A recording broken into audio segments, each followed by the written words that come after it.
My family hasn't been closely knit, not for a very long time, particularly on my father's side. Until just the last few years, I hadn't seen any of my cousins or aunts or uncles from that side of the family since I was probably about 10 years old, almost 20 years ago. Over the last few years, however, my father has become heavily involved in researching our family's history. Out of that endeavor has sprung an annual family reunion, which we have had every year for the last 2 or 3. I'd be lying if I said the first couple of times were anything short of awkward. As I said, I haven't seen any of them since I was a child. Now, as a grown adult, I was thrown back into the mix with family that I barely knew. In a few cases, I still can't even get their names straight, had nothing in common with, and nothing with which to talk about. My cousin Davy was probably the single exception to this, but even he was a completely different person from the kid I'd known, as was I to he, no doubt. So for the first 2 years, I mostly stuck with my immediate family, near the alcohol, and sat in uncomfortable silence. A few weeks ago, we had what I think was our 3rd annual reunion. This time, probably in large part thanks to my recent penchant for dragging up long-forgotten memories from what has become a rather fuzzy childhood, and then sharing those recollections with you, dear readers. I made a deliberate effort to establish communication with my cousin Dave. The alcohol may have played a small hand as well, who can say? This conversation turned out to be easy, satisfying, and much more enlightening than I could have hoped. We discussed shared childhood events, including those detailed in The Dead Children of Camp Redwood, Ghouls in the Graveyard, and Eyes from Beyond, as well as others. Several events came up over the course of this discussion and in the further discussions we've had in our continued communication since that I'd almost completely forgotten about. That is to say, that I had completely forgotten until he brought them up. Then, it all came flooding back. I'd like to share some of those stories with you here. This first story takes place around the time of my Camp Redwood story, in a house within which, as I look back now, I always felt unsafe. I don't know if I blocked out most of my memories from that house or what. What I do know is that I'd not thought of it in a very long time. But over the last few weeks, speaking with my cousin Dave has opened a floodgate of memories, some absolutely horrifying, as well as possibly having opened a floodgate of paranormal activity. The night on which the following events occurred started off as quiet. It was a summer evening in the turbulent era that followed my parents' divorce. My mother had gotten the house, a rather large old house, which sat in a small thicket of woods in a fairly populous suburban area. The area was by no means remote, but by comparison to the others in the neighborhood, my house sort of was. My father was off in his new apartment, and my mother was constantly working into the wee hours of the morning, doing her best to support the family. My oldest sister was rarely home, and my other, also older sister, was living on her own with her boyfriend. That left my brother and I, both very young, alone in the house almost every night. On this occasion, being midsummer, we'd managed to round up some company. My cousin Dave and one of my brother's friends, named Jesse, had come over, and were hanging out deciding what they wanted to do. Eventually, they decided they were going to walk up to our old neighborhood to see some friends, leaving me behind as my older brother didn't want me tagging along. So they left. I was alone a lot as a kid, but only in this particular house do I remember every feeling the need to round up an arsenal of weaponry with which to protect myself. I would empty virtually the entire contents of the silverware drawer onto the couch next to me. Forks, steak knives, butter knives, shish kebab skewers, with which I made Wolverine claws. But all of this is neither here nor there. I'd gone about this same ritual on this very night and sat down with my Wolverine claws prepared to watch some television. X-Files, I think, back when it was scary. Before long, the peaceful summer night turned into a raging storm. The rain beat on the roof like a stampede of infinite horses as the sound of distant thunder grew louder. The power started to flicker, threatening to throw me into a world of darkness, and I huddled closer to my stockpile of murderous butter knives. Suddenly, there came a furious pounding on the front door. I was frightened, not knowing who could possibly be at the door, but at the same time, the thought of being alone in the house scared me so much that I didn't care. I ran to the window, creeping up slowly as I neared it, in order not to be seen. I slipped the curtain aside carefully and looked through the window.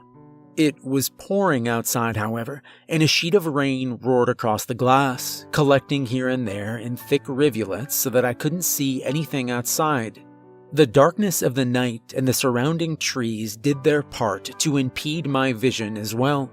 Suddenly, a blinding flash of light illuminated the world outside. Through the flowing water, I was able to make out the shape of two figures standing on my porch, crouched low to the ground. I watched as they swayed back and forth just outside the door.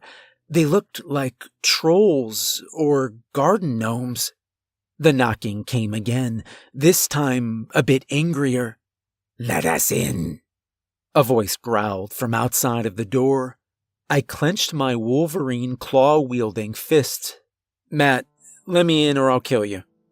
It only took a moment for me to recognize my brother's voice, and another moment to let him in the house, along with Dave and Jesse. In another moment still, I was being pelted with wet fist. "Why didn't you open the door?" they said.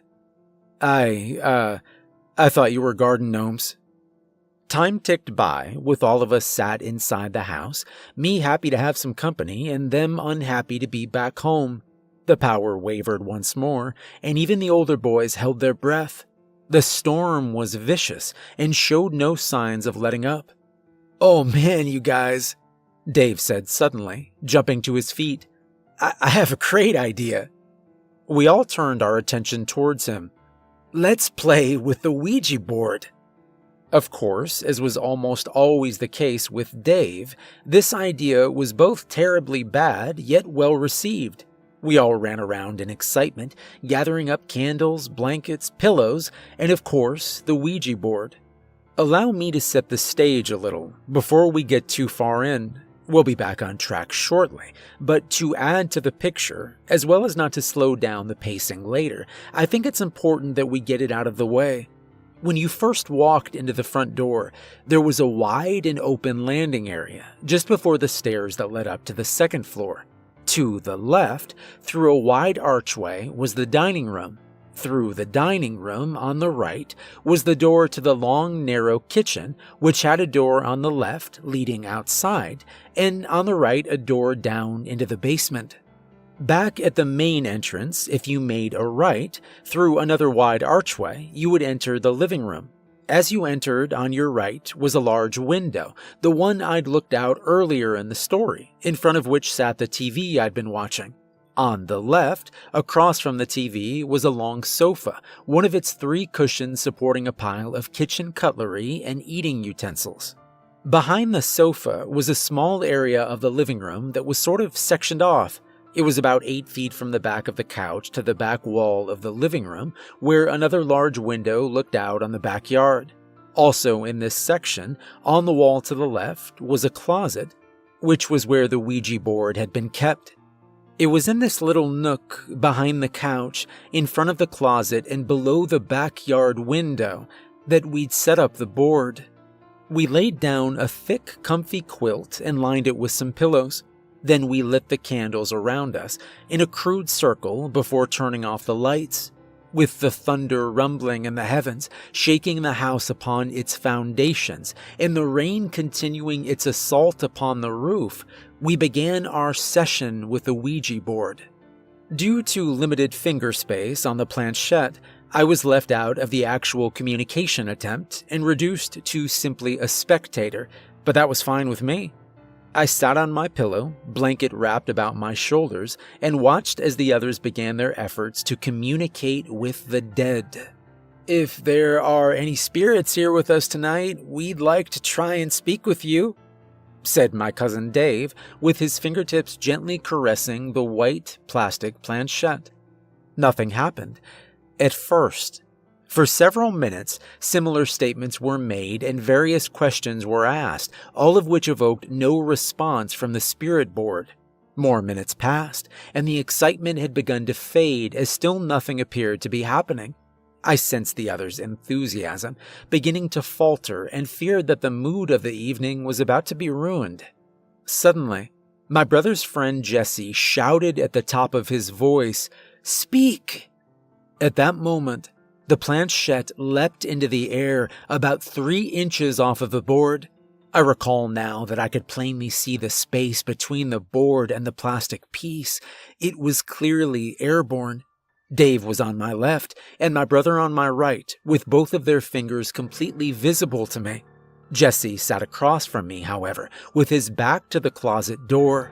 I couldn't see his fingers, and as he had been the one to shout, I was suspicious that he might have been behind the planchette's sudden burst of activity. I kept my mouth shut, however, in an effort to sustain the atmosphere. The others had reeled back in fright in response to the sudden movement. Eventually, with an abundance of hesitance, the 3 resumed their prior position. "Is there someone here with us?" Dave asked. The board did not respond. My brother looked towards Jesse. "You try," he said. Jesse looked at him nervously, mouth agape, but without argument, he turned his face back towards the board, closing his slack jaw to swallow the lump in his throat. Is anyone here with us?" Jesse asked. I watched in awe as the planchette slowly began to move, creeping along towards the top of the board, which was in front of my brother. Near the edge of the board, just before sliding off onto the quilt, it stopped. Through the circular window embedded into the white plastic, the word "yes" could be read. My brother's head quickly snapped up and looked towards Jesse, with a dubious expression on his face, as if to say, "You'd better not be doing this." In return, Jesse shook his head. A look of fright spread across his own face, as if to say, "It's not me, I swear." Still, I had my suspicions, though the scared excitement had returned. "Keep going," Dave said to Jesse. Do you have a name?" he asked. The plastic fang again began to creep along, shuffling across the board on its felt shoes. It only moved this time in a small circle before coming to rest once more on the word "yes." Dave smirked. "Smartass," he said. "Well," Jesse began, "what is—" The planchette suddenly lurched across the board, stopping briefly on the letter U, then slid off quickly to the letter N. Finally, at a pace much swifter than it had moved in answering the previous questions, it zipped over to the letter O. There, it came to rest. We all cast nervous glances at one another before the inevitable accusations began. "Jesse, come on, man, I know you're doing this," offered my brother. I threw my hat into the ring behind him, as I did agree. Jesse shook his head. "No, man, I swear." "All I know is that it isn't me," said Dave, "so it's definitely one of you two." "How come it's only answering to Jesse?" Brandon, my brother, asked. "Come on, Dave, he's got to be doing it." Dave looked towards Jesse. I swear, it's not me, guys," Jesse said, his voice cracking. He was visibly shaken. I don't know, dude," said Dave. "Look at him. He's terrified." "I am," Jesse admitted. "I am terrified. I think we should stop." "No way," the other 3 of us agreed in unison. So, after a timidly fought uphill battle against my brother and Dave, Jesse resumed communication. "So, your name is Uno?" he asked. The planchette hurtled furiously across the board, again towards my brother, with such speed it caused him to rock backwards a bit. "No," it responded. It then began another circuit of the board, racing hurriedly, angrily, from letter to letter, once more indicating the cryptic letters U-N-O. This time, it didn't stop, however. It continued on. U-N-O, racing back and forth repeatedly. U-N-O, hissing and scraping across the board. U-N-O. Outside, the storm raged, and the sky was torn open with a ferocious roar. Jesse could take no more. "Stop it!" he screamed at the top of his lungs.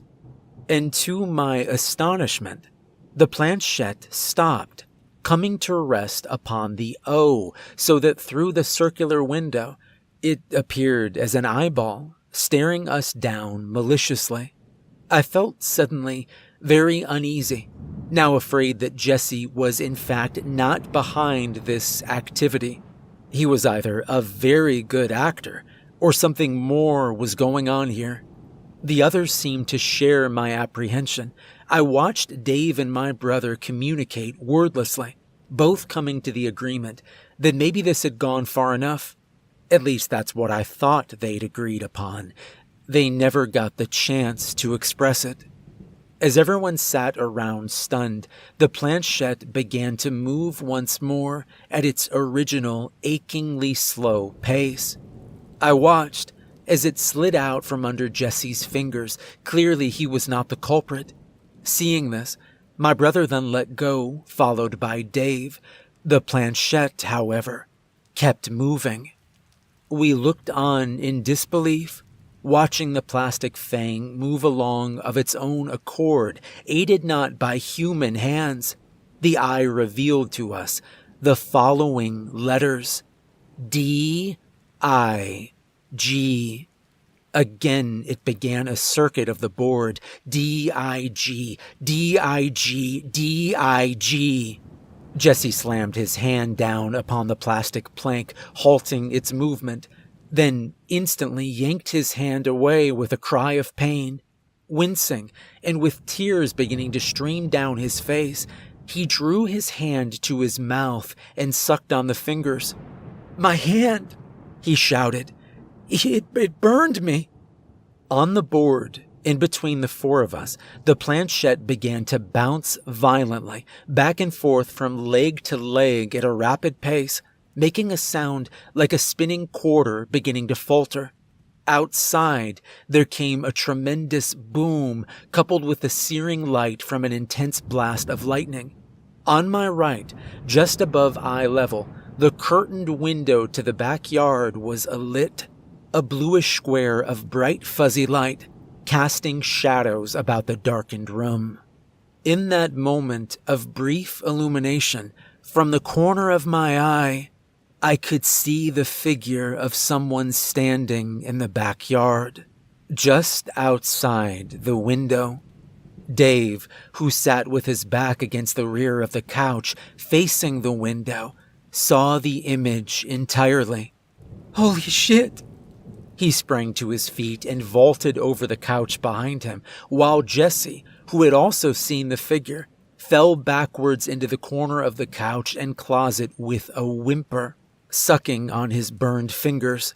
Dave sped towards the lamp just beside the couch and hurriedly clicked it on, only it didn't come on. Now knowing that what I thought I'd seen from the corner of my eye had actually been there, I too jumped to my feet, ran around the couch and into the main area of the living room. "What the heck, guys?" Brandon shouted. He'd been seated with his back to the window and thus didn't see the figure standing outside in the storm, illuminated against the backdrop of night. I myself continued running through the living room, past Dave, still trying to click on the lamp, and into the entry hall. There, I flipped the switch to the light in the entryway and the light in the dining room on my left, neither of which came on. Apparently, with the lights already off in order to enhance our candlelit session with the Ouija board, we'd missed the fact that the power had died. "Oh my God, you guys," I said, peeking my head back into the living room. The power's out." As I looked into the living room to inform the others of our dilemma, the back window once more flared with that electrical glow. I was now completely facing the window and could see, clear as day, the woman standing in our backyard just outside the window. Her hair was done up nice and neat in a style similar to something from an old-style TV show. She wore a white shirt or blouse with what appeared to be a blue apron over top. In that brief moment in which she was lit up, I couldn't make out her facial features through the rain-streaked window. Her face instead appeared all smeared and blurry. "Oh my God," I said again, pointing with a trembling hand towards the window. At the same time, I could hear a whimper come from behind the couch, one that I was sure had been issued from Jesse's finger-sucking lips. Now standing upright, my brother took notice of my indication of the rear window and finally turned to see what all the fuss was about. Though I could no longer see the woman from where I was, Brandon, being much closer to the window, apparently could. For when he turned to see what it was that I was pointing at, with such a look of terror spread across my face, he immediately jumped to his right, away from the window, with a surprised shriek. "Oh crap! Oh crap!" he shouted as he tore towards me through the living room. "Who is that?" "Don't leave me!" Jesse screamed from behind the couch. "Get up, you idiot!" Dave yelled as he made his way into the entry hall with my brother and I. "Quick!" my brother said suddenly. "We have to lock the doors." Instantly, I jumped towards the front door and slammed on the bolt. Brandon took off through the dining room and into the kitchen to lock the door out to the side yard, tripping and knocking over chairs along the way. Dave had run back into the living room to grab a couple of the candles and was shouting for Jesse to follow. He'd finally come out from behind the couch, shaking and in tears. After a few moments passed and my brother had not come back, the other three of us left the entryway and headed towards the kitchen to find him and see what was going on. There we found Brandon, leaning over the sink, above which was a small pair of windows looking out into the backyard. In his hand was a flashlight, turned off, which he had apparently acquired from the kitchen junk drawer. We all gathered in the long, narrow kitchen and waited silently for him to report what he saw outside. "I don't see anything out there, guys," he said after a few moments of gazing through the glass. "I know I saw her," I said. "Her?" asked Dave. "Yeah, her," replied my brother. "I saw her too." He turned and looked back out the window. "But I don't see her now." We stayed in the kitchen, huddled closely together, shadows shifting with the dancing candlelight, just waiting for something to happen, anything, for the power to come on, for my mother to come home, unlikely, not for a few more hours, or maybe for one of my sisters to pay a visit. None of those things happened. Instead, just barely audible over the rain drumming across the roof and the continuous rumble of thunder, we heard a long, drawn-out, squeaky whine like that of a rusty hinge coming from somewhere outside. It was followed shortly by a loud metallic bang. "What the heck was that?" Dave asked. "I don't know," my brother answered him. "Oh God, you guys," Jesse groaned. This isn't right. It's all wrong." "Yeah, guys, I don't like this," I said, voicing my concerns. There was a feeling of impending doom that was slowly building, gaining momentum, spreading like a disease through the air, infecting us. We all could feel it. A creeping fear, stronger than that by which each and every one of us had already been seized. We weren't in the clear. Something more was about to happen. From below our feet, there arose a clatter, accompanied by another metallic boom. "Oh no," my brother said. What is it?" I asked. "The storm cellar," he replied. We had forgotten about the storm cellar, a pair of green metal doors which sat just outside and to the left of the living room window at which the woman had been standing, and led downward into the basement. On my right, standing narrowly ajar, was the door that led from our kitchen down into the dank, dark cellar. Was it open?" Dave asked nervously. "We have to lock it," he said, without waiting for a reply. Impulsively, Dave pushed his way by me, snatched the flashlight from Brandon's hand, and headed for the basement door.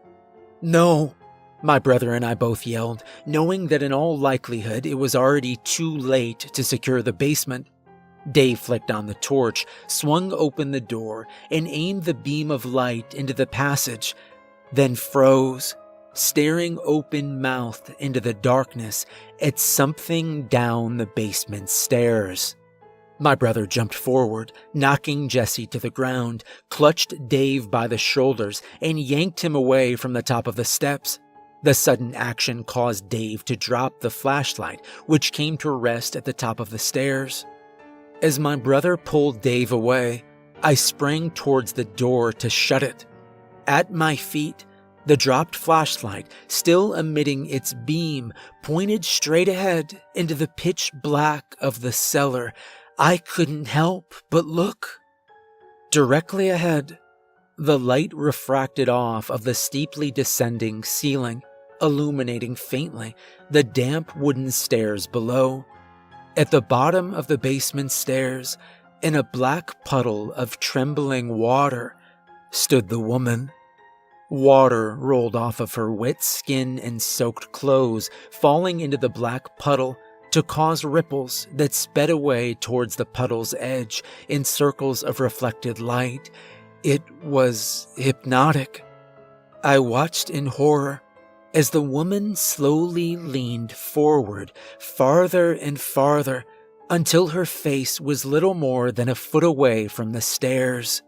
No human being could possibly lean forward at such a dramatic angle. In a twitchy and spastic motion, the woman's head lifted so that she was staring directly at me. It was now her face that caught my attention, or rather, the lack thereof. It was blank, blurry, and yet shifting as though I were still viewing it through a rainy window. The woman, still leaning forward, hovering parallel to the steps, then began to haltingly float upward towards me. The blue fabric from the apron she wore hung limp, dragging along the steps with a disquieting whisper. As she got closer, her feet, dragging behind her, thumped and scraped along with each and every step she passed. I could hear her toenails as they scratched slowly across the old, warped wood. The dripping, faceless woman crept towards me, getting closer by the second. Then, from out of the deeply shadowed cellar behind her, stepped two children, standing side by side. On the left, a boy dressed in a suit stood up staring at me, with his hands perfectly straight on his sides. Next to him was a little girl of equal height, dressed like the woman, who was now halfway up the stairs. The children's faces were grotesque, almost cartoonish. Eyes far too big for their heads bulged from their tiny sockets, while below, their mouths were stretched into impossibly wide, maniacal grins, exposing equally unlikely teeth. Their skin was a pale, frigid tint of blue. The children remained at the bottom, just outside of the shadows, while the mother continued her ascent. As the woman got closer, I vaguely remember thinking, that I could faintly hear her humming a lazy tune. "Matt, what are you doing?" I heard my brother shout out on my right. Then, suddenly, there was a clatter and the flashlight went spinning away, throwing the basement and the beings that occupied it back into unseen darkness. My brother had stepped in front of me, inadvertently kicking the flashlight, in the process of taking me by the arm and pulling me away from the doorway. I recall feeling dazed, and now, as I write this, I suppose I must have been in some sort of trance. Throwing me out of the way, my brother spun back towards the door and slammed it shut. He then quickly slid the chain on the door into place, hopefully securing the basement. "What did you guys see?" Brandon asked, turning back towards Dave and I. A woman," Dave said. "And kids," I added. Dave shot a quizzical look towards me. It hit me then what I'd just seen. "Oh my God, Brandon, we have to get out of here." My brother seemed prepared to argue, until with a final loud snap, the basement door popped open. Luckily, the chain held, and in that moment, the four of us scrambled over one another in a dash for the front door. On our way through the dining room, disoriented and shrouded in darkness, we clearly heard another loud snap, followed by the bang of the basement door crashing into the kitchen wall. The chain had given out. My brother, my cousin Dave, Jesse, and I spilled out of the house into the pouring rain, the roaring thunder, and the crackling lightning. We ran down our long wooded driveway, out onto the street, and then ran some more. We finally stopped running once we made it to a brightly lit intersection, an oasis in the dark of night, where a nearby gas station offered shelter from the storm and hopefully a chance to find help. From there, we called my sister, told her we had seen someone in the house, and asked her to pick us up, which she did. She took the four of us back to her apartment, and though we argued, knowing that we'd not just been victims of a family break-in, she called the police. They checked our house out, discovered signs of a possible break-in, but no perps. The only things they found to verify our story at all was water trailing from the storm cellar doors through the basement, up the steps, and to the basement door with the busted chain. However, they also encountered our Ouija board setup, which only helped to cast further doubt upon the reality of our story in the minds of the officers. The rest of that summer ticked by slowly, my brother and I taking it one day at a time, each of us unwilling to be left alone in that house. Eventually, though, once it was apparent that there would be no further activity, we were able to get back into a normal lifestyle.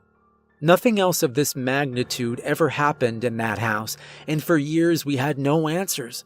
Was it a ghost we'd summoned through the Ouija board that was now set loose on the world? That was our best guess, but we had no clue. Until a few years later, that is. It turns out that Jesse had known the whole time who these spirits were, where they had come from, and what they wanted. He'd seen them before, you see, many times. His whole life, in fact. Now, we didn't know it at the time, and wouldn't find out until my brother entered middle school, but Jesse and his family were thought of around town as weirdos. They were thought of as outcasts. This was due entirely to Jesse's grandfather, who had once murdered a family in cold blood. A mother and her 2 children, a boy and a girl. The bodies had never been recovered. Jesse's grandfather had been tried and sentenced to death, but apparently his punishment paled in comparison to what his family had gone through for years, constant torment from the unrestful spirits of the family slain by the grandfather's hands. Around town, it was just a story. One that the school kids told to scare each other and whispered about whenever Jesse walked down the hall. A family haunted for eternity by vengeful spirits. But when Dave and my brother first heard it and then related it to me, we knew that it was no story. I never saw Jesse again. He kept his distance from my brother after that, and they rarely spoke again, if ever. According to Dave, Jesse and his family moved away a few years after the incident, no doubt taking the spirits with them. The bodies of the slain family, however, stayed behind, where they were eventually discovered buried on the property of Jesse's old house, a house that once belonged to his grandfather. I don't know for sure, but I hope that maybe two families finally found rest that day.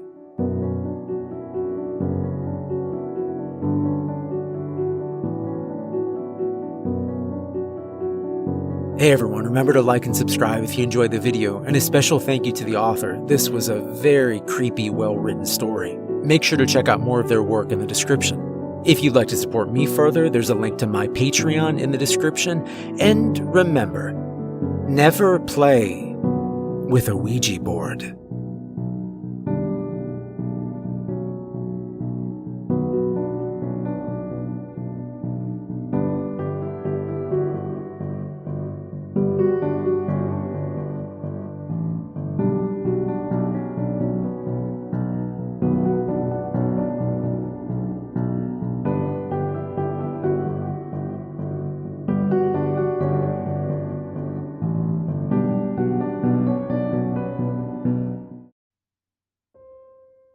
Her name was Dorothy Sawyer, and she was a witch.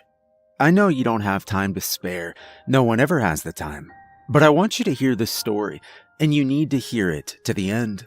She lived on a rundown housing estate, the kind that was thrown up in the 60s to house those coming from the torn-down slums. But, of course, in time these estates became just another kind of slum. The residents saw to that, or their kids did.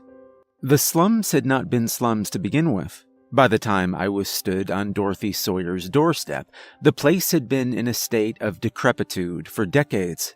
Some property developer had bought the land, and they needed the place cleared out so they could raise it. Some of the residents had gone easy, probably just glad to get away. The ones with a bit more cunning had held the line and had been offered amounts several orders above what the houses were actually worth. But some of them wouldn't go, and that's why I was there. Some of those now departed residents had been too stupid to know what a good thing they were being offered, but most were just stubborn. Dorothy Sawyer, in particular, was stubborn. The other agents had tried bribing her, cajoling her, and probably even threatening her. Not that this last bit was recorded in the reports. None of them had even got past the front door. But I was good. I was the best. You may sneer at the job that I do, hard selling dear old ladies to give up their homes, but every man must have bread and a roof above. Some of them have wives and bosses and bank managers too. Wives and bosses and bank managers who give them no rest. So there I was, shivering on the wind-blown doorstep of the last occupied house for a half-mile in any direction. Every street lamp on the road was off, except for one, which glared a ghoulish pumpkin orange behind me. The face of the house was as black as the sky above, in which, in the absence of the usual unnatural light which blights them, the stars shone as in the primeval. We were in the tail end of a storm, and the wind tore its way through the empty streets in short, desperate bursts, like the howls of some dying beast. I rapped gently at the peeling door. The sound echoed in the pause between gusts. I stooped down to the letterbox and pressed my lips to the cold metal. Dorothy, we need to talk," I called through the slat. But there wasn't a response, not that I'd expected one. I think I smirked a little to myself. As grim as the situation was, I was enjoying the challenge. "Dorothy?" I called again in a sing-song voice. "Dorothy, you know why I'm here, and you know that I won't be going away." In the far distance, an emergency siren wailed. I put my lips back to the grate. "I'm not about to threaten you like the others did, Miss Dorothy, but I must stress, I won't be going anywhere until you've opened this door." I smiled to myself and stepped back off the doorstep, looking up to the windows. A single light flared, sputtered, and steadied behind the glass as a candle was lit. It glowed there against the dirty pane as, in almost the same instant, a gale tore through the rows and the single streetlight behind blinked out into nothingness. I twisted between the now dark street and the glimmering light in the window above. The glass sang in its frame as the wind roared down through the houses. I stepped back onto the doorstep, but I hesitated to knock. My stomach was squirming, and I mistook the feeling for anger. A curious idea had come to me. I snuck around the side of the house. The passageway was pitch black, and I felt my way along the chill concrete. The garden, barely lit by a clouded moon, was a forest of overgrown trees and shrubs. Their gnarled limbs leaning out into the patio raked my face, and I made my way for the back door. Peering through the murky window into what I assumed was the kitchen, I still found no light in the house's lower levels. Listening very carefully, I pressed down the door handle. The door leaned in, and a rush of dank air came out to meet me. A shallow light came in through the hall, leading off from the kitchen. The room was entirely bare and slathered in dust and grime. Pale patches on the walls told me of where the appliances had once lived. I wondered if something had happened and someone else from the company had managed to get her out. I stepped out of the kitchen and into the hall. The hallway was as bare as the kitchen had been. It didn't look like the house had been lived in for years, and the thin, bitter smell of stale dust hung in the air. There was a glow from the upper floor. The occupant of the upstairs had lit what had appeared to be a single candle, but the light was far too strong to be coming from that meager source. And the light, in fact, seemed to be growing in a most unnatural way. The heat, too, seemed much too strong, and I loosened my jacket as a prickling sensation spread from the back of my neck and across my shoulders. As I rounded the bottom of the stair, the heat started to roast the still cold skin on my face. It was like sticking my head into an oven. The light on the walls was flickering with a bizarre speed, more like that of a strobe than a wavering candle flame. I wrapped my scarf about my face to hide it from the furnace-like heat. It only grew in intensity as I fought my way to the top of the stair. The idea that, perhaps, the crazy old woman had set the house ablaze in an act of sabotage had occurred to me. But there was no smoke filling the hallway or pouring from under the doors, only the awful, oppressive heat. Reaching the top of the stair, I saw that the door at the end of the landing from which the heat was so obviously coming was wide open. Inside, what seemed like a galaxy of candle flames flickered. I could not see the old woman anywhere. The heat was becoming almost unbearable. It was beginning to hurt to breathe in the scorching air. But I still pressed towards the open doorway. I reached the threshold, my face now having to turn away from the heat that was being thrown through the flame. I stepped into the swaying light. The chill that hit me tore the breath from my throat in ragged, choking plumes.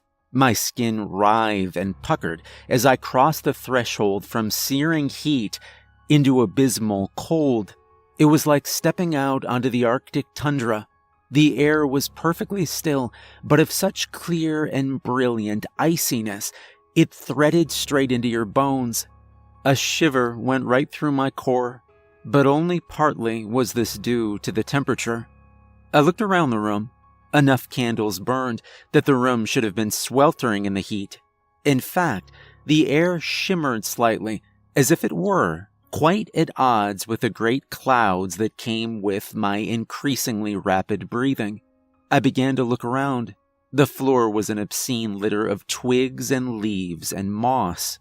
In places, this forest carpet twitched and rustled as unseen creatures churned the mass. There was no bed in what was otherwise plainly the bedroom of the house. The candles, which lit without heat, were arranged on every wardrobe and chest of drawers. Of all other ornament, the room was bare. Where the bed would most ordinarily have been placed, there was something quite other to normal furnishing. A pile, waist high, of loose gray soil. Something inside me, some instinct, now went into overdrive. My head began to swim as it seesawed wildly between two visceral urges. If, perhaps, the rational and human part of my brain had not been drowned in a wash of adrenaline, I might have identified them as fight and flight. I stepped towards the great mound of earth, flexing some heat back into my rigid fingers. I reached out. Something rustled in the mulch that littered the floor. A flurry of soil tumbled down the mound. The candles flared, and I heard a voice in the doorway. "You try and chase me out, do you, boy? You try and scare me, is that it?" An inexplicable dark silhouette stood on the threshold of the room, small and hunched and malevolent. "But you're not like the others, are you?" It cooed bitterly. "You came in." I took a step back and staggered onto the pile of soil, coming down backwards on it. The dark shape juddered as an icy little laugh carried on the freezing air. Sorry, I'm... Please." I could barely stammer out the words. Something now stepped out of the dark shape, literally stepped out of it, as a ghoul stepping from its tomb, and a silhouette fell away, like shed skin to lay on the hallway floor, as a shadow. This shadow, attached to the heels of a small, wizened woman, wrapped from head to toe in skirts and shawls. Dorothy Sawyer. Only sorry for one thing, I'd say, and only sorry for yourself. She took a gentle step into the room, and a terrific gust of frigid air washed over me as I lay there. "As well you might be," she muttered. I pulled myself half to my feet now. I was expecting some kind of hideous reprisal, but she only stood there, a few feet inside the doorway, and bathed in candlelight. Her withered hands hung loose at her sides. Her rheumy old eyes never left mine. "I've made a big mistake. I know," I muttered. "But if you just let me go." "Let you go?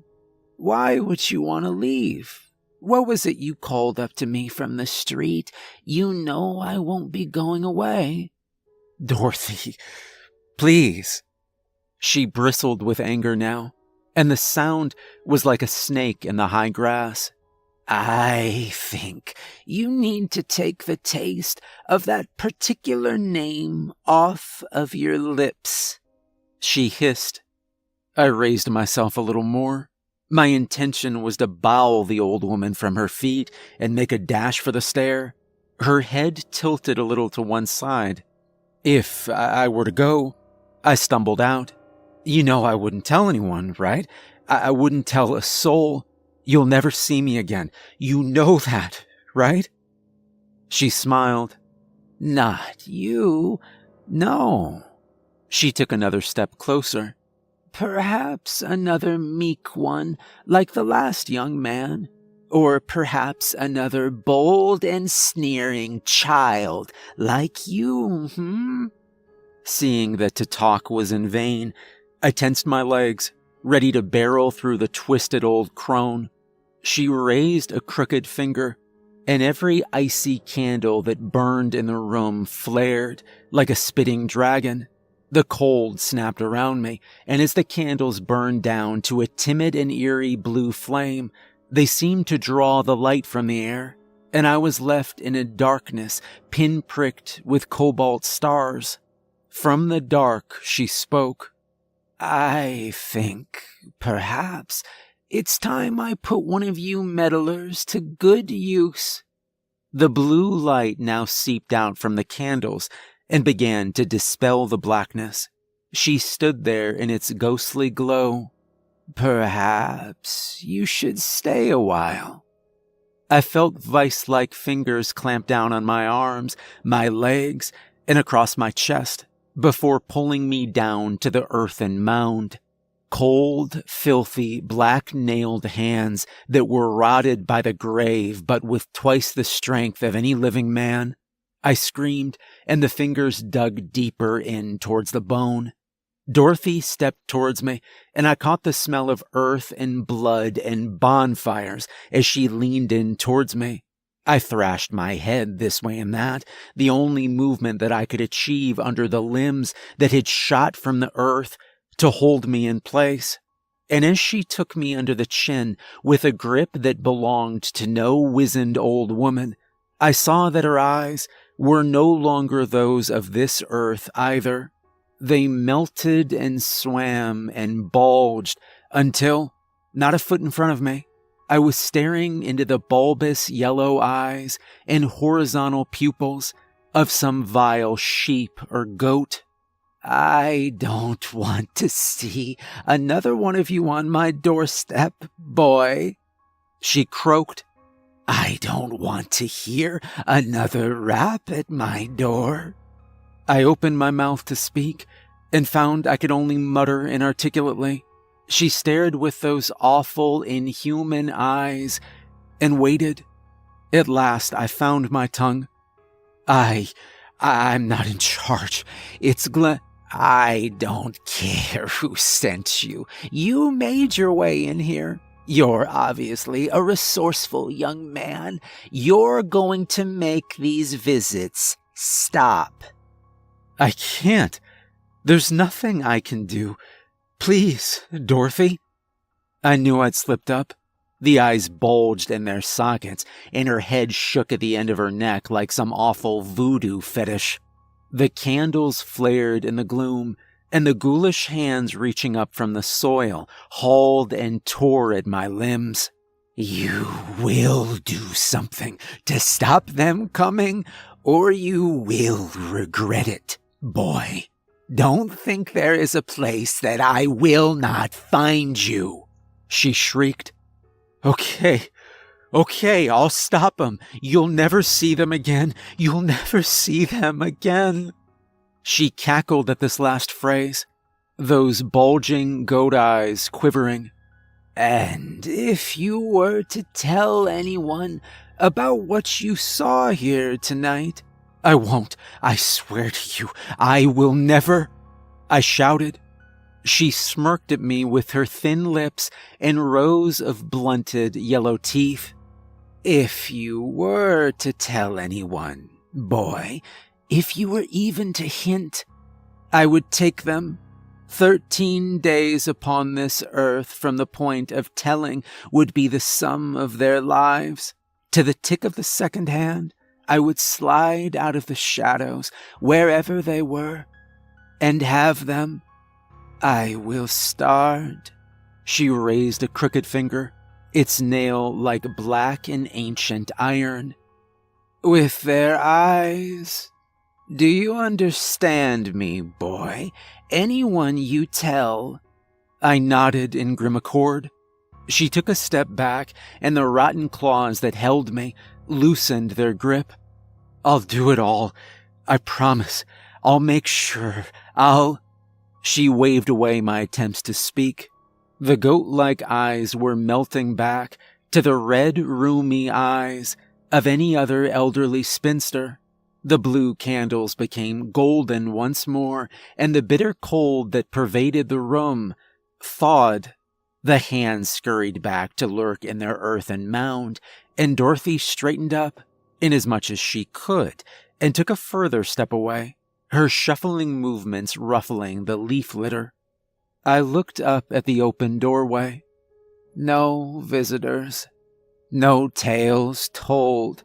Remember, boy, I have eyes at every window," she said quietly to my turned away face. And as the adrenaline, so sharp and strong that it had blinded almost every sense, ran thin, I found myself at the kitchen door by which I'd entered, bursting out into the garden and around the side passage, and then my feet hammering at the ground. That return of consciousness was so like the waking from a dream that I might have dismissed all that had happened as such, but for the fact that as I tore through those deserted streets, a single light in each house's window blinked into life as I passed it. I was silent for some time. It was not easy. I would wake up at night, jolted from sleep and bathed in sweat, having dreamt that I'd said the words aloud and damned some poor soul. On top of this, I had my own sworn promise to uphold. For a good while, I held the management at bay, with promises that she was ever weakening to our offers after numerous fictional visits. The pressure built and built and built, loosened by drink. My tongue slipped, and true to her word, in 13 days, I heard nothing more from the man to whom I'd spoken, some recruit to the firm on his first work night out. It was natural to inquire why I'd seen no more of him.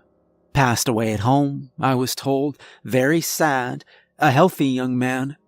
It was a curse, I suppose, but maybe there was something more to the wry smile she gave me as I promised never to speak. To be able to plant a slow and silent blade between the shoulders of your enemies could almost be seen as a gift. If you have a wife and a boss and a bank manager who give you no rest, perhaps. It was easy from then on. A phony claim about some protected species living in a nearby area of scrub ground was all it took to put a halt to the development. It wasn't hard to fabricate. I felt that I could do anything now. Who was to stop me? Who would be able to? If anyone stood in my way, all it would take were those 10 words. Her name was Dorothy Sawyer, and she was a witch, and the problem would be gone. You know that old saying about power? It's absolute, and the outcomes, I assume. Never was a truer word spoken, if you can truly call it corruption, that is. People and their lives seem so different now. So much less. I suppose this is only natural. What do we care for the fly whom we can so easily swat without conscience or consequence? It was all too easy. For everything I had gained, it wasn't enough. It was the chase that was the thrill, the use of my new gift.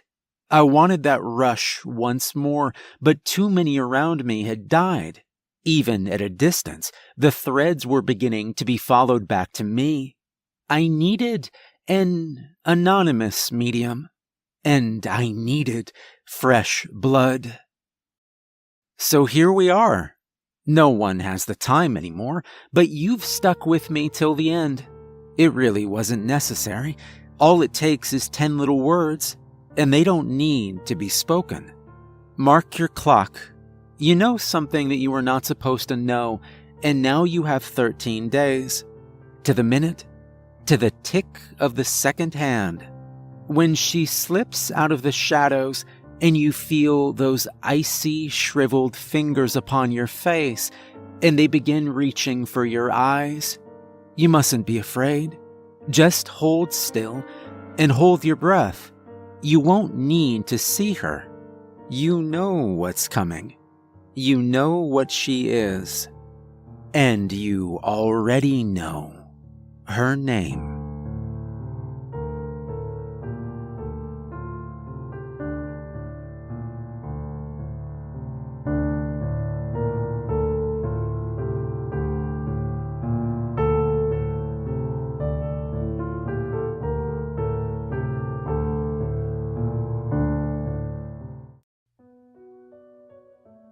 Most people who've ever worked a night shift will tell you it's creepy work.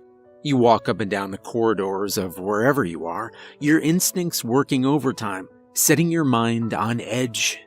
We're hardwired to fear the night, a time of helplessness, a time in which we slide down the food chain, our bodies craving rest, our senses ill-equipped to cope with the dark. For me, it's never been an issue. To be honest, I kinda like it. The dark. When I do my rounds, I don't feel that fear. I just feel peace. When I walk the halls at night, I don't have to deal with people rushing around or jabbering nonsense. No extra responsibilities or requests. No small talk, no empty pleasantries.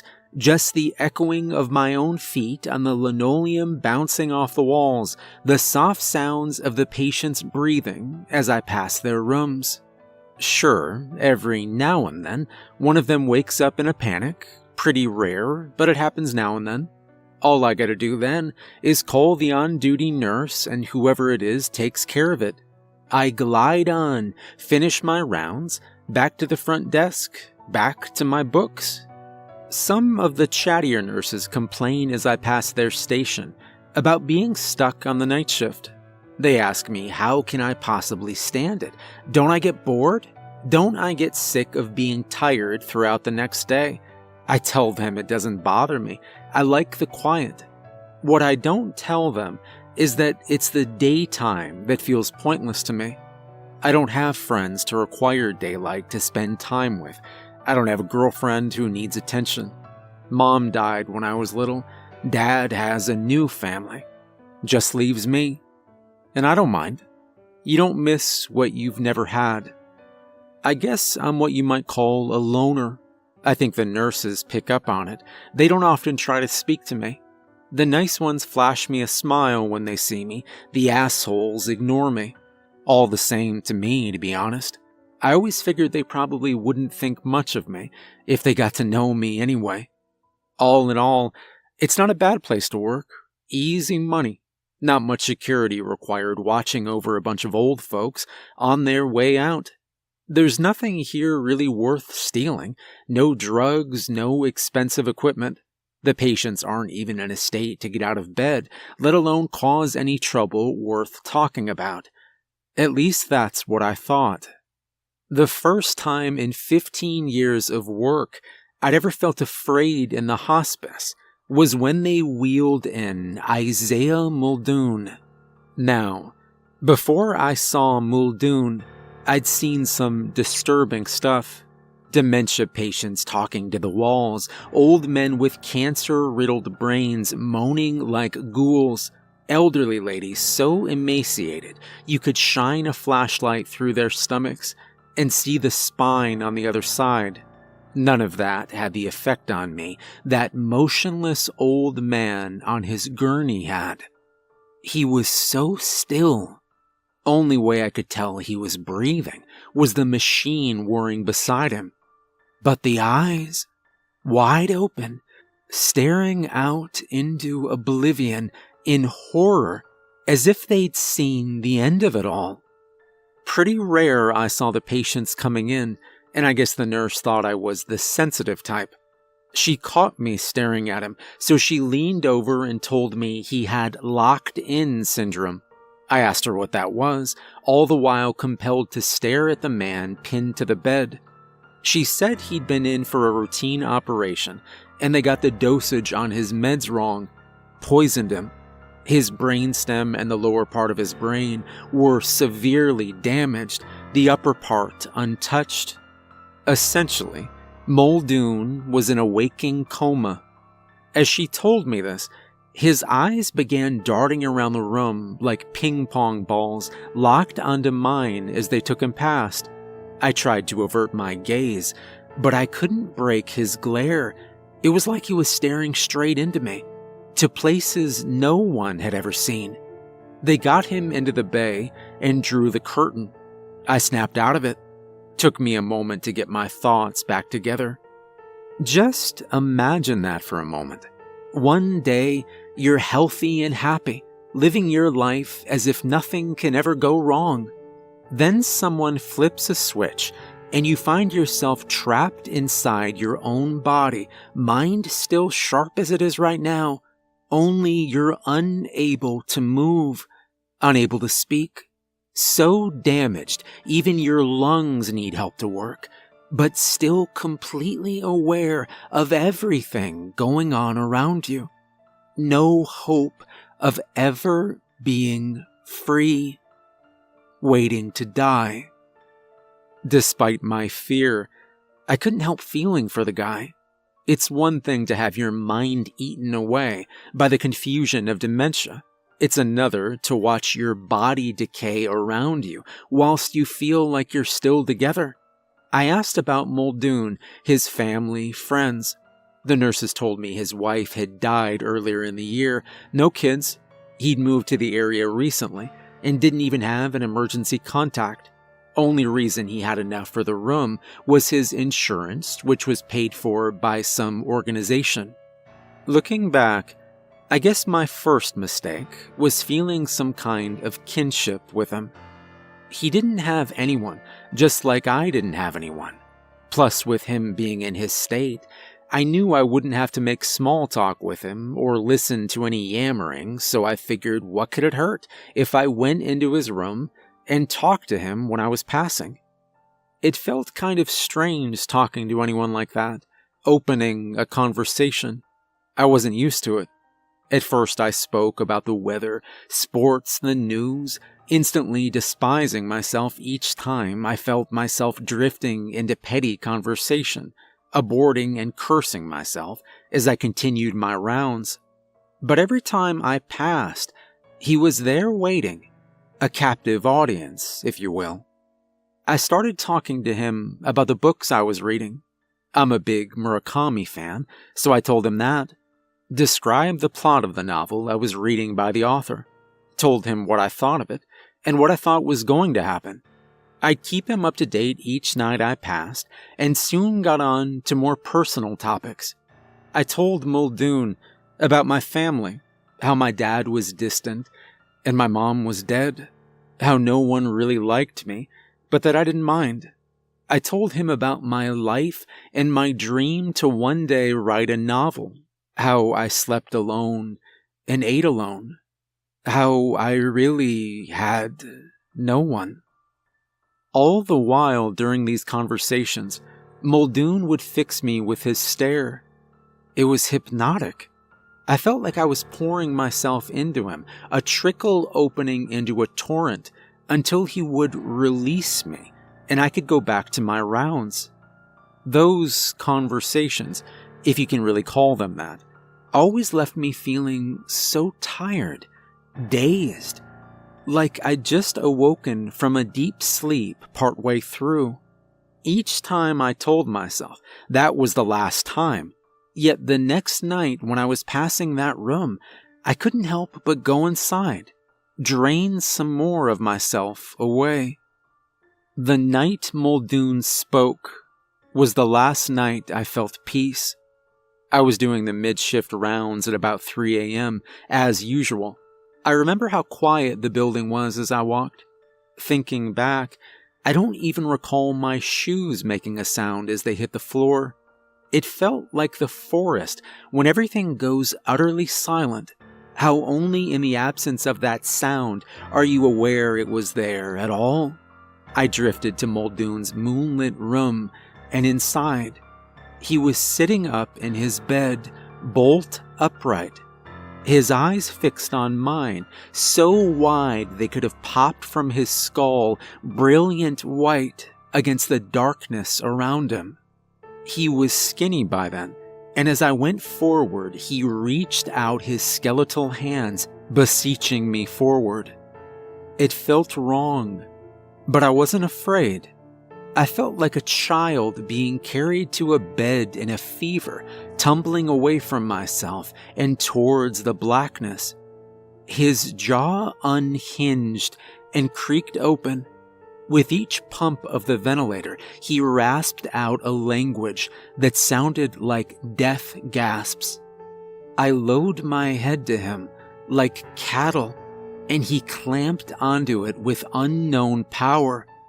I felt his claws dig into the skin, my skull shuddering as he forced his way inside.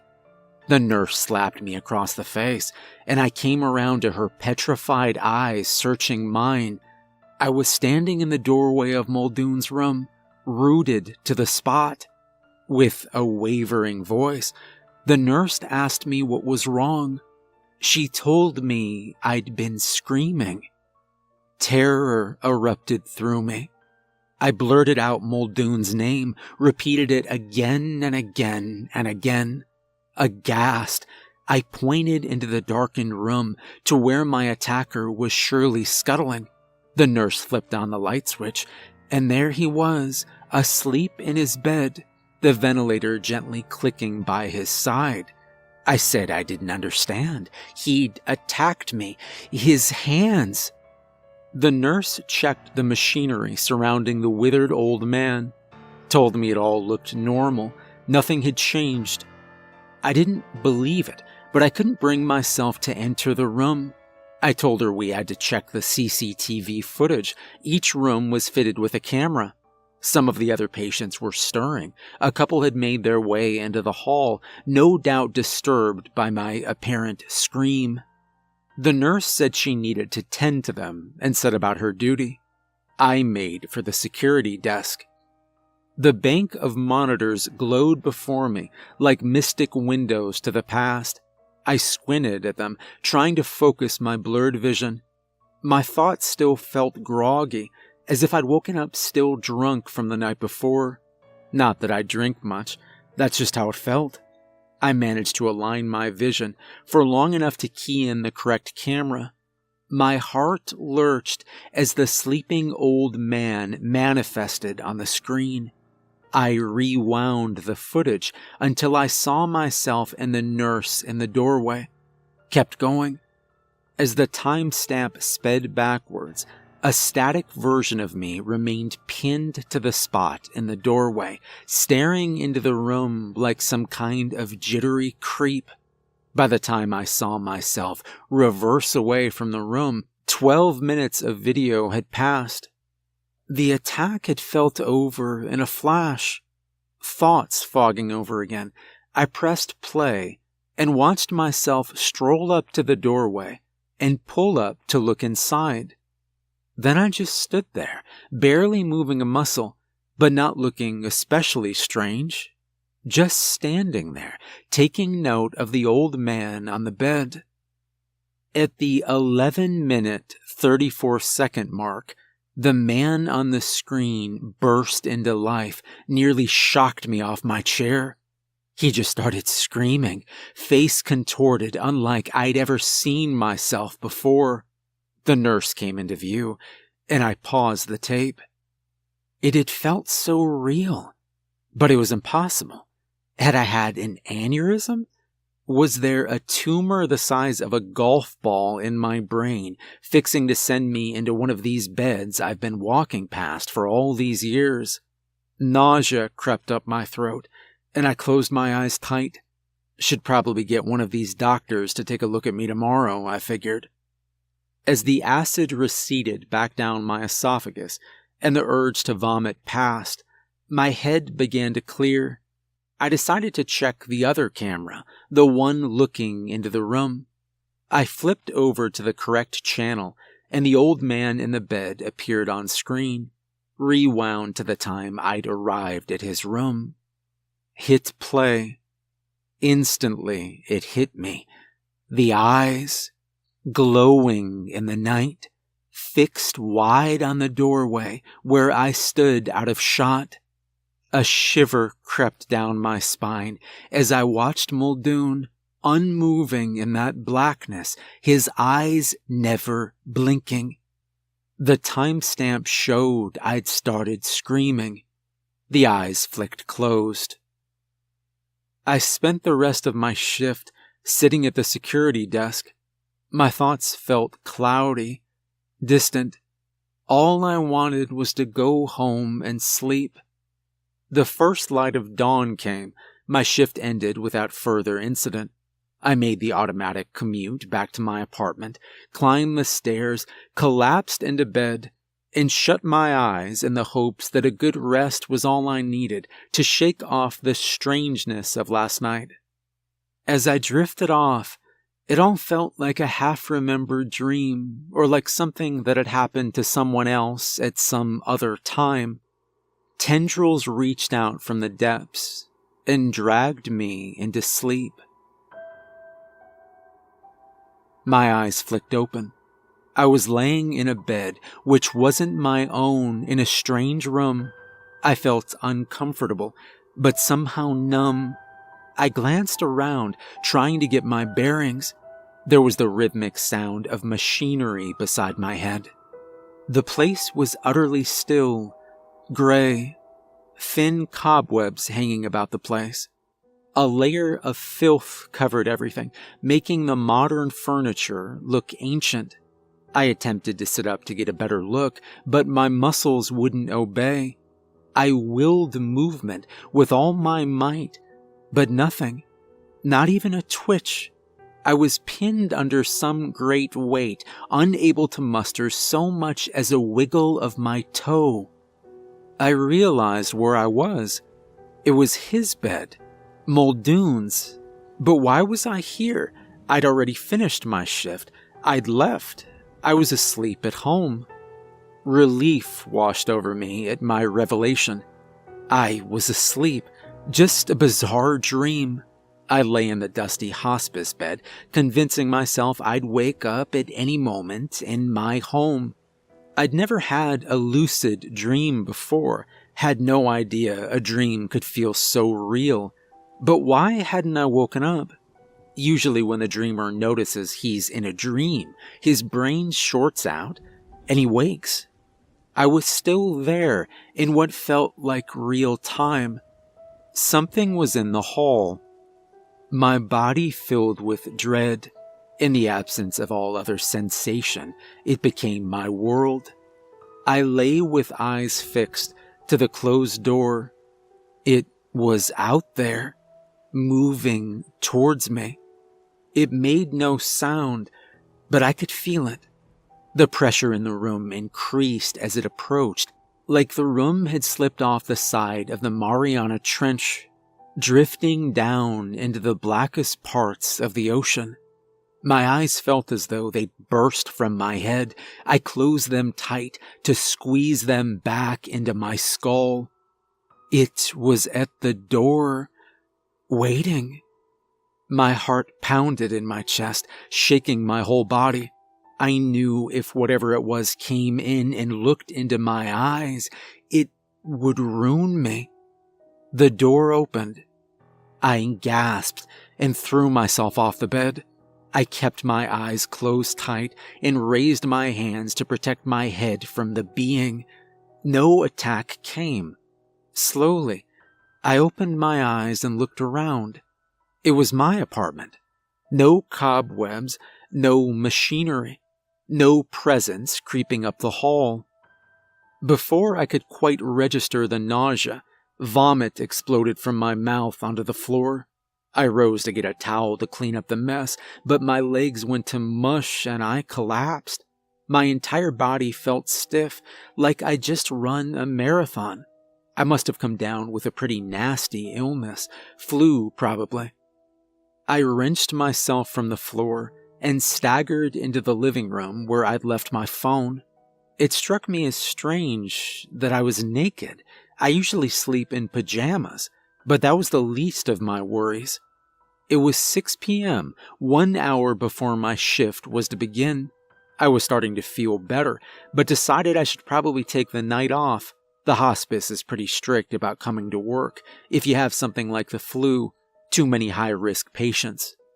My boss was understanding, told me to see a doctor if my symptoms persisted. I told her I would, and hung up, slumped onto the couch. A knock at the door stopped me from drifting off.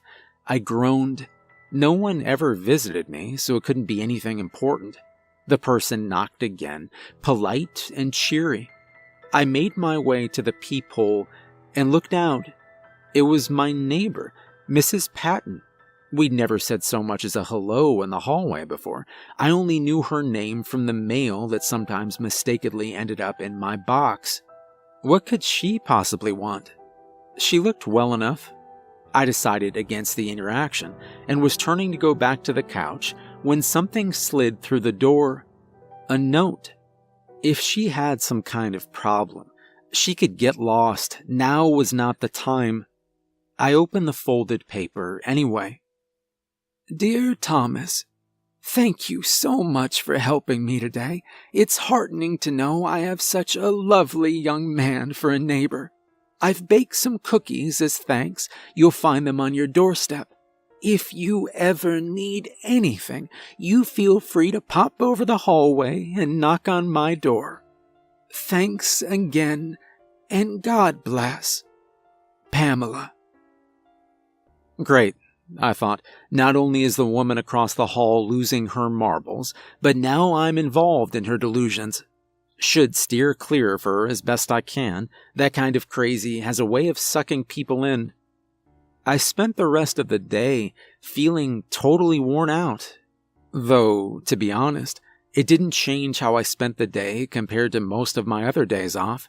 I lounged around the apartment, too tired for video games, watching the same series on Netflix I'd already seen countless times before. I tried to force myself to write a little of my latest novel idea, but as usual, I couldn't find the willpower and just went to the fridge instead. Frozen pizza for dinner again. Spaced out, I barely even noticed as my conscience started to drift, lulled off gently by the chatter of fake lovers on the TV. I closed my eyes just for a moment. I batted my eyes open. Must have dozed off. The room was dark around me, but smelled dank, rotten. Gradually, my vision adjusted to the gloom. My heart sank. I was back in the hospice bed, pinned to it by my own body. The room had changed. Black mold covered everything, seething out from behind the furniture and up the walls. Air thick with spores was pumped into my feeble lungs with each click of the machine beside me. I wanted to cough, to clear my throat, but even that was impossible. I tried to wrench myself from the dream, to will myself out of it, but I couldn't.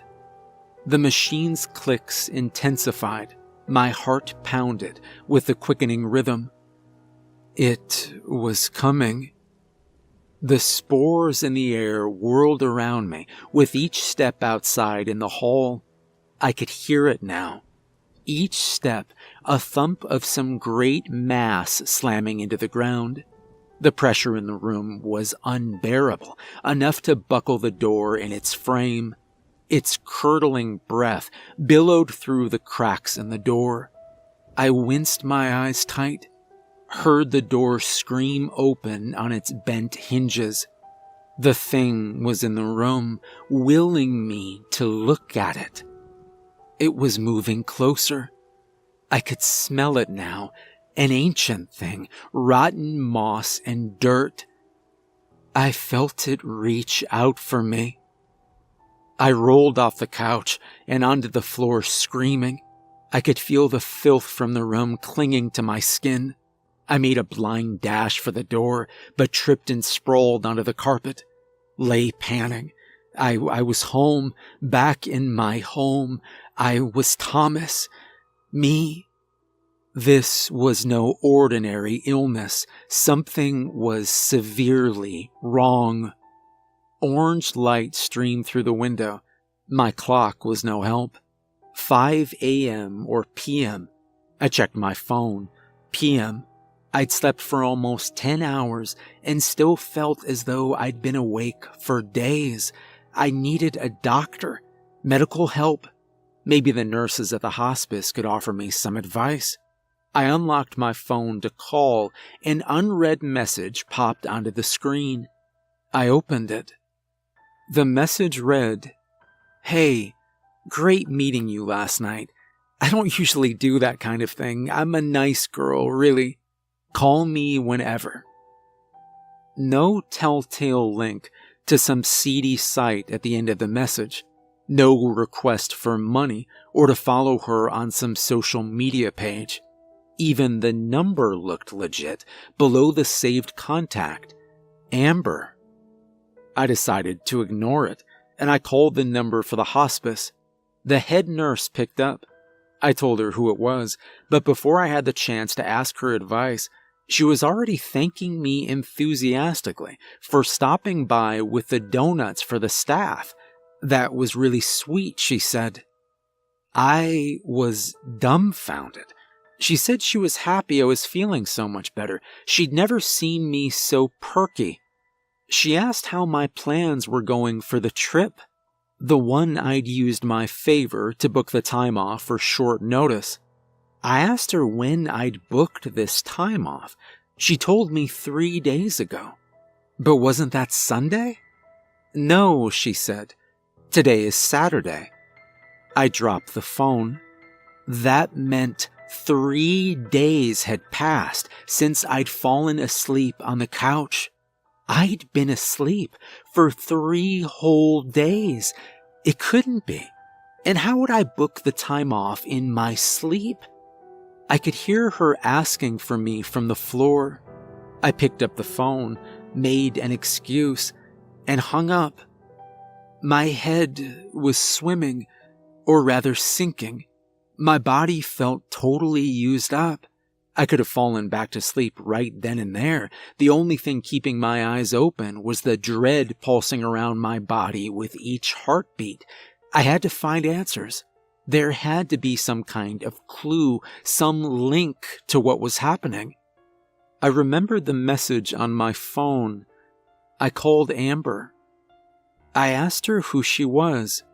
There was a pause on the other side. She asked me what I meant. I demanded to know how we met. Amber told me I was getting weird. I ignored her and demanded again. She called me a creep, said she guessed she'd been wrong about me, and hung up. I never was much good with women. I looked around my apartment. Everything was so tidy. No dirty plates or cutlery. No empty takeaway boxes on the floor. Even my magazines and video games had been neatly put away on the shelf in alphabetical order. What sick bastard had alphabetized my stuff? I checked the trash. Vegetable wrappers from the supermarket, all organic. I dashed to the fridge, stocked with fruit, more organic vegetables, some kind of rice with quinoa written on the side, apricots, meat from a local butcher. Where was my mustard? Where were my pickles, my hot dogs? A white-hot needle shot behind my eye, so painful I nearly collapsed. Worst migraine of my life. Wincing, I checked my phone, checked the history on the browser. I scrolled past a number of charity websites I'd apparently visited over the last 3 days. First time for everything, I suppose. There had to be something I was missing. I checked the files. There was one recording, playmee.mp3. I opened it. My blood froze as my own voice rang through the tinny speaker. It was me, and yet not. The same pitch and accent, yet somehow more languid, calm. Hello, Thomas. Don't be startled. I know this all must be very distressing for you. For that, I apologize. It is not my intention to frighten you, but vessels rarely offer as much resistance as you have. You should be proud. I'll admit, you're not a prime candidate, but needs must. My current vessel is damaged beyond repair, and I must transition soon. Unfortunately for you, amongst the staff and the hospice, your existence is least worthy. You've squandered your chance at finding meaning on this earth, and if you look within yourself, you know this will never change. That is not my doing. It is your own. Sadly, This is the state of most vessels, doomed to be used up and shrivel away without finding any purpose at all. A drop in the ocean, as they say. I want to make the world a better place, Thomas. I want to make something of your vessel. Give it to me. Give in. Rest.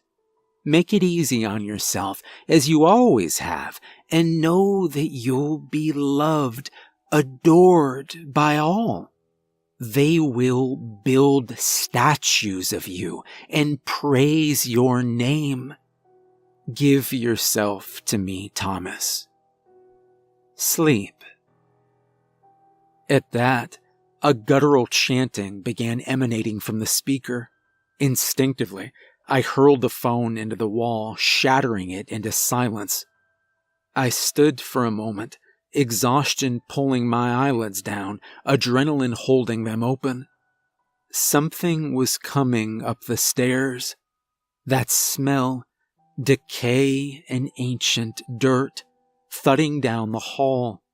Cobwebs began to form around me. I shook my head and they dissipated, began to gather again. The thudding reached the door, filling the room with the stench. The apartment itself twisting around me. I ran to the sink and splashed my face with water. The reek wafted away and back in with each cold splash. I was fading. In desperation, I went to the toaster, set it, and took a deep breath.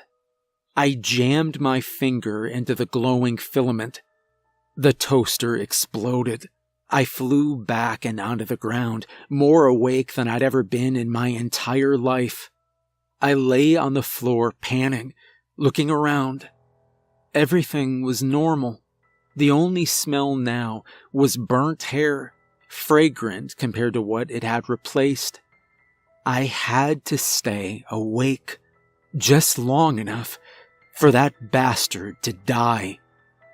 I rummaged through my drawers. I found the trucker pills I'd bought when I started the job. They were still in date. I boiled the kettle, washed down twice the recommended dose of the pills with black coffee. It's been 32 hours since I heard myself on the recording. My heart is beating like a jackhammer. I'm so wired I didn't even recognize my own face in the mirror earlier. I look old. Every time my head drops, I hear that thing outside, getting stronger, beating on the door, and groaning. It wants to be let in. It wants to see me. I think it may be death itself. Maybe it's whatever Muldoon really is. I don't know. Right now I'm doing anything I can to stay awake, to stop myself drifting off. That's why I'm writing this all out. Not even sure if anyone will believe me if they read it. What else can I do? Call the cops? Yeah, right. I've considered going to the hospice and killing Muldoon myself, but even when that thing in the hall is keeping quiet, I know it's out there. I can feel it. It wants me to leave the apartment. It wants me to go to it. By the time anyone reads this, I'll either be me or I'll be gone. Not sure how much longer I can hold out. The cobwebs are covering everything now, and when the thing outside groans, it sounds fierce, angry. At least I can still move my arms and legs. I think I'll watch some more TV, take the last of my trucker pills, maybe another cold shower.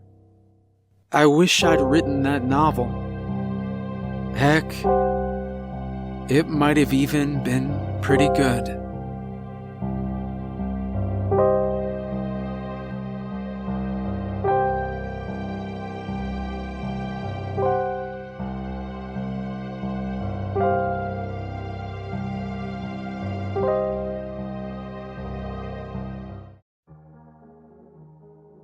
The following is a transcript of the contents of a spiral-bound notebook in the custody of law enforcement in connection with a pending investigation. While the investigation and most of the events described below did occur in the general vicinity of the Midwest, all of the specific locations, names, and other identifiers have been altered by me to protect the investigation and my own anonymity. I will also be circumspect about how I obtained access to the notebook itself. Suffice it to say, I had an opportunity to analyze the object physically. As part of that process, I photographed all of the pages per my SOP. It wasn't until the following week that I glanced down through those photos and began reading what I have now written down below. I understand how this may be interpreted, and you have no reason to trust the word of an anonymous stranger as to its authenticity. I cannot even vouch for the truth of what is written myself, though I think I have transcribed all the words accurately. All I can say is that what I have written is the truth, and I am presenting it to the best of my ability. What you take from it, evidence of something sinister, the outlines of some elaborate prank, or simply a few moments of entertainment, that is entirely up to you. I remember the first time I saw you. You were what, 1? Maybe not even that. Laying on the blanket next to your mama in the park, sleeping so peacefully as she watched over you with a tired but happy look on her face. That sleep, so calm and serene, I envied you that. I was having trouble sleeping even back then, and every day I could feel the last scrapes of that kind of peace being taken from me. I don't want you to misunderstand me, though. Me talking about not sleeping and envying a little baby that can, well, you might think that I was jealous of you, hated you even. But no, nothing could be farther from the truth. I saw that little pink ball of innocence, that bright little light of life that hadn't been kicked and shit on by the world quite yet, and I loved you. I loved you for what you were and what you could be. So I decided to take you under my wing. Pa had once called me a witch. A witch! I tried to tell the dumb bastard that I wasn't no witch, and even if I was, you'd call a boy witch a warlock. But he got that mean, sour look he'd get sometimes before I was 5 words in, and I knew the hit was coming before he even started to swing. I just balled up then. I was 15 at the time, and I could have fought back, but he was bigger and stronger and meaner than me, and if I fought back, it'd just be worse. So instead, I balled right up like a little armadillo, and before long, it was over. Armadillos are funny. They look cute and all, sure, like little knights in suits of armor or something. But you know, a lot of them have leprosy under that armor. A poison rot, like from the olden times, right under their skin. I felt like that back then, like I had a poison welling up under that skin he was bruising and splitting, waiting for the right time to reach out and touch him, wither him right away. Except my poison wasn't leprosy. Mine was what I could see, what I knew. I could look at my father, big, strong man that he was, and I could see the thread of his life stretching out in front of me. Not everything, you understand. It wasn't till later that I got where I could focus more and see particulars I wanted to see, but enough to know the biggest goods and bads he had coming. Enough to see when and how that thread would be cut for good. That was why he was afraid of me, why he hated me so. I'd made the mistake of letting on what I could see before I knew it was better to hide it. Pa tried to ignore it at first, but that changed when I came to him crying one morning. Found him in the field working on that old tractor that crapped out at least once a season, already in an awful temper. I should have known better, but I was scared and upset, and I loved him. I thought if I told him how he was going to die, he could avoid it, and I wanted that more than just about anything. Funny thing was, when what I saw finally came true a few years later, the biggest thing I felt was relief. Relief that it was over and that my poison had finally finished the job. I know what you're thinking. I'm being arrogant, thinking I can play God, thinking that my visions are killing people, when, just by listening to what I've said, you could tell I'm just seeing what's coming for somebody, and even warning them doesn't change a thing. For a long time, I thought that way too. As I got older, and especially after Pa passed, I got stronger in what I could see, but I wanted to see it less and less. I couldn't help people, and seeing people that way, like a bunch of choices that hadn't been made yet, it made it hard to see them as people at all. They were just numbers and symbols, and I felt like some egghead mathematician looking at some humongous formula on a blackboard. Except I liked people, and I hated math, and the world was getting so I couldn't be around someone for more than a few minutes without seeing the worst things they would do and how it would all end. I learned to block it some, but just enough that I didn't go crazy, and that was before I started losing sleep. We aren't meant to be in this world all the time. I'm convinced of this. This world, it's a hard place with sharp edges, and it'll whittle you down to nothing if you don't leave it once in a while. That's why God gave us sleep and dreams. Some people say that those dreams are as real as this world, realer even. And maybe that's so, or maybe not. I don't know. What I do know is that we aren't meant to stay here all the time, especially when you see everything that I see. When I first saw that little baby you, I guess something came over me. Maybe it was some instinct, some part of whatever this power is that I have. I like to think that it was something more, though, that even then, I wanted to keep you safe, forever. I spent the next hour looking through the thread of your life, the times you were truly scared or truly happy, the things that shaped you or pushed you this way or that, when you felt loved and when you were in danger, the day when you were just 19 that you died. By the time your mama picked you up and carried you back to the car, my head was splitting, and I was close to bawling. I could see how it happened and why, but not how to stop it. Telling you, even if I waited 18 years to tell you the day it happened, wouldn't be enough to stop it.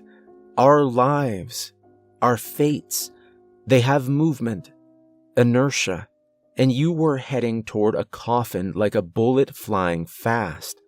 Me telling you stuff you wouldn't believe too late to help anything, well, I might as well be puffing out of breath at that passing bullet. It won't change where it hits one little bit. But what if I didn't talk to you just then? What if I talked to you for years? Proved to you that what I saw was real and that you could trust me? Maybe that belief would be enough that you would listen when the time was right. I followed you and your mama home that day, and I've kept track of you ever since. Those first few years, I would only see you every now and then, checking your thread for any changes, looking into more details so I could understand you better. The rest of the time I spent doing my little experiments with other people, seeing if I could move their threads at all. Turns out I can, but it's not an easy thing. That momentum I was talking about, it's a powerful thing. And even if you warn someone or keep them from doing something they were meant to do, the universe has a funny way of self-correcting. I've seen odd stuff over the years. Much of it I don't understand, and the strangest thing has to be the way that creation will bend over backwards to return a person to the path they're meant to be on. I'm talking about coincidences or things that go even beyond that just seem to happen to make sure someone lives or dies, that they meet a particular person or learn a particular thing. I don't claim to get why it does what it does, but it didn't take long for me to understand what it meant to me. This force, this momentum, whether you want to call it fate or destiny or magic elves in the trees, it was working against me and what I was trying to do. It was the opposition, the enemy, the bad guy, and for a while, I didn't know if I could beat it. And then one day, I did. It was a guy named Lenny. Nice enough guy, I guess, but more importantly, he worked in the building across from my job and ate lunch outside most days. It gave me easy access to him, and after a few months, I had most of his next 20 years mapped out in my head. The key to most of it was him meeting the woman he'd marry. Her name was Laura. Before meeting her, his life was pretty bare. He didn't like himself, and because of that, he didn't like most people. Meeting her changed all that. I'm not saying their life together was perfect, because it wasn't, but they brought out the best in each other. I could see several points in his life where he picked right instead of left because of his love for her, and because of this, he avoided several traps the world might have thrown in his path. Looking at his life, I knew I'd found something special. Everyone is affected by others, but to find a life so impacted by how it touches another, that's a lot more rare. And if I was ever going to have a chance of proving I could affect things, of saving you, this was it. And for a wonder, it worked. It took time and effort and sacrifice, but it worked. And from that, I came up with my plan to protect you.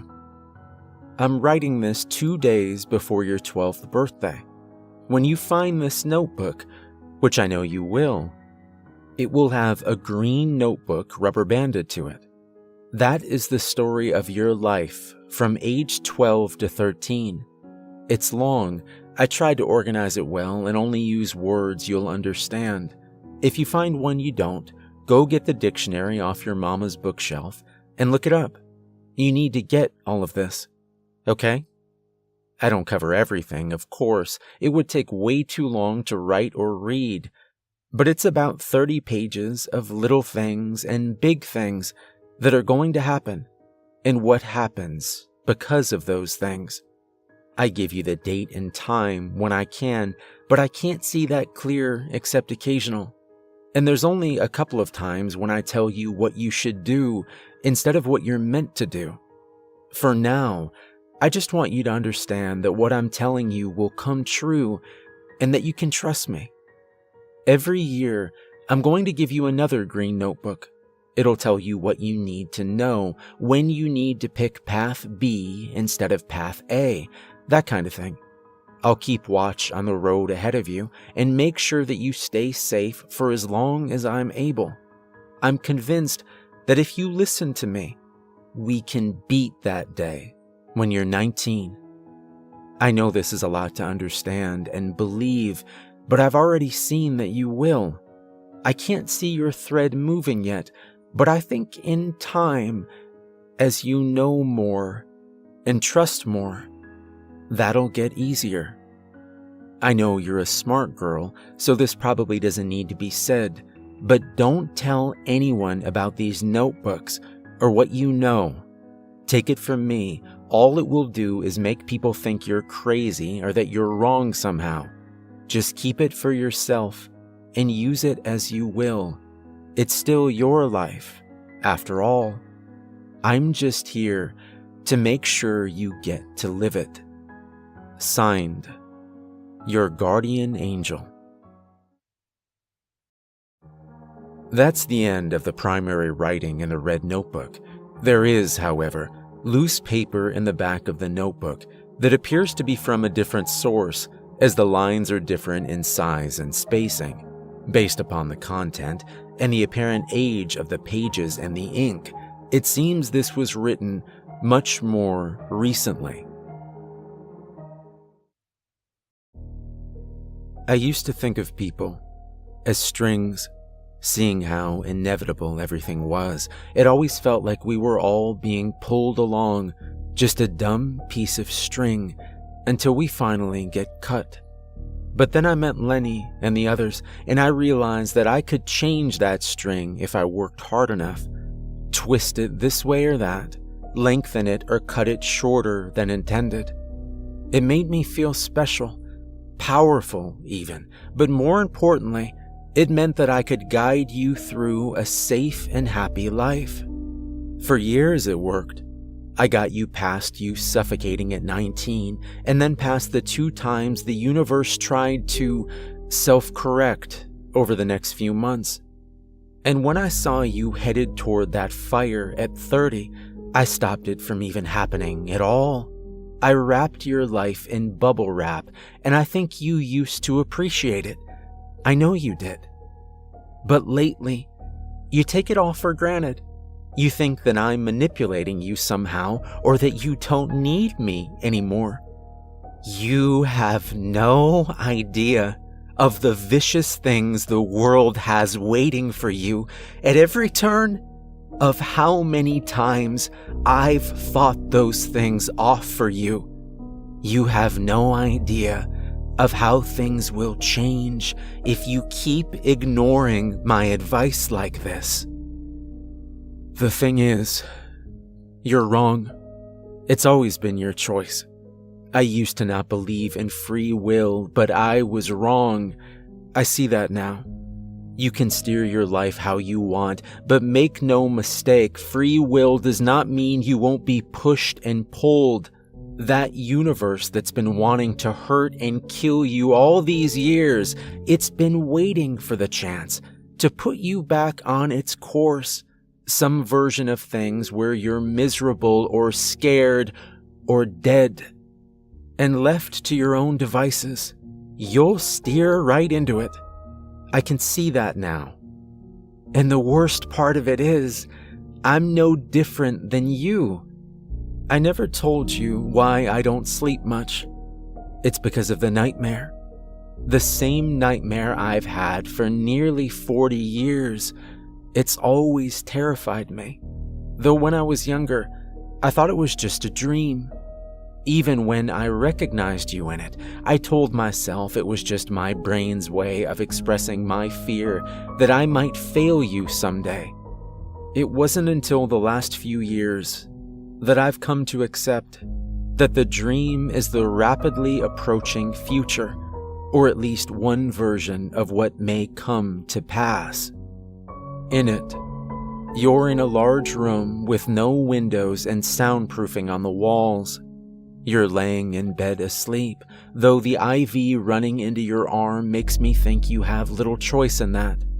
3 years ago, I didn't know where that place was or what drugs I was feeding you. Now, I own that place and have enough medical supplies stockpiled to last 10 years or more. That's not fate. Not really.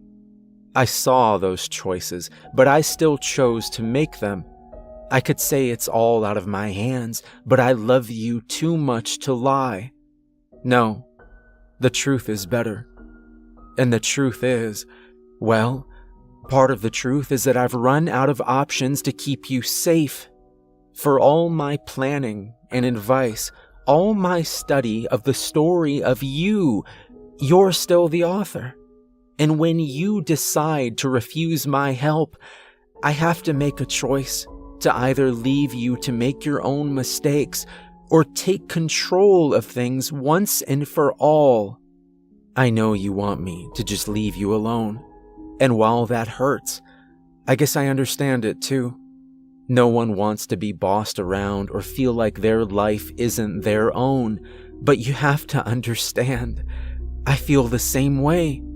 I didn't ask for this power. I never wanted to see what I do. The dark, secret hearts of people. The sharp, biting teeth of the world. The same damn dream that is so terrible and so wonderful at the same time. Because you're not alone in that room. There's another bed, and on it, I lay sleeping. This isn't the ragged, sweaty, screaming sleep of a man ripping himself from a nightmare only to be plunged back into the too sharp world. No, my breath is even, my face unlined by worry or fear. I'm not drugged or knocked out either, just sleeping the blissfully peaceful sleep of the innocent, much like a baby might on a warm day in spring. I need that. We need that.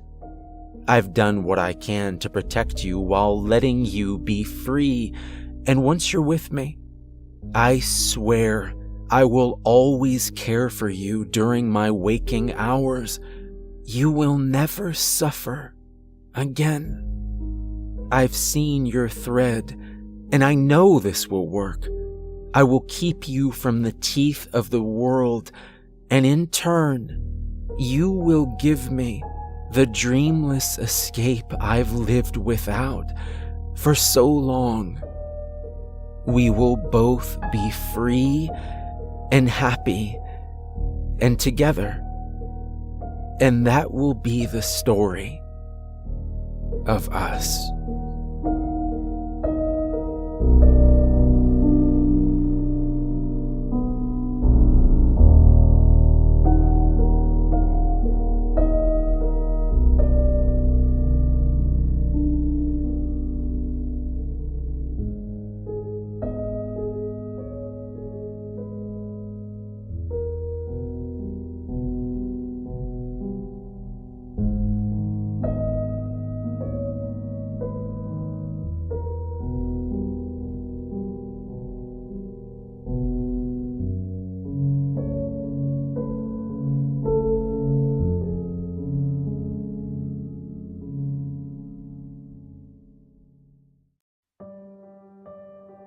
There's a story I need to tell. This seems as good a place as any. It happened at the Devil's Elbow. The Devil's Elbow is a jagged peak that juts up from a ridge in the Sierra foothills. It's in the southern part of the state, not far from where the mountains give way to the desert. There's a rounded rise further down the ridge that people call Hip Hill.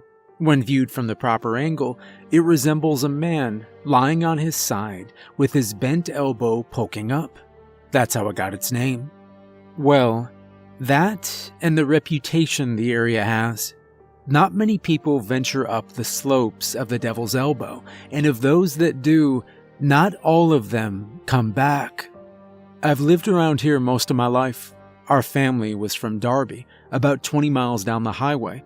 But my parents owned a cabin on Maggie's Folly Road, a 2-lane state route that winds its way up a broad canyon near the base of Devil's Elbow. That's where I lived, in the cabin, although calling it a cabin is a little misleading. The rough timber and fieldstone construction gave it a rustic look, but it had indoor plumbing, electricity, a hot tub, and even broadband. Most of the other cabins along the road were the same. It was the kind of place where people with money built vacation homes. I may have not amounted to much in the eyes of some, but my parents did pretty well for themselves. Maybe that making money gene skips a generation. Aside from having living there for the better part of the last 5 years, I spent most of my summers at the cabin when I was growing up. I may have not heard all of the tales, but I know most of them. Strange sounds, strange tracks, strange occurrences. My older brother, Brad, once told me about the time he went out on a search party with our dad, looking for a missing hiker. I was too young to go along, and he kind of lorded that over me. But when they came back, he wasn't so smug anymore. He told me the story that night, whispering down from the top bunk. He said they were only a few hundred yards up the slope of the Devil's Elbow when the sheriff's deputy leading their party raised his hand for everyone to stop. He asked if anyone heard anything. Nobody did. At all. There was no birdsong, no crickets chirping, no cicadas whirring. He said everybody was really weirded out by it. All of a sudden, the members of the search party, most of them seasoned hunters and outdoorsmen, got panicky and scared. The deputy decided they'd gone far enough and should move on to the next search sector. Nobody argued. I laid awake most of that night, wondering what might be up on that mountain. But by the next day, I was pretty sure Brad was just yanking my chain. Since then, I've never put much stock in the tall tales and campfire stories people told about the Devil's Elbow. That was until the fire. I got a text ordering evacuation a little after 3 in the afternoon. I would have missed it if my phone wasn't set to vibrate. I always keep my phone on vibrate.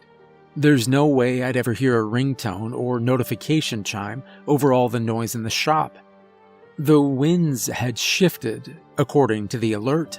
The wildfire had turned west, crossing the Devil's Elbow Ridge, and was burning out of control, straight for the canyon where I lived with my girlfriend. I immediately stepped out onto the loading dock to call her. "Chloe, did you get the evacuation message?" I asked when she picked up. "Oh, yeah, I left about a couple hours ago. People were saying the fire was going to turn, so I didn't wait." "So you're in town? Where are you staying?" Actually, I'm at Gary's." "What?" Gary was her ex, one of those corporate flunkies with an office in the city, soft hands, and a closet full of silk shirts and Italian loafers. He and Chloe had remained friends after their breakup. She even had him up to dinner at my place a couple of times, just to show how mature and adult we all were. Normally, I'm not the jealous type, but their chumminess didn't sit right with me. "I thought we agreed we'd stay in town if we had to evacuate," I said. Darby was what they call a bedroom community, maybe a 45-minute drive from the city. Situated in the desert, it had a main drag lined with upscale boutiques and restaurants surrounded by gated communities. On the outskirts of town were a couple of strip malls for the regular folk, 2 chain motels, and Reggie's Rods and Chops, the custom car and motorcycle shop where I worked as a machinist. Most of the hot rods, muscle cars, and choppers we built wound up as little more than lawn ornaments for rich people, but I can't complain. It's a pretty good living. "You want me to stay in some cheesy Best Western or Comfort Inn? I can't even. You know I have anxiety. I need to be someplace familiar." She was almost in tears. That always got me. We could hash things out later. Gary had one of those fake haciendas, all tile and stucco. The place reminded me of a 90s-era Taco Bell. It was in a new development near the edge of the desert, far enough away from the wooded foothills below the Devil's Elbow to be safe. Okay, I said. "We'll figure it out. But what about Dizzy?" Gary was not fond of my dog. "Dizzy? Oh." "What do you mean, oh?"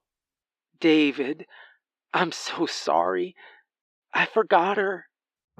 "You left my dog in a forest fire?" "Don't shout at me. I was so scared. The fire was coming and there was so much smoke and I was rushing to get away, and you know I have anxiety." I don't know what other excuses she gave, because I hung up, leapt off the loading dock, and sprinted for my Jeep. You have to understand, Dizzy is pretty important to me. Dizzy is some kind of pit bull mix, black with a white bib, mismatched eyes, and at around 30 pounds on the small side. She has scars on her snout, and half her left ear is missing, which leads me to believe she was used as bait by dog fighters. She came to me at a pretty low point in my life. It was about 5 years ago. I'd just gone through a messy divorce and had been laid off from the factory where I worked at the time. My dad had lost his battle with cancer the year before. Mom had just passed away herself. I think she died of a broken heart. Sounds sappy, I know, but I'm pretty sure it's true. My brother got the big house in Darby, and I got the cabin in the canyon because my parents knew us well and wanted us to be happy. I was on my way out of the city after signing the papers at the lawyer's office to take possession of the cabin when I saw the sign for the animal rescue. I'm not sure why I turned in there. When people ask, I always say I figured a guy that lived in a cabin is a guy who should have a dog. That's not true. It's just something I made up so I'd have an answer to the question I didn't have an answer for. Whatever the reason, I pulled into the shelter and told the woman behind the counter that I wanted a dog. She told me I was in luck. They had plenty. There were lots of purebred labs, retrievers, and collies, dogs that had been Christmas gifts when they were puppies and then dumped at the shelter when they got big and the kids lost interest. I'm sure they were great dogs. All of them seemed friendly enough, but I didn't really click with any of them. I was about to thank the woman for her time and head out when she said they had one more. She didn't sound hopeful, but I said I'd look at it just to be polite. That's when I met Dizzy.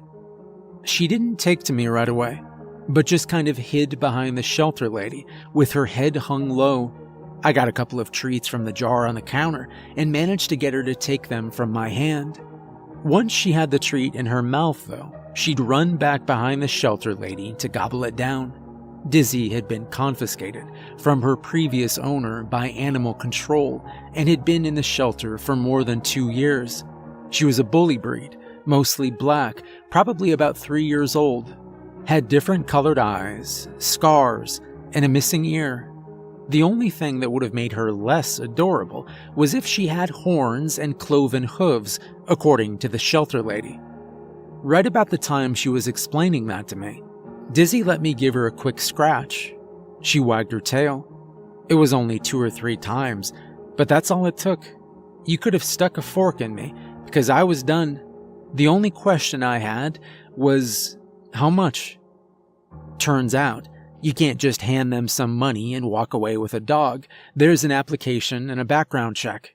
I even had to give references. It took 2 weeks to get approved. While I waited, I made a trip to the shelter every day they were open to take Dizzy for a walk or play fetch.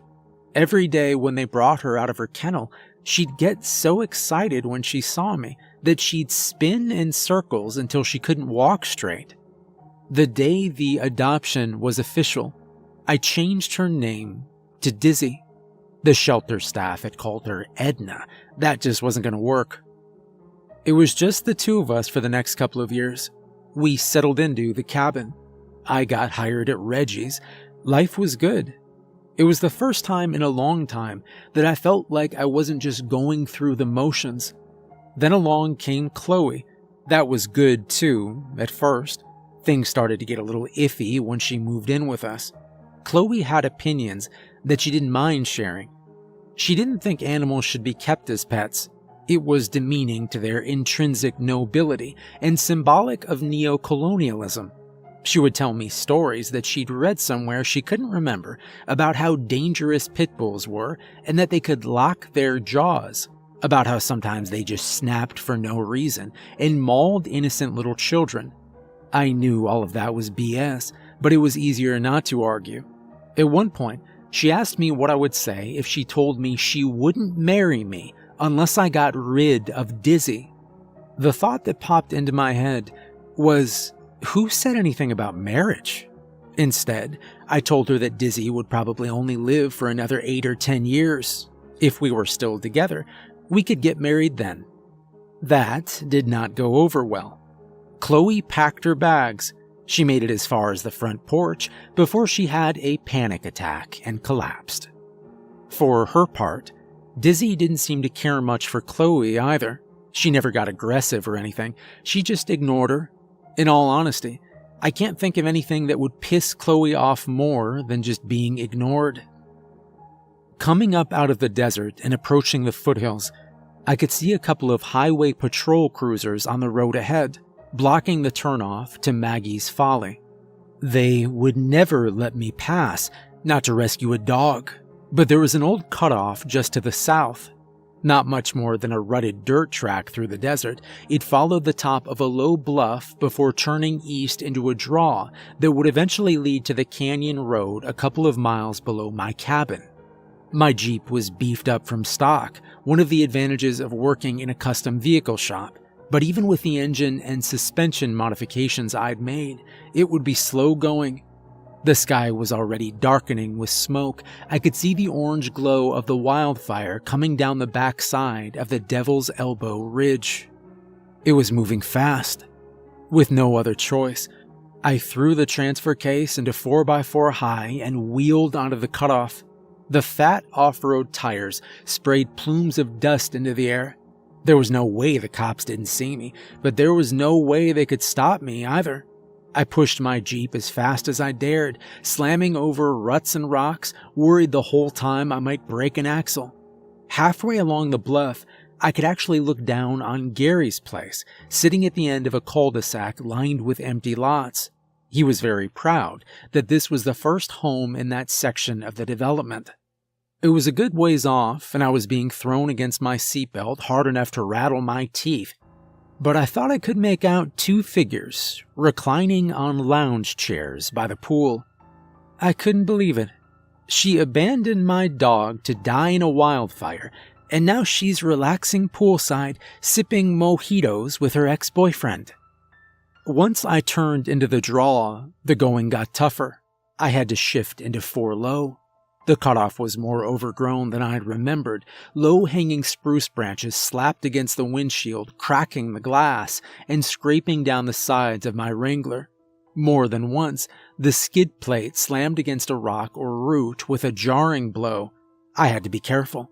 Lots of animals were fleeing the fire. Several times, mule deer and whitetails jumped out onto the trail in front of me. I even spotted a couple of elk bowling their way downhill through the underbrush. My tires spun, caught, lurched forward, and spun again, making my progress nightmarishly slow. My phone vibrated in my pocket. I ignored it, concentrating on keeping the Jeep upright and moving forward. Finally, after what seemed like an eternity twice over, I broke into the clear and turned onto the smooth asphalt of Maggie's Folly. I floored the gas pedal. It was a little after 5 according to the dashboard clock, and sunset at that time of year was just before 7. But when I whipped into my driveway, slewing sideways on the loose gravel, the smoke was so thick it might as well have been midnight. Ash drifted down from the sky like an early snow. I took the porch steps 3 at a time, fumbling my keys twice before I managed to get the door open. Dizzy should have been right there. She always knows when I pull in the driveway. She always greets me at the door, spinning in circles until she can't walk straight. "Dizzy!" I shouted. "Come on, girl!" Nothing. The cabin's lower level has an open floor plan. I could see she wasn't downstairs. Up on the second floor, I checked the bedrooms, closets, bathroom, and under the beds. I couldn't find my dog. The only place left was outside. I'd told Chloe 100 times never to let Dizzy outside by herself. The canyon wasn't wilderness, but it was close. There were coyotes, bobcats, bears, maybe even some wolves and mountain lions. Dizzy wasn't big enough to take on a pack of coyotes, let alone a wolf or a cougar. I dashed out the back door. Heat hit me like a fist in the face. The yard was empty. "Dizzy!" I shouted, then immediately doubled over in a coughing fit. The smoke was thick. The fire was no longer an orange glow in the distance. I could see flames through the trees. "Dizzy!" I shouted again, running to the edge of the woods. More coughing racked me so hard, I vomited. I heard something moving through the brush. It wasn't Dizzy. Whatever it was big and moving fast. Branches snapped like gunfire. Trees swayed. A cold, hard panic gripped my heart as I backed away. Maybe 20 yards into the trees, I saw motion, Just a blur, really, but bigger than any bear I'd ever seen. I kept backing away until I thumped against my storage shed. That's when I heard the low whining. "Dizzy!" I dropped to the ground, peering into the gap under the shed's floor. No dog. I ran around to the other side. She wasn't there. There was a weak yip. It came from inside. I kept the key on a hook beside the kitchen door, but there was no time to run back and get it. Instead, I shoved my fingers through the gap between the double doors and yanked. It took 3 good hard pulls with everything I had before the hasp screws ripped out of the wood. Inside, Dizzy was cowering in the back corner, panning and hacking from the smoke. When she saw me, she trotted to the door and tried to spin around, but there wasn't enough oxygen in the air. She fell over. I scooped her up into my arms and ran for my Jeep as fast as my burning lungs would allow. The roof of my cabin was smoldering. I could see the glow of burning trees further down the canyon. The fire had flanked us, and we were in danger of being cut off. I began to realize that we might not make it out of here. Back in the Jeep, with the windows closed, the air was slightly more breathable. Dizzy seemed to perk up a little. I jammed the transmission into gear, wheeled around, and sped down as fast as I could in the smoke and darkness. Heat battered us. Flaming embers sparked off the hood and windshield. I babbled prayers to a god I wasn't sure existed. 3 miles along, just when I started to think we might make it, a fallen tree, blazing so hotly the asphalt beneath it bubbled, blocking the road. I screamed incoherently, beating the steering wheel with my fist. Dizzy put her front paws on my thigh and licked my face. I wrapped her in my arms and began to cry. How long had Chloe been locking her in the shed? Why would she do that? Dizzy panted and whined in my arms. The heat had become almost unbearable. At least Dizzy wasn't going to die alone. Then it hit me. The cutoff. The fire hadn't advanced as far down on the other side of the canyon. It might still be clear. "We're getting out of here, girl," I assured my dog as much as myself. I whipped the Jeep around again, heading back up the hill. In the smoke and darkness, I missed the turn and had to reverse back down the road for 50 yards or so. Plunging the Jeep back into the trees, we jounced over the same ruts, rocks, and roots that had nearly rattled me to pieces on the way up. Dizzy splayed her feet on the passenger seat, trying to steady herself. My phone vibrated again. I ignored it again. We were maybe 3/4 of a mile down the draw, with the fire closing in fast from behind, when the thing stepped out onto the track in front of us. I slammed the brakes. Dizzy slipped off the seat and fell into the passenger's footwell. It was tall, 15 feet at least, towering over my Jeep, and walked upright. Its body was emaciated, mottled gray skin stretched drum-tight over its bones. Tufts of mangy fur hung from its shoulders. The hands were enormous, each gnarled finger tipped with a hooked claw. Its head was elongated and crowned with antlers. In its mouth were row after row of crooked, needle-like teeth. It leaned forward, peering at me through the windshield with eyes that glowed a dull yellow. I felt that cold, hard panic grip my heart again. Blood turned to ice water in my veins. Dizzy jumped into my lap, planting her front paws on the steering wheel, snarling and barking at the thing like I'd never heard her before. Just then, a tree exploded to the right of the track. The heat of the flames had boiled off the pine resin in the trunk, turning it into an expanding gas that blew the tree apart like a grenade. Chunks of wood pelted the side of my Jeep, dimpling the sheet metal and making spiderwebs in the safety glass. Jagged splinters sprayed the creature. It snorted in irritation before striding off into the trees on the left. I sat frozen in terror until the brightening glow in my rearview mirror drew my eye. The flames were speeding up behind us. I released the brake, stomping on the gas. Dizzy jumped back into the passenger seat as the Jeep leapt forward and we careened downhill. The rest of that trip down that draw was a blur. I have snatches of memory of lurching painfully hard against my seatbelt, of Dizzy whining in fear as she was thrown around in the passenger's footwell, of wanting to give her a reassuring pat but not being able to take my hands off the wheel. I do remember emerging from the last bit of scrub into the open desert and the fire burning out just behind us. I drove along the top of the bluff for a bit before I had to stop. The sun had set. Moonlight washed the desert, turning it into a black and white photograph. The air there was much cooler and free of smoke. Stepping out of the Jeep, I drank it in deep. I plopped down on the edge of the bluff, pulling Dizzy into my lap and scratching her behind the ears. My phone vibrated in my pocket. This time I answered it. "David," Chloe nearly shouted. "where the hell are you?" "Why'd you lock Dizzy in the shed?" "What? What are you talking about?"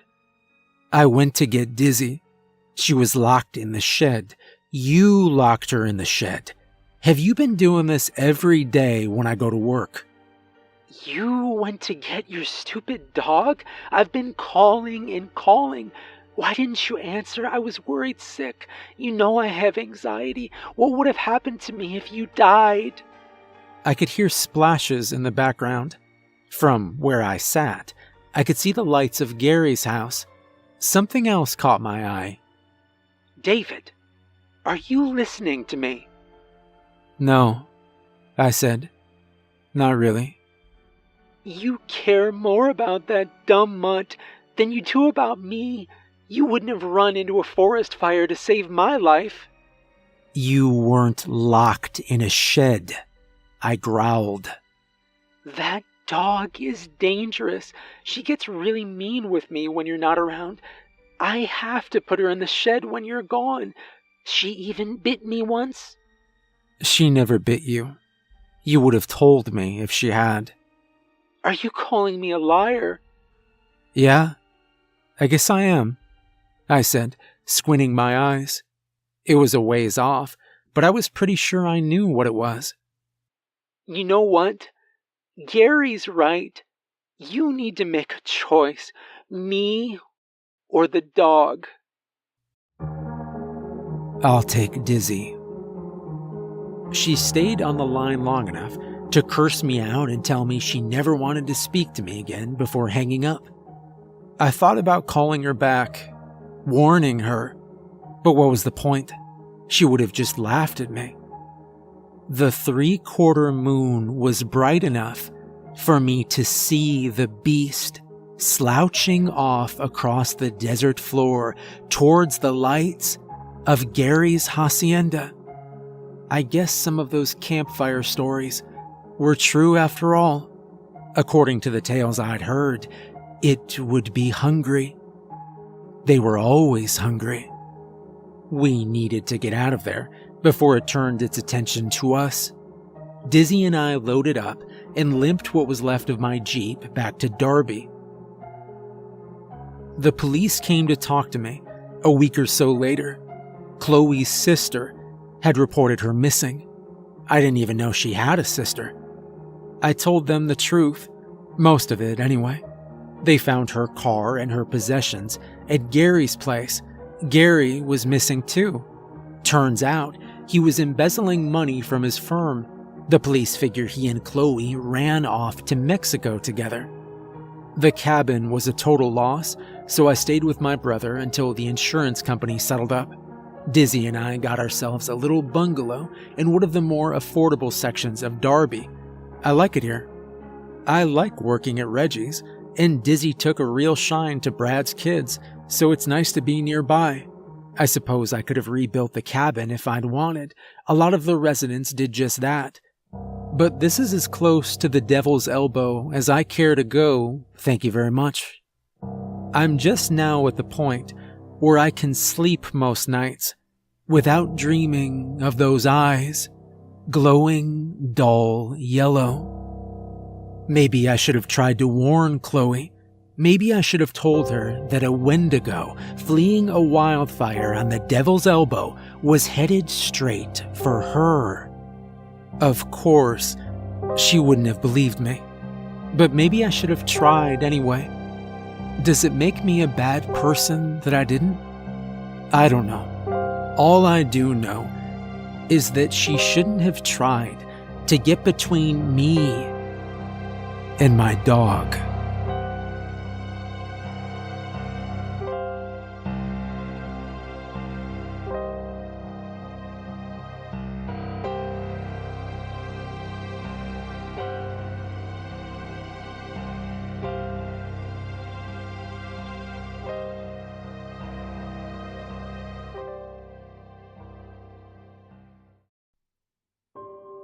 My daughter Agnes died at the age of 26 in a helicopter crash just south of Siberia. The official report said that they'd known they were going to crash for at least 5 whole minutes before the vehicle actually hit the ground. They'd all made some form of contact with family and loved ones, except Agnes. I'd missed her 3 calls to my number as I'd been verging on blackout drunk and had consciously pressed the big red hang-up button each time. I hadn't wanted to hear the way my voice croaked after I'd found my way to the bottom of the bottle. When they told me, I was on enough dope to kill a small horse, and I spent the next 3 days spread-eagled on my floor without moving a muscle, until the withdrawals got so bad I couldn't see. I crawled to the door and out onto the street until an ambulance picked me up. I was numb, broken. If I'd been an addict before, the crash sent me into a nosedive. I began to drink as if it could physically fill the hole I felt within me, and on nights where I could see the end clearly, I'd find a vein that wasn't shriveled and crusted and shoot it until I saw stars.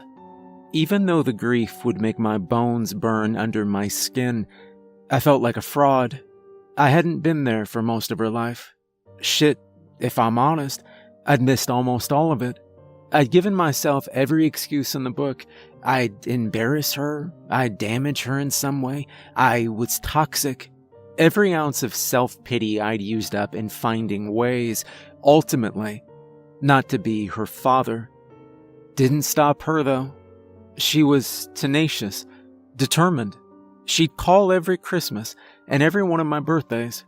Her mother told me she never understood why, even though I hadn't picked up once. She said she spent every day looking forward to our calls. I was slouching my way back home when I first saw it. The hotel, that is. A huge, intimidating building with brass lettering across the front. Hotel Non-Dormient. I knew it then. As if the thought had been engraved into the folds of my brain, this was where I'd do it. I was too much of a coward for real suicide, but I had enough in my savings to get their shittiest room for a month or 2, and could work on drinking and imbibing myself to death. It was a strange sort of clarity. It was probably the clearest, sharpest thought I'd had in years. I was going to kill myself. And this was where I was going to do it. I wasn't much of a father. I wasn't much of a husband. Or at least hadn't been for all of the 3 months I'd given it a shot. I wasn't even a very good drunk. But I could do this. I staggered in, already half a bottle down. The foyer was carpeted a deep red, and I remember thinking about how vast the whole place was. Would I even be able to get a room?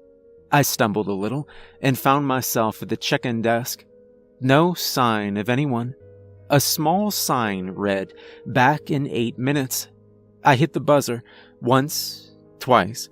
Just as my finger was poised for the 3rd, there was a click. A rush of voices slowly muted into static, and a woman's voice emerged. Room 127. I hadn't asked yet. Did you want a room or not? I was so relieved at the fact I didn't have to talk for any longer, didn't have to try and mask the way my words were starting to slur into one another, that I just agreed. Sure. There was a noise behind me, and I turned to see a small bellboy in a strange little outfit that matched the carpet. No bags, sorry. He shrugged. No problem. Cat got your tongue? He opened his mouth and pointed to the pink stub where his tongue should be. Shit. There was a clink, and when I turned back to the desk, I could see my key dead center. Room 127. I tried to look around, but there was no one. Silence.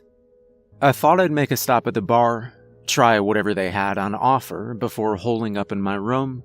Some sort of strange parting gift, watching the world around me as I settled in to end my life.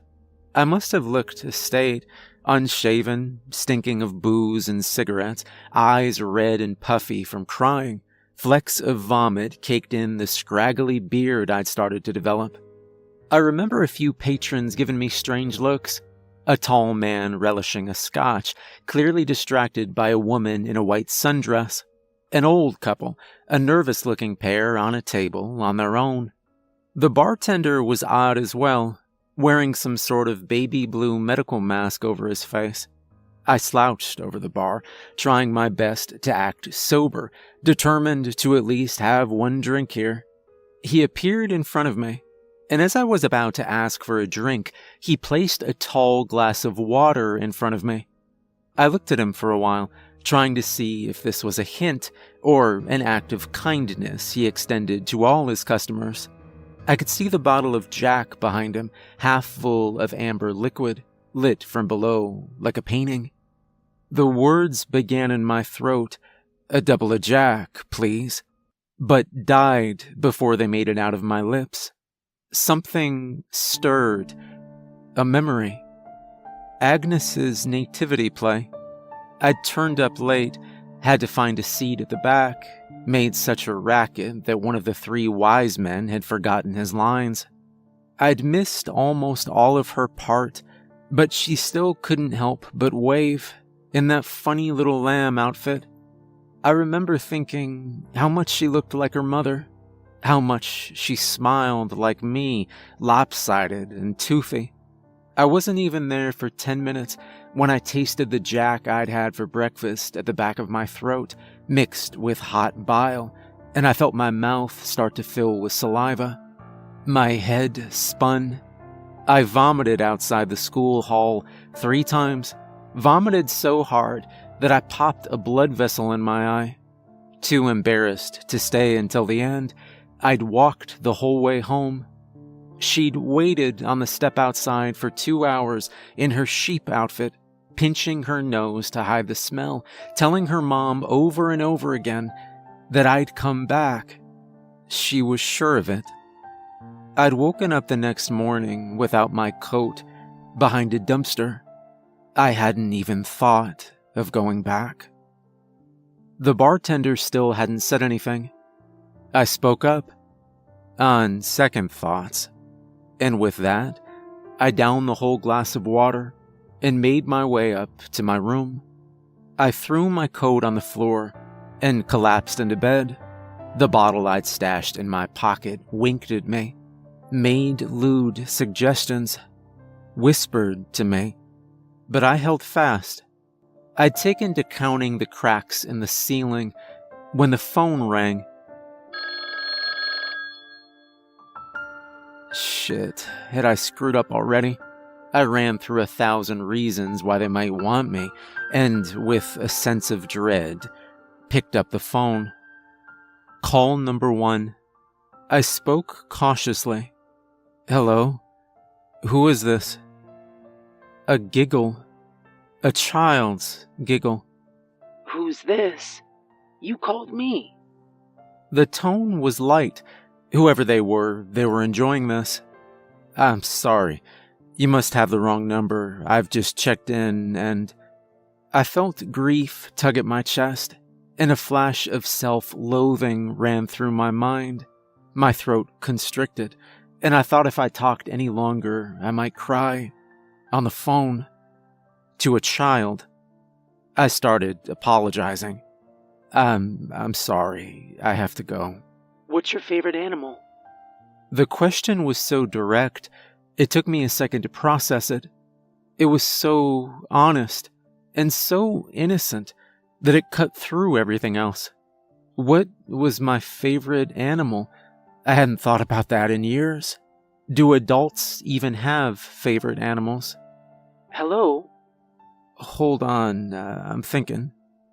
The child on the other end tutted, but stayed on the line. I thought about when Agnes was 2 and we'd taken her to the zoo.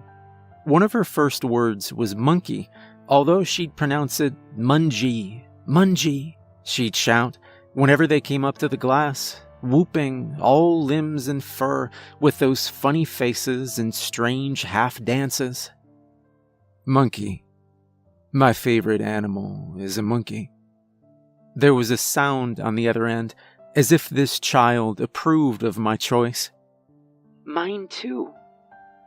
And we talked for a little while after that, about monkeys and birds and cows and sheep, and I took the time to explain that wool was actually made from sheep, and that we actually got a lot of products from sheep that they might know. Milk, wool, cheese. I never knew kids were so damn talkative. When eventually it was time to go, I found that I didn't even have the energy to reach over to the bottle. Instead, I passed out in my clothes and with the lights on.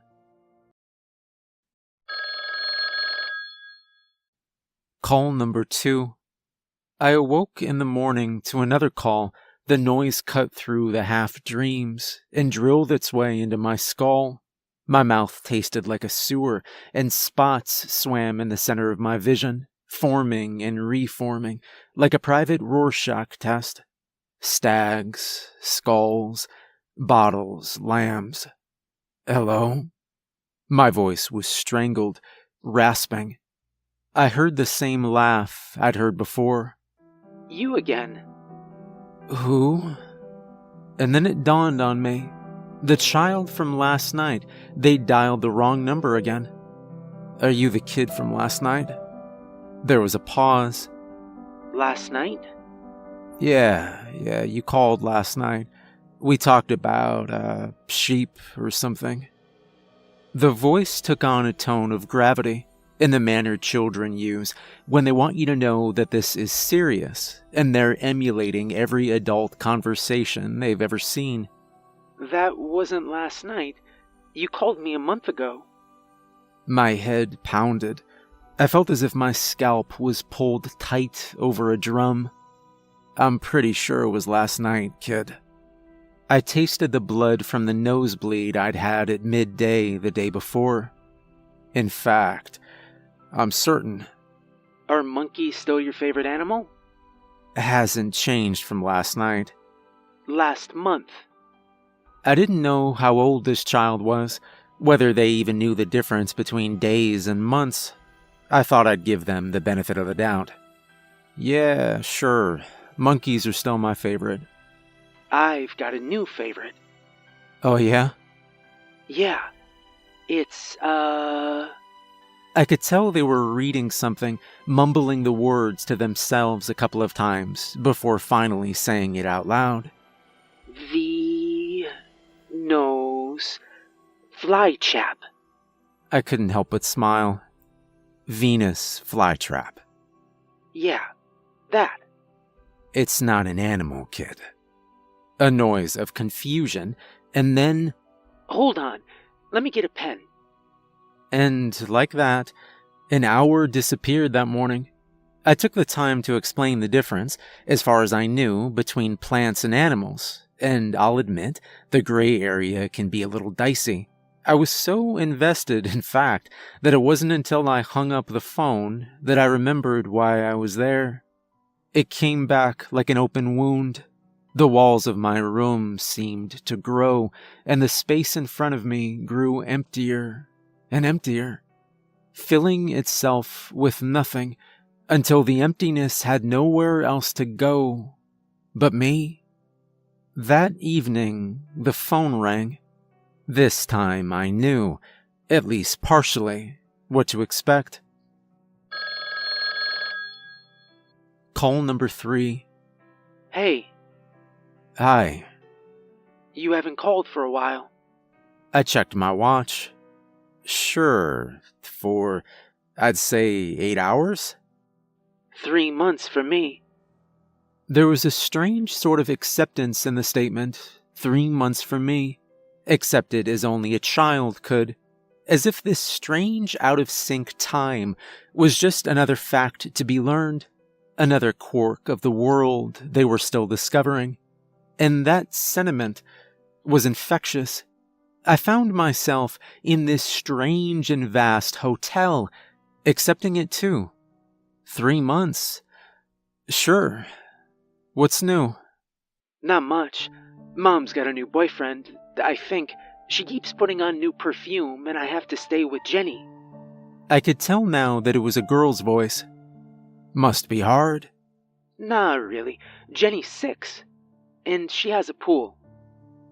My days began to pass like that, with a call in the morning and a call in the evening.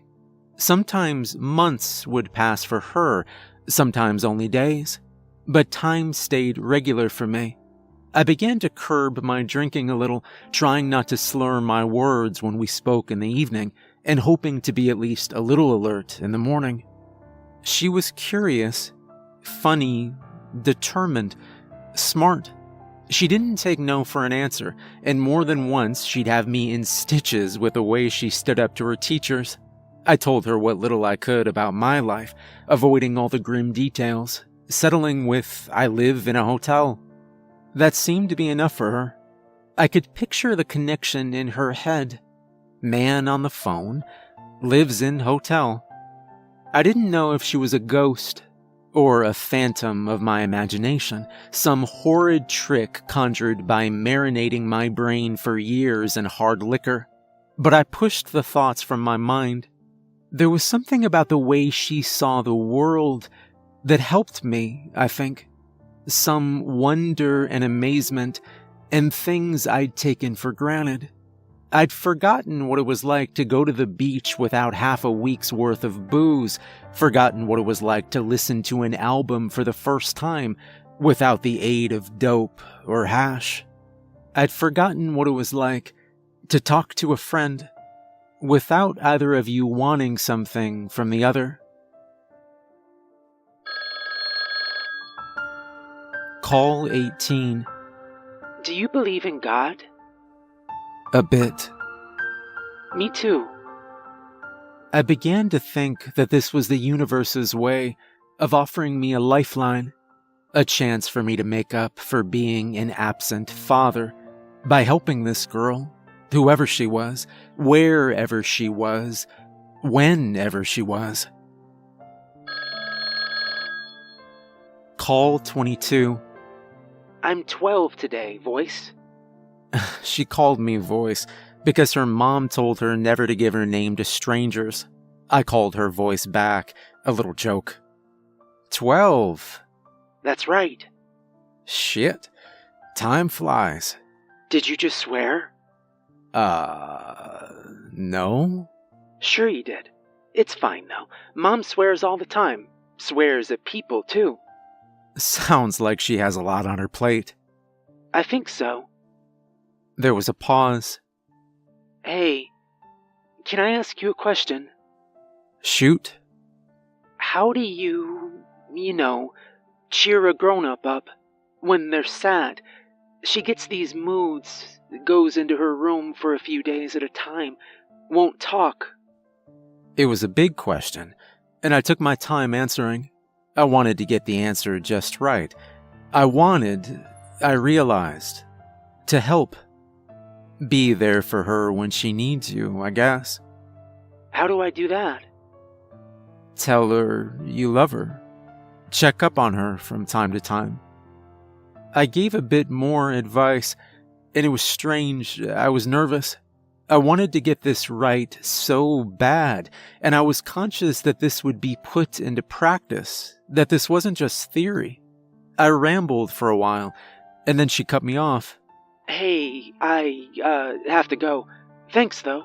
It helped having a grown-up to talk to. Time passed so fast for her. Before I knew it, she was crying about her first boyfriend at 14, caught stealing gum at 15, and moaning about how her mom wouldn't let her drink at 16. Call 67. You're sounding like my mom. I bit my lip. Look, voice, I am an alcoholic. I know what I'm talking about. It ruined my life. Just be careful, okay? You're an alcoholic? My chest grew tighter. Shit. I was, sure, but for a second I thought she'd suddenly grown disgusted with me, grown angry at me, for being such a failure, such a screw-up, and yeah, I am. That's cool. Shit, no, not cool, but it's cool that you were honest. Gotta go. Call 72. I don't think drinking's for me. Really? Yeah, I forgot half the night. Threw up on Mom's new boyfriend's coat. Twice. We laughed. It made me sad as well. Like, really sad. Like there was something rotten inside me, and I couldn't get it out. I let the statement breathe for a while, thought about what to say next. It does that. It does? Yeah. Until before long, there is something rotten. She thought for a moment. You're not rotten. This was my second chance. I was sure of it. Although I could never make it up to my daughter, I could help her. Call 95. I got the job. Well, shit. Look at you, a biologist, and it only took, 5 years at university? Hey, at least I've got a job. She had a point.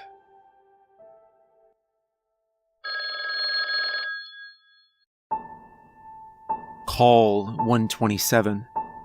Her voice was shaky, but calm. Something was wrong. Something was very wrong. Before she even spoke, I could hear something in the background shouting, a grinding electrical sound. Hey. I could tell she was holding back tears. I felt sick. I felt sicker than I ever had drinking, and I hadn't touched a drop for weeks. A small tremor started in my hands. When she spoke again, her voice was shaking slightly. I tried calling you. You didn't pick up. This was the first call I got. I know. Don't worry. What's wrong? The trip. The heli. Malfunction. Nothing we can do. About a minute before impact. I'm not gonna make it. I saw it then. To you, it must seem so obvious. You must have known this whole time. Perhaps part of me knew, but didn't want to admit it. As if admitting it to myself, admitting the fact that this voice was my daughter would ruin it. That I'd fuck it up like I'd fucked up so many times when I was actually with her. When she was real, tangible, and not just a voice on the phone. Maybe I was scared that if I admitted it and she found out, somehow detected it in my voice, she'd tell me she hated me and leave me, tell me that she wished I'd have done what I came to do that first night in the hotel. It was Agnes. It had always been Agnes. I'd been drunk all her life the first time round, and I'd missed all the clues that might have tipped me off. Her mom, when she moved, the fact she never spoke about her dad. She spoke up. I knew, Dad. And hearing her voice made my heart ache, and makes my heart ache still when I think about it. Hearing her call me that, Dad, a word I wasn't sure I'd ever actually heard her say. This whole time, I knew. I tried to fit a lifetime of apologies in one sentence, in one mouth, and they came tumbling out as half words, sobs. I'm so sorry, Agnes. I'm so sorry. I wasn't. It's okay, Dad. We were both crying, and the noise in the background of her call was getting louder, more frantic. 30 seconds. I love you. I've always loved you. You know that. I'm so sorry. I haven't been. I'm not. I was never there for you. Dad, you were there. And it hit me then. I'd been a sort of father figure, sure, but I'd never actually thought I was doing it for real. There was a scream in the background. How did you know? What kind of daughter doesn't know the sound of their dad's voice? I love you. And then, nothing but static.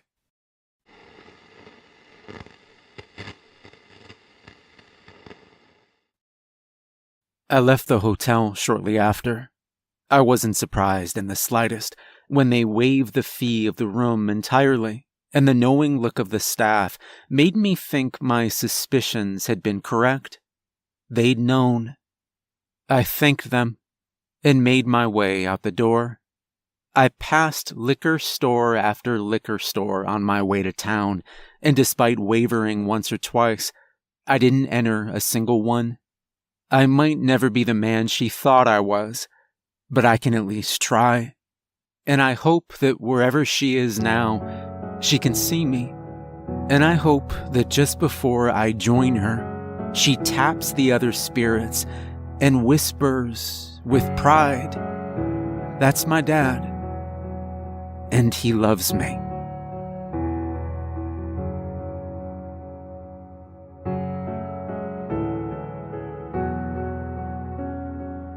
Hey everyone, remember to like and subscribe if you enjoyed the video, and a special thank you to Max for the amazing story. This is easily one of the best stories on the channel, and one of the best stories on Reddit. Make sure to check out more of Max's work, there'll be a link in the description. If you'd like to support me further, there's a link to my Patreon in the description, and I hope you have a wonderful night.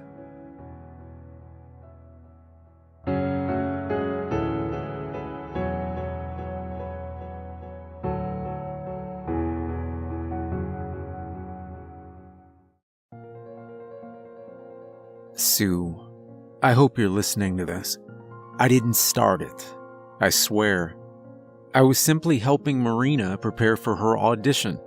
She's a neighbor, a friend, and an aspiring actress who's trying to get her foot in the door of the terrarium that is the theatrical world of Victoria City.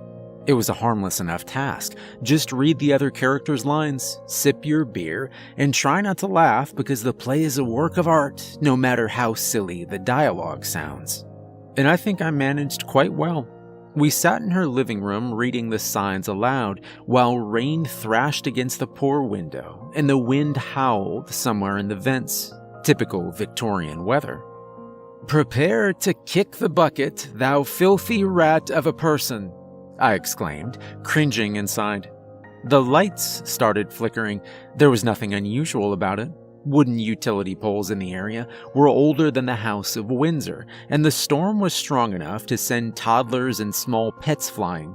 Combine these two facts, and you'll be surprised that we still had power. "I'd better get candles," Marina said, going to the kitchen. I thought it was very wise of her, and I drank my beer. The power finally went off. Again, nothing unusual. Then the cries began, the lingering, unintelligible moans of some sad old person coming from nowhere in particular. Bugger me, I thought, and closed my eyes. How else could I react? It's your turf, Sue. And Alex's too, I guess. You know, I never liked the job. I managed to successfully avoid it for a decade until now. For a moment, I seriously considered leaving, but decided against it. First of all, I live literally next door to Marina's, and most likely I would have heard the stupid cries and stayed involved anyway. And second of all, I like Marina. She's a kind, talented girl who doesn't deserve any of these inconveniences. Marina returned to the living room holding a pack of thin candles and a lighter. "What's this?" she frowned, searching for the source of the sounds that were steadily getting louder. I got up from the couch, told her to leave the candles and get out of the apartment, and shuffled past her into the kitchen. Soon enough, the cries were going to reach the volume of an average AC/DC concert, and then our eardrums would be screwed. The kitchen was as dark as a hell pit, but my night vision is naturally pretty good. Occasionally, lightning flashes were also helpful, and combined with the cries, set the right mood for the evening. I found salt, pepper, and a small jar of dry oregano in the second cupboard I opened. There wasn't enough salt, so I pulled out a bag of sugar as well. Marina didn't get out, of course. For some reason, they never do what you tell them to do right away. Instead, she stood in the middle of the living room, gaping around and covering her ears under the waves of the cursed moans. They were now close in volume to the bonfire night celebrations. I dumped the seasonings on the floor and lit the candles. "My phone's dead." Marina made an impressive attempt to shout over the maddening noise. "What's happening?" "It'll be fine," I yelled back. "Get out." People often tell me that I make a convincing professional face when I want to. Usually by that, they mean my "I won't take any of this crap" expression when I put my eyebrows in a straight line and make my eyes look both bored and intent at the same time. I guess it works, because Marina glanced at me and finally fled to the front door. She tried to unlock it, and when it didn't budge, she desperately threw herself at it a few times. "It's stuck!" She spun around, panicking. Now, that was something unusual. Sue, you know this, of course. For everyone else, spirits require a significant amount of energy to manifest in our world. Their resources are limited. So, naturally, it makes sense for them to choose one main channel of manifestation to concentrate on. Typically, visual ghosts don't scream your eardrums off, tactile ones don't stick out of the walls with their transparent bodies, and audio apparitions don't mess with doors. This bloke was strong, all right, but strong or not, the first thing to do was shut him up. The moans were becoming quite unbearable. I gestured for Marina to return to the living room and went about my business. I tore the bag of sugar open and poured a generous heap into the first corner of the room, then salted and prepared it, added a bit of oregano on top, and finished the composition with a loonie from my pocket. Looked pretty artistic, if you ask me. "What the hell are you doing?" Marina shouted, staring at me as if I were a lunatic. I waved dismissively to let her know I'd explain later and went to another corner. There was no point trying to speak over this ear-splitting noise. A jot of dark, a heap of white, something fragrant, something bright. As it turned out, I had only 3 coins on me and had to use a paperclip from the script for the last corner. It was shiny enough to do the trick. When all the corners were ready, I closed the living room door and poured a thick line of sugar under it to close the gap. The moans subsided immediately, and we both breathed easier. What was that? Marina hadn't yet fully recovered from the shock. "An apparition," I said, figuring out the best way to set up the candles. "A ghost?" Marina chuckled nervously. I nodded. She narrowed her eyes at me. How do you know all of that? I had a very long life, I said after a pause. Marina didn't look satisfied with my answer, but she probably realized it was the only one I was willing to give because she didn't inquire further. Instead, she walked to one of my installations in the corners. What does this do? She asked, crouching down to take a good look at it. It locks the apparition in the room with us and temporarily disables it. I replied. It's not gone then? I shook my head. Still here. The front door being stuck bothered me, but not too much. I figured it could be a powerful old spirit, a rare, but not an unheard of situation. Sue, you and Alex probably saw plenty of those in your days. So, what now? Marina asked, standing up. Now we find out what it wants. I finally decided on the candle placement, a simple rhombic structure. Now, Sue, I know that you, being the bookwormish pentagram fan you are, would disagree with me. But I considered the 5-element structure redundant for the simple ritual of communication. And, Alex, if there's a small chance of you hearing this as well, sod off. I arranged 4 lit candles on the floor in the center of the room and sat cross-legged on the north side of the ROM facing the door. My bum didn't appreciate the chilliness of the laminate flooring, and I really think that floor heating needs to be a more common thing. What should I do? Marina asked. She seemed anxious, clenching and unclenching her fist subconsciously, not a good sign for a mortal observer. Just chill, I said lightly. Have a beer. I think there's some left in my bottle. It'll be over soon. It didn't cheer her up, but Marina sat on the couch. The downside was that she immediately started fidgeting with her foot right at the edge of my peripheral vision. I ignored it for now. At least she didn't get in the way. I placed my palms like an open book on my lap and started chanting the 3rd circle. It's upsetting, actually, the ease with which the words came to me, given the effort I made to forget them. For Marina, it was probably a weird scene, me sitting on her chilly floor and singing ominous Latin gibberish, but she took it all right, didn't freak out or nag me with relentless questions. I was soon dying for a cigarette, craving the bitter vapes in my lungs and the dry taste of tobacco in my mouth. Smoking helped me tolerate plenty of rituals in the past. It's a shame I quit. On the 3rd repeat, the moans returned. They weren't as loud as before, but quite noticeable. Dev, Marina started worryingly. Is this normal? I tried to use my professional face on her again, but it didn't work well with all the chanting I was doing. Marina stood up, evidently distressed. Thankfully, she didn't freak out completely just yet. Then, the symbols began to appear on my palms, burning deep into my skin. They were rough and abrupt, straight lines connected in sharp angles. The words felt ancient, coming from somewhere dark and wet, and filled with burning cold. I had no idea what they were saying. It wasn't English, obviously, or Latin.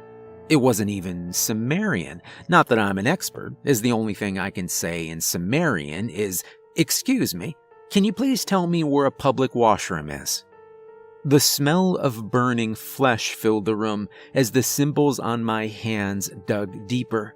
Marina was now circling around, eyeing me with increasing fear. "Dev!" She sounded on the verge of panic. "Dev, what's going on?" The hell if I knew. I couldn't stop chanting at that point, couldn't move a limb or break the ritual. It simply wouldn't let me. It was no ordinary apparition, audio or multi-channeled. That part was very clear now. The candle flame fluttered wildly, as if we were in the middle of a hurricane. Things started rising in the air, pages of the script, books, a vase filled with dead roses. The living room door shook under thunderous bangs. A figure appeared beside the door, flickering sickeningly, and Marina jumped away from it with a deafening shriek. I couldn't blame her. The bloke looked unsettling, thin and old, with a face distorted in pain. He sat in a wheelchair, opening and closing his toothless mouth as if he were trying to say something, but all we could hear were moans. The window behind me suddenly shattered, letting the rain and cold inside. Marina's scream reached an unexpected peak when she looked in that direction and backed away in complete horror. I couldn't move my head, but I was pretty sure that something screwed up was coming into the room from the night outside. That something made me chant louder, almost at the limit of my poor vocal cords. My throat hurt. My ears hurt with the cacophony of the cries, the banging, Marina's screaming, and my own voice. My hands burnt. The hair on the back of my neck stood up as that something from outside apparently started crawling towards me. Not very fast, though. Thank goodness. It took its damn time. Marina had stopped screaming and was forcefully pressing herself against the opposite wall as if she was hoping to just squeeze through it. She clearly couldn't take her eyes off the thing behind me. I raised my voice a notch, bringing agony to my throat just to get her attention. When she finally met my eyes, I darted mine to the candle closest to her, willing her to stop the ritual. She didn't understand at first. All I could do was repeat the move, stare at her, then look pointedly at the candle, all the while feeling that thing getting closer to my ass. When I honestly thought I was done for, Marina finally broke herself away from the wall, rushed forward, and kicked the bloody candle. It rolled across the floor, the flame went out, and I finally regained control over my body and voice. Everything stopped at once. The noises vanished with a pop in my ears, all the flying stuff dropped down, the vase dropped with a shatter, covering the floor with ceramic shards and splashes of water. The flickering old git flickered away. I lay down and decided to stay like that for a bit. The cold laminate didn't bother me that much anymore. If anything, it soothed the burning sensation in my hands. Behind me, the wind mercilessly flapped the curtains around. Marina sank on the floor in front of me, panting. I didn't want to speak ever again. I wanted to close my eyes and drift away. I wanted a cigarette and a retirement plan, and to be as far from any supernatural shite as possible. As usual, no one really cared about what I wanted, so I sat up and cleared my throat, testing it. Then I took my unfinished beer and drained it in one gulp. It eased the pain a little. "You all right?" I asked Marina, my voice hoarse and weak, like after a few weeks of severe laryngitis. "What was that?" What could I say? The first rule of the business is to look as confident as possible. Never let a civilian know that you made a mistake or don't have a faintest idea of what's going on and why. Well, I had an idea of what was going on. It was a mistake to open the two-way communication channel. I decided to ignore the question. "We'll try not to communicate with the apparition again." I paused, looking at the mess on the floor. "Sorry about your window." Marina didn't look like a person who had the energy to care about a broken window. "What was that thing that poured inside?" she asked. It was a good question. I shuffled to the window. There were no traces of anything except the glass shards on the floor and pools of rainwater on the windowsill. The storm was still raging outside. The whistling wind threw a handful of raindrops right at my face through the hole. A perfect continuation of the evening. "What did it look like?" I asked, turning to Marina and wiping my face with my palms. The symbols were now fading. I hoped my skin would heal itself soon. Like darkness. Marina took a moment to collect her thoughts. Very thick darkness, totally void of light. It poured inside like goo. I nodded. It seems something hijacked the apparition to sneak into our world. I opened a channel to talk to the spirit, and this thing used it. Well, trying to use it. I corrected myself. Good job with the candle. The problem remained. If I unlocked the room, the apparition would continue moaning, messing with the doors and whatnot, driving us both insane. That infernal thing gave the spirit enormous powers to get my attention and lure me into performing the communication ritual. It was the first time I'd seen an apparition used as a taxi to our world. I didn't even know it was possible. I sighed and rubbed my face. Why was it my problem? I thought that you, Sue, or Alex would handle it much better. I was never good at this. I wasn't even half decent. More often than not, I was just a brute force keeping civilians away, while you two eggheads figured out your spiritual ways. I reckoned it was my bloody luck that made me a part of this. The only solution, as I saw it, was the one that I was gonna do anyway. Get rid of the apparition. It would leave the thing without its one-way ticket.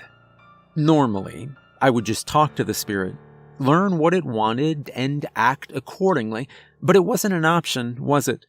I looked at my palms. The symbols were almost gone. I still had no idea what language that was. Apparently, the thing did all the talking.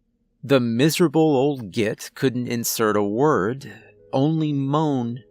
Marina gave me an exhausted look. "Can I leave?" she asked. I wish she could. "Sorry," I said. "I don't think the thing will let you. We need to remove the apparition first." "Why me?" Marina sounded as if she was holding back tears. The question itself was pointless. I asked it myself thousands of times, and no one ever answered. In the current circumstances, however, it made sense. Why Marina? Our building definitely wasn't haunted. I wouldn't live here otherwise.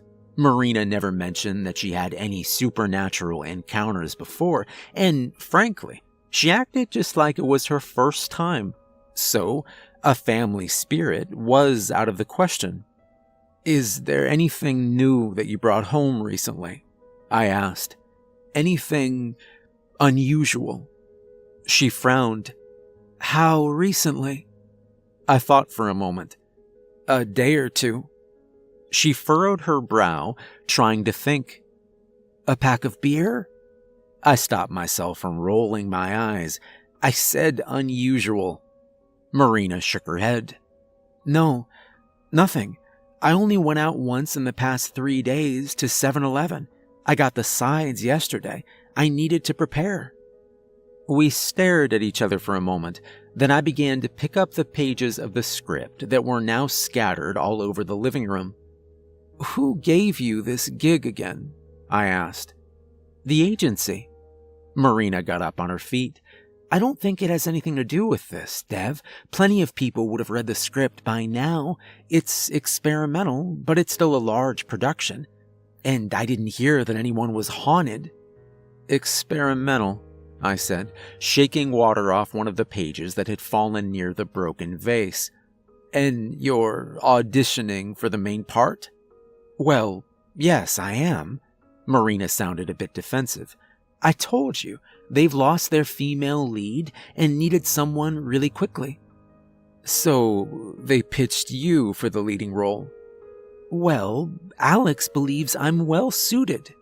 Marina looked hurt. "Who?" I froze, picking up the last page. It must have been a coincidence. "Alex, the new guy." She suddenly blushed, and her eyes dropped. "To be fair, I think he has a crush on me. He kept asking if I had someone to rehearse with." I licked my lips. They felt like they'd been brushed by sandpaper. Do you know his full name? Yeah, Marina shrugged. Alexander Munka. My jaw dropped. He didn't even use an alias, the bastard. But then, Alex always considered me stupid. I guess I just proved him right. I leafed through the script, reading more carefully this time. It was no surprise that the dialogues made so little sense. I should have noticed it right away. But, fool that I am, I just read all the pseudo-old English nonsense out loud without giving it a second thought. It was only now I finally saw that some of the words in the male character's lines had been specifically placed to form 2 stanzas of the Grey Gates summoning. They repeated 3 times over the course of the play. I performed the bloody ritual without realizing I was doing it. I face-palmed myself and stood like that for a while. If Marina, or anyone else really, had said the stanzas, nothing would have happened. But I'm a different matter. Me saying them made the ritual work. Alex targeted me purposefully, Sue. I remember the look on that asshole's face when we last saw him, that night in 1937. I wouldn't put it past him to use me and my friends as tools for his dark shenanigans out of pure spite. I'm pretty sure, Sue, that you're next. Dev? I flinched. I'd completely forgotten that Marina was still there. We were back to square one, an unwanted ghost, a frightened civilian, and me, probably the most unsuitable person to deal with it. I had to banish the apparition. I know what you'll say, Sue. It was unethical. There would be no wholesome story for the moaning bloke, no fulfilling purposes or finished mortal deeds. But that was the whole problem. He had none of those. He just happened to be the closest apparition when I read the Grey Gates. I dragged him into our world, making him a perfect ride for whatever Alex was trying to unleash. Do you smoke? I asked Marina, and she shook her head. Of course she didn't. Why did I even quit? It's not like I'm going to die of lung cancer anyway. All right, I said. It's going to be messy. Don't panic. Cover your ears, and if you fear blood, look away. Marina frowned. Wait a minute. But I already opened the living room door, smudging away sugar, which brought back the moans. I needed a knife, preferably an obsidian one, but beggars can't be choosers. Oh, the thing knew what I was going to do the moment I pulled the chef's knife out of the knife block. It knew, and it wanted to destroy me. The moans became howls. The lightning struck outside, and I barely managed to duck when the other knives flew at my face with vicious speed. Most of them hit the refrigerator, leaving visible dents in the metal, and dropped on the tiled floor. The steak knife nearly cut off my ear before it got stuck in the wall, wobbling slightly. All hell broke loose around me. Drawers and cabinet doors burst open, and their contents flew out. I covered my head and ran, dodging flying cutlery and dishes. I was almost in the hallway when the cursed toaster got me between my shoulder blades. That one hurt. In the living room, Marina was crouching behind the couch, covering her ears, eyes huge and round and completely terrified, but despite all the horror, she was still trusting me, trusting that I'd be capable of fixing it all. I guess she had no choice. The candles went off. There was no time nor need to light them again. I slashed my right palm as deeply as I could, making the moaning old git scream in agony. An armchair rose into the air, moving chaotically towards me. I dipped my index and middle fingers into the wound and began to draw a pentagram on the laminate floor with my blood, chanting the last 2 stanzas of the Grey Gates. Marina shrieked, and out of the corner of my eye, I saw the old git flicker next to me. He was moving now, stretching his scrawny palm hands towards my shoulder. I felt his freezing touch. I was moving my hand as fast as I could, blood running down my arm. The pentagram was done. I had to draw the runes around it now. Above me, the armchair was getting uncomfortably close. It landing on my head would be much more painful than the toaster. The old git's fingers grabbed my t-shirt. I felt the force dragging me away from the pentagram, tearing my shirt, but I already put the runes in their places. The last word of the third round of chanting rang in the air, and everything stopped. The armchair fell down with a loud thud. I barely managed to roll over to the side to escape it. The room was in havoc. I don't think there was a single thing left undamaged now. Marina was exceptionally pale. We just sat there in silence until the neighbor started banging on the front door. I don't particularly want to talk about the very unpleasant conversation with our landlords that followed, or the cleaning or bills for the damaged property. Suffice to say, Marina doesn't want to hang out with me as much as before. Alex vanished again. There's no traces of him at Marina's agency, which brings me to this. Sue, I hope you're hearing this, and I hope it's not too late. I've no other means to reach out to you. I've no idea what Alex is trying to bring into the world, but he must be stopped. And I'm not the right guy for the mission.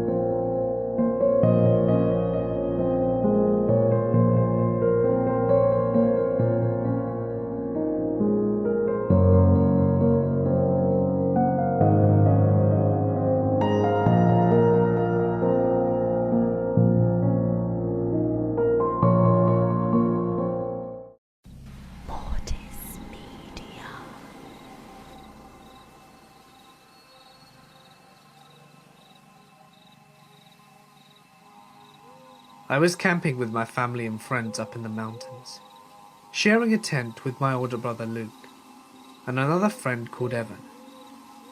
We weren't tired, and everyone retreated to their tents for the night. But the fire was dimming, and we were bored, so we went inside our tent to watch Adventure Time on my laptop. We all passed out after a few episodes, and I woke up sometime during the night into an episode of sleep paralysis. I have weird sleep habits and experience sleep paralysis every few months or so.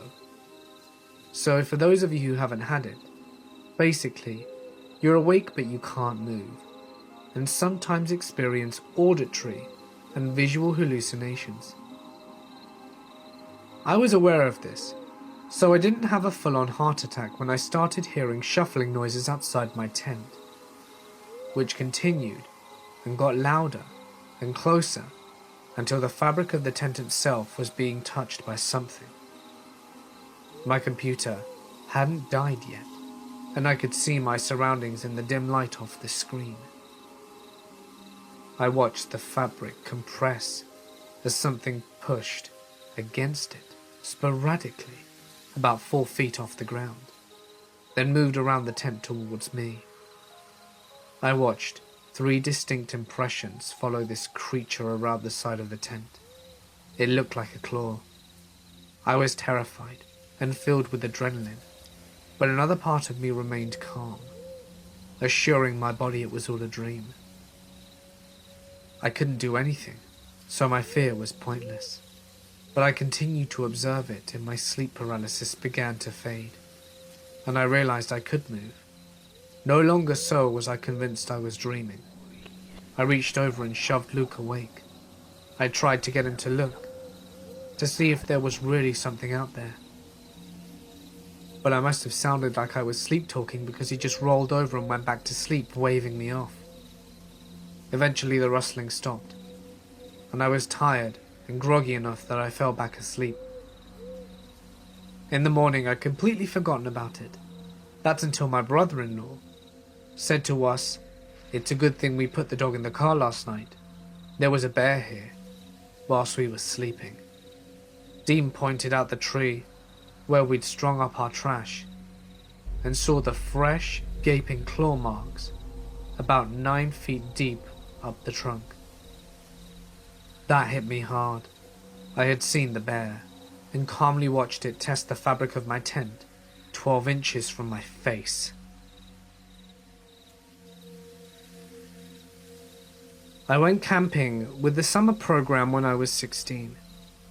12 other guys being managed by 4 adult men, and we were having a great time. S'mores, hot cocoa, campfire stories, the works. We all had to be in our tents and either sleeping or awake, but quiet, by 11. I was in a tent with 2 other guys, staying up later and just talking typical teenage guy stuff. As one guy is talking, I start to hear heavy breathing nearby, like someone has just been running and is out of breath.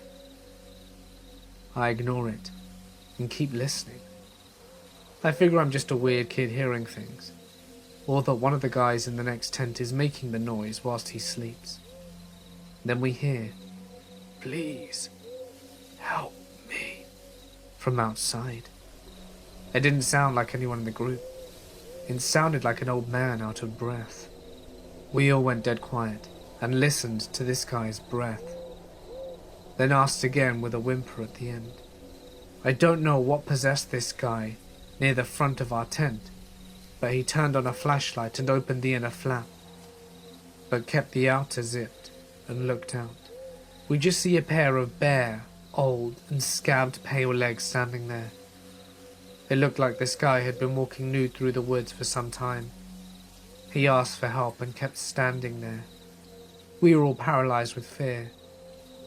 But the guy at the front managed to say, "Keep walking down the trail. A ranger will be there soon." The guy stopped breathing and said, No rangers. They keep me here." It was at this point someone else finally spoke up. A chaperone came out of his tent with a flashlight and cautiously asked him how long he'd been there and what happened to him. The old man didn't answer, just started sobbing and ran off into the woods. We saw by the flashlight that he was completely naked and emaciated. This was maybe 7 or 8 years ago, when I was 20, and in a really bad way. I had been screwing up my life via heroin for the past year. But after a lot of help, love and luck from friends and family, finally, I was getting my head cleared and was almost there, above the black tar hell I had gotten myself into. I decided to get out of the city and drove 2 hours out to a smaller town in Missouri, where Google Maps told me a small campsite by water was. I knew that there shouldn't be very many campers because it had just gotten cold and was around 40 or so that night. Nearly there, as I'm driving down a misty morning road, just a picturesque straight 2-line highway. There's this object laying in the road about half a mile up. I slow my approach and can see this shaggy mutt just hanging out. I stop and rolled down my window right next to it, and she came up, licked my hand and wagged her tail a bit. She seemed to expect something of me. She had no tag, no tattoo for Chip, and was just a dog with no name. Naturally, I popped open the passenger side door for her, and she was so glad and hopped in. So now I've got this dirty but friendly companion with me for my little excursion. The dog with no name. The entrance to the campsite was only a half-mile further. As I suspected, there was no one around. I just dropped a 5 in the honor box and picked the closest site to the stream. I set up my tent, the same one I did set up for years with my dad as a kid, collected some dry sticks, and started a fire. The dog with no name just circled the campsite, looking content enough to sniff some leaves and roll around in the mud. I went to check out the rivulet, about 30 feet wide. It had a man-made stone dam that you could walk across. To the west was the deeper part of the river, sort of pooling at the dam, then maybe an 8-foot drop to the east into calmer streams. Instantly, I wanted to go on, cleanse myself, symbolize, baptize, whatever. I grew up Catholic, so that kind of shit runs through my head to this day, though I'm far from religious. The dog sees me scoping out the whole time from the campsite. I can't bring myself to do it though. I'm hugely disappointed in myself. But it's cold, it's brackish, and I don't have a towel. So I go back up to smoke some cigarettes, eat hot dogs, and pet the dog with no name. Night falls quickly after all this meditation, and I roll inside the tent to sleep. My buddy sleeps inside the tent, next to the sleeping bag. This dog was awesome. And I wake up in the middle of the night for no reason. I can't put my finger on it. And my main source of warmth, the dog with no name, is missing.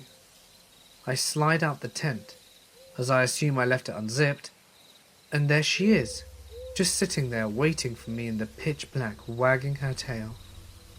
I feel very strange, like something is happening here, and someone/something is telling me to get back down to the river and do the damn thing. We walk down the short trail together, surrounded by Missouri black. It's even colder than before, but I start to strip anyway, standing on the chilly stones of the dam. The dog with no name sits on the edge of the river again, just watching me, a slight wag. I'm now stark naked as can be, staring into this black pool that looks like supernatural ink. I should mention here that I hate swimming in the water. I can't see the bottom of it, and my fearful imagination takes over and I freak out. In other words, I stand naked on the dam for over 10 minutes, before I finally mustered up the balls and just dive into the blackness. It was cold as hell and scary as shit. When I came up for air, I was thrashing wildly back towards the dam, scrambling back onto the slick stones. I shook out my hair and was surprised how the adrenaline helped me keep warm. As I was picking up my shoes and clothes, I looked over for my body at the river's edge. The dog with no name was nowhere in sight. Back up the campsite, I look around, gently whistling and that kind of thing. I'm more than woken up by now, so I go ahead and start another fire as dawn is just starting to break. I have another hot dog for breakfast, and figure I might as well pack up and leave. This trip feels more than complete. I start my car up and check my phone. There is an hour time difference between the two. This happens to fall on daylight savings time. I'm not calling it a supernatural rip in time, but it's funny it was the night this went down. In fact, the exact time would have been around 3 or 4 a.m. that the dog disappeared. So the dog never showed up again, and I never shot heroin again.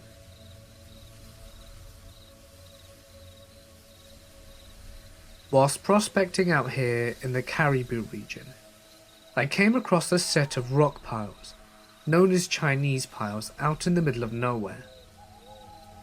These being here means someone did a lot of digging back in the old days.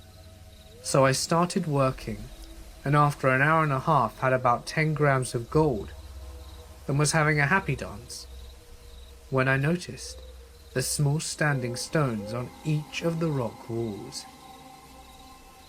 Each stone had several Chinese characters on them, and in a moment of dread, I realized that they were graves.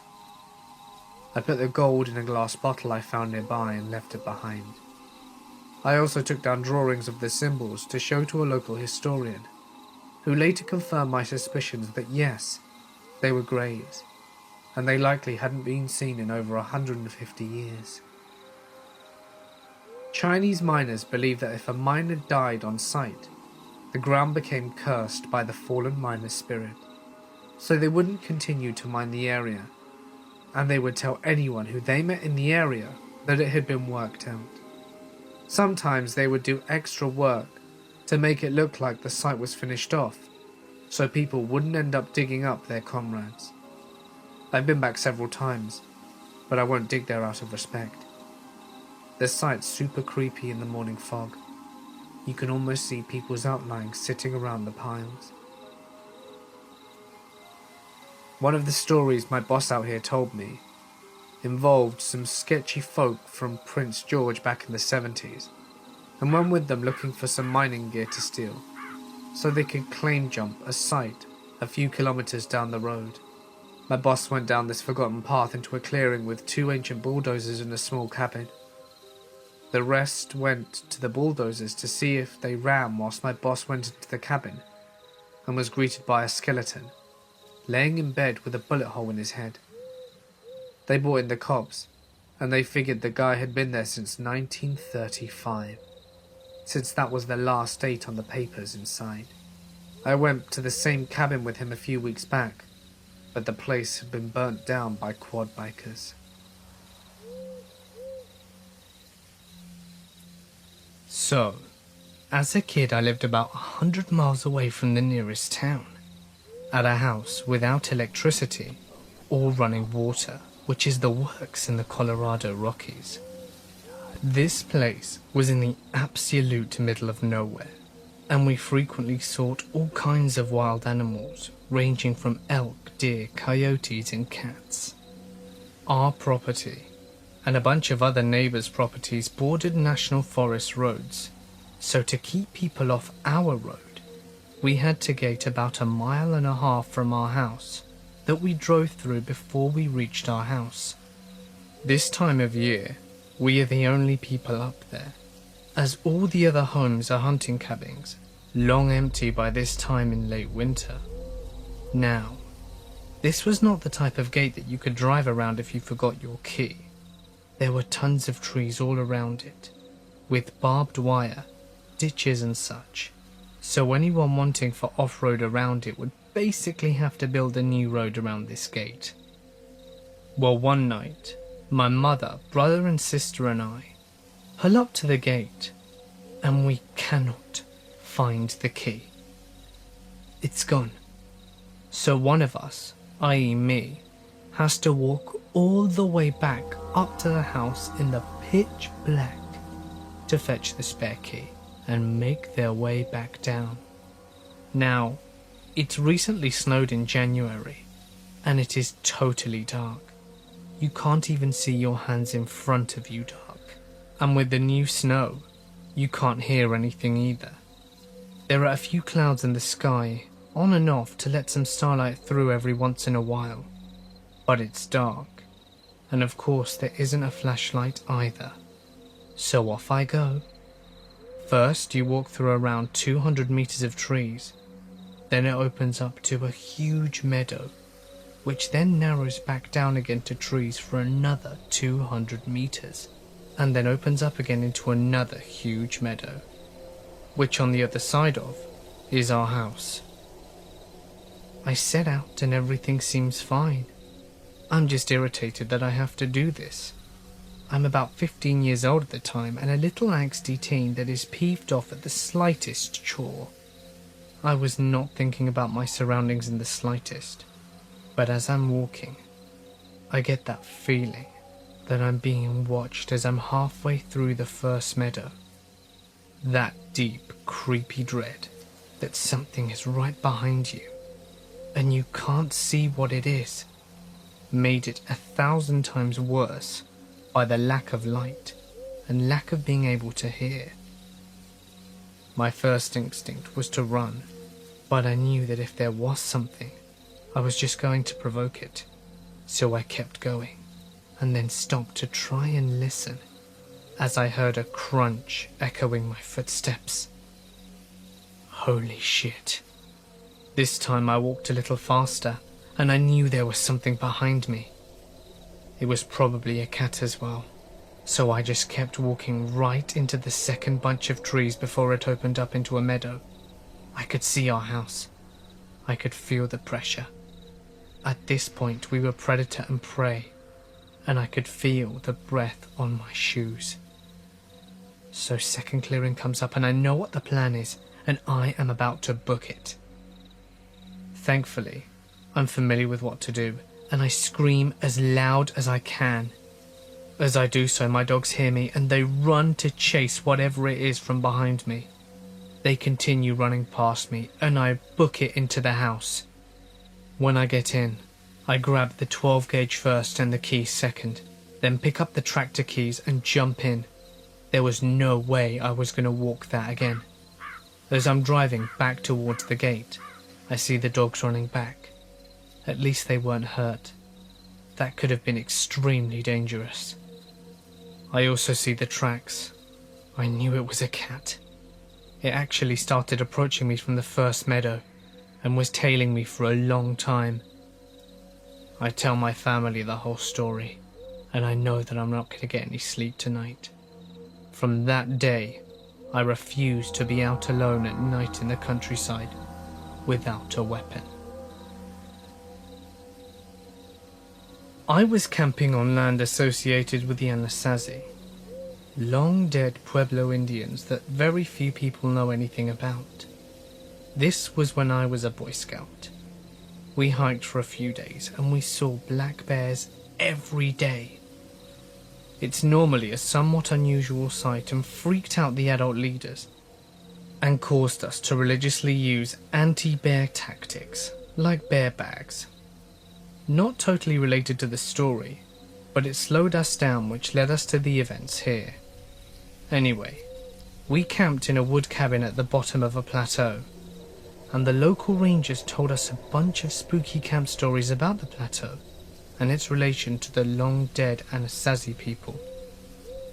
Even their real names is lost to history, as Anasazi is what the Navajo called them, meaning ancient enemies, or those who are not us. Another part of what they told us that stands out is that the Anasazi were obsessed with ravens, and possibly crows as well, and a lot of their superstition revolved around massive raven people, and people with raven heads, stuff like that. I completely forget all the other details at this point, as it was well over a decade ago. Anyway, my tent mate is a bit slow, and is also very allergic to peanuts. He ends up eating some of the pre-packaged food that contains a copious amount.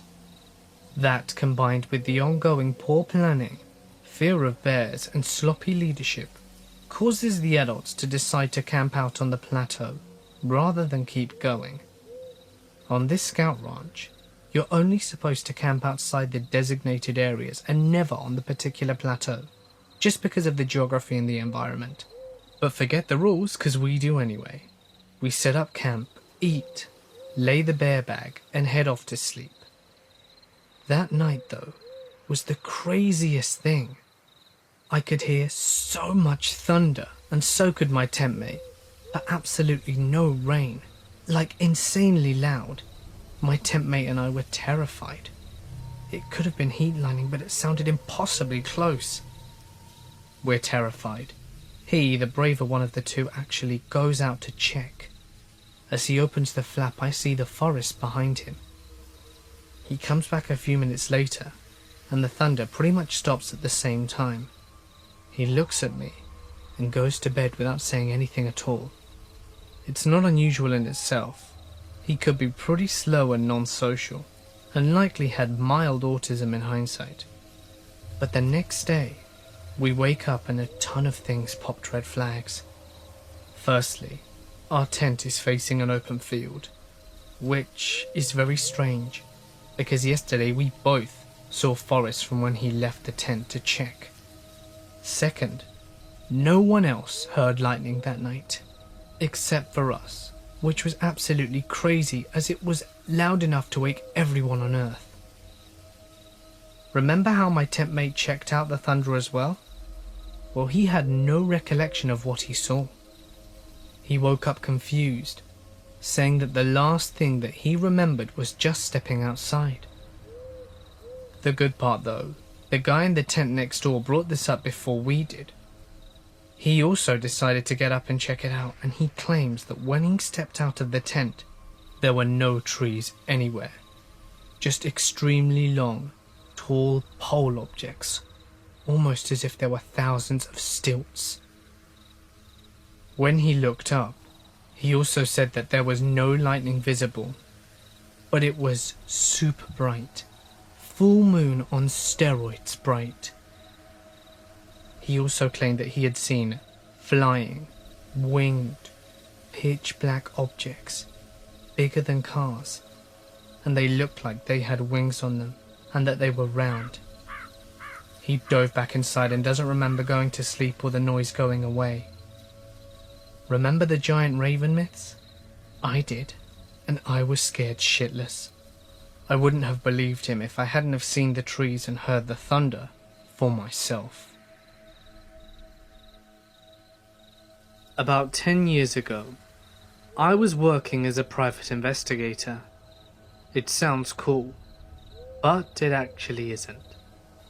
You spend about 3 to 5 hours each day driving to your cases, stake them out in a blazing hot car with the engine off for 8 hours, and then spend 1 to 3 hours in a hotel room writing up your reports before finally getting some sleep and doing it all over again. I did this job for about a year after completing my training to be a medic in the Army Reserves. I was young at the time, so the idea of making $50,000 a year and travelling all over the country whilst living out of a suitcase seemed appealing to 19-year-old me. As I said before, you spend a lot of time driving around in areas you're not necessarily familiar with. On one of those late nights, I found myself driving onto a twisting mountain road just outside of Taos, New Mexico. The area was heavily wooded with narrow roads that curved sharply, without a lot of places to turn off, since you were driving up and around mountains and forests. In the middle of the night, as I maneuvered my rental vehicle through a curve, I saw a woman stumbling along the side of the road carrying a small child. The sight caught me off guard and sent a shiver down my spine. It was so unexpected and so out of place. There were no houses nor buildings around me, and it was around 2 a.m. and pitch black. This unnerved me, but what sent the shiver down my spine was the way she moved. She lurched along with what I can only describe as a shuffle, straight out of a George Romero zombie flick, and she didn't look up or acknowledge me as I drove by. She just stared aimlessly at the road in front of her. You have to remember that I was 19 years old, and fresh out of a year of extensive army training. I was in peak physical shape, and I thought I was Billy Badass at the time. I had spent a month working in trauma centers as part of my training, so I still don't often get freaked out or scared, but seeing this did scare me. I drove on for a minute or two thinking about what I'd just seen. Who was she? What was she doing here this time of night? How did she get here? The more rational part of my brain took over, and I came to a horrifying realization. I had been driving for about 1.5 miles past her, and I hadn't seen any homes nor businesses, nor had I come across any places to turn off since I had seen her. And it had been about 10 miles since I had come across a place to turn before I saw her. This wasn't normal. Something was wrong. I realized that she had to be hurt or in trouble. Perhaps she'd been in a car accident and was in shock. What if the child she was carrying was hurt? I was a medic. I had trained for a year to help people. Sure, I was scared and unnerved.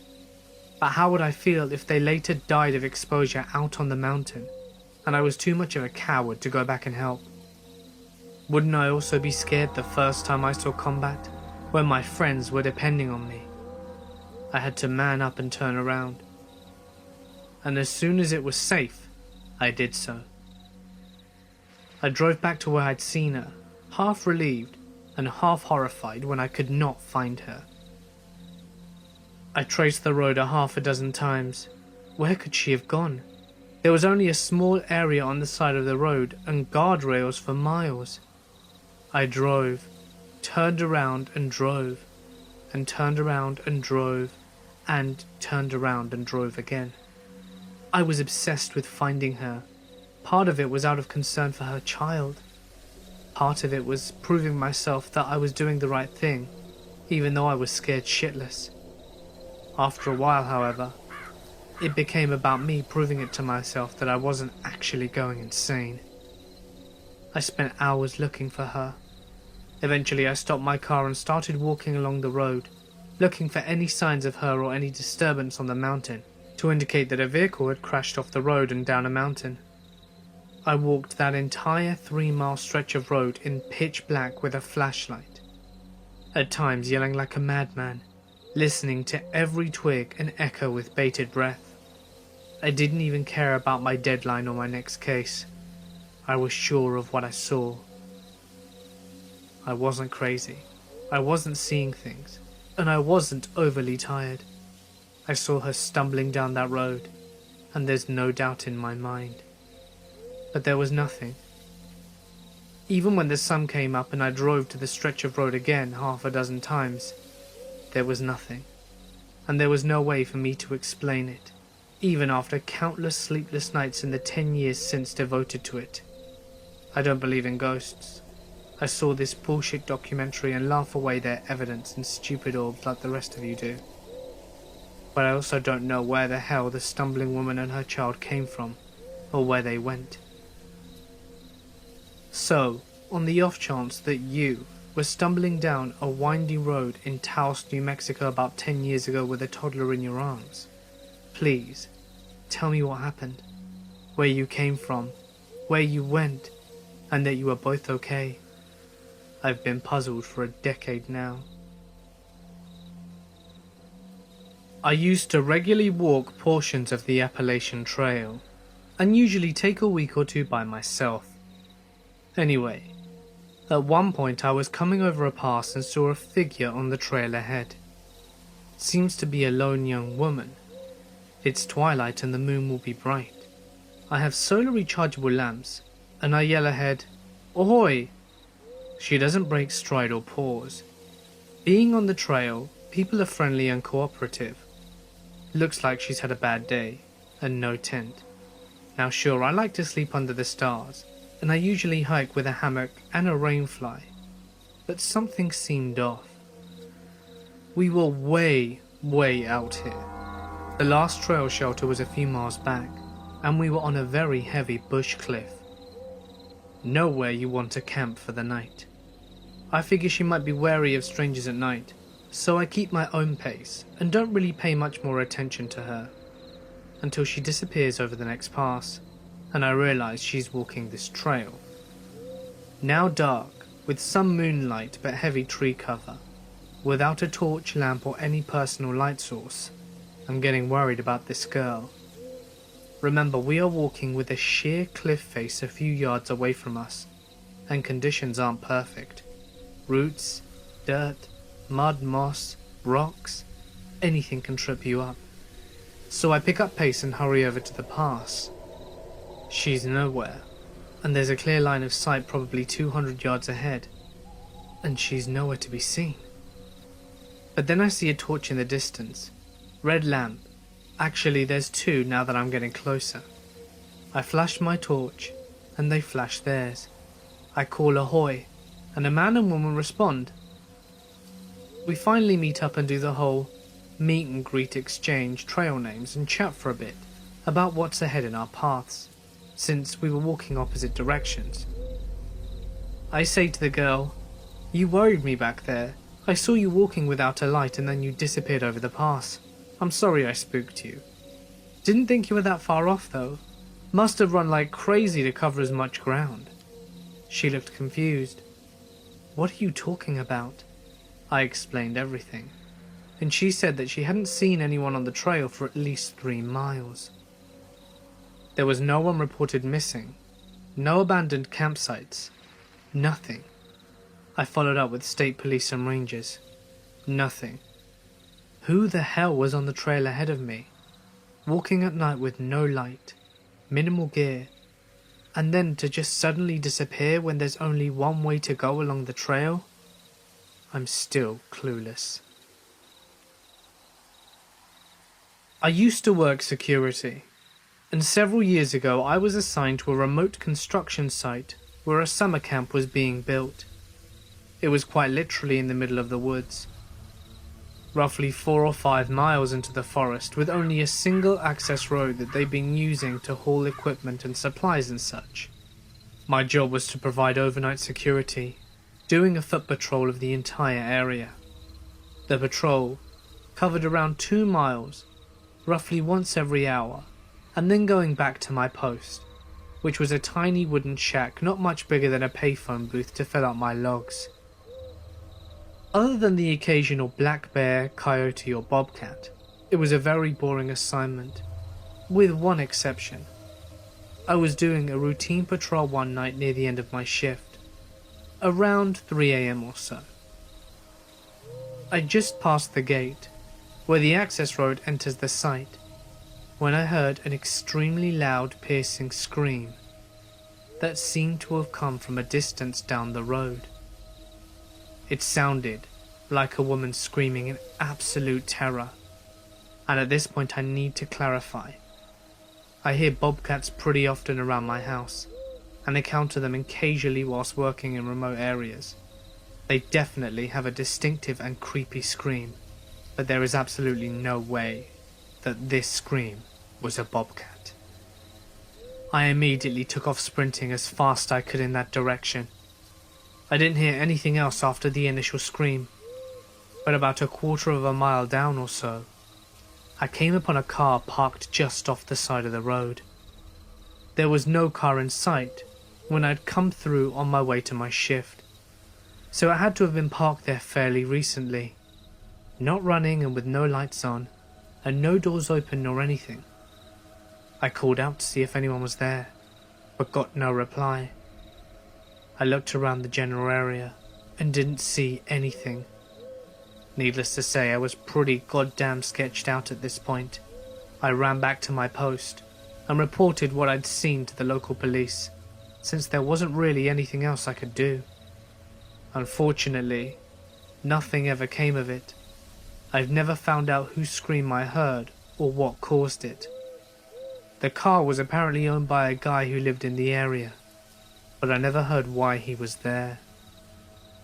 My supervisor suggested that maybe I'd heard a mountain lion or another animal screaming, but I've heard those animal sounds before, and although they're definitely freaky, there's no mistaking an honest-to-God human scream. A friend of mine and I were hiking through the woods. It was dark out, and we were beginning to head back towards home, when something came across the path by a fallen tree. It's hard to describe, but it looked like a man in a hooded cloak. It stood, and then slowly and silently moved to a tree and keeled. We couldn't see its face, but we got the feeling that we were being watched. We tried to shrug it off and keep moving. Further down the trail, we saw it again. Being in our early teens, we decided stupidly that we were going to get to the bottom of this. So we started after it, and it started charging. We screamed and it stopped, and then took off into the woods. Feeling brave again, I grabbed a big spear-shaped stick and took off after it. I ran for a bit through the woods until I could see the outline of it once more up ahead through the moonlight. I knelt and watched as another popped up beside it, then another, and then I heard moving to the side of me, realizing that whatever these things were, they had surrounded me. I quickly noped out of there in the direction I left my friend, so I know that sounds like the creepy part, but it gets weirder. My friend wasn't there when I'd left him, so I called out to him and he responded a little away, followed by, "You've got to see this." So I followed his voice and came to a clearing. It was bright as hell, and floating around the clearing were legit balls of light, almost like the fairy fountains from The Legend of Zelda. These were pure white light, and we looked at each other, and then hightailed it back to the trail and went home. It was definitely the strangest and scariest thing I've ever witnessed. I grew up in a very rural area of the Deep South, and spent most of my time riding horses alone in national forests and expensive private properties that bordered our house. There was an old abandoned house 2 miles ride through the woods from me. I often rode by it on my journeys through the woods. Sometimes I tied my horse up, went inside and explored. But there was nothing really of interest. There was just trash, and things that looked like electricity bills from the 80s. I think an old woman used to live there based on some pictures that I found. Time went on, and I went away to college, taking my horse with me. I no longer rode past this abandoned house after graduating my college, and my horse and I moved back home for a little while, and I decided to go back to explore the area again. So I rode my horse the 2 miles through the deep woods to get to this house, which itself is probably 1,000 feet from a lonely gravel road that cuts through the forest. It is very secluded and almost creepy. The house is about 3 miles away from a paved road. I am less brave than I used to be, so when I entered the house I felt out of place and slightly scared. But I used my cell phone light to explore the rooms anyway. A lot was just as I remembered, but right as I was about to leave, I found half a skeletal calf in the corner of the entry room. I have no idea how the calf got shut inside a building. The doors were firmly shut when I approached it, and also the screen door opened one way, so it was impossible for both to be open at once for some creature to accidentally wander in. Furthermore, the nearest cow pastures were a good bit away from the house. I left the abandoned house with the image of my head of some deviant, cruelly trapping a calf in there for sick purposes. I hope I never have to meet the sickos who did that. It's felt like years. Allow me to explain. It was a vivid summer day, and I had taken a short notice trip to Arizona, trying to find some relief from the tiresome sunshine state on the other side of the nation. I only decided to leave when I was hit with a rather heavy day at work. My boss decided to chew me out for running late, despite the massive car crash on the motorway. A customer yelled at me because they didn't know what a Gmail was. Yeah, because I can definitely control traffic. And yeah, I definitely want to explain to you what Gmail is. I hate working customer service, so I called in sick and caught a last-minute flight to Phoenix. Phoenix. Yeah, Phoenix. Nice and far away from the hell I called home.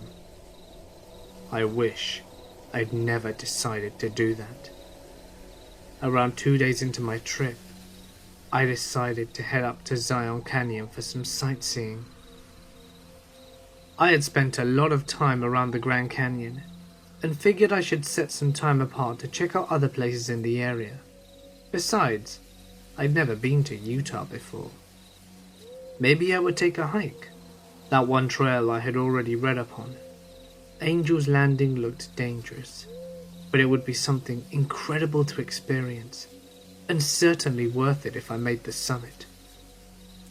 I turned on Google Maps, and my rather shitty Android fumbled around with it until finally it picked up the location. The voice of a robotic woman began to speak. It was the damn GPS lady. She guided me through several backwater roads with twists and turns and roundabouts, until she stopped with a final sentence. Head on Highway 89. Continue straight for 184 miles. Alright, seemed easy enough. As I finally approached the highway, I was absolutely in awe by the view. No more buildings remained, only the wild, barren landscape of the southwest. Mountains peaked in the distance, covered by desert shrubs. Old trailers and abandoned houses dotted the landscape. Everything was so beautiful compared to the constant headache that was Florida. My eyes soaked up the desert views, relieved that for once it wasn't just endless miles of swampland. I felt so isolated. I was free from civilization for miles. But something was wrong. The desert didn't feel real to me. The sun was too bright, the mountains too still, and the sky too blue. The whole landscape seemed too picturesque, as if it were straight out of a postcard. It felt as though it were all a facade to drag me into something, and it was not unlike something straight out of a fever dream. You know those mornings as a kid where you wake up with a pounding headache and sense of false reality? I'd been driving for hours, and the scenery just seemed to remain stagnant. I was so sure I'd spent the entire damn day on the road, but the sun hadn't moved an inch. Was I hallucinating? God, when was this road ever going to end? Speaking of it, I'm still here. I've been driving on this road every day. It only keeps on going and going. I've been seeing the same road signs over and over. There's no civilization around. I've tried knocking on those trailer doors, but no one's ever home. And you know what else? Despite my solitude, I feel like I'm constantly being chased. I hate that feeling. That same feeling from when you're a kid and you sprint up the stairs from the pinch of darkness down, not daring to look back at whatever was behind you. That feeling when any source of noise of your house was enough to make you jump and run for your life. The source of the noise for me was the booming. And that feeling is always here. Every once in a while I hear a booming, as if someone is going at it with a gigantic drum. I slow my car down, and the booming gets faster, closer and louder. And that feeling, every time I slow, the feeling grows stronger, as if whatever it was is getting closer. It's like whatever that something is hunting me down, almost testing me, and every time I stop the booming gets louder, as if it's targeting me. I don't know what that is, but I feel like it's dangerous. I don't know what chases behind me, but I know better than the kid who runs away from his basement door the first chance he gets. Running away from that something, but that something is behind me. I don't know what it is, but it's got me trapped right where it wants me to be, and I can't get out. I've driven off cliffs and into rivers, yet I wake up on the side of the road again, to the same sight, my truck waiting for me to drive off again. I can't even commit suicide. The place won't let me. I've tried communicating through whatever internet I could scrounge up on my phone, but I don't even know if anyone has seen my cries for help. The screen just shows up blank, save for my own words written in desperation. No one will ever answer my texts. No one will answer my calls. I will never see any other cars. Only me. I never get hungry, or tired, or thirsty. Only trapped. It's like time hasn't passed. Time hasn't passed. Everyone is gone. Something's chasing me, and I'm still writing this. I think I've been in the same spot for too long. The boom's only getting louder, and now something is right behind me. Time has not passed, and I need to get out. Now. Tonight, My sister, brother-in-law and 2 friends and I all piled into a truck and we headed out to the desert near the old Cal Portland concrete factory. About half hour into driving, kicking up dust and messing around, everyone gets the chills, and my anxiety starts to flare up. We brush it off as the temperature difference, and just keep going. 10 minutes later, we come around a corner and my sister says, "Please tell me you guys just saw that woman." We responded with, "What woman?" She says, "We just passed a woman standing on the side of the road wearing pink. I think it was a pink shirt, and she had blonde hair that was covering her face. She looked dead." I honestly thought she was messing with me, so we turn around and go to the spot where she saw her. No woman. Brother-in-law and I get our flashlights out and look around. No woman. I tell my sister she's seeing things, and she insists that she saw a woman. So I decide to check my dashcam footage. Sure as shit, there was a woman. She was crossing the road, it looks like, and she just vanishes into thin air. My camera isn't of the best quality by any means, and it was quite dark, but it's clear what we saw. My brother-in-law and I canvassed a 2-mile square radius with flashlights calling out to the woman, because we legitimately thought that someone was lost out in the desert. The entire time we kept feeling and hearing things around us. Some info to note, this was right next to an extremely murky pond. There is a possibility that her body could be hidden in the pond. A couple of years ago, my girlfriend and I were camping in the Pacific Northwest between San Francisco and Portland. We had rented a car and were stopping at different campsites every night on our way from the former to the latter.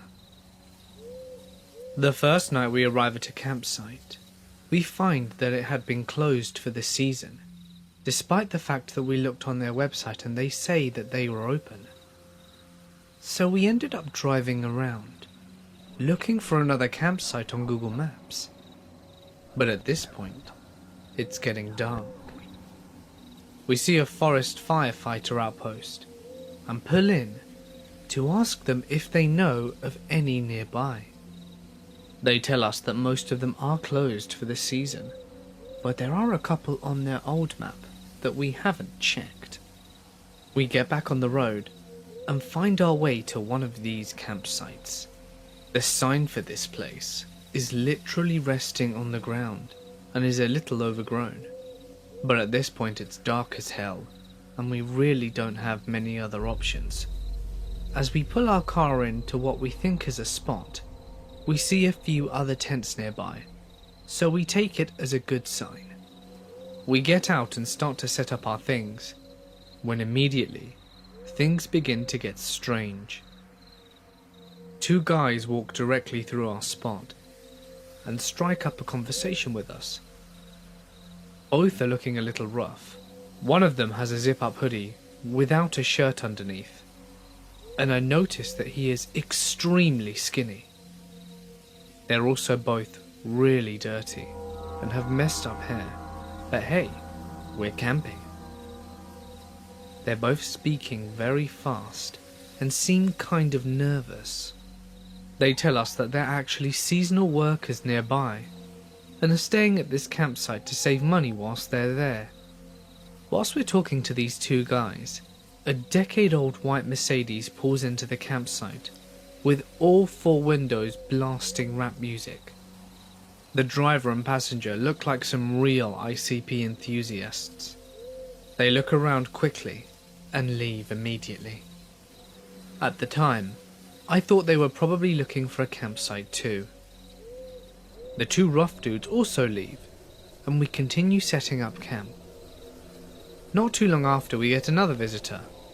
This time it's an older woman, with a 3-pack-a-day voice. She's nice enough, but also asking us some pretty weird questions. you guys here for the horror show, she asks. I'm thinking, what's a horror show? Do you mean the haunted house, lady? She tells us that lots of people come out for the horror show and starts warning us about all the ghouls and zombies. She eventually leaves, and my girlfriend and I agree they must be talking about some kind of haunted house nearby, as it was early October. And you know, maybe that's where the seasonal worker dudes who looked kind of scary happened to be working at. It all checked out in my mind. We start our fire, and I begin breaking out the wood, when my girlfriend admits that she's freaked out. She's worried about the people that we've encountered and how strange this campsite is. She points out that there aren't really any sounds coming from anyone else's tents, with the exception of the one woman, who wouldn't stop coughing. No music, no children, laughter, nothing. I'm starting to believe her. But at this point it's pretty late, and we don't really have any other options. I'm also thinking that if the campsite is weird, it's just some harmless weirdos. She seems pacified by my confidence, and we continue making dinner. It's at this point a bunch of really weird shit starts happening. The two dudes we met right when we got there emerge from the woods without any source of light and without saying a word, walking straight into their tent. They have a very short and heated discussion which I can't make out. One of them storms out of the tent and walks straight towards the older woman's campsite, making eye contact with me for an uncomfortably long amount of time. He then climbs into the cab of her pickup truck, and I realise there's already someone in there, and likely has been for some time. Probably the woman. You can tell that they start smoking something from when the lighter flickers. This strikes me as especially odd. You smoke cigarettes in the car? Probably not. Pot? We're at a campsite in Northern California, and I'm pretty sure there aren't any kids around. Why go into the car to do that? Then it hits me like a sack of bricks. It's meth. They were all smoking meth, and the woman was probably dealing. The level of comfort she had established in her campsite indicated that she'd been there for a while. Meth explained why everyone was looking like emancipated zombies. It explained the juggalos driving through, getting spooked and leaving. It explained the strange erratic behaviour and constant coughing from everyone. This was clearly some sort of live-in meth village at a closed-down campsite in the backwoods of Northern California. It's at this moment that I realise the second guy is skulking around the edge of our campsite, clearly trying not to be seen. I conceded to my girlfriend that I also wanted to leave. We packed up everything very slowly and normally, trying to make it look like we were just putting away food and putting our fire out for the night. With only the tent left, I tell my girlfriend to get into the car and get ready to back out of the spot. The second I pick up the tent, the woman's truck starts up and her lights turn on. They were blindingly bright circular lights on a rack. I throw the tent into the trunk as fast as I can and I tell my girlfriend to back up. I'm standing behind the car to guide her, but also making it very clear to whoever's watching us that I have a hatchet. I was so on edge that if Mr. Rogers caught me off guard, I would have buried that thing into his skull. She throws the car into reverse, hits the pedal, and the car doesn't move. I can hear the engine revving, and I see the car lurching, but it's not going anywhere. For a split second I think they've slashed our tires somehow. This is how horror movies start. Suddenly it hits me. The parking brake is likely on. It was. She backs up, gets on the main path, and I jump in the passenger seat. As we drive out there, we can hear them start screaming about something. Once we get onto the main road, we do a Chinese fire drill. And I drive down the road at warp speed to the first bed and breakfast that we see. it was lovely. It was June 1987, because it was the baseball season after the Bill Buckner disaster. My girlfriend's parents owned the place. It was in southeast Idaho. It was a pretty big place with lots of acreage. The guy who was the full-time caretaker for the place had just quit, and my girlfriend's dad went out there to find a new caretaker. But the new caretaker couldn't start for 1 month. Her dad offered to pay me $1,200 to go out there. Free food, satellite TV, and all I had to do was keep an eye on the place and feed the dogs and the horse. I had never been out west, so I took him up on it, and it sounded better than doing landscaping. I spent the time reading, exploring, playing the dogs and riding the horse. It was completely uneventful, until that night. After the knocking stopped and dogs stopped barking, I eventually went back to sleep. I didn't freak out that much because there were 2 German Shepherds inside with me, and I had a gun. I kept it on my nightstand. I had been drinking a little but was not drunk by any means. There were several neighbours that were a few miles away. I was kind of thinking that someone had just driven down the wrong driveway. Next morning at the crack of dawn, I opened the front door to let the dogs out and see a white Chevy Nova sitting in the driveway. It was near the small cabin for the caretaker. The cabin was around 100 yards from the main house. I called my girlfriend's dad and asked him if he knew anyone with that make or model of car. He said he didn't, and he called the police directly. Police show up, ask me a few questions, and walk around the property for an hour or so. The car was locked, and the police had it towed. I have no idea if it was broken down or not. There was only 1 set of tire tracks coming into the house. A few days later, my girlfriend's dad called me up to say the guy who owned the car was missing, and to call the police if anything weird happened again. I have no idea who the guy was at all. Don't know how long he was missing or when he was reported missing, or who reported him missing. He was just missing. My girlfriend's dad didn't know much about it either. After about a month, I go back home. The girlfriend and I break up shortly thereafter. I see her out of town a few months later and ask her if she ever found out what happened to the guy. All she knows is that the guy was found dead, apparently killed himself 30 miles away. The suicide happened several months after that incident at the house, and he was found a couple of days after that he'd killed himself. I asked her how he did it, where he was found and who found him, and I got nothing. And I never saw her again.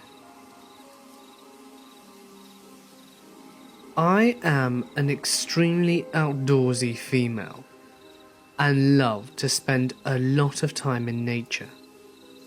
I spent the better part of my early 20s living in the remote northern locations and exploring a lot of Alaska, Yukon, and BC.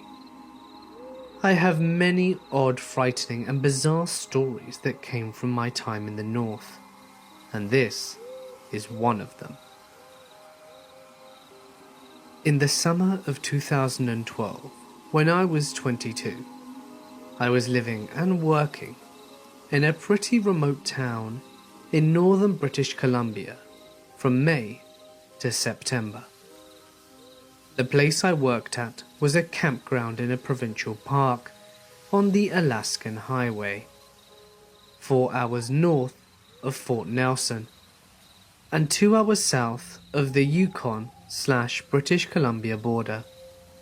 The best part about the park was the fact that it had a beautiful natural hot springs, which attracted tourists from all over North America every summer. I lived in an old trailer on a separate part of the campground, where the rest of the staff lived. I quickly got used to living in a place that had no running water, no electricity, no cell phone service, and no internet. And driving 4 hours to Fort Nelson every 2 weeks to get groceries and do my laundry, life was pretty sweet.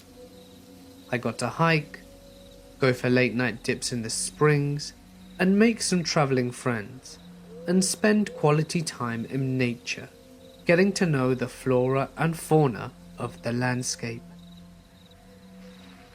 My job at the campground? Park facility operator, which was general maintenance and cleaning of campsites, as well as gatehouse attendant, wildlife interpreter, and sometimes I had a few security shifts here and there. The feeling of living in the woods was so completely different than the feeling of living in a city, as far as safety goes. In the city that I'm from, there are people around, and you are aware of the fact that your house or apartment could get broken into, but emergency services are pretty quick to respond, and neighbours are also a big plus.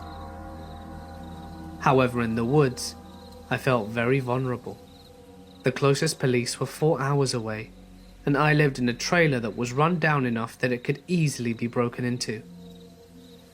Not to mention it was pretty dark, which made it all the easier to sneak around at night. I was already on edge sleeping every night. The trailer next to mine was abandoned by the previous manager of the campground, after his son had shot himself in the head inside of it. The previous manager had promised numerous times he would hire a company to drive up from Fort Nelson and tow the trailer away. But that never happened. Not whilst I lived there, at least. And nobody seemed to care about it too much. I went into the trailer once, saw the blood and brains were still on the wall, and never went back again. Back in the 90s, there was also a fatal bear attack at the hot springs. We all had to read the incredibly gruesome and detailed police report for our bear aware training. So yeah, unsettling to say the least. One night, at probably around 2 in the morning, I'm asleep inside my trailer and am woken up by a very loud banging on the trailer door. Reasonably shaken, I look outside the window next to my bed, and I see a car with its lights on and 2 men standing at my door. I can feel the blood drain from my face. This is the moment I've been scared of the entire summer. Through the door I say, "How can I help you?" And one of the guys, clearly hammered out of his mind, starts rambling on about something. No matter how hard I try, I cannot understand what he is saying. I say, "Sorry, I don't understand what you're trying to tell me."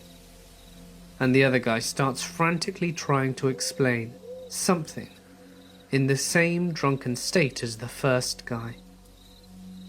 I decide at this point that they don't mean any harm, and I open the door to speak to them. They look visibly shaken, and I can tell that they are desperate for my help, but don't have the mental capacity of a sober person enough to coherently tell me what is wrong. One of the dudes starts telling me a very long story that I managed to piece together through all of his slurring and hiccuping. Basically, he says that him and his friend are on vacation, and they came up from Fort Nelson to party.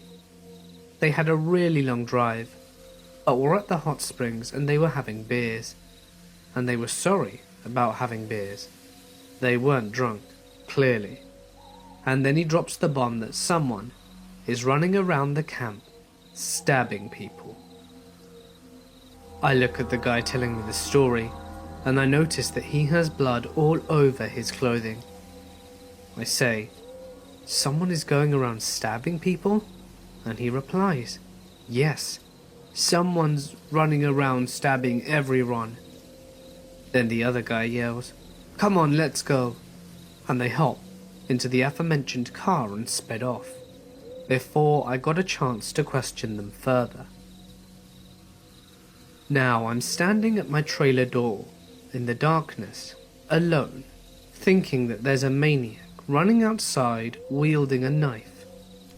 I have no phone, and I know that the only person who has a phone is the ranger, and his cabin is about a 5-minute walk away from my trailer. I remember at that point that I do have a radio, so I run inside my trailer, lock the door, and try and get the ranger on the radio.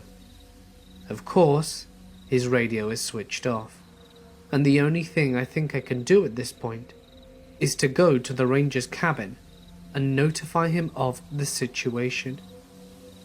I slip out of my trailer and run through the darkness across the maintenance ground, past the creepy suicide trailer, and through a thicket straight towards the ranger's cabin. Every single noise I hear from the surrounding forest is making my heart pound faster. I keep imagining this maniacal man sneaking through the bushes, entering people's tents, and slashing everybody like some bad horror film. I get to the ranger's cabin and pound on his door. He answers within a few minutes, visibly sleep deprived, and I tell him the whole story. Whilst I'm there, he calls the police, and he tells him that they are on their way and will be there in 4 hours. The ranger grabs his gun, walks me to the back of the trailer and says, "Don't let anybody in." I stay up the rest of the night, listening for any sort of disturbance around me. The intense kind of listening, where you're concentrating so hard on any external sounds that might be made, that you almost feel death from the silence. After about 2 hours of doing this, my trailer starts rocking back and forth. I freeze. My heart drops. I can hear the sound of someone breathing extremely heavily, and I'm thinking, this is it. A knife-wielding maniac is going to murder me, and this trailer is going to have to be another one which they will have to tow away. I'm just sitting there on my bed, in my trailer as it's rocking, waiting for the maniac to stop tormenting me and just break the window and stab me. I am listening intently to the heavy breathing, and that's when I hear a grunt, a very non-human sounding grunt. I get a feeling that it's not what I think it is, and I peer out of the window, and I see a bison is scratching its back on the side of my trailer, causing it to rock back and forth.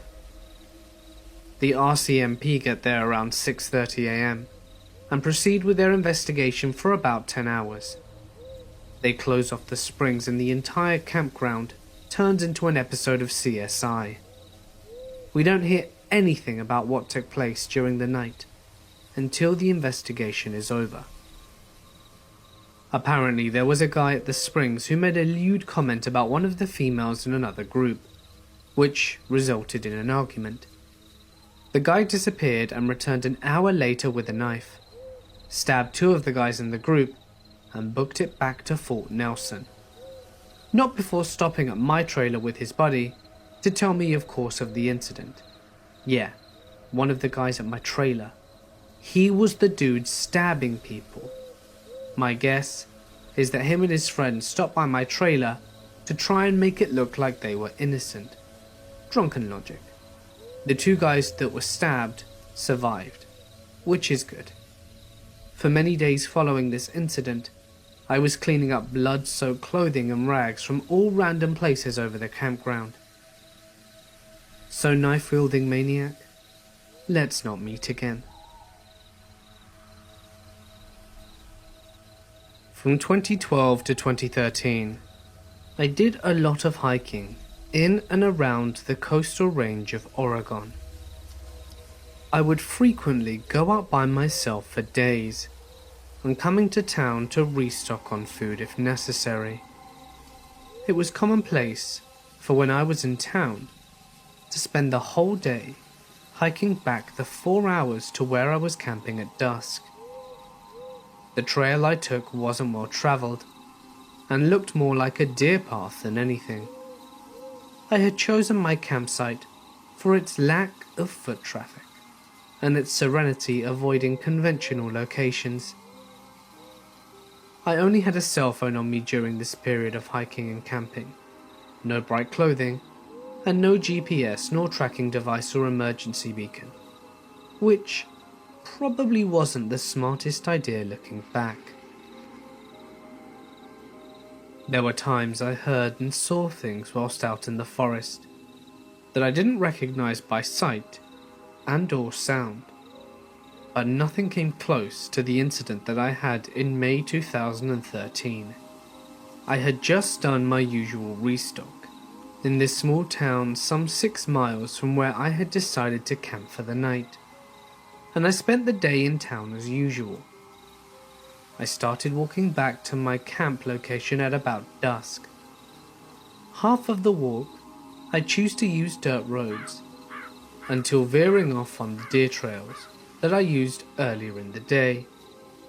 By this time, it was completely dark, but it was clear out and possible to see the trail just using the moonlight. I don't listen to headphones whilst hiking.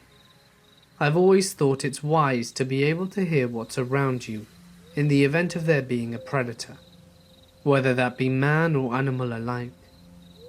I was mentally doing some calculations for the next day's hike when my mind is literally stopped mid-track. I hadn't heard anything, and I don't hardly make any sound when hiking. If I'd heard something, I would have known. For some reason, be it a sixth sense or survival instinct, I'm not sure, but I was jolted quite suddenly out of thought and made very aware of the fact that I wasn't alone on this trail. What was odd to me, especially, is that even though I had heard nothing whatsoever, no light wind, no birds, I knew acutely that something was behind me about 30 yards down the trail. I still to this day have so many unanswered questions about how I knew this. Standing really still, I turn around and look down, but I don't see anything in the trail, but I feel it. It's honestly really difficult to pin down exactly how to describe what I felt, because I hadn't felt that way before or since. I was standing straight up, fight or flight, and my logical mind was saying that there's nothing out of the ordinary, whilst my senses were saying to get the hell out of there. Again, looking back, and remembering I have no idea what to say. It's really hard to express. It was like I was being taunted, and I felt it. The presence of something or someone was down there in that trail, and for some reason, I knew that it knew that I knew it was there, even though I couldn't see it. That's what scares me. I knew, and it was bright enough out for me to see 30 yards down the trail with no problem. There was nothing there, and I felt as if I were being called or beckoned to come closer. This was maybe 30 seconds into looking down the trail. I was panicking, but I still wasn't sure what to think, because I wasn't seeing anything threatening, so I turned around and started walking at a quick pace. I don't know what else to do.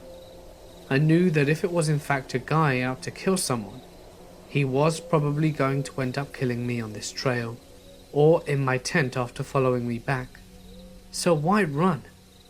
I would say it was not even a minute into the quick trek back that I heard what can only be described as a sound like rushing or swooping air, and then what seemed like a rake sliding across the dirt trail. The former sound happened right after the latter.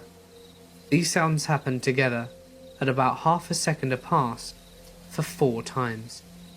They were very close to me, maybe 20 yards back, and looking back, I don't know how I was able to stay composed and not soil myself, but somehow, I mentally stayed focused enough on getting myself back to my tent. I ignored the panic and just kept walking quickly, not looking back. Whoever or whatever it was that followed me, the majority of the next hour, I kept heading forwards and didn't look back. A few minutes from my camp location, the fight or flight instinct gradually but succinctly left, and I crawled into my tent and didn't sleep a minute that entire night. Morning came, and I picked up and left. I grew up on the countryside, right next to a national park, frequently visited by nature lovers and bird enthusiasts. It was the kind of park where you're not really allowed to bike or ride horses, only walk or run. But 10-year-old me felt that this was a stupid rule, and so I did anyway, because the trails were perfect for it. I knew fully well that I wasn't supposed to do that, and was caught a few times, but nothing much came of it, apart from a half-hearted, "Don't do it again." And of course I did. Until one day, something frightening happened that made me stop. My family were horse breeders, and I would often take them on horse rides, usually into the Forbidden Park. This day, very early in the morning, the first day of summer holiday, it was beautiful outdoors, misty and foggy, yet a sky that promised a sunny day ahead. Since it was so early, before 6 a.m, I knew that there wouldn't be anyone on the trail to see me. So I set the horse off at full speed along the trail. I only slowed down on the part of the trail that got steep on one side, leading down to the river, because the thought of one step too close to the edge was too much even for a kid with next to no non-existent risk assessment skills. Suddenly the horse came to a halt and refused to take another step. I grew up with horses all my life and knew that this usually indicates that you need to investigate. Is there something with the hooves? Did the horse spot something that spooked it? So I checked and the hooves were fine, but the horse didn't move an inch. And that's when I saw it. Someone had set a trap. A thin, sharp metal wire across the trail, in perfect neck height for an adult. I stopped and looked around, but didn't see anyone. The wire was well attached to 2 trees and impossible for me to remove, so I led the horse around it. And, to do so, I had to walk up a bit into the wooded area on the side of the trail. That's when I heard the singing. The song is called Hey Tonte Gubar, and it was that particular melody, but the lyrics were different and sung in a muffled, sniggering voice. Imagine Smeagol from Lord of the Rings. Today I only remember parts of it, but translated it would have been something like, "Hey, all you runners come here passing, let the lifeblood pour out." I, as silently as I could and with my heart in my throat, backed away and got up on the horse and hurried back the way I came as fast as I could. I knew I had to tell someone about it, but at the same time wanted to avoid admitting to riding a huge and very forbidden horse on those protected trails. So now I had a problem. The old stories about a mad old man living in the shed in the woods, a shed that was once a cottage for a local hunter, came back as I hung on the horse for dear life. I got home and told my older brother what had happened, and he went back there with me in tow. We found the wire trap, and after a while of searching, we also found a spear-like pole in the ground, right on the spot that you'd land after you came running and jumped over the fallen tree on the trail. That's when we called the police. The area was searched and several similar traps were found, but no sight of the old man.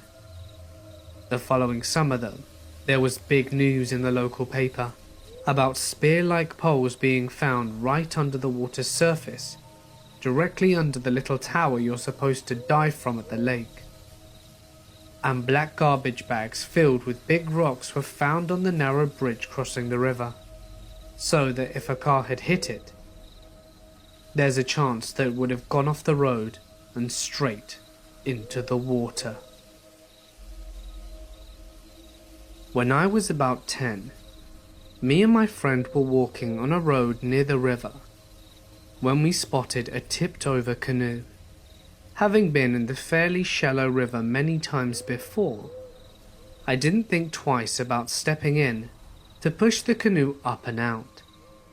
But just as I leveraged, the ground seemed to disappear.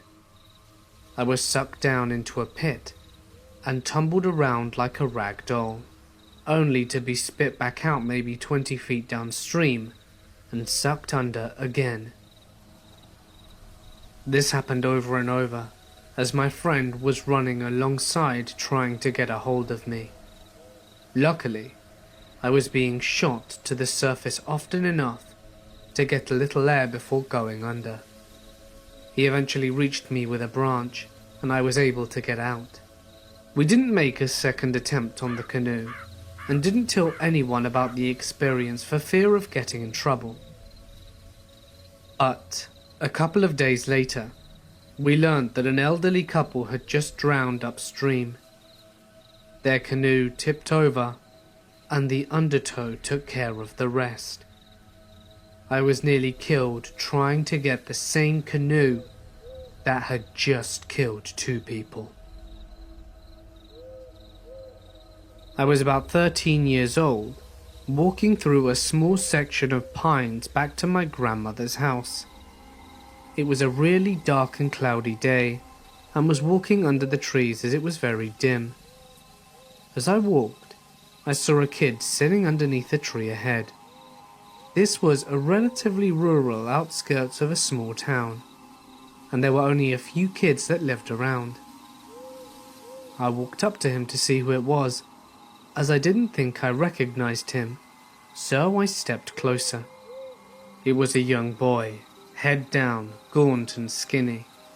He was wearing burlap or wool pants, a ragged dress shirt, both very dirty and dingy.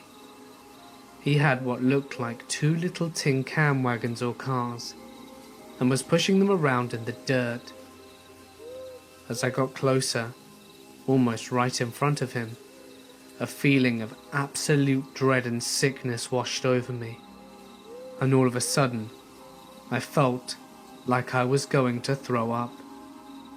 "Hey," I kind of stuttered. He looked straight up at me, and I froze like a stone, ice cold. In one quick move, he grabbed up his wagons and jumped to his feet, and circled around the back of the tree. It was quiet.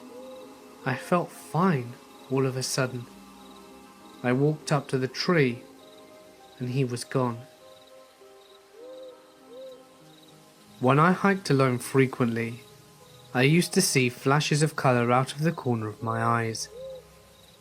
It happened often enough that I learnt to pretty much ignore them.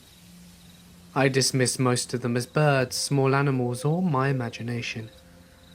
The ones that still caught my attention were the red or blue ones, and one time, pink. The bright colours were more hard to rationalise away. Carbon Glacier in Mount Rainier National Park, June 5th, 2001.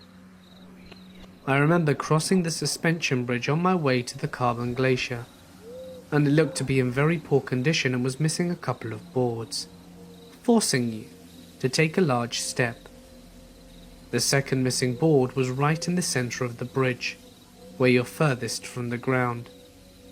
My sister crossed first, and stopped about 3/4 of the way across.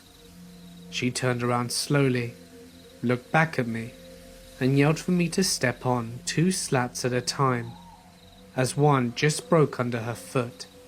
I froze at the second missing board, and it took me several seconds to take that long step across the hole.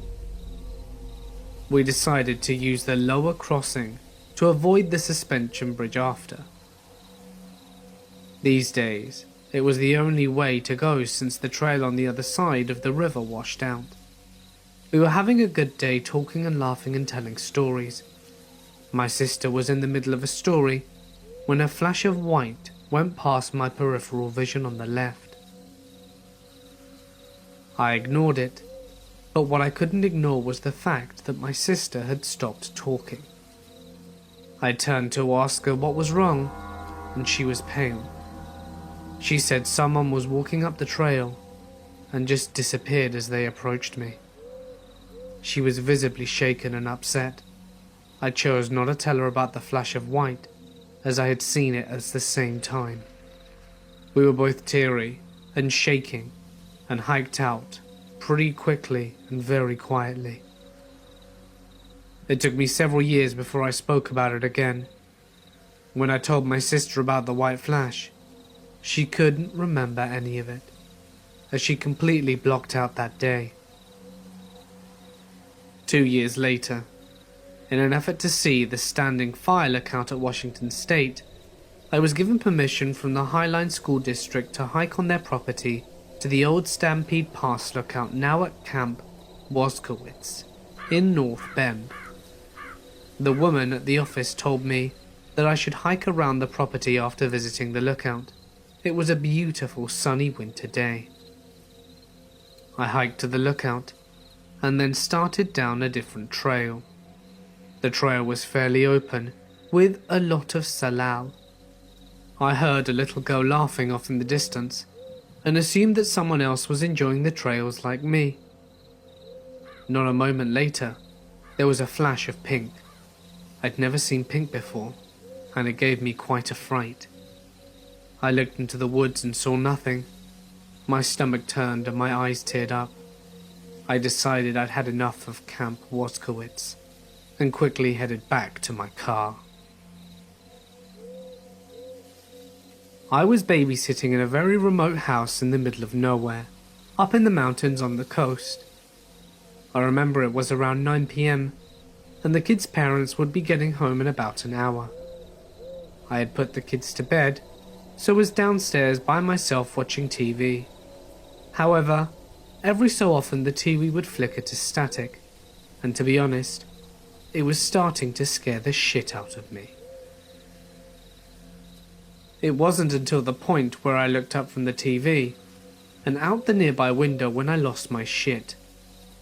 There wasn't anything actually outside, but it seemed as if I saw in the reflection what looked like a Tin Man standing not too far behind me from the couch.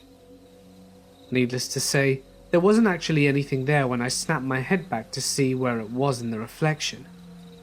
I grabbed my shit and wanted to be out of that house as quickly as possible. I actually ran upstairs and sat down quietly where the kids were sleeping until the parents got home. I particularly remember that when the parents arrived, I said I had to leave, and I was pulling out of their driveway in my old shitty Ford Laser, and looked up into the kids' bedroom. The same reflection I saw earlier was looking back down at me, with a hand raised as if it was saying goodbye. I never babysat there again. At my grandparents' on vacation to Iowa. They live in the middle of nowhere. Couple elderly neighbors and cornfields for miles. It was around 2 a.m, and I was going to go have a smoke before bed. Their back porch has a big sliding door. Well, I walk into the room with the sliding door, and there's a guy in a creepy mask.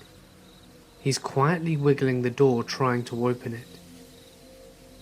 I got so scared, I felt my butthole clench up, and I dropped my cigarette. Right then, the guy freezes and looks right at me.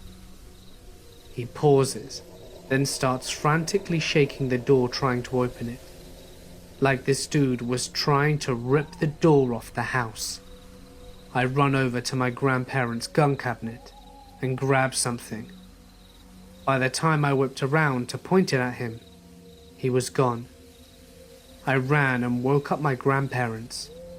We all walked around the house with loaded guns for a minute, but the guy was gone. A couple of weeks later, some bald guy walked out of a cornfield wearing a dress. He stood by the highway for half an hour, then got picked up by some sketchy car. I won't even go into cornfields in broad daylight anymore.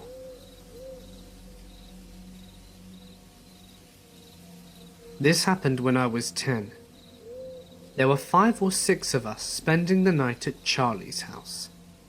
Her parents owned a ranch in hill country region of Texas, and their home was built on top of a hill. Other than the dirt driveway up to their house, the hill was wild land covered in cedar trees. It was a clear, slightly chilly night in maybe October or November. But after the sun went down, the moon was out, so we stayed out playing hide and seek, using the driveway as a base. Their ranch was far enough out of town and well fenced, so her parents didn't have a problem with it. Anyway, during one round of hide and seek, me and my friend Georgina were the last 2 hidden.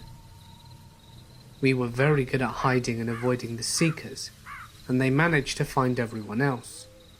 Or so we thought.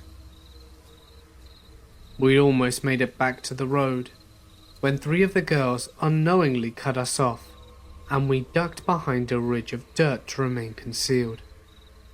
Georgina threw a rock across the road behind them to divert their attention, and we were waiting for them to get far enough off the road to make a dramatic rush for the safety of base, when I heard what sounded like a rock getting dislodged and sliding down the hill behind us.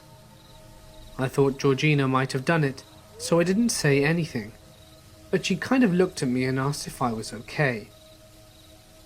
I was about to reply when we heard what sounded like one of our friends, Charlie, the ones whose house we were staying at, calling from away down the hill behind us.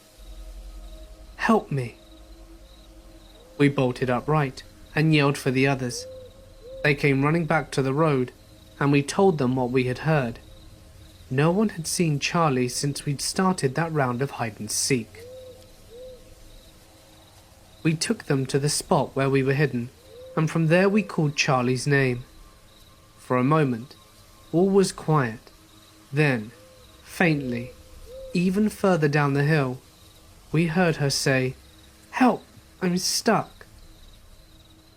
We panicked and ran up the driveway as fast as we could to get to Charlie's parents.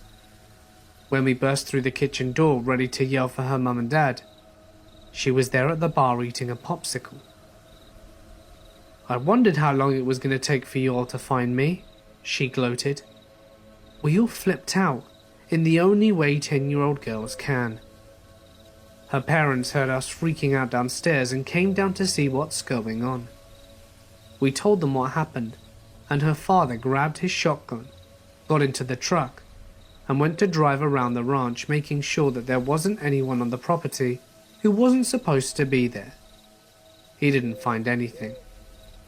I've always wondered what we heard that night. We didn't talk about it much, but I know it remained in all our minds every time we stayed there past sundown. I live in a small town in rural Australia. I am a cyclist, and I coordinate sport events, marathons, and sell bike gear and whatnot. Around 6 a.m, I drove my bike up the mountains, and on the way, I passed a woman sitting by the side of the road. At first I thought she may have been a hitchhiker, but there were no hotels around and she had no bags. I stopped my car around 400 meters away from her, grabbed a bottle out of the car boot, and walked down to see what was going on. At that moment, I realized she's one of the most gorgeous women that I had ever seen. She was probably in her 20s, pale as hell, long wavy blonde hair to her hips, and one of those really German hourglass kind of figures, with these deep blue eyes. She was wearing one of those long summer dresses that beach kids seem to love, which was friggin' weird for the middle of the Australian bush. So I walk up to her like, oh my god, but I'm also thinking, what the hell?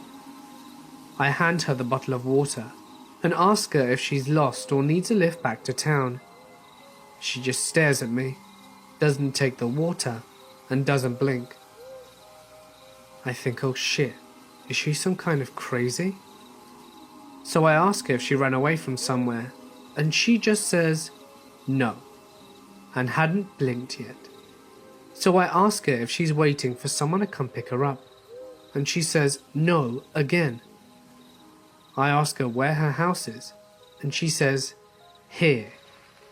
Keep in mind I am halfway up a mountain, and there are no houses here at all. So I was kind of starting to get creeped out by this lady. I walked back to my Jeep, and I was going to start driving back down the mountain and call the cops and get them to come pick up this lady. And she follows me. I was like, look, are you sure you don't want me to run you back to town? And she just says no again. So I'm all like, look, I don't feel comfortable leaving you here in the middle of nowhere. Please let me take you to the police station. And she just turns around and walks off into the bush, miles from anywhere. And I'm sitting there like, what the actual hell? And then I started to get really scared when the bug and bird noises started to come back. It made me realize I hadn't heard a single other sound whilst I was speaking to her. No magpies, no crickets, no early morning sounds at all. I hightailed it out of there and called the local coppers when I reached the bottom of the mountain. Basically, I said there's a woman up in the mountain who refused to get into my car, and then realized how stupid that sounded and hung up. Whoever you are, I hope that you're okay.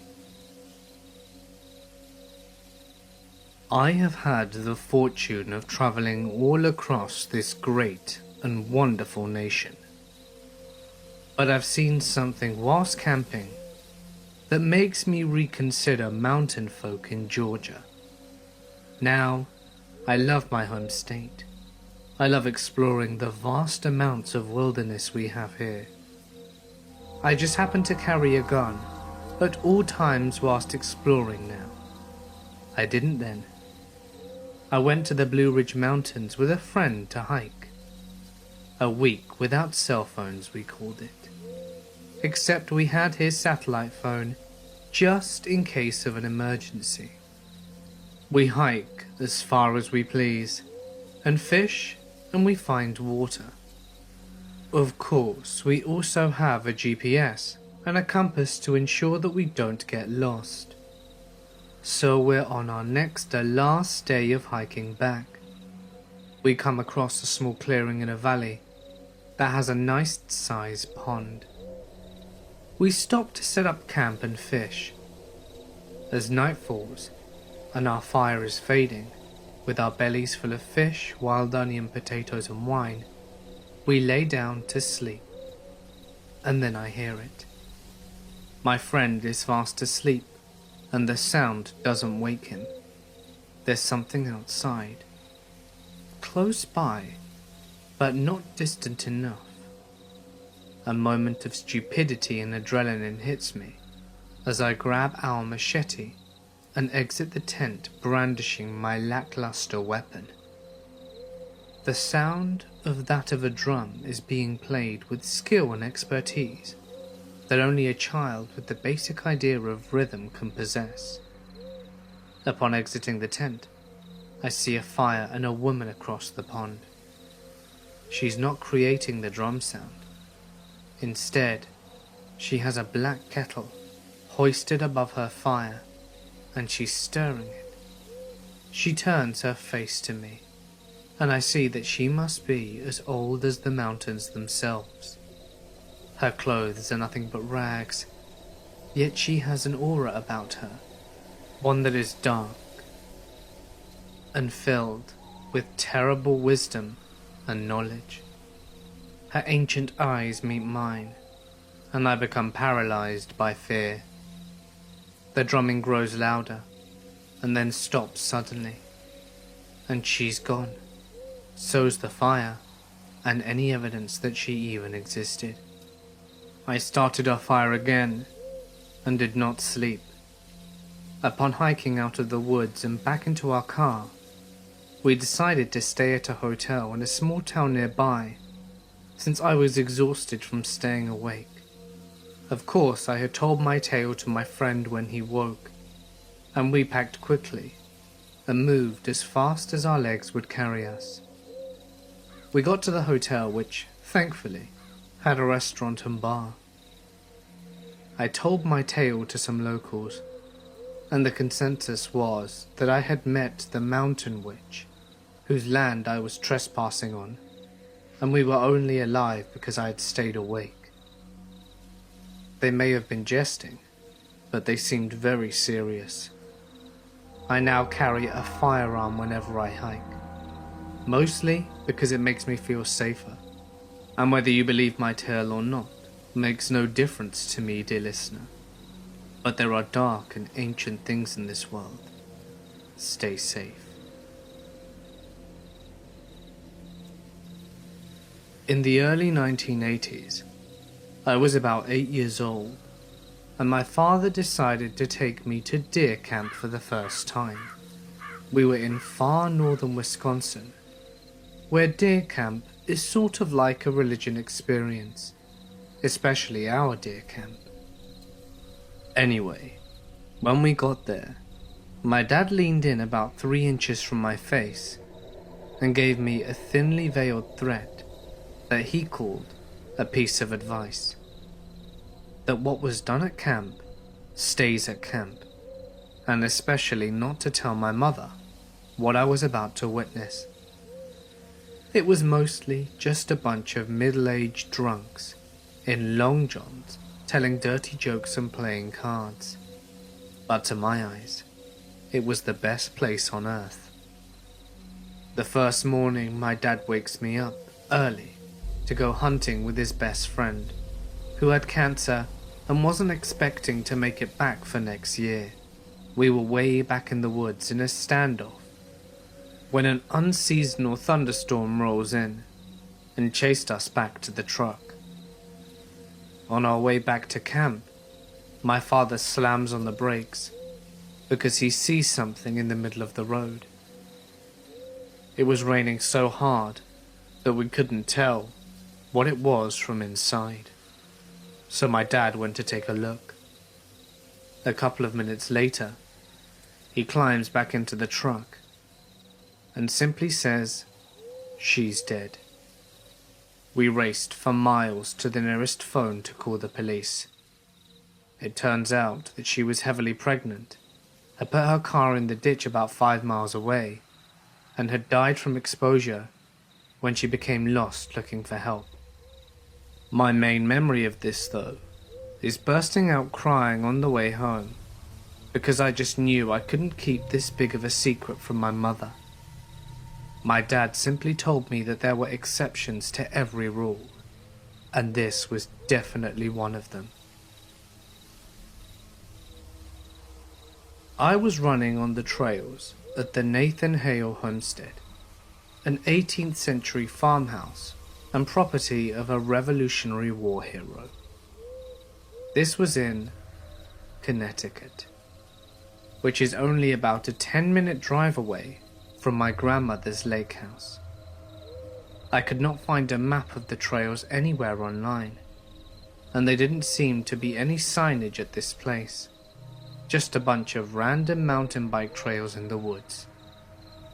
I was only going to run 4 miles, so I estimated that I would run for about 30 minutes, using my watch to keep myself on track. So I ran around the trails for a while, and nothing seemed too out of the ordinary. It was around 9 on a Monday morning, and the only sounds were the distant hums of Route 31, birds chirping, and the occasional squirrel or deer that scampered off whenever I came near. The trail seemed to wind around a lot. If not for my better than average directional skills, I could have easily gotten lost. About 20 minutes in, I saw something strange about 50 meters off. A finely polished and light-colored wooden coffin. I was a little weirded out, to say the least, and waited until I got closer for a better look. I rounded a corner where several old tree stumps blocked my view. only to find that the coffin had disappeared. Where it should have been, there was just a clump of ferns. Odd. I turned around shortly thereafter and made my way back to my car. I was maybe half a mile out when I heard a very distinctive knocking on a nearby tree. I was a little spooked, but chalked it up to be a woodpecker or something. However, not 30 seconds later, there it was, on a completely different tree ahead of me. Exactly the same rhythm. Tock, tock, to tock, tock. I picked up the pace. The trail widened a little, and I could see way ahead to the entrance to the parking lot where my car was. There it was again, on a tree seemingly right next to me. I truly started freaking out, and started to book it back to the lot. I was nearing the opening, when time seemed to slow down. All of a sudden, it felt like the temperature dropped about 20 degrees.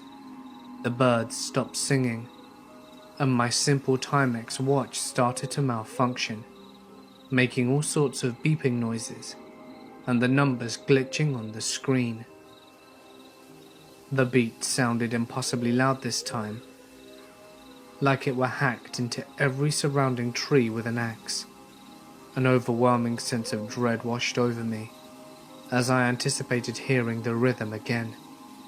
I burst into the parking lot, and everything went back to normal. The temperature was back in the mid-70s, and birds were chirping away. I looked at my watch, only to discover that it had gone completely blank. I stood there and stared at it until it flashed 12 o'clock, Monday, 1:01, January 1st. My watch had completely reset itself. It had never done this before. I got into the car and started the engine. The clock on the radio read 12. That couldn't be right. It should have been around 9:30 or 9:45 at the latest. So I threw her in reverse and backed up to where I could clearly make out was the main road. However, as I was about to throw the car into drive as it sat there, I heard a sharp, rapping sound on the back window, like someone hitting it with their knuckles. It was the same beat. There was no one else in the parking lot when I finished my run. No cars, nothing. I didn't dare look back and hightailed it back to my grandmother's house. I have no idea what could have caused this series of events, and I still could not explain it to this day.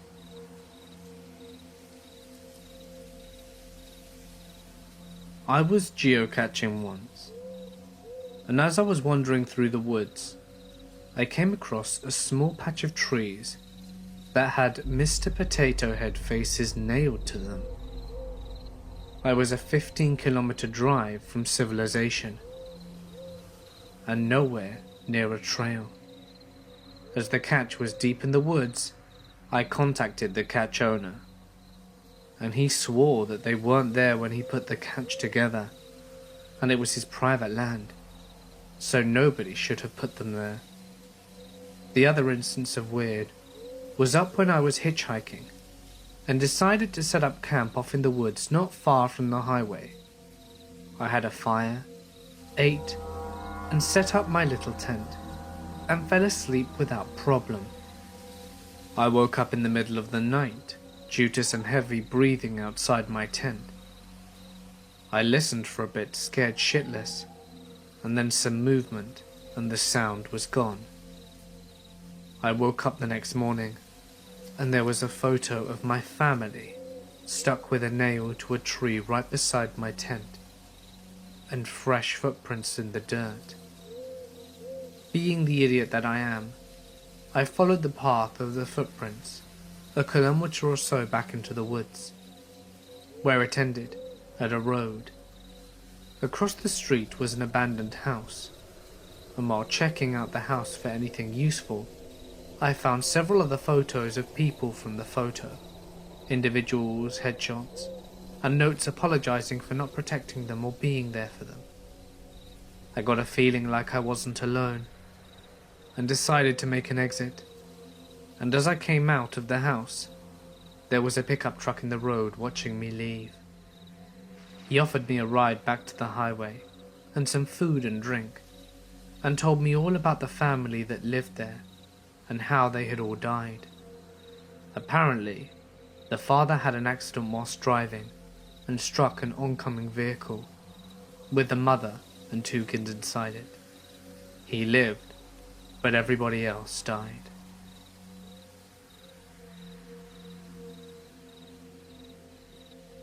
My brother James was part of the orienteering team in high school. For those of you who don't know, orienteering is where they get you to go to the middle of nowhere in teams of 2.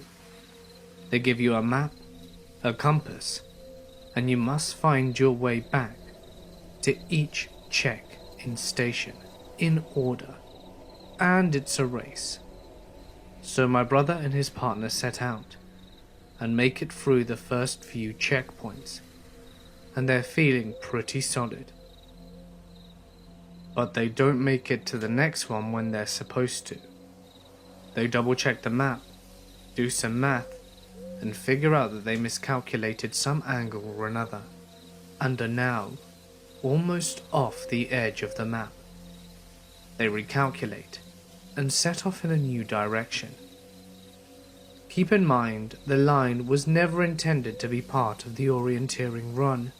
This is unexplored territory, and they came across what my brother said could only be described as a crater. A deep bowl in the forest devoid of trees. And at the center was an ambulance. They are in the woods, miles upon miles from any road, and there is an ambulance that looks like it's decades old sitting in a crater. So, being teenage boys, they decide to investigate it.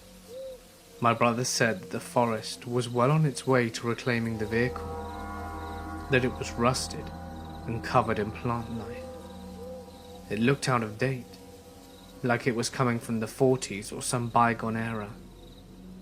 In the back, the gurney was still there, but bent in the middle, like something had smashed it. There were brown smears on the walls that could have been rust, or dirt, or shit or blood. They both got a horrible feeling from the place and took off out of there. My brother thinks he could probably find it again, but flat out refuses to.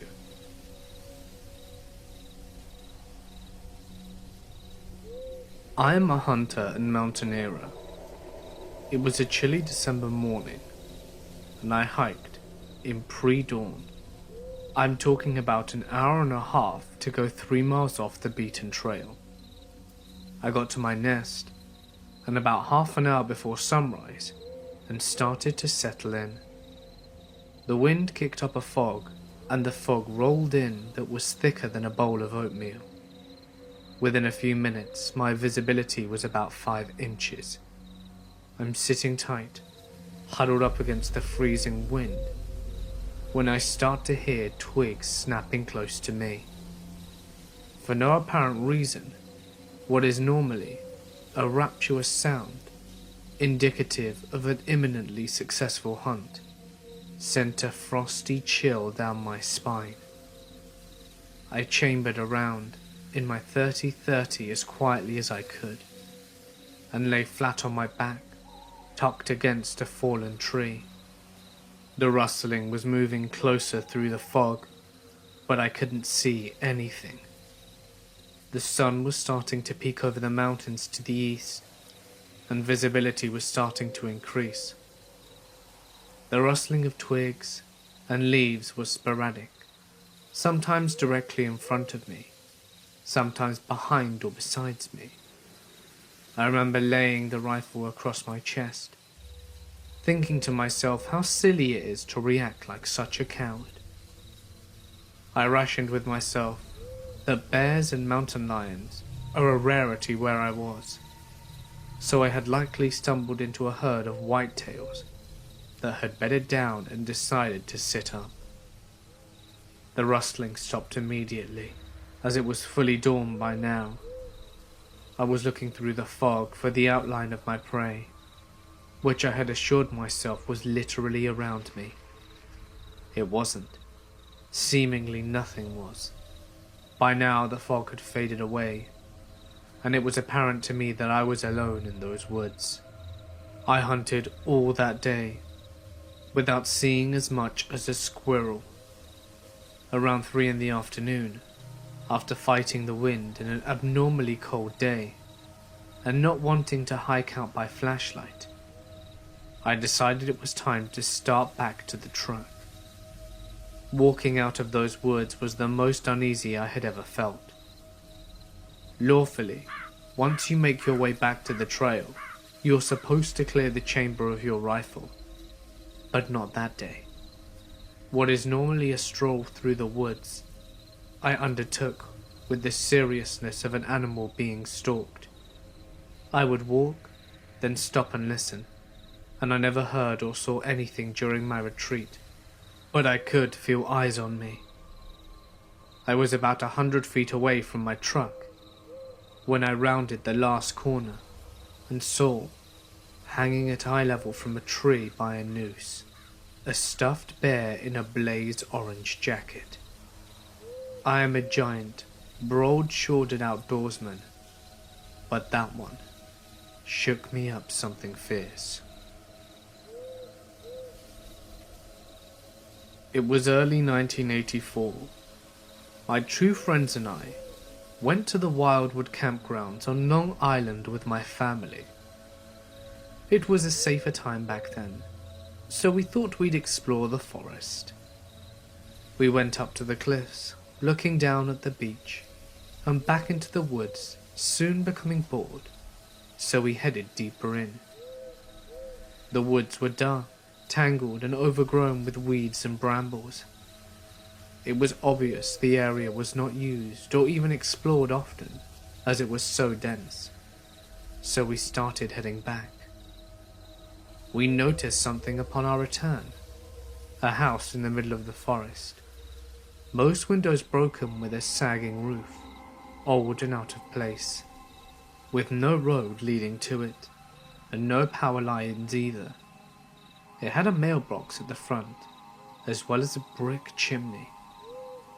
We entered the small home, of only a few rooms on the ground level, and a gaping hole in the floor showed an exposed basement below. A rotting wooden table, surrounded by peeling wallpaper of roses that sat next to the kitchen.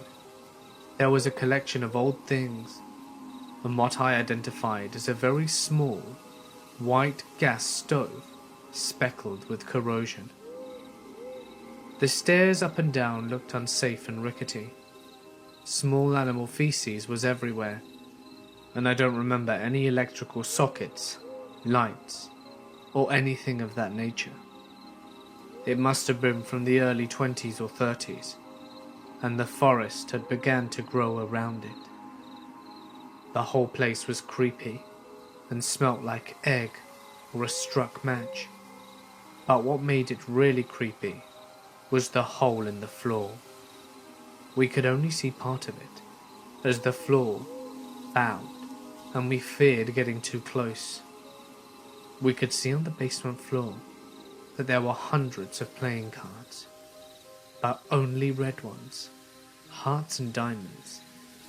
I'd guessed that they were all red. Everything else was really dark. They were poured up in a heaping pile. For why, or if anything was underneath them, we will never know, because it scared us for some reason. The dark hole lit only by that spot, making the white and red cards seem brighter. They were clean. They were new. And we got the hell out of there. I live by a small river.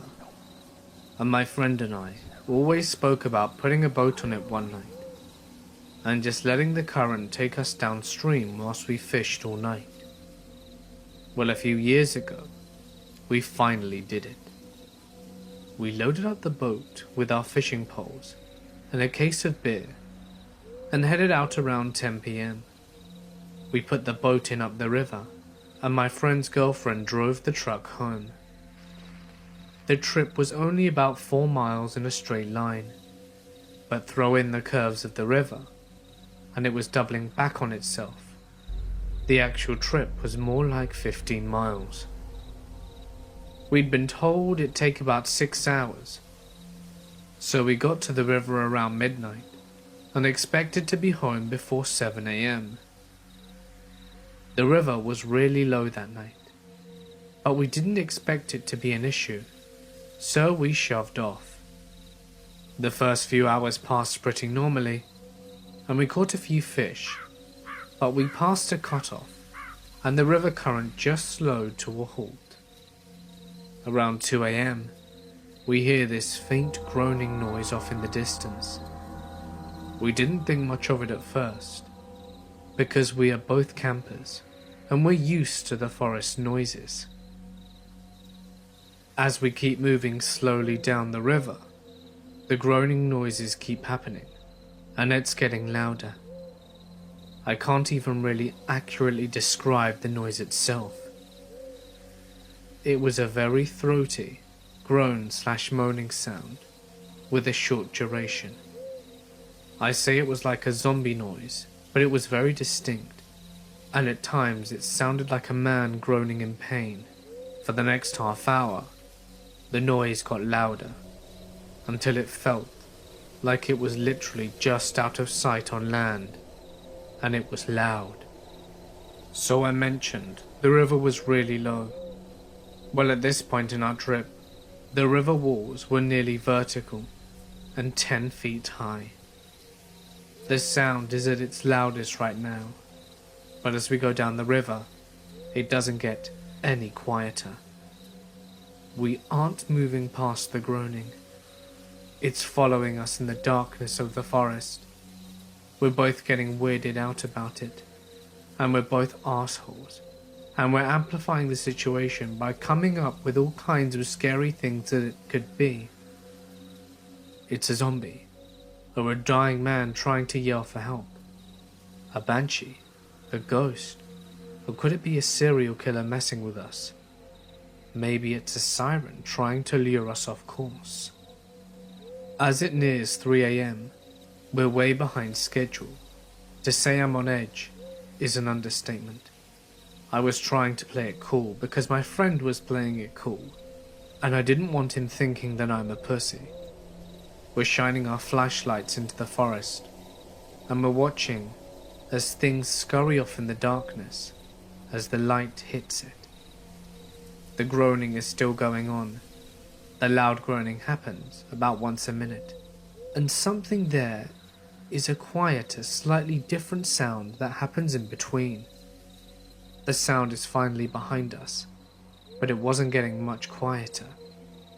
With the sound behind us, we figured we were in the clear, but we weren't so lucky. About 5 minutes later, we hit a log jam, and our only choice was to go ashore and carry the boat around the debris. There was one problem. We couldn't actually get out of the river. As mentioned, the river walls were 10 foot high, and our only choice was to go back up the river a couple of 100 feet to a low spot and carry it all the way around. Now, I was really dreading about getting out of the river. It's dangerous enough walking down the riverbanks in the pitch blackness, and I didn't need a zombie banshee serial killer making it worse. So we turn the boat around and head back towards the sound. We pull the boat out of the river and the sound just stops. This is it. It is definitely a serial killer taunting us, and now that we're out of the water, he's moving in for the kill. There is no more acting manly and unafraid. My friend knows I'm freaked out, and I'm sure that he is too. the boat is usually kind of heavy, but tonight it feels lighter than ever. We're practically jogging that thing down the muddy banks. Everywhere we look, we see what is ducking behind a tree and staying out of the light from our flashlights. We finally get past the logjam. We're putting the boat back in the river, and whatever is following us is right behind us. I'm in the boat, and my friend is getting in. He pushes us off out the river and runs around and yells into the darkness, "What do you want?" At this point, the Loch Ness Monster steps into the light and says, "I need about 350. Okay, that part didn't happen. But we get back on the boat in the river, and the noise has suddenly stopped.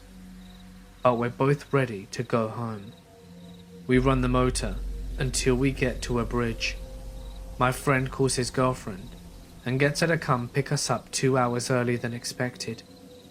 She asks why we cut the trip short, and he makes up some bullshit excuse about the river being too shallow and blocked up with debris, because neither of us wanted to admit that we were grown-ass men being scared of the dark.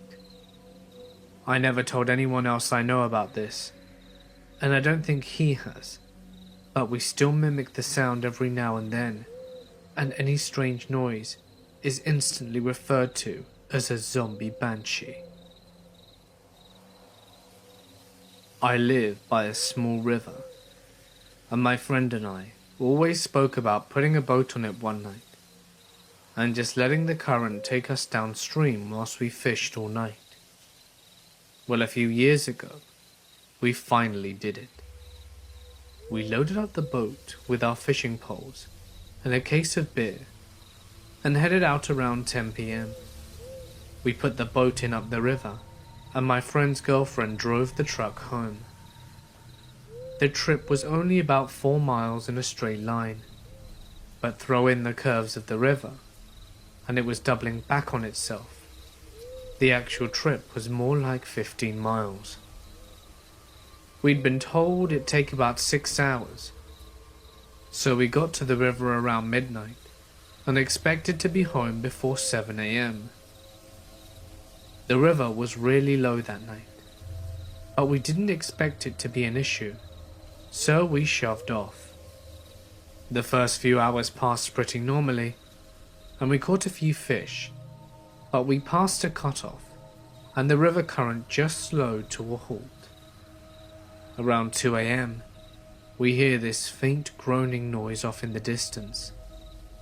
We didn't think much of it at first, because we are both campers, and we're used to the forest noises. As we keep moving slowly down the river, the groaning noises keep happening, and it's getting louder. I can't even really accurately describe the noise itself. It was a very throaty, groan/moaning sound, with a short duration. I say it was like a zombie noise, but it was very distinct, and at times it sounded like a man groaning in pain. For the next half hour, the noise got louder, until it felt like it was literally just out of sight on land, and it was loud. So I mentioned the river was really low. Well, at this point in our trip, the river walls were nearly vertical and 10 feet high. The sound is at its loudest right now, but as we go down the river, it doesn't get any quieter. We aren't moving past the groaning. It's following us in the darkness of the forest. We're both getting weirded out about it, and we're both assholes, and we're amplifying the situation by coming up with all kinds of scary things that it could be. It's a zombie, or a dying man trying to yell for help, a banshee, a ghost, or could it be a serial killer messing with us? Maybe it's a siren trying to lure us off course. As it nears 3 a.m, we're way behind schedule. To say I'm on edge is an understatement. I was trying to play it cool because my friend was playing it cool, and I didn't want him thinking that I'm a pussy. We're shining our flashlights into the forest, and we're watching as things scurry off in the darkness as the light hits it. The groaning is still going on. The loud groaning happens about once a minute, and something there is a quieter, slightly different sound that happens in between. The sound is finally behind us, but it wasn't getting much quieter. With the sound behind us, we figured we were in the clear, but we weren't so lucky. About 5 minutes later, we hit a log jam, and our only choice was to go ashore and carry the boat around the debris.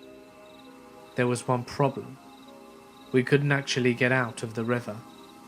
As mentioned, the river walls were 10 foot high, and our only choice was to go back up the river a couple of 100 feet to a low spot and carry it all the way around. Now, I was really dreading about getting out of the river. It's dangerous enough walking down the riverbanks in the pitch blackness, and I didn't need a zombie banshee serial killer making it worse. So we turned the boat around and head back towards the sound. We pull the boat out of the river, and the sound just stops. This is it. It is definitely a serial killer taunting us, and now that we're out of the water, he's moving in for the kill. There is no more acting manly and unafraid. My friend knows I'm freaked out, and I'm sure that he is too. The boat is usually kind of heavy, but tonight it feels lighter than ever.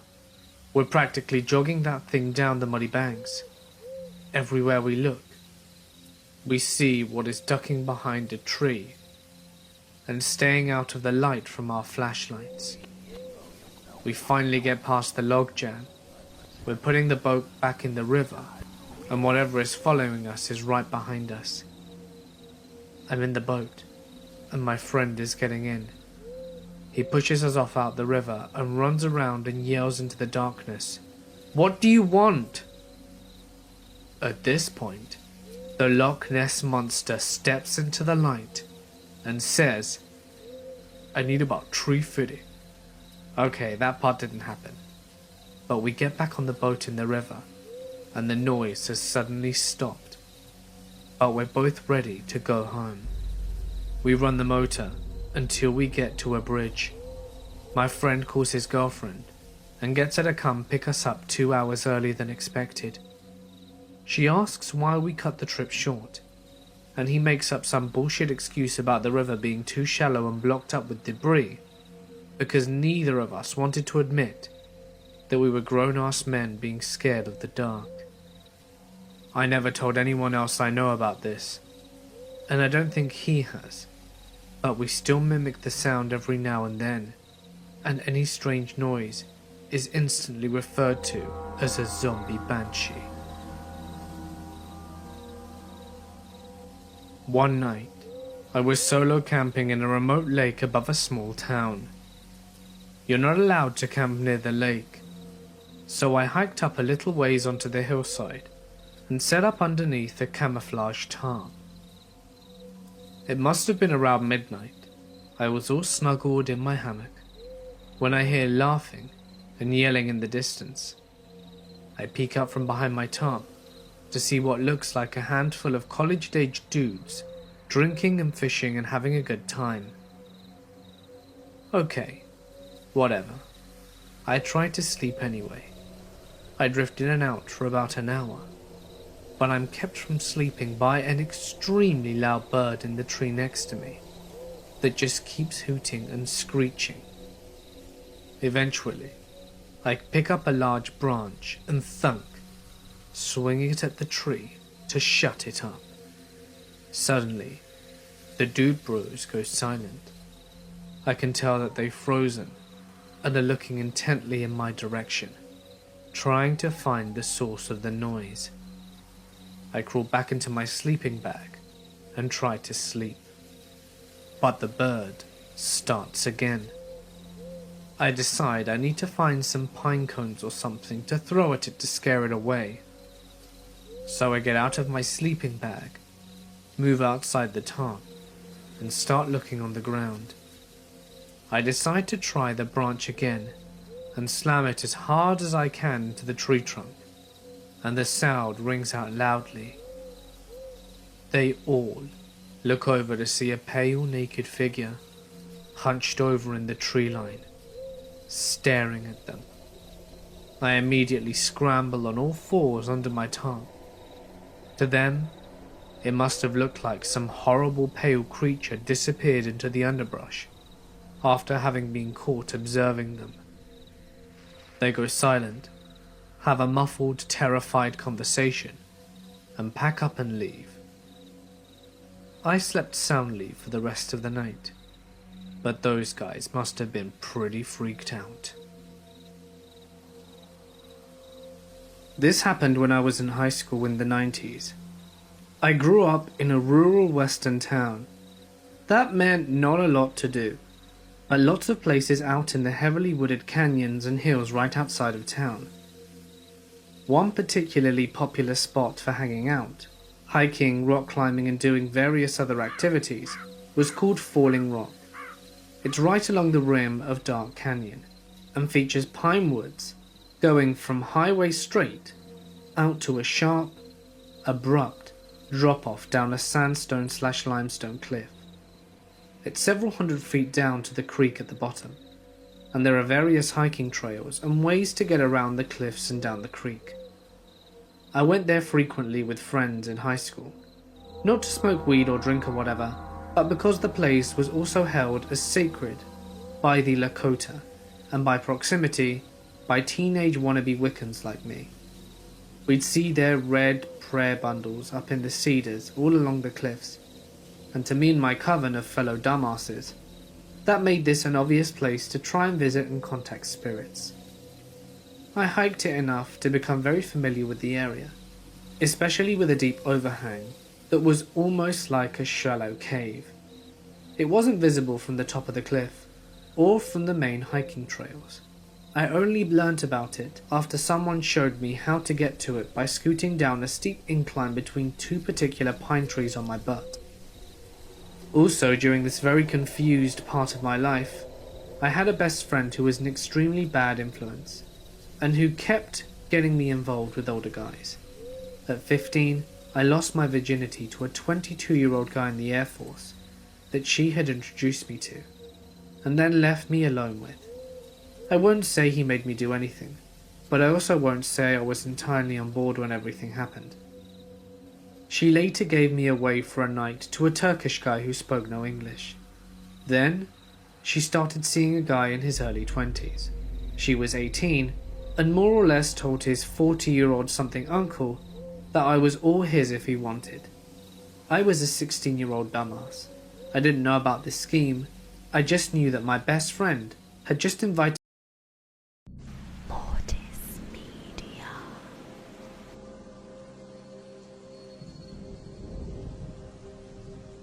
The pitter-patter of rain can certainly be comforting on a dark night whilst trying to fall asleep.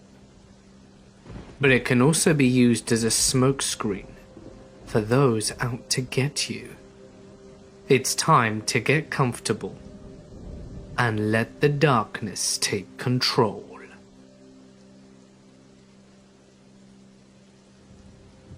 Almost 2 years ago, I was a young female of 21 years old looking for some work to pay off for my student loan. Luckily for me, I found a job at a pharmacy in my downtown shopping mall. Me and a group of 10 others were tasked with transferring stock from the old store to their new location within the mall. The job was tedious, but considering that I was being paid for transporting cases of stock from their stockroom in the basement up to the new store upstairs, the work wasn't so bad. Well, with a tote box in hand that needed to be transferred upstairs, I, like everyone else, just used the freight elevator for convenience. The elevator, like all other freight elevators, was massive and was used by businesses within the mall to transport stock from their inventory to their stores. The elevator, being quite old, had graffiti etched into the walls and would creak and clang with it when it was operated. It was nearing the end of my shift one day, and not being very used to the eerie elevator, I entered with a bit of hesitation. I pressed the button to go up to the main door and had to pull down the top grate of the elevator, as it was common that it would get jammed, and did so at that moment. The elevator slowly started moving upwards, passing levels as it went by, which I could see through the little window of the door. It was not much later that the elevator came to a screeching halt at the 7th floor. The doors slowly opened, but the strangest part was that where I would have been waiting half expectantly for someone to have got on the elevator, there was no one. I peered out the elevator for a second, just to check if anyone had pressed the button requesting it, but no one was in sight on that floor. I thought it was a bit strange. Perhaps they got bored of waiting and had gone elsewhere. So I pressed the button to close the doors and continue to my floor. As the doors began to close though, a tall man with copper curly hair and a black puffy coat came bounding into the elevator with a huff. Being the kind girl that I am, I acknowledged him with a small smile and a nod, and moved to the far right of the elevator shaft, close to the control panel to give him space. I pressed the close door button more than once, and then the elevator continued upwards, not speaking to the strange man. I then began to notice him shuffling closer and closer to me. It was very strange. I gave him plenty of room and he was practically on the other end earlier. And yet, as the elevator slowly ascended, he felt the need to move closer to me. It was getting to the point that we were almost standing shoulder to shoulder. Then, he spoke in a very calm and low tone. "Today must be my lucky day. The elevator never stops on my floor. I never catch the elevator in time." Looking up at him and seeing the best in people, I laughed nervously and replied to him, "Yeah." It was at that point that it started to get freakishly close. It was almost as if we were chest to chest with nothing but a tote box separating us. It was in this moment that reality hit me. This man was making me feel very uncomfortable and was giving me a very creepy vibe. My heart began to pound in my chest as the reality that I was in this scary elevator alone with this creepy man truly hit me. As I moved closer to the wall, as he crept into my personal space, I began to think about what I could use to defend myself if he began attacking me. The only weapon or tool that I had was this tote box. It was very flimsy, and it was just a barrier between him and I. I glanced at the control panel and watched as the numbers of the floor levels changed painstakingly slow. I prayed that we would reach my floor soon, as I was afraid that he was going to do something terrible to me. The man just stared maniacally into my soul, as if contemplating what to do to me. My entire body began to shake, and my heart felt as if it would burst out my chest. I was just so scared. Just as soon as I accepted the situation and prepared myself to fight back, the elevator screeched to a stop on my floor. The doors slowly creaked open to 4 individuals waiting to enter. I let out a breath that I had been holding in the entire ride, as I was so relieved to see other people. One young woman glanced down at me on the elevator as it opened, and looked at the man and smiled and said, "Hey, how are you?" And the creepy man reacted like a switch had been turned off inside him, smiled back excitedly and responded, "Hey." It was at that point that the group entered the elevator, and I took the opportunity to bolt out the doors and back to the pharmacy. When I got home, I felt shaky and terrified. I could not get the image of this man's creepy smile out of my head. I didn't want to after that day, but I remained at the job as I desperately needed the money. But I never went into the elevator alone, and I always carried an X-Acto knife in my pocket just to be safe. But I never did see that man again. There have been several assaults in the downtown area since then, and whenever I would hear these stories, I would always wonder to myself if these were ever connected, in part, to that man with the curly hair and the creepiest smile. A few years ago, I got a report of a missing husband. He told his wife and family of 6 children that he was going to get his tires changed, but he never returned. And this was 12 hours ago. They had purchased another house in the neighboring community, and the relationship with the wife was under pressure. So the wife assumed that he was staying at the other house and claimed that he would never kill himself. The strange thing about this report, though, was that he emptied his personal bank account into his wife's this morning as well. The wife explained this off, saying that they had recently got into a fight about finances, and that he agreed that he was bad at money, and maybe that they should just have a joint account that she controls. On a hunch, I asked his 14-year-old boy if there were any areas in the mountains nearby that his father enjoyed going to. The son identified a road about 10 miles away. It was nearing midnight, but I decided to drive to the top of this old, abandoned Forest Service road. As I drove through the snow and started to climb the road, I felt a gut feeling that I would 100% find this guy up there, either thinking about doing it or already acted out the suicide. The snow-laid gravel road had some sign of travel, but no real indication of how fresh the vehicle tracks could be. As I reached the top of the road about an hour after, I was honestly surprised that I did not find his black truck.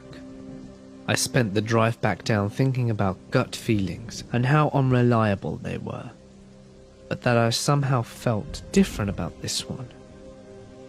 As I travelled up the road, I did notice over a dozen smaller roads branching off, but they were not mapped, and I had already spent too much time on a single occurrence in a busy city with way too few police officers.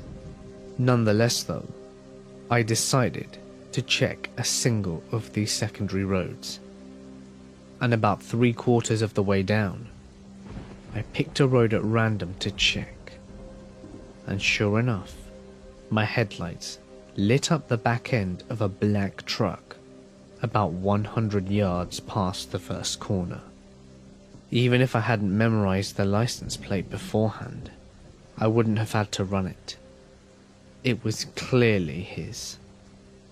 I radioed that I'd found the truck, parked my vehicle, and travelled the 20 feet to his truck, with my heart beating like I was doing a sprint rather than a normal run. What I found inside was a mess of brains and blood, caused by a self-inflicted gunshot wound under the chin. I'll save you from the description. There was just something about this gut feeling whilst travelling this abandoned and quiet mountain road, followed by a sense of being tricked by the gut feeling, then finding out it was true by discovering such a gruesome scene. Having to wait 3 hours next to his truck waiting for body removal, and then to end it all by having to go to the family who is expecting good news to deliver to them the worst news possible. That makes me feel creeped out to this day. Once, about 7 or 8 years ago, I was on a road trip with my family. We had had a wonderful vacation in Disney World for a week, and we were driving back home to Houston from Orlando.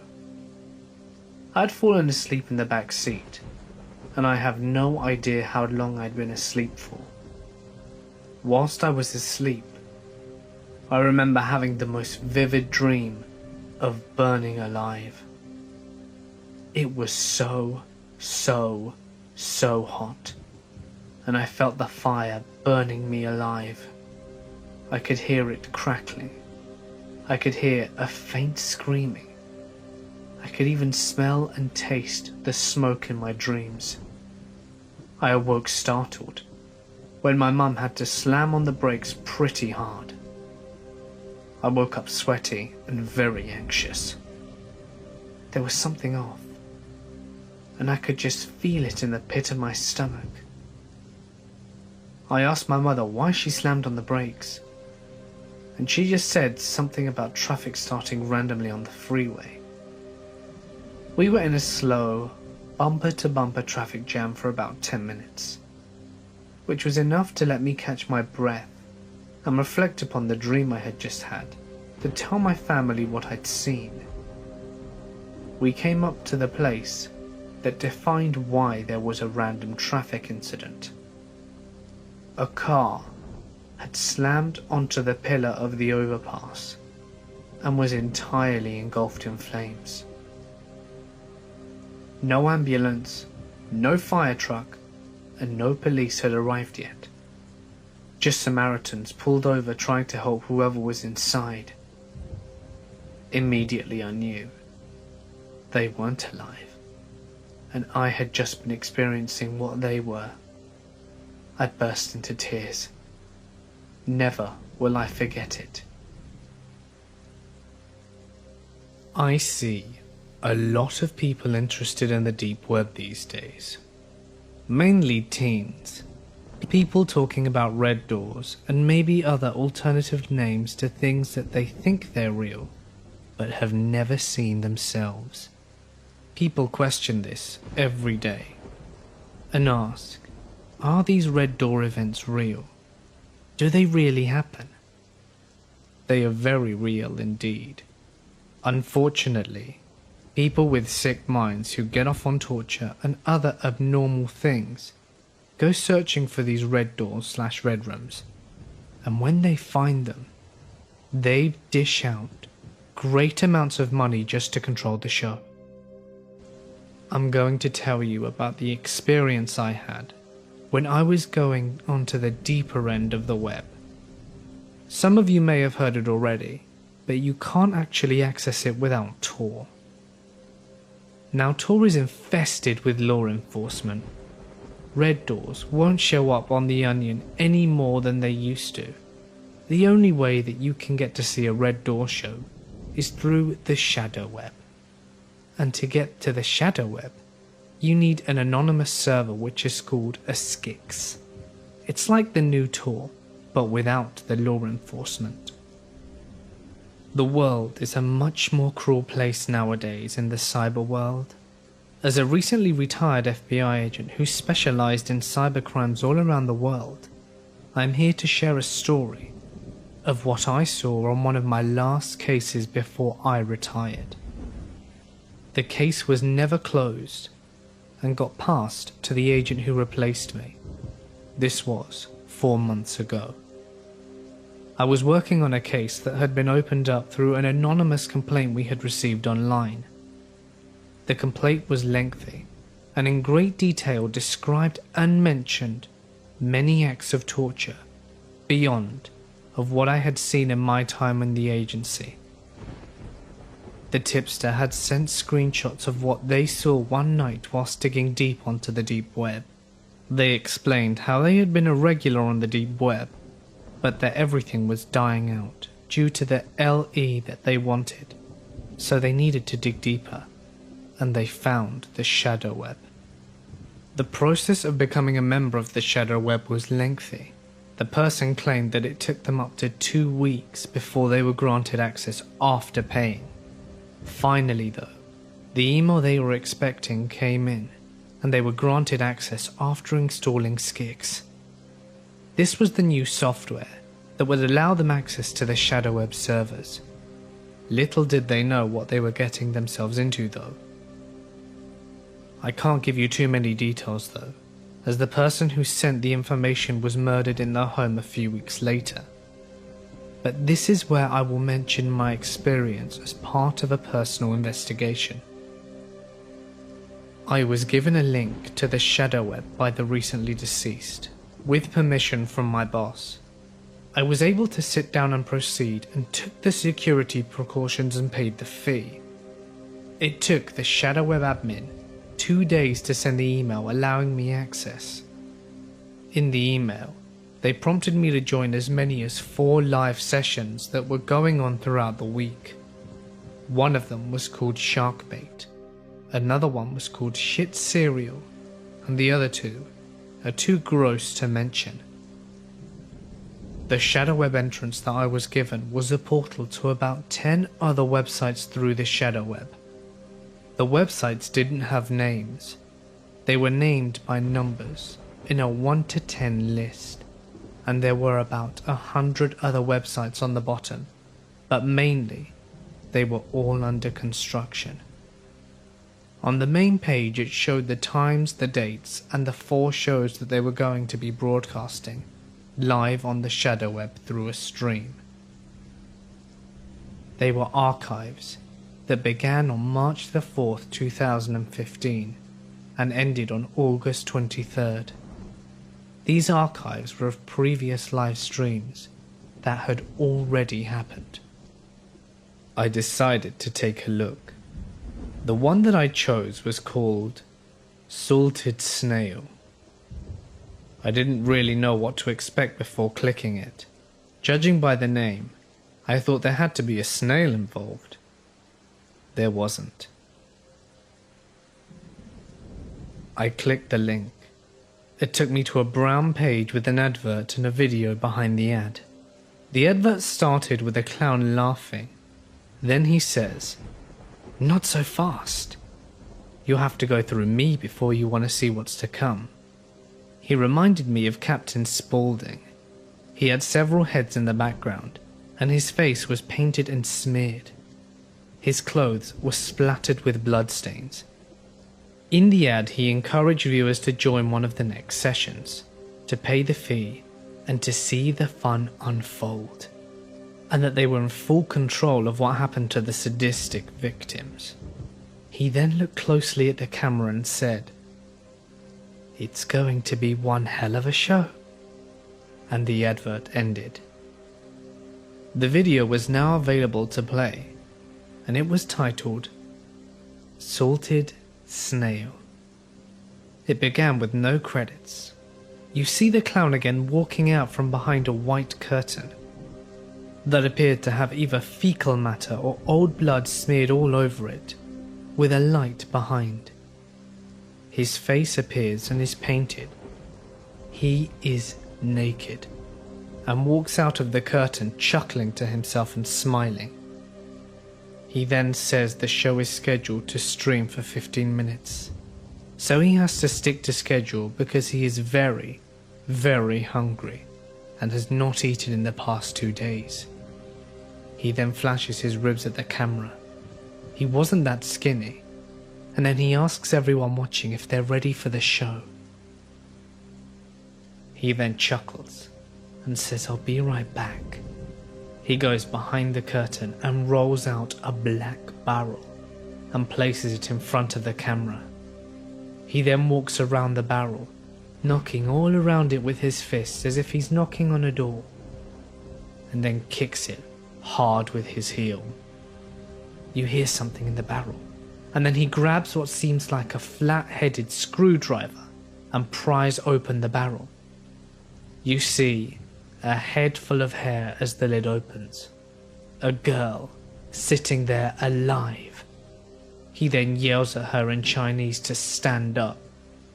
She can barely stand. Her body is so soggy, from what I assume is the effect of being in that barrel for days. He looks at the camera and says, "Doesn't she look delicious?" Delicious as cake. The girl had her hands tied up behind her mouth and was bound with multiple layers of cloth. She looked too weak to scream, too weak to escape or even attempt. She just stood there, for what seemed to be as if she were accepting her own death. Then the clown went behind the curtain and came back with a knife and a razor. He then got in front of the camera and said, "I love me Chinese food. It's dinner time." The girl then turned to him and looked at him as he nodded at her and said, "Oh yes, it's time." Her eyes opened wide. She tried to scream, but she couldn't. He then teased her, poking at her with a knife. She began to bleed instantly from the poking as she was extremely soggy. He then showed off the little razor blade and proceeded to cut little squares on her shoulder as if he were cutting a little piece of cake. Pretty soon, he was at the other shoulder, then her chest, breast and stomach. The scene was extremely gorish and violent, almost as if filleting a fish. By the time he was finished with the body, he had a plate filled with her skin and tissue. What seemed to be a plate full of soggy skin. But the girl was still alive. Her body looked like it had been eaten by piranhas. The only thing that remained were her breasts and her face and hair. Then he took the plate behind the curtain and brought back another plate. He then looks at the camera and says, "Well, look at that. Doesn't she look great? You can see that she may have lost a couple of pounds, huh?" He then winks at the camera and begins to laugh, and proceeds to slice off the girl's ears and lips. What looks now like a mutilated body that is still alive left me wondering what he had done to other people in the past. I was enraged and extremely disturbed by what I had seen. The finale showed the clown coming out of the curtain with 2 containers of salt. He then poured the salt off over her body where her skin had been cut off. He poured a good amount on her ears and lips too. The girl suffering, hardly moving, but still somewhat standing. He then looks at the camera and says, "I bet you thought I was going to kill her, didn't you? But I'm not a murderer." He then pushes her head back down into the barrel and closes the lid. He looks at the camera and says, "Stay tuned to the next episode." The camera then shows him putting a white tablecloth over the barrel and placing the plate full of soggy flesh on it. He lights a candle, grabs a knife and fork, and starts eating the flesh whilst chuckling away at himself. The screen then floods with the words, "Till the next episode," over and over, with some circus music playing in the back. The camera then dims, and it shows him there, eating and laughing away. The black screen shows the word, "Offline." I immediately became concerned for the girl. She was Asian. The clown clearly looked American, or sounded American at least. He really resembled Captain Spaulding from The Devil's Rejects or House of 1,000 Corpses. I am assuming that is what he was trying to act like anyway. I contacted my chief and had a personal meeting with him and explained everything that I had seen. He then laughed and said, "Oh, you've seen him too, eh? That clown on the internet. He's been around since the late 90s doing these shows. He seems to buy women off the black market and then torture the shit out of them." He then shrugs his shoulders and says, "We don't know who he is or where he's located.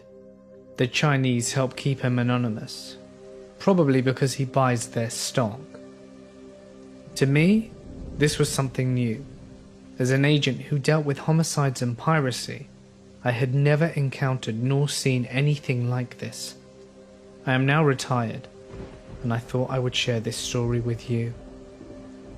Everyone should know, the deep web is deep and free, but the shadow web, that is somewhere that you do not want to go to.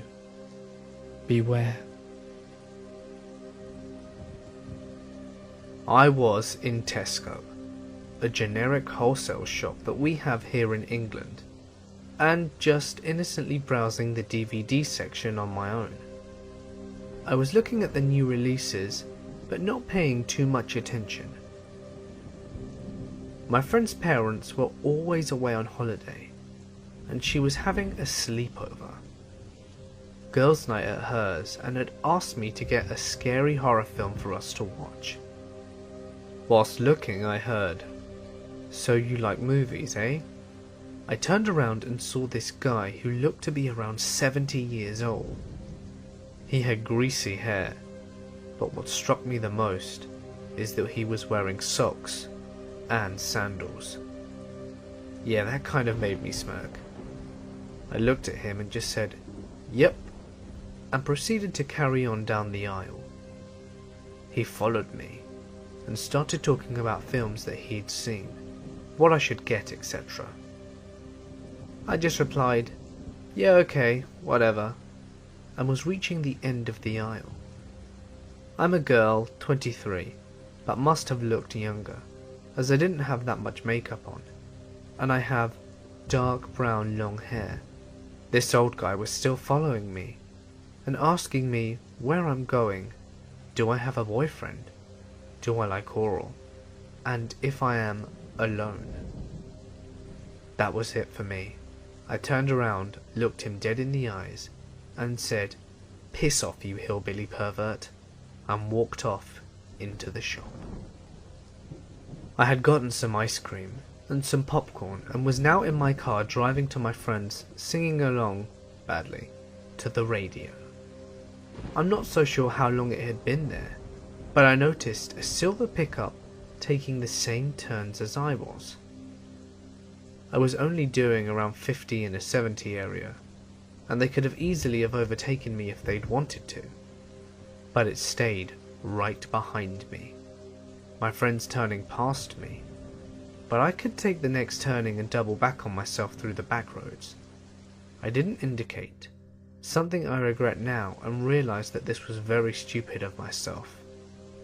I took the turning and drove as fast as I could to her house.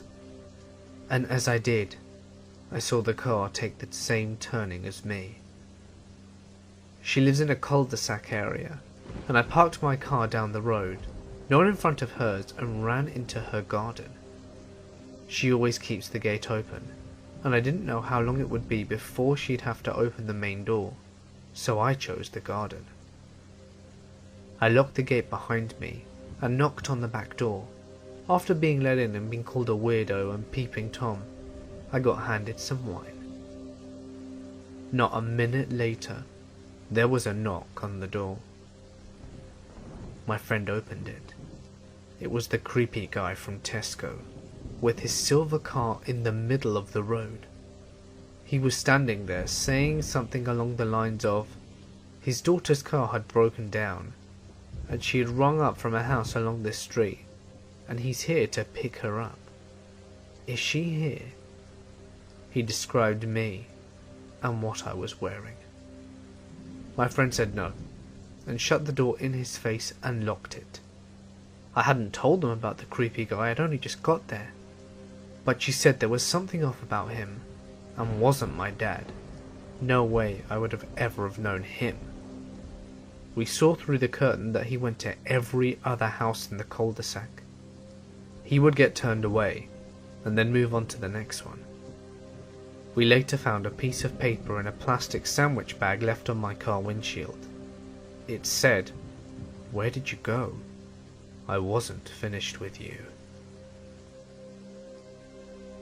This story takes place in August of 2013, in the mountains of South Oregon. I am a USAF Security Forces airman, in other words, a military policeman.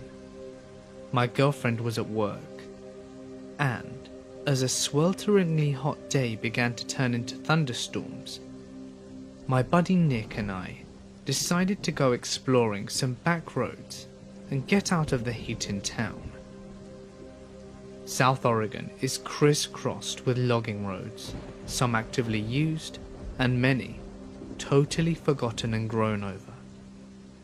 Nick and I spent many of our days searching on roads that we knew, finding roads that we did not, and driving for hours into the mountains, eventually navigating back to paved roads. On this particular day, with storm clouds building over the mountains, we set off on a road that we'd never been on before and began the drive into the mountains. After driving for about an hour, we hadn't seen nor heard any signs of any other people in the woods. We rounded a bend into the thick fir woods and emerged into a meadow that was totally surrounded by thick aspen groves. The meadow was perfectly flat and eerily still. We both noticed the strange stillness almost immediately. No birds, hardly any insect noises, no squirrels, and certainly no other people. On the far side of the meadow, right at the edge of the tree line, there was a picnic table. The table was very odd, however. It was painted a bright orange and was much larger than a typical picnic table in a park. Remarking on this, Nick drove through the meadow to get a closer look. I remember being apprehensive as we approached. The whole scenario was exceptionally strange. The overall silence of the aspen grove was unsettling. Also, it was nearly impossible to see far into the trees, as aspens grow extremely close together. When we parked by the table, I hopped out the passenger seat of the truck to check it out. I'm not very tall, only about 5'5", but regardless, the table was ridiculously oversized and practically unusable. The seats were nearly at chest level, meaning I would have to climb up to even sit on them. As I was looking at the table, Nick called me over to the truck, and I noticed that he was looking back into the aspens. At first, I couldn't see what he was looking at, but then I noticed a splash of colour that was completely out of place in the thick trees. A small, one-man tent was set back in the trees, about 50 feet away from this strange table. I had an initial feeling of dread hit me, and felt certain that there was someone in that tent, and if we could see the tent, they could undoubtedly see us. There were no campgrounds in the area, no people, no main roads for miles. Surely someone camping so remote would be, well, at the very least, a strange person. However, as we observed the tent, we didn't see any movement, nor hear any strange sounds coming from it. Nick suggested that I call out. I didn't want to, but I did. "Hey, anyone in there?" There was no reply. Feeling completely on edge, Nick and I thought about driving away and leaving this strange area.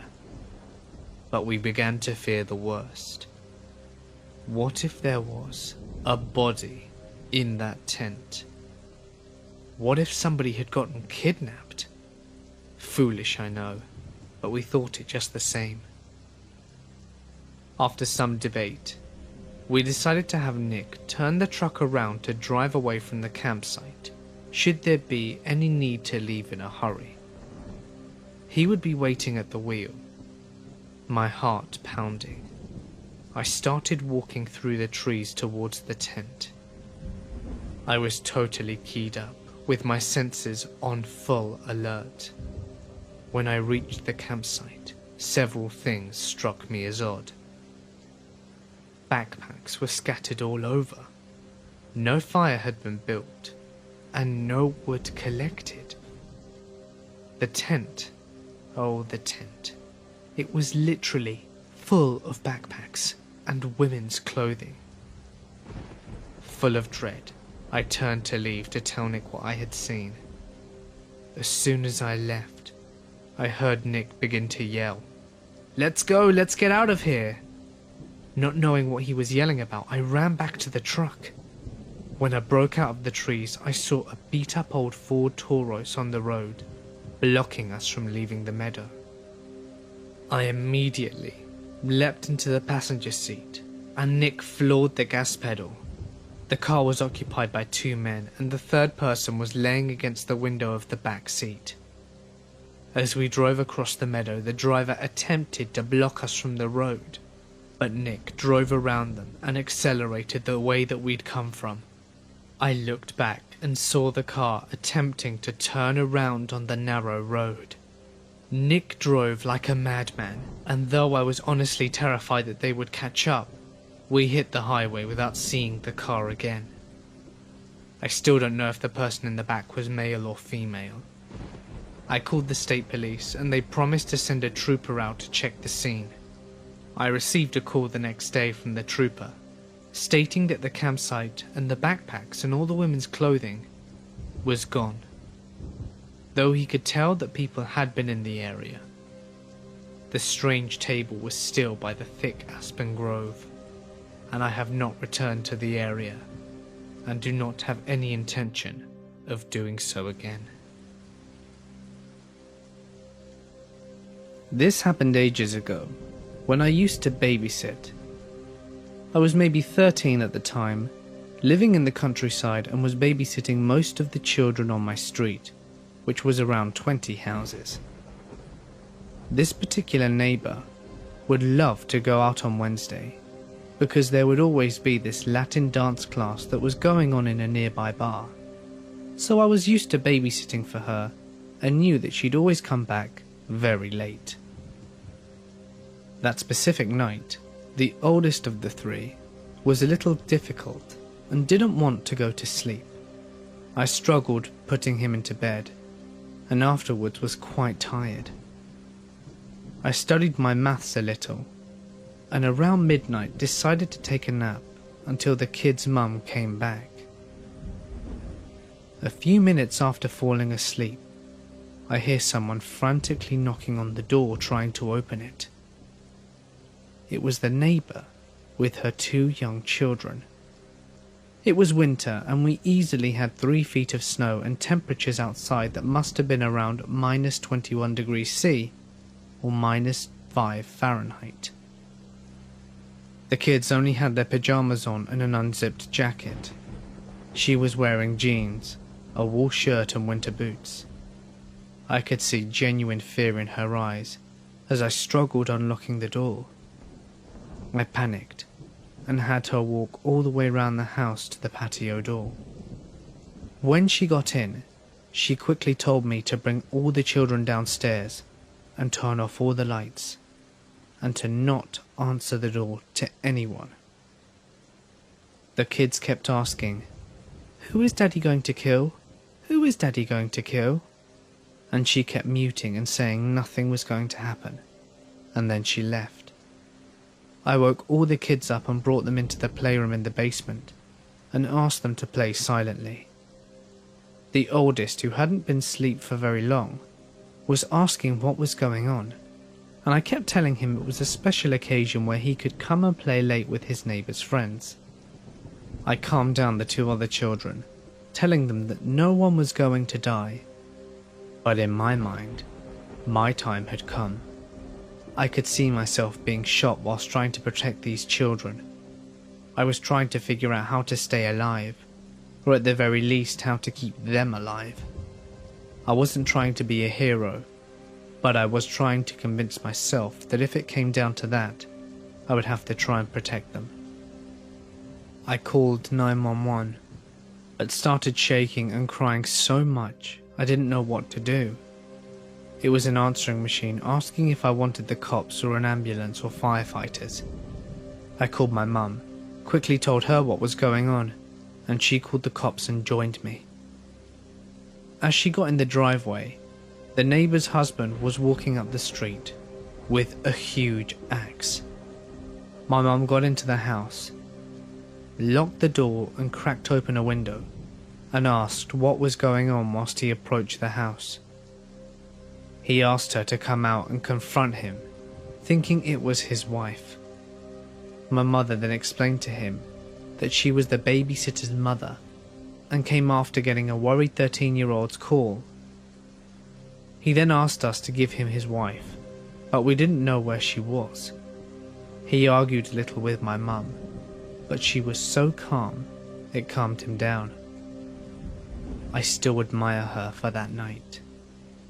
After about 15 minutes of arguing, he walked back home carrying his axe, and a few seconds later, his wife knocked on the patio door behind the house and came in. She was crying and apologizing to my mother for the whole situation. She thought her neighbor was home, not the babysitter. My mother asked me to go check on the kids while she was taking care of the wife.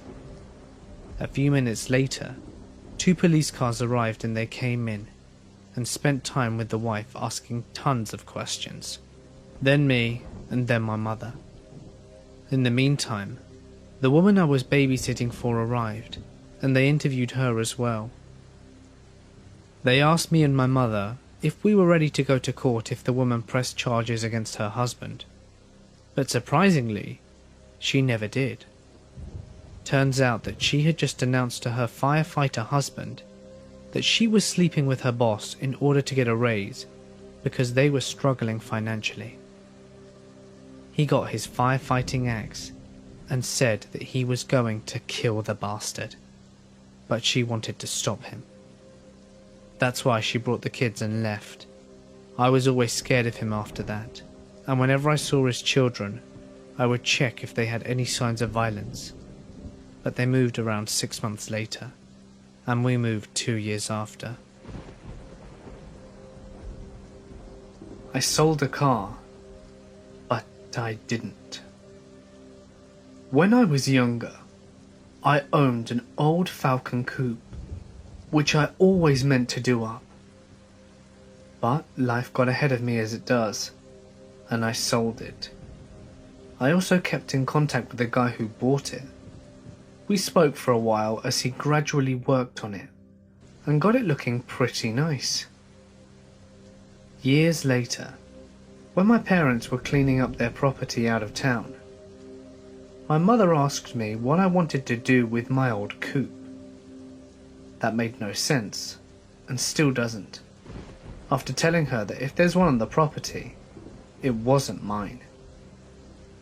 When I went to visit them, sure enough, there's my old coupe, in the exact same state as when I had sold it, buried up to its axles in dirt, having sat there for more than a decade. All this time I'd regretted having to sell it, wishing I could find another one, because they were really rare, and apparently, my memories of selling it come from a different universe, but the fact of selling it came from this one. I am absolutely certain I sold it to this guy. He also went to great length to tell me all the details and problems he had and all the new parts that he had to get imported to get it running again. I am absolutely certain I sold it to this guy, because we had such extensive conversations about the recovery process. Still freaks me out to this day. I worked as a park officer for a downtown metropolitan out of the Pacific Northwest. I saw my fair share of weird stuff on the night shift. Naked bike ride party after midnight with about 1,000 or so naked people chilling out, the occasional couple having sex, homeless people jerking off or shooting up heroin, and the occasional dead body. They were all a normal part of my job. Anyway, this one night, we were sent to investigate a tent set up relatively near the waterfront, which was generally a homeless person that was trying to stay dry for the night. So we get there around 11:30 and tell the lady inside that she has to go a few hundred yards away to an area that is not patrolled. She fusses and complains about having to move, and then mentioned about a man living in a cave at the bottom of a shallow ravine, and that he had been killing small animals and eating them. We ask her for more information, and she points to a general area about 50 yards away through some thick brush. The general area that most people won't wander past. My partner and I started to walk through the thick brush with just our flashlights, and eventually stumbled upon the ravine. And sure enough, there is a small opening on the side, enough for a person to fit in. I scale down about 20 feet and peek inside the opening and see what seems to be a massive pile of magazines, torn pages, articles of clothing, a sugar cookie tin, a gorilla costume hand, some crude-looking tools, including a makeshift bow, a few knives, and other generally weird shit. Being curious, and given that the cave was empty, I opened the sugar cookie tin and found a large amount of what seemed to be raw animal meat. At this point, I was thoroughly freaked out and decided to leave the area and inform the police of what I had found. We never found out what came of the guy who was staying there or what he was doing, but it was definitely freaky at around midnight in pitch black conditions. My parents used to live in a different house before I was born. It was a very old house, rather cold and drafty and creaky like most houses are. But one night, something very strange happened to my mother. My dad had gone out with his friends one evening, leaving my mother home alone. It was around 9:30, and my mum hears a car pull up into the driveway and sees the lights flashing into the house. She finds it very strange. It was a very early time for my dad to get home. She thought maybe he decided to come home early for some reason, but became more freaked out when the light to the laundry room, where the back door leads to, turned on by itself, and she swore she could see the outline of someone inside that room from underneath the door. It was at that moment that her cat started hissing and growling at the door, which was very unusual since she wouldn't hiss at anyone she didn't know. It was beginning to grow incredibly tense, and after a minute or so, my mum decided to open the door to see what was going on, only to find the room completely empty with the light on. The only way to turn on that light is from the inside of that room. She stood there confused, and then went to have a look at the car in the driveway as no one had opened the front door. There was no one there, and there was no way a car could have got out without making a sound. She still has no idea what it could have been. My girlfriend has had a recurring pattern in her dreams as long as she remembers. Since she was a small child, she would have a vivid dream every couple of months about a man.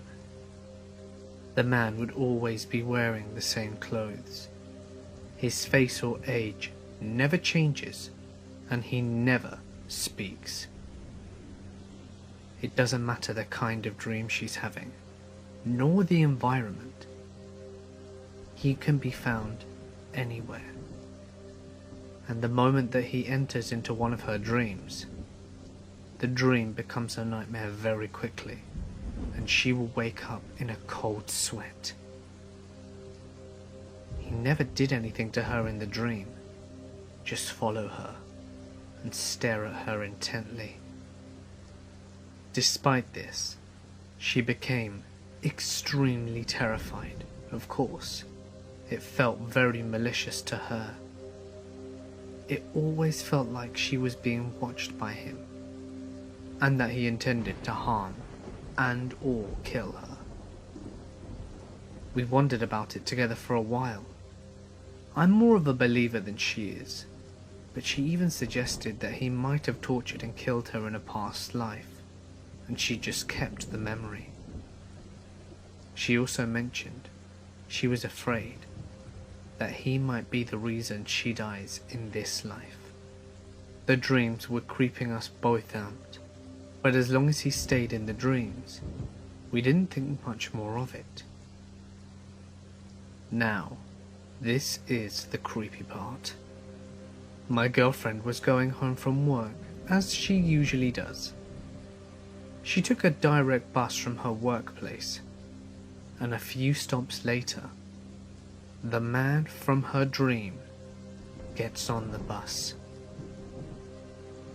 The bus isn't very crowded, and there are plenty of empty seats scattered all around.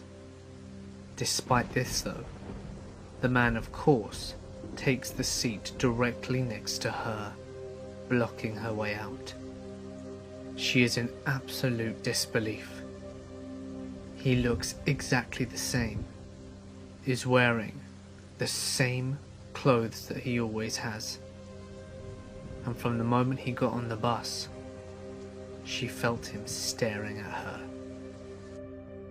She immediately got a panic attack and almost blacked out, but she just managed to stagger off the bus and run home, losing her pair of favourite gloves on the way. Like I said, the man didn't just look like the man from her dreams. It was exactly him, in every way. From the moment he stepped on, she felt the same sense of fear as in her dream. The funny thing is, since that encounter, he didn't appear in her dreams anymore, and she hasn't seen him in real life since. I really hope he doesn't come back to haunt her. And we're not sure what this could have meant. Could it have perhaps been a premonition, telling her to steer clear of this guy? Could it have been a coincidence? Or something else? I was camping on land associated with the Anasazi, long dead Pueblo Indians that very few people know anything about. This was when I was a Boy Scout. We hiked for a few days and we saw black bears every day. It's normally a somewhat unusual sight and freaked out the adult leaders and caused us to religiously use anti-bear tactics like bear bags. Not totally related to the story, but it slowed us down, which led us to the events here. Anyway, we camped in a wood cabin at the bottom of a plateau, and the local rangers told us a bunch of spooky camp stories about the plateau and its relation to the long-dead Anasazi people. Even their real names is lost to history, as Anasazi is what the Navajo called them, meaning ancient enemies, or those who are not us.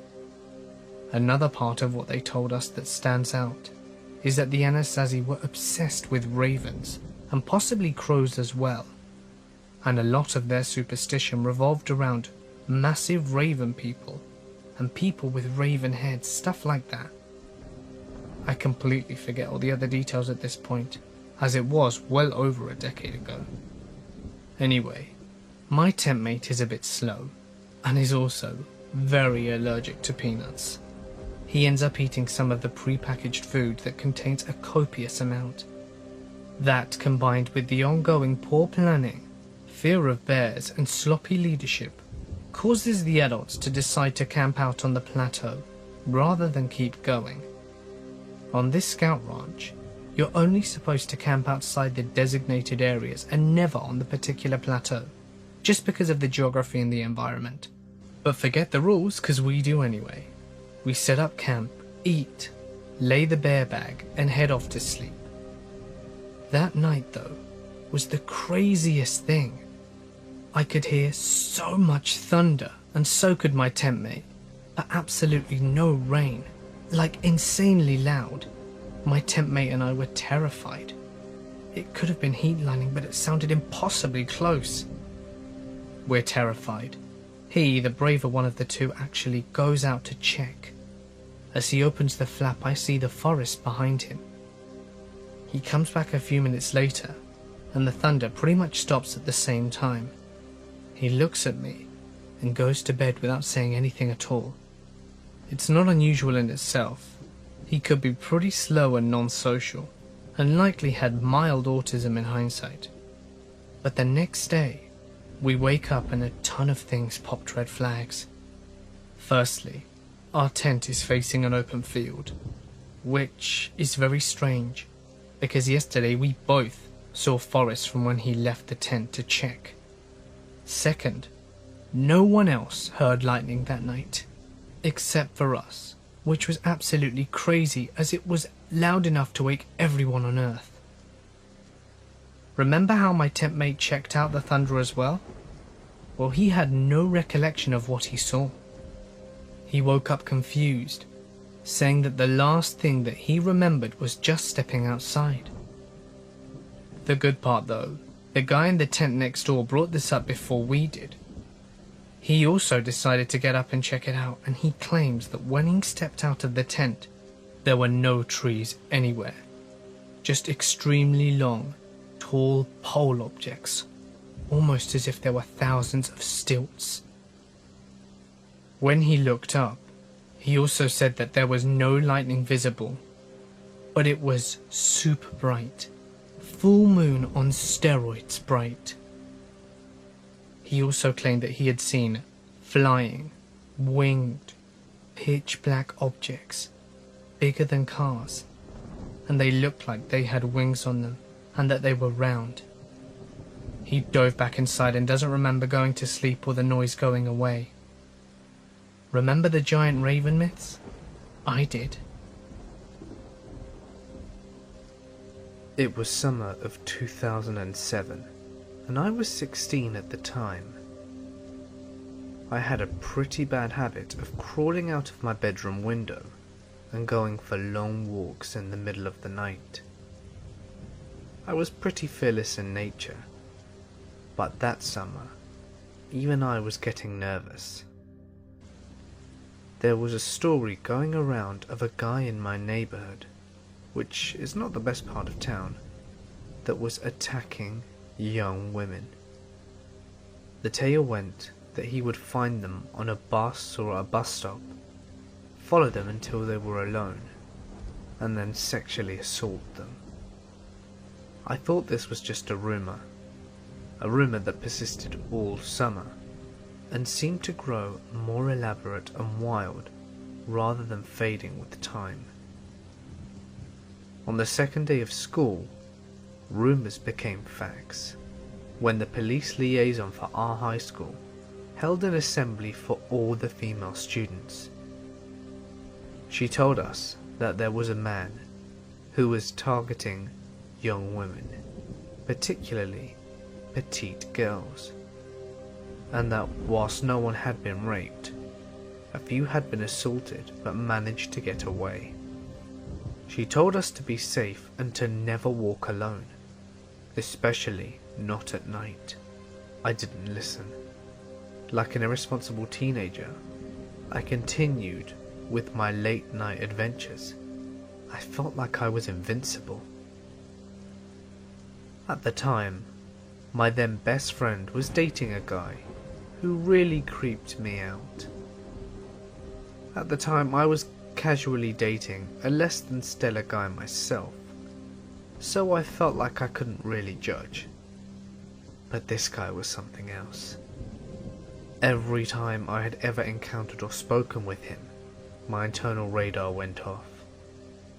He seemed like an average laid-back kind of guy, maybe a little unmotivated, but an okay person. At the time, I couldn't figure out what it was that raised red flags with me, but I suspected it was his body language, that subtle communication that he gave away so much. My friend and I had been growing steadily apart through high school, and when she invited me for a sleepover just after Halloween, I thought it would be fun. We could watch a Disney movie and eat Timbits. It'd be great, I thought, and it would help us reconnect a little. When I arrived, I was suddenly doubtful. When I accepted the invitation, I did not know that her boyfriend had moved in temporarily into her house. There were 2 bedrooms upstairs, and the boyfriend was staying in the room besides my best friend's. I thought it was a really weird situation, and I didn't really want to hang around with him, but I loved my friend, so I stayed. I was so lost in my own thoughts, I hardly remember the movie. The movie ended around midnight, and my friend fell asleep before it was over. I turned off the television and flopped onto the mattress, but I couldn't sleep. A very strange thought was forming in my head. The guy stalking and assaulting women, his physical description matched her boyfriend's, as the stalker guy tended to go after young, small girls. Both my friends and I were short and slim. I knew that her boyfriend had been to my neighbourhood around the time of the attacks as well, as I had seen him at a bus stop once on one of my midnight walks out. I told myself that I was just being paranoid, and yet I couldn't drop the idea. After about an hour of lying in the dark, I was just beginning to drift off to sleep when I heard the door slowly begin to open.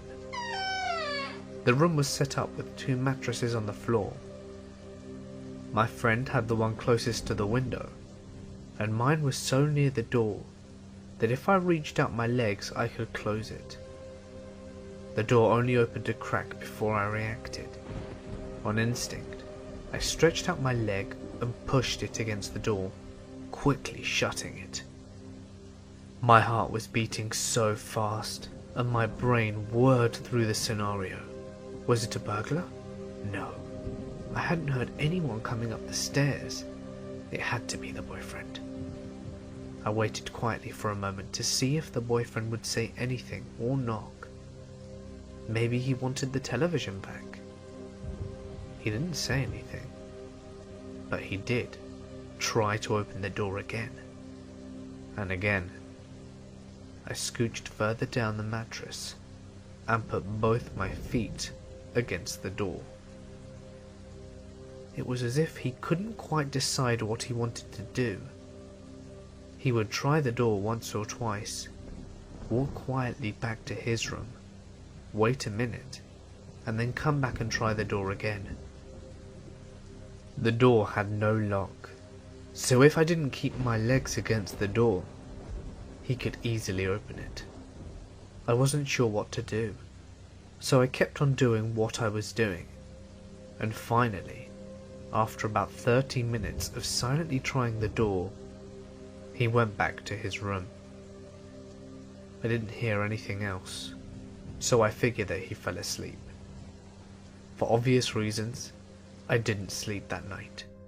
I just kept my feet against the door and tried to figure out what I would say to my friend. I had somewhere to be early in the morning, and my ride came at 6 AM, so when I snuck out, my friend was still fast asleep. I left her a note to call me ASAP, and later in the day, I called the police non-emergency line and spoke to an officer. I told her that I didn't have a lot to go on, that it was mostly intuition, but that I had a tip about the guy assaulting women in the neighborhood. The officer thanked me for the tip and reminded me to stay safe, and for once, I listened.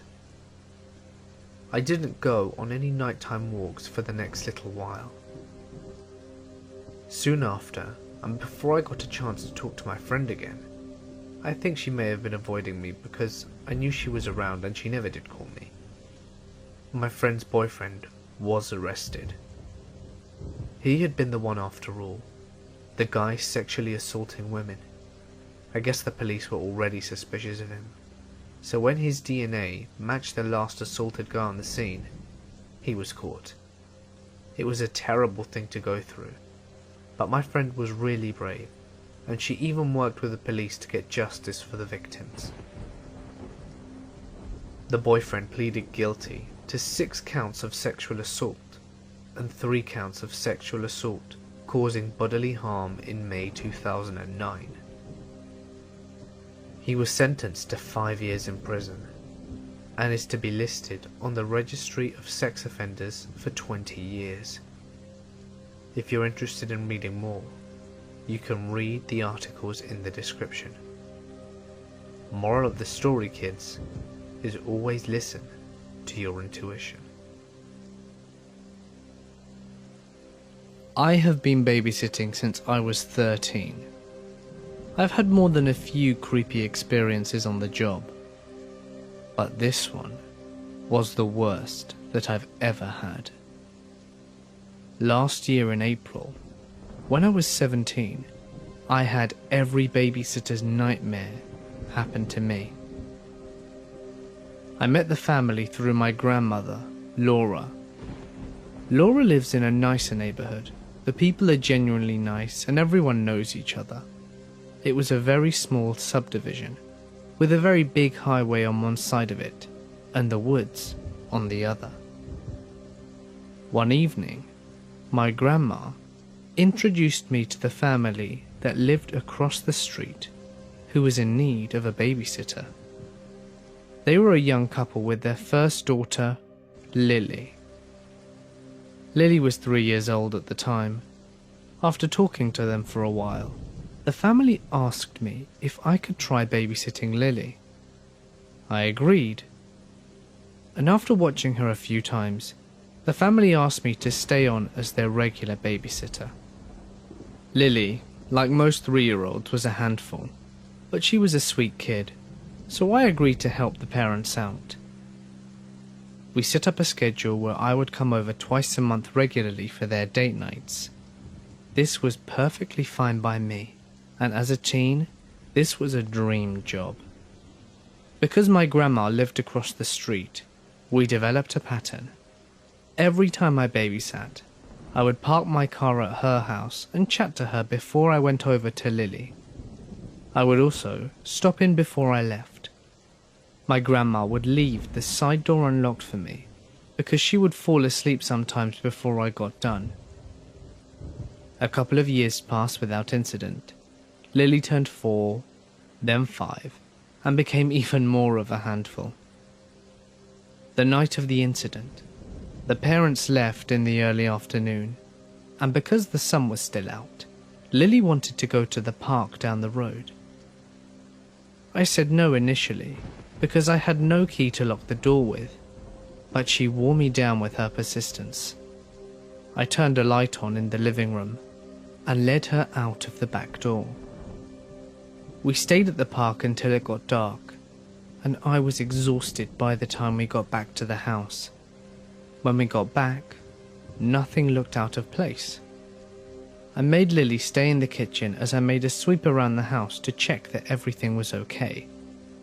The only place that I didn't check was the attic, as I was not allowed to go up there. After confirming to her that there weren't any bogeymen in the house, I cooked dinner for Lily. Afterwards, we played in the basement until it was almost bedtime. As the evening progressed, I would occasionally hear creaks and odd clanking noises from the floor above us, but I just brushed that off as the house being old.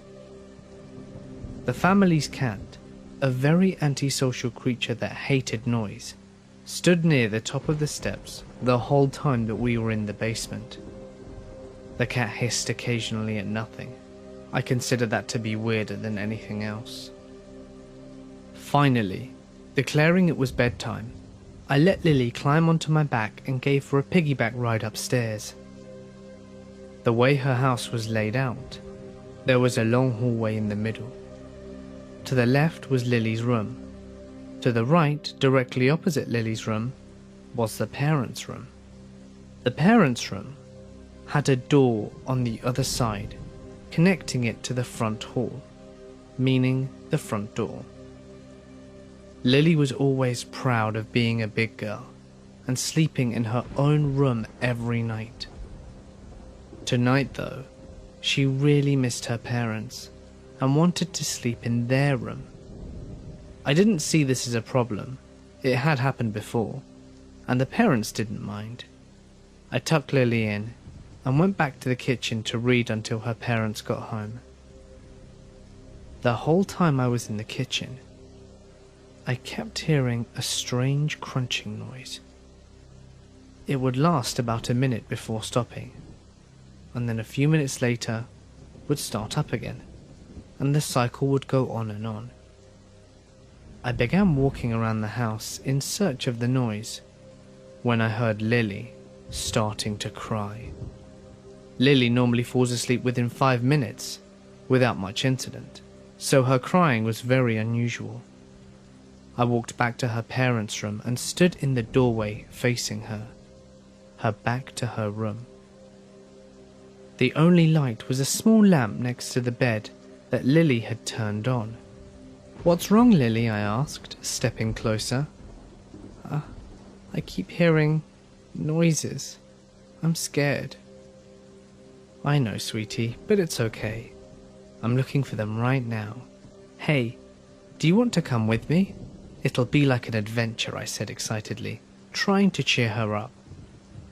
I assumed that the noise was the cat playing with something, but I didn't want to leave Lily upset and alone. I figured that if I brought her, I could turn it into a game, which might help her feel better. I walked towards the bed, my back still to the door, and was about to swing her up into my arms to carry her, when she pointed behind me and said, "Who's that?"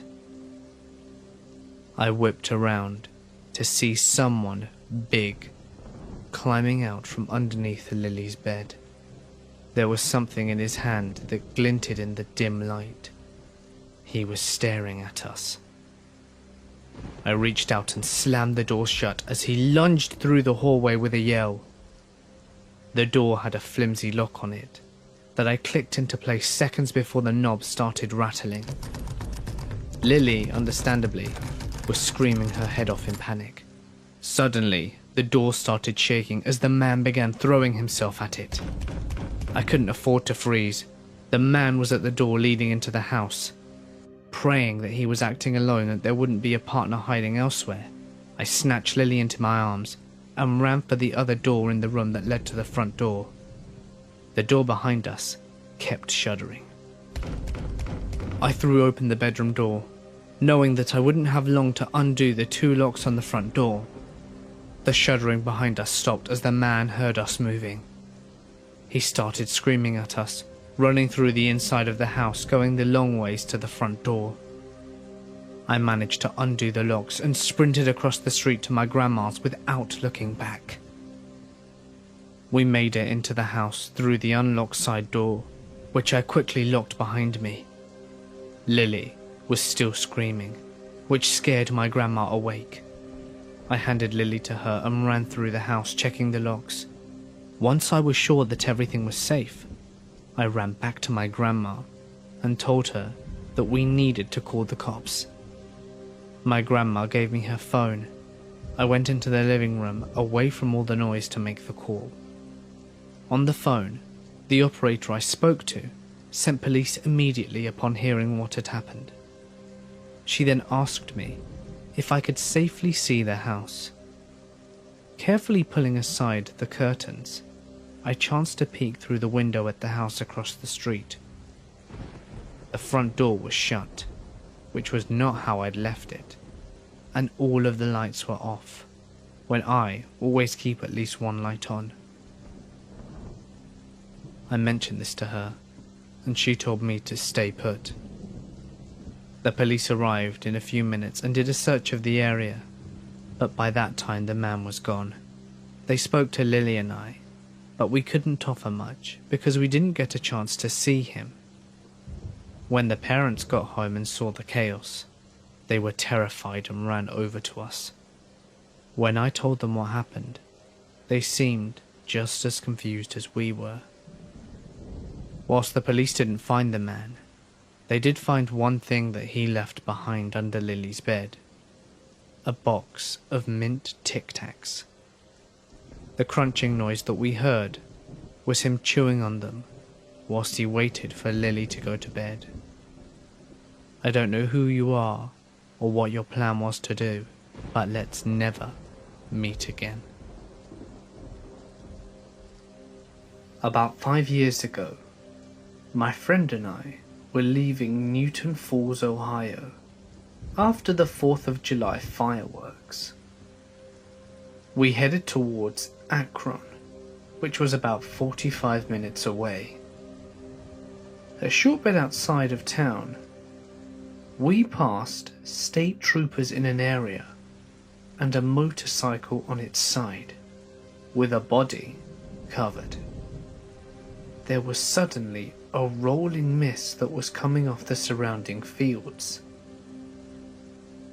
It hadn't been foggy or misty before, not until we passed that fatality, and even with high beams, it seemed like we were driving through thick pea soup mist. I saw a road sign that we had to basically stop to see. The name was not familiar at all. My friend's PT Cruiser said that we were going fine, but the road wasn't familiar. The mist kept rolling off the fields. No other cars were around, and we drove for over an hour, and still stayed in the same area as it seemed, with winding roads and the mist rolling around us. It was starting to get very creepy.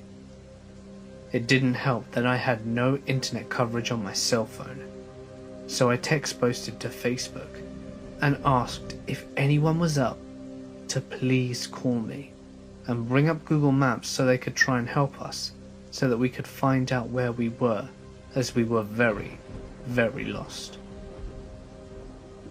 A few minutes later I get a call.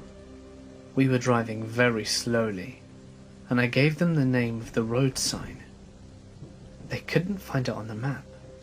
They even searched for it and nothing came up. The longer we spoke, the more the mist started to dissipate.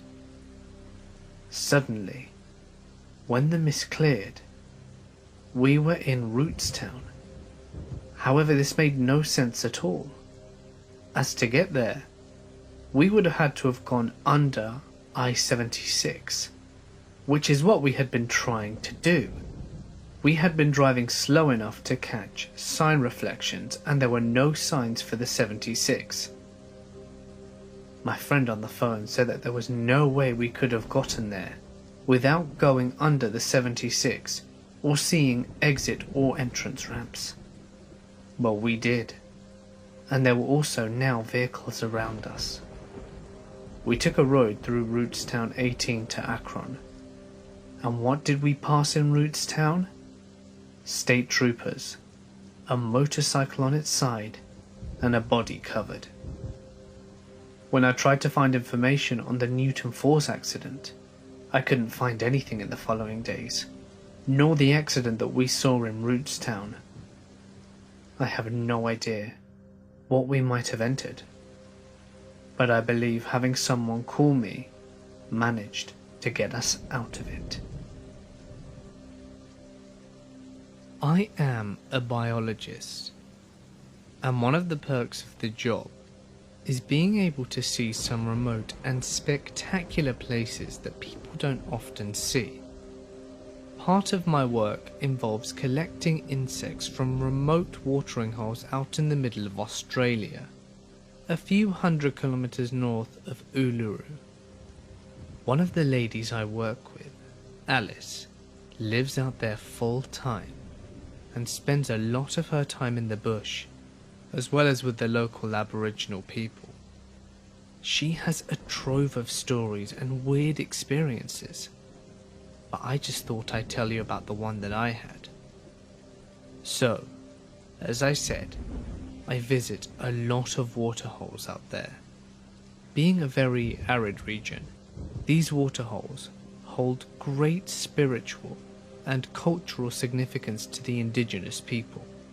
Most, if not all of them, are scared in some way, and they have all traditional stories attached to them. So one day, 4 of us are heading out to this particular site. A full day of heavy 4-wheel driving through the Finke Gorge. When we get there not long before sundown, as we pull up there is a black dingo standing in the spot that we are going to camp. He stares at us for a bit, then disappears off into the bush. This is normal, they always do that, and isn't weird in itself. There are plenty of dingoes out there and they come in a wide range of colours. It's not that common to see a black one around there, but it's fine. We set up camp and have a nice night looking for pythons and drinking wine. We slept in swags, kind of like tents that just fit in a sleeping bag, and sometimes has a little fold-up netting so that you can sit up in there. It was really windy that night, so no problems with spooky noises, and I went to sleep pretty quickly. That night, though, is when I had it. The extremely vivid dream about the black dingo coming into camp. It was sniffing around my swag and scratching at the netting as if it were trying to get in. The dream bothered me, and I woke up and went back to sleep pretty soon after. Still, not so weird. We woke up in the morning, did our sampling, packed up camp and started off back on the long drive to town. After we'd been driving for a bit, Alice starts talking about how seeing the black dingo at the campsite yesterday really freaked her out. She didn't say anything earlier because she didn't want to spook us, but it turns out that in the traditional folklore, the waterhole is protected by a black dingo spirit. The last time Alice camped out there with other people, one of them had a dream that a black dingo came up to their swag, managed to get in, and began attacking her. This lady woke up in a panic, with long, deep scratches all over her face, and no reasonable explanation for how they got there. I had no idea about this story before I had my dream, and I didn't even mention it to anyone that morning. There is definitely a special feeling to a lot of these places. It's very hard to describe, but when you're out in the country, these kinds of weird semi-spiritual coincidences are commonplace. I'm just very glad that nothing bad came from mine. I worked as a night auditor at this semi-swanky hotel next to the airport. One night, I get a call from a lady in 204. She says that she was hearing arguing, loud banging, and crying coming out of 206. I checked the computer, and no one is checked into that room due to maintenance issues. I'm a little bit confused, so I called my supervisor to see what she would have me do, and she tells me to call on-site security and follow them up with a key. As we're approaching on the elevator, we can hear the crying. It's loud. My heart begins racing as we're near the door. So I hand the key to the security guard, and the next 5 minutes seem to happen in slow motion. He opened the door and immediately flicks on the light. Keep in mind, we're only on the 2nd floor, and the only door was by me. And it was about 3 AM, and there was no one around. As we enter, the shower is on, and steam is coming out from under the door. There is only one lamp on in the room, and it is very cold. There is a lady in a red lacy bra and panties, super red curly hair, curled up on the bed crying. She was facing away from us. As Frank approached her, he asked her if everything was okay. She sort of stopped crying and rolled over. When she did, a wave of horror came over me. She was very pale and covered in blood, and was just staring behind us. That's when we realized that the shower had stopped and that the toilet door was open. There was a man about 6'5" standing in the doorway. We turned around just in time to see the cops tase him and arrested him. I was so grateful that my supervisor called the cops as well. It turned out that he was a rapist who hides in hotel rooms, kidnaps women who stay there, and decides to cut them open. The woman was okay, but to this day, I will never go to a hotel again. A few years ago, we had an apparent suicide, pedestrian versus train. Hispanic male in his early 20s, and he left a note and then decided to go take a nap on the tracks. It was a mess. I mean a real horror show of a mess. And anyone who's ever had to work a rail-grade collision knows that your investigation takes a back seat to getting the train moving again. So we are working like crazy to get everything in order so that we can release the train. Well, and this is the creepy part. The family claimed we missed something out there. Personal property of the deceased, I suppose. According to the mother and grandmother, this kid had a big, gaudy gold cross neck chain that he loved more than life itself. We searched for it high and low, and never found it. We even came back out with a K9 unit, and tried to pick it up, but still, no dice. At this point, it's just gone. Disappeared into thin air. Well, this guy's younger brother is a 17-year-old kid with a chip on his shoulder. He goes out there at night a few hours after we'd cleaned up and decided to look for himself. Before he went out though, he told his friends and family that the cops were worthless and that we were not trying to help. I shit you not. You cannot make this stuff up. He gets hit by a different train in almost the same damn spot on the tracks. You could still see the bloodstains on the shale. So sure as hell we go out, and I'm not even kidding. We find this poor kid over 100 feet of tracks, and he's got the gold chain clutched in his hand. That's some Final Destination shit right there. I felt so sorry for the parents. I was around 11 or 12 and living in upstate New York.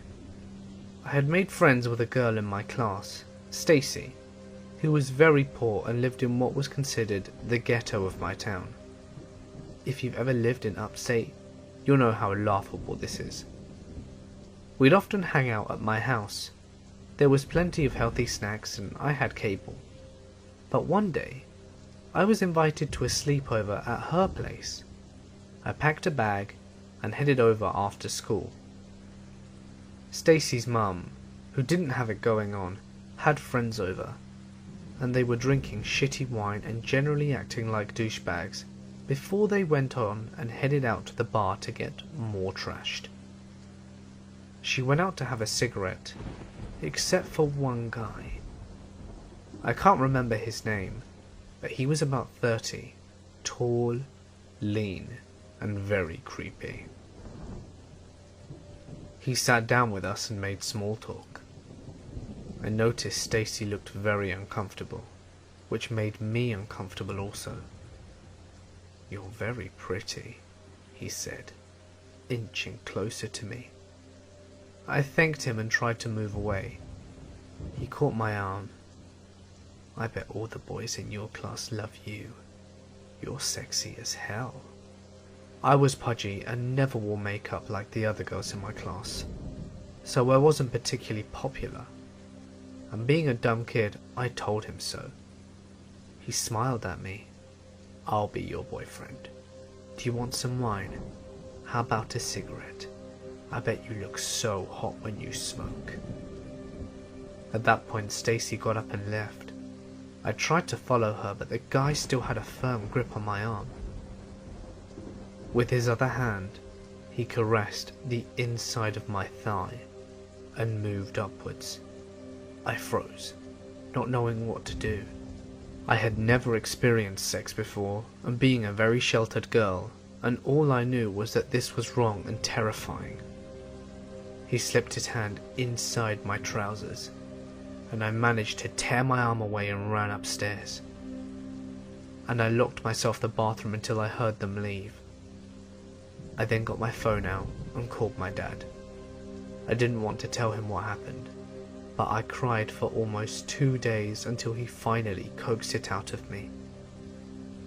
The police in my town are notoriously lazy.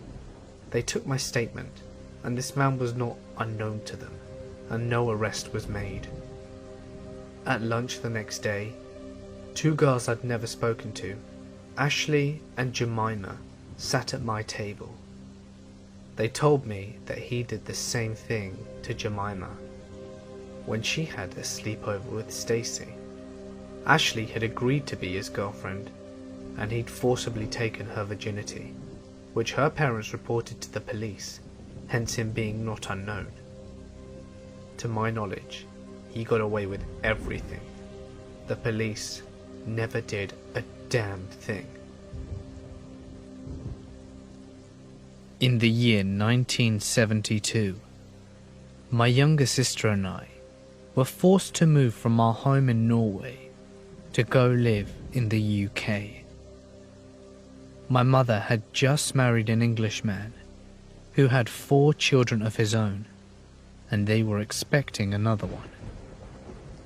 It was a miserable time for me, because at 6 years old, I had not begun school yet in Norway, so consequently I spoke no English.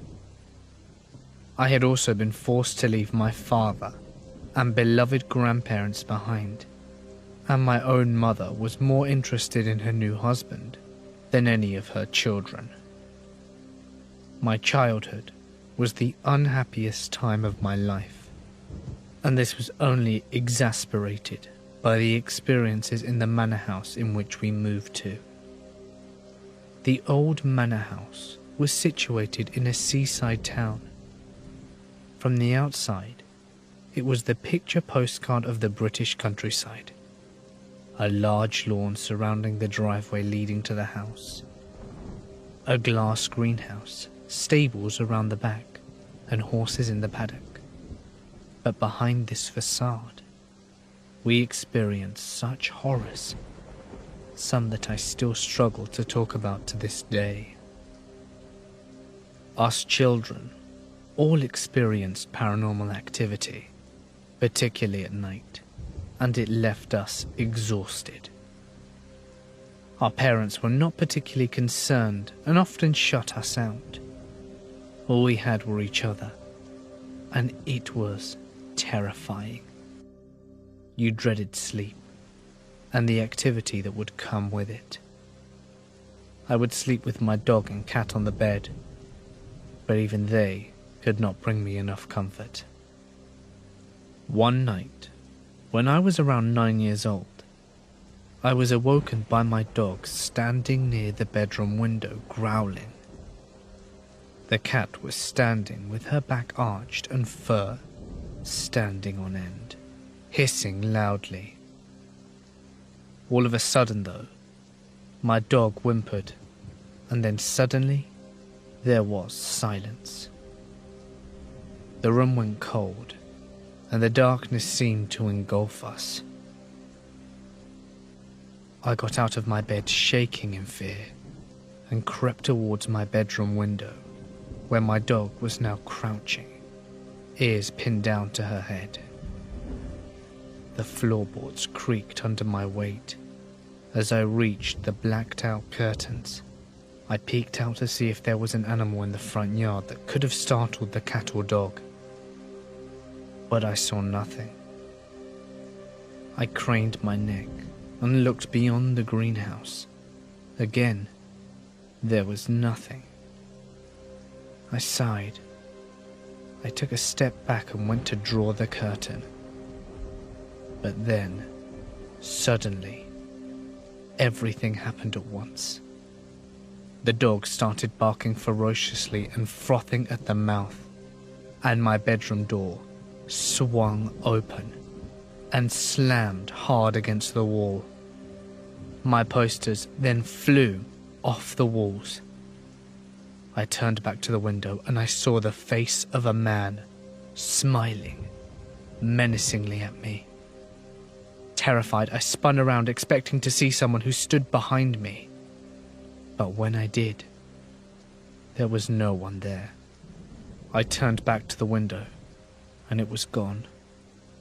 All that was left was the fog imprint from the outside of the window, as if someone had had their face pressed up against it and was looking in. My room was on the second floor, and no one could have reached that far without a ladder. Since that day, I have never forgotten that face. But the activity continued. I would wake up nearly every morning with my posters littered all over the floor, and would spend the first part of my day pinning them back up. It was relentless. My parents never believed me, but after months of torment, I refused to leave my mother's bed at night. It was then when my stepfather was forced to sleep in my bedroom for a night, and only after he experienced it for himself did he believe me. When he woke up in the morning, all of my posters were laying skewed on top of him. Despite all of this, there was one thing that did bring me comfort during my miserable childhood. I always missed my family in Norway dearly and cried myself to sleep most nights. But then one night, I felt a light touch brush beside my hair from my face. This simple and intimate action brought me so much comfort. I opened my eyes and saw an older woman sitting beside me. She had grey hair swept back into a tight bun, and now reflecting on the clothes that she wore, I suspect that she was once a maid or the head of the house. After all, this was a very old large manor house. She would visit me often, and always brought this feeling of familiarity and comfort. Although I knew that she wasn't alive like you or I did feel that she kept me safe from the man that I saw at my window. I was not the only child in that house to have a paranormal experience either. My younger sister Ella shared a room with our stepsister Marie, and she would awake nightly with fits of terror and sweat, and she would often come into my room and curl up in my bed, frightened with me. I only had a small single bed, and with a dog, cat, and now her kittens, it became too much to have her in my bed with me. So one night, when the usual routine of night terrors and her crawling into my bed had occurred, I told her to go to our mother's bed instead, insisting that I would take her there. I held her hand, and we left my room and went onto the landing. My mother and stepfather's room was at the very end of the hallway, and right next to it, there was a very large Victorian mirror. We could see our reflections as we crept along the corridor, and were careful not to wake up our sleeping siblings. Then suddenly, Ella stopped, frozen. I looked down at her and tugged her arm. Unresponsive. She stared ahead at the mirror. My heart sank, and I became overwhelmed with a feeling of dread. Slowly I looked up. There in the mirror, we saw the back of a maid pushing a service trolley. She was moving towards us. We belted back to my room and hid under the quilt. We heard the squeaking of wheels pass us and stop. We didn't dare to look, and we stayed there until morning. I will never forget these events. I am being watched. Everywhere I look, there was a red light pointing at me. This has been happening for years, but I've actually seen them now. The men with the blue hoodies. This all started to happen when I was 7 years old. Back then, my family was in a sort of financial situation, as my mum had to leave her job because they weren't giving her any hours. My mother and my 2 older brothers and I lived in this sweet little motor lodge with a community pool, as well as cable TV that meant we got all the kids' channels. We had 2 rooms, which we kept nice and tidy since we called it home. Every day, my brothers and I would chill at the pool, mess around and keep doing what kids do. But then one day, everything changed. I had run out to go into the pool before my brothers got dressed, and so I was in the pool swimming alone. There were 2 very fine-looking women just sunbathing on the side of the pool. I hadn't recognized them from anywhere before, but I paid no notice to them. The ladies soon joined me in the pool and struck up a conversation with me. Only one of them spoke. We'll call her Lily, as I never found out her real name. Lily asked how old I was, and I proudly told her that I was 7.5. The 2 ladies giggled, and then Lily asked me a slew of questions, most of which I don't remember now, except for, did I like having my picture taken? I thought about it for a bit, and told them that I loved being in the spotlight. Well, your picture is going to be seen by hundreds of people, she said. Say cheese. I smiled, and the flash of the camera blinded me for what seemed like a minute or so.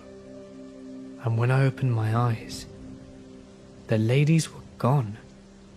I rubbed my eyes for a little and my brothers jumped into the pool.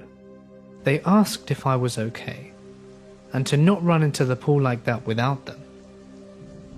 Ever since that event, I've always felt as if I were being watched. Definitely not by the same people, but I didn't pay it much mind.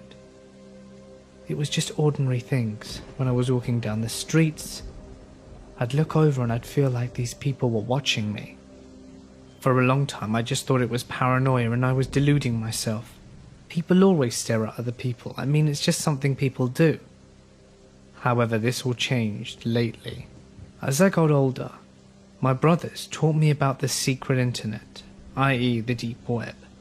I'd been exploring on it for months, and it was just an ordinary day of randomly clicking through links on the hidden wiki, trying to find something interesting, but not too interesting. I came across this site called Candy, and it read, If you want to find any little boy, you've come to the right place. We have a variety to choose from. Fat, skinny, tall, short, infant, you name it. You want it? We got it. I was initially creeped out and decided to close my browser until a pop-up showed up saying, "Are you sure you want to leave?" I didn't really want to leave, so I scrolled down a little bit more. But I wish that I hadn't. I saw pictures of chained up and brutally abused boys under the age of 10, each having the tag taken. My mind told myself to leave and forget what happened, but I was fascinated. I kept scrolling down, cringing at the pictures, until I saw myself. There was a picture on the website of me at the pool. It was from years ago, but it was there. I looked at the tag of the picture and it said, "For sale." I clicked the picture and a summary popped up saying, aged around 13 years old, black hair, hazel eyes, loves company. After I saw this horrifying description, I shut off my computer and tried to forget it. But I could never forget it. Every once in a while, I'd log back in and check, and it would always say "for sale." I'm 15 now and went on the website again. I immediately scrolled down to my picture, which was now a recent picture of me at the OBX beach in North Carolina. The tag now said, "Sold." During my last semester at college, I was assaulted by a football player for walking where he was trying to drive. Note, he was 325 pounds, whilst I was a mere 120. Whilst unconscious on the ground, I lived a different life. I met a wonderful young lady. She made my heart skip and my face red. I pursued her for months and dispatched a few jerk boyfriends before I finally won her over. After a 2-year relationship, we got married, and almost immediately she bore me a daughter. I had a great job, and my wife didn't have to work outside the house. When my daughter was 2, my wife bore me a son, and my son was the joy of my life. I would walk into his room every morning before I left for work and doted on him as well as my daughter. One day, though, while sitting on the couch, I noticed that the perspective of the lamp was odd, inverted almost. It was still in 3D, just wrong. It was a square lamp base, red with gold trim on 4 legs and a white, square shade. I was transfixed. I couldn't look away from it. I stayed up all night staring at it to the point that my wife got very concerned. That's when things started to happen. I didn't go to work. Something, I didn't know what, but something was not right with that lamp. I stopped eating. I only left the couch to use the bathroom at first. Soon, I stopped doing that too, as I wasn't eating nor drinking. I stared at that lamp for 3 days before my wife became extremely concerned.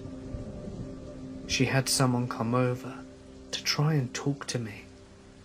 By this time, though, my cognizance was breaking up and my wife was freaking out. She took the kids to her mother's house just before I had my epiphany. The lamp was not real. My house was not real. My wife, my kids, none of it was real. The last 10 years of my life had not been real. The lamp started to grow wider and deeper. It was still inverted dimensions. It took up the entire perspective, and all I could see was red. I heard voices, screams, all kinds of weird noises, and then I became aware of pain. A shit ton of pain. The first words I said were, "I'm missing teeth." I opened my eyes. I was laying on my back on the sidewalk, surrounded by people that I did not know. Lots of them were freaking out, and I was completely confused. At some point, a cop scooped me up and walked me across the sidewalk and into the grass and threw me face down into the back of a car. I was still disoriented.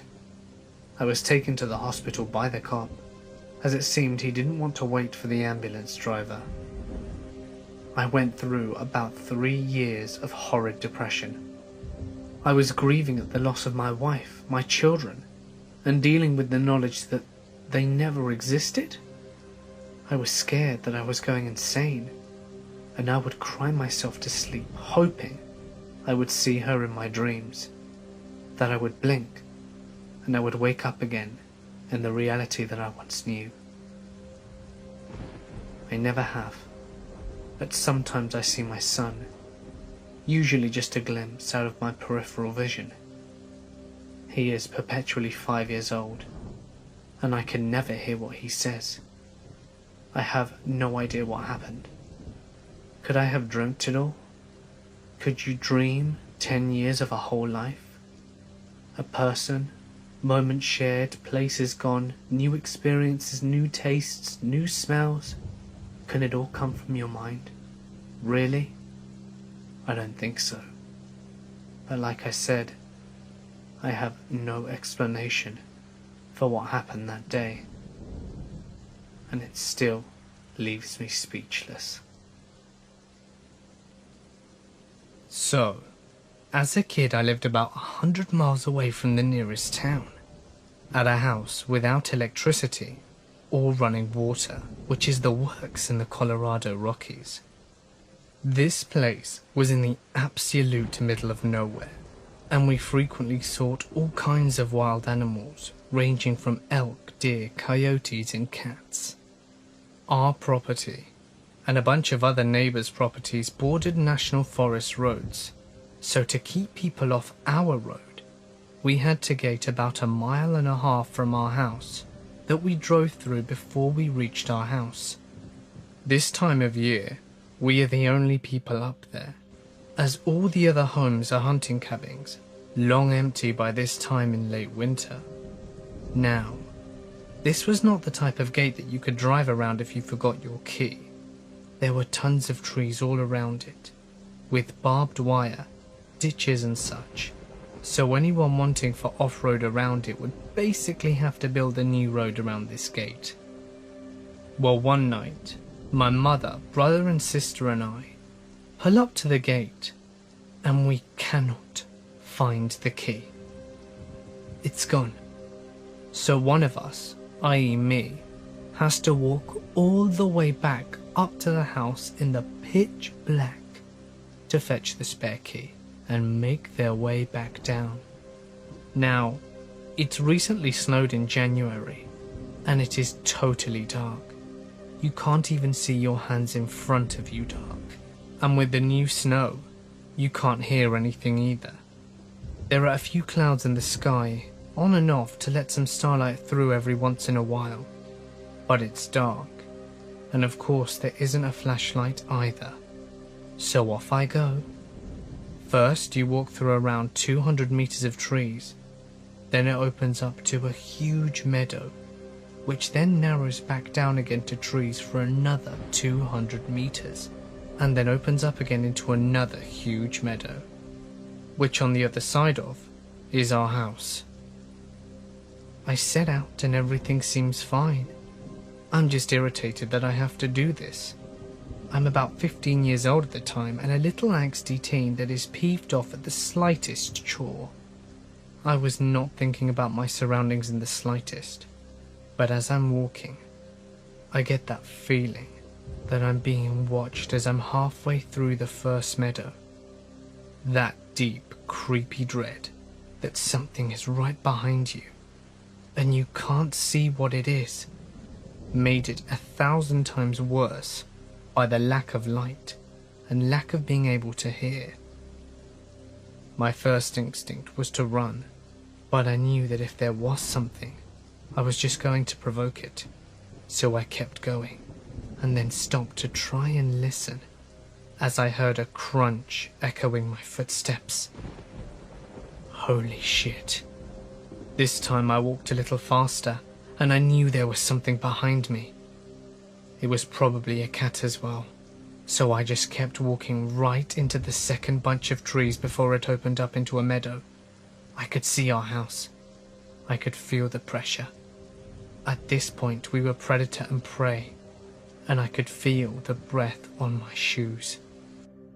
So second clearing comes up and I know what the plan is, and I am about to book it.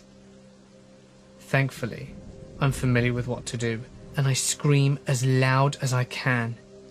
As I do so, my dogs hear me and they run to chase whatever it is from behind me.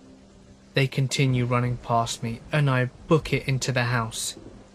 When I get in, I grab the 12 gauge first and the keys second, then pick up the tractor keys and jump in. There was no way I was going to walk that again. As I'm driving back towards the gate, I see the dogs running back. At least they weren't hurt. That could have been extremely dangerous. I also see the tracks. I knew it was a cat. It actually started approaching me from the first meadow and was tailing me for a long time. I tell my family the whole story, and I know that I'm not going to get any sleep tonight.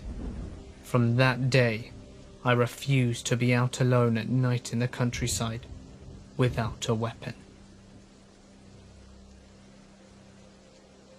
This happened a couple of years ago in my neighborhood.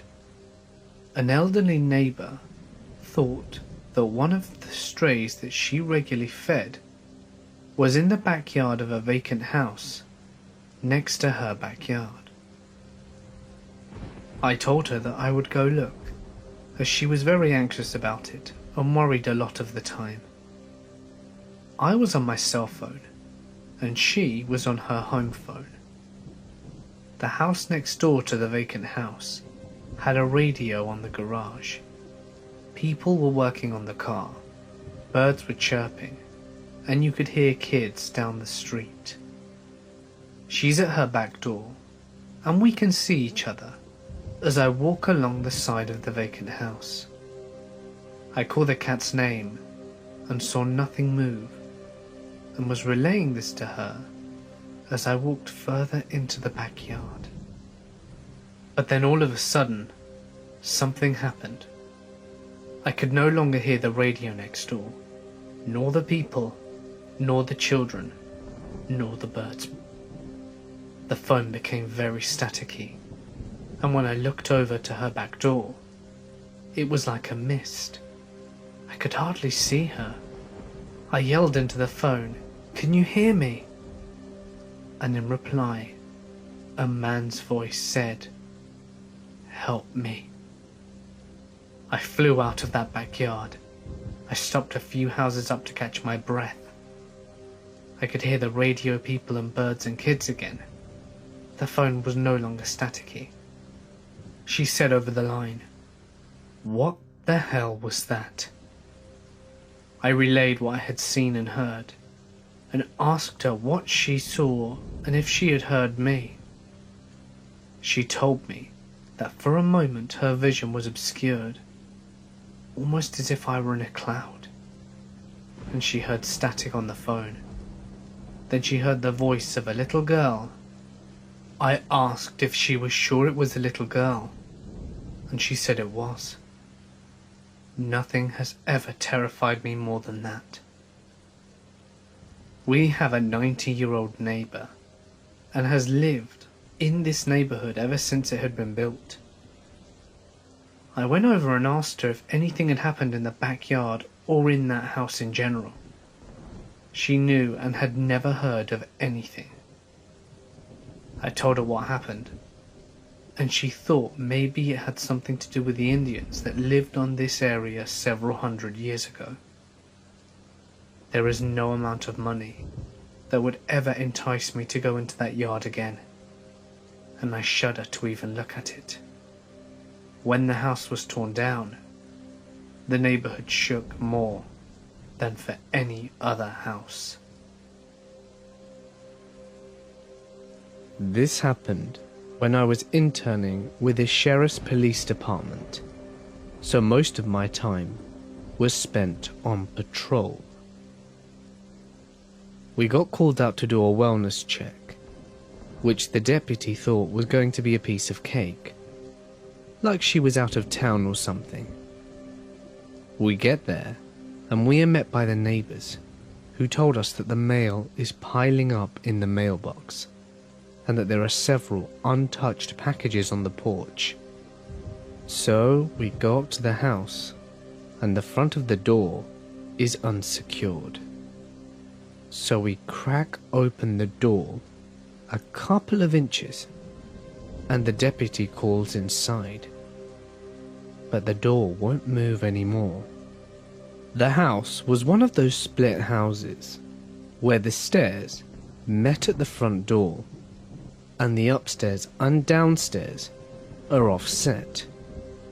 So we concluded that there might be objects behind the door. It's about this time that the deputy tells me that she is a known hoarder, and that it could be why the door was stuck.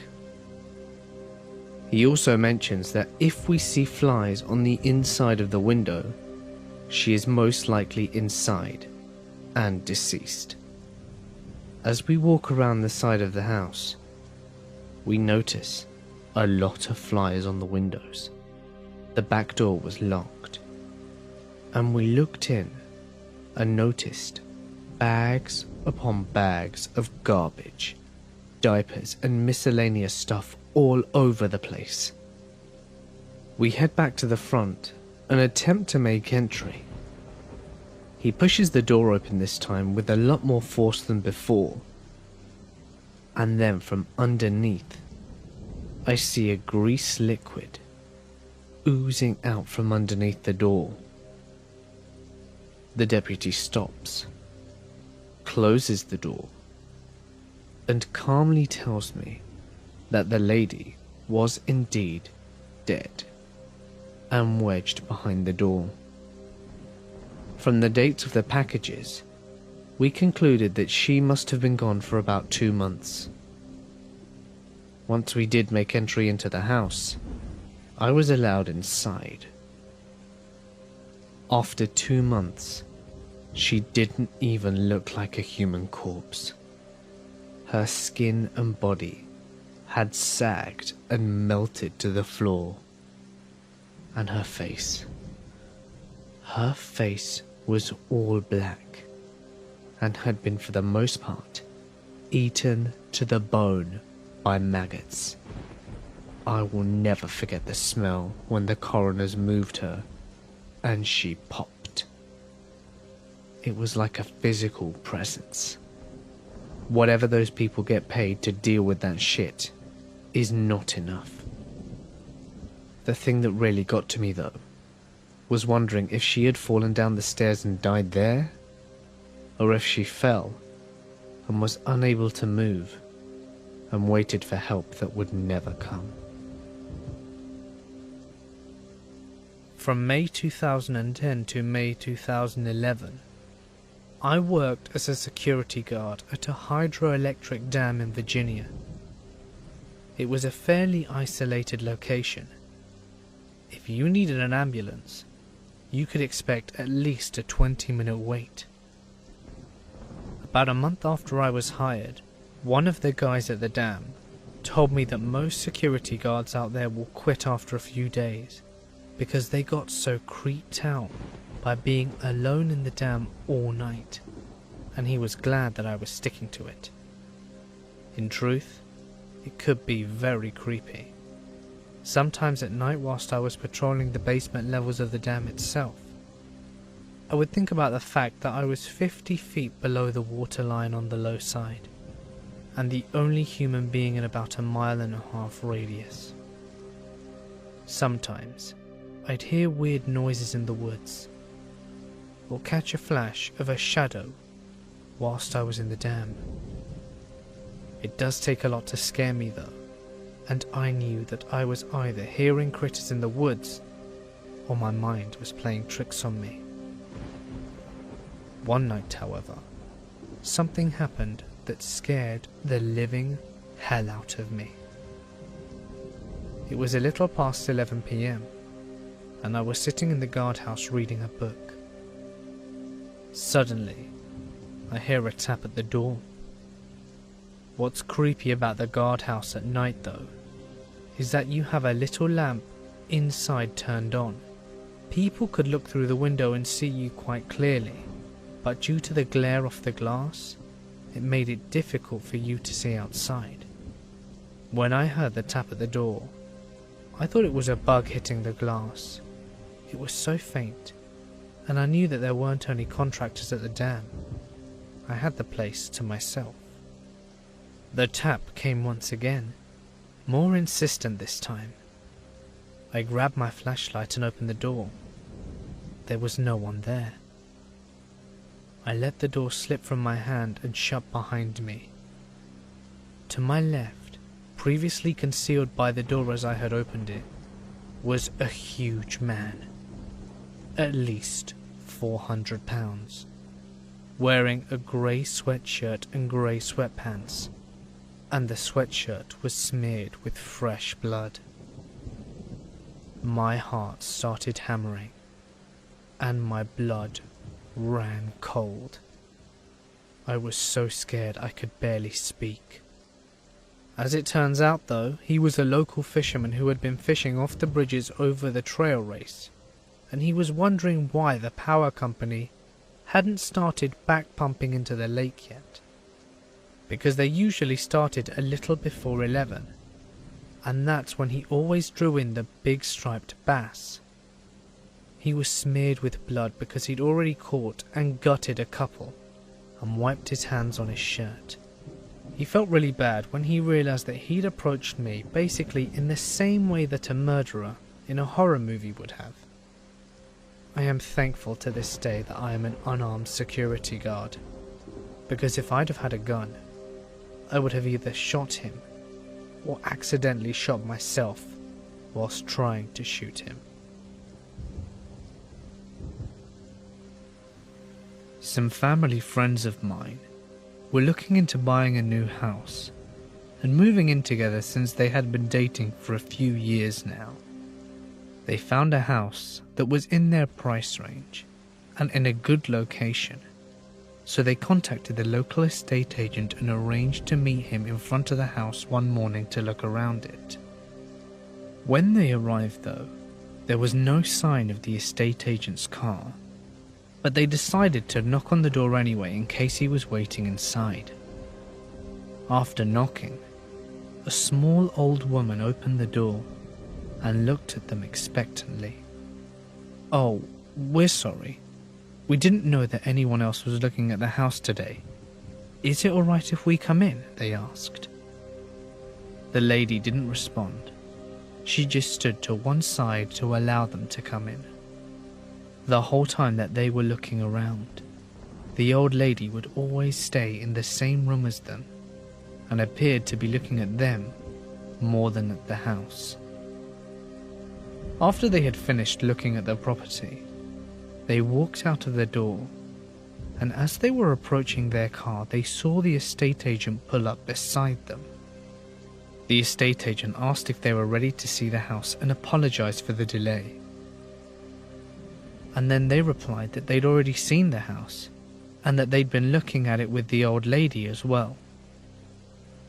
The agent looked at them perplexed and said that no one else was scheduled to look at the house today and that he had the only key to the door. They led him to the porch and tried opening the door to show him that he was mistaken, only to find it locked. They didn't buy the house. I began babysitting at 13, to earn extra money to spend on horribly embarrassing things, like Fall Out Boy CDs. I would almost always work for my father's clients, he's a lawyer, and get referred by word of mouth. I was babysitting for one family who had a little girl of 9 and a little boy of 7. The parents seemed okay, a tad crotchety, giving me a full schedule to follow and jokingly threatening to beat any boy who might mysteriously show up after they left. It felt cruel for them to accuse me of even knowing a boy, given that I basically looked like an overgrown baby with frizzy hair at my age. Almost immediately after the parents leave, the little girl sings in a creepy high-pitched voice, "We're all alone now." Righto, cue the Shining soundtrack. "I know," the little boy chimed in. "Let's play rape." Looking back now, I know the kid probably just heard that term on TV and knew the word was shocking and said it just for a reaction. I totally bought into it at the time, sputtering wide-eyed and changing the subject quickly. These kids were hell for the next hour. I wouldn't let them watch South Park on the TV because their parents did not seem to allow their precious 9 and 7-year-olds to watch a show like that. As soon as I said no, the little girl said casually, "Oh, that's fine. We'll just go play PlayStation in the family room. Feel free to watch it out here." I knew exactly what was headed. I said to them that they could go watch any other TV show in the living room whilst I made them dinner. The parents had left instructions to make them sandwiches. I could handle that. Before I'd even got the bread out, I hear a massive crash. It seems like the little girl had broken a glass. Tutting and pissed, but ultimately with no way of punishing her, I cleaned it up, whilst the two incredibly weird kids watched with wide eyes. So I dumped the broken glass into the trash and went back to making the sandwiches. I'm a vegetarian, so whilst the children had chicken, I made a simple salad sandwich for myself. Just as I was finishing, the little boy screamed out in what sounded like a pantomime of pain. Nonetheless, I ran over to the couch in the living room to check on him. "My ankle," he howled, dramatically flopping back into the couch. While I tried to figure out how he had hurt his ankle, the little girl slipped out of the room. Peripherally, I was aware of this, but didn't really pay it any mind, and focused on the little boy pretending to be in pain. He kept saying, "I went to stand, but it hurt too much. I don't know," over and over, until his eyes suddenly flicked to just behind me, where I could see the little girl standing with a perturbing smile on her face. It was a miracle he was healed. At this point, I was just thinking these kids were very strange and craved attention a little too much and probably needed more parental involvement. But whatever, I was 13 and that $60 was only 4 hours away. I set out the sandwiches for the two to eat at the dining table, and I went to get us soda and returned. After pouring soda for both of them, I realized that they hadn't taken a bite out of their sandwiches yet. I asked them what they were waiting for. They smiled. "For you to take a bite out of yours."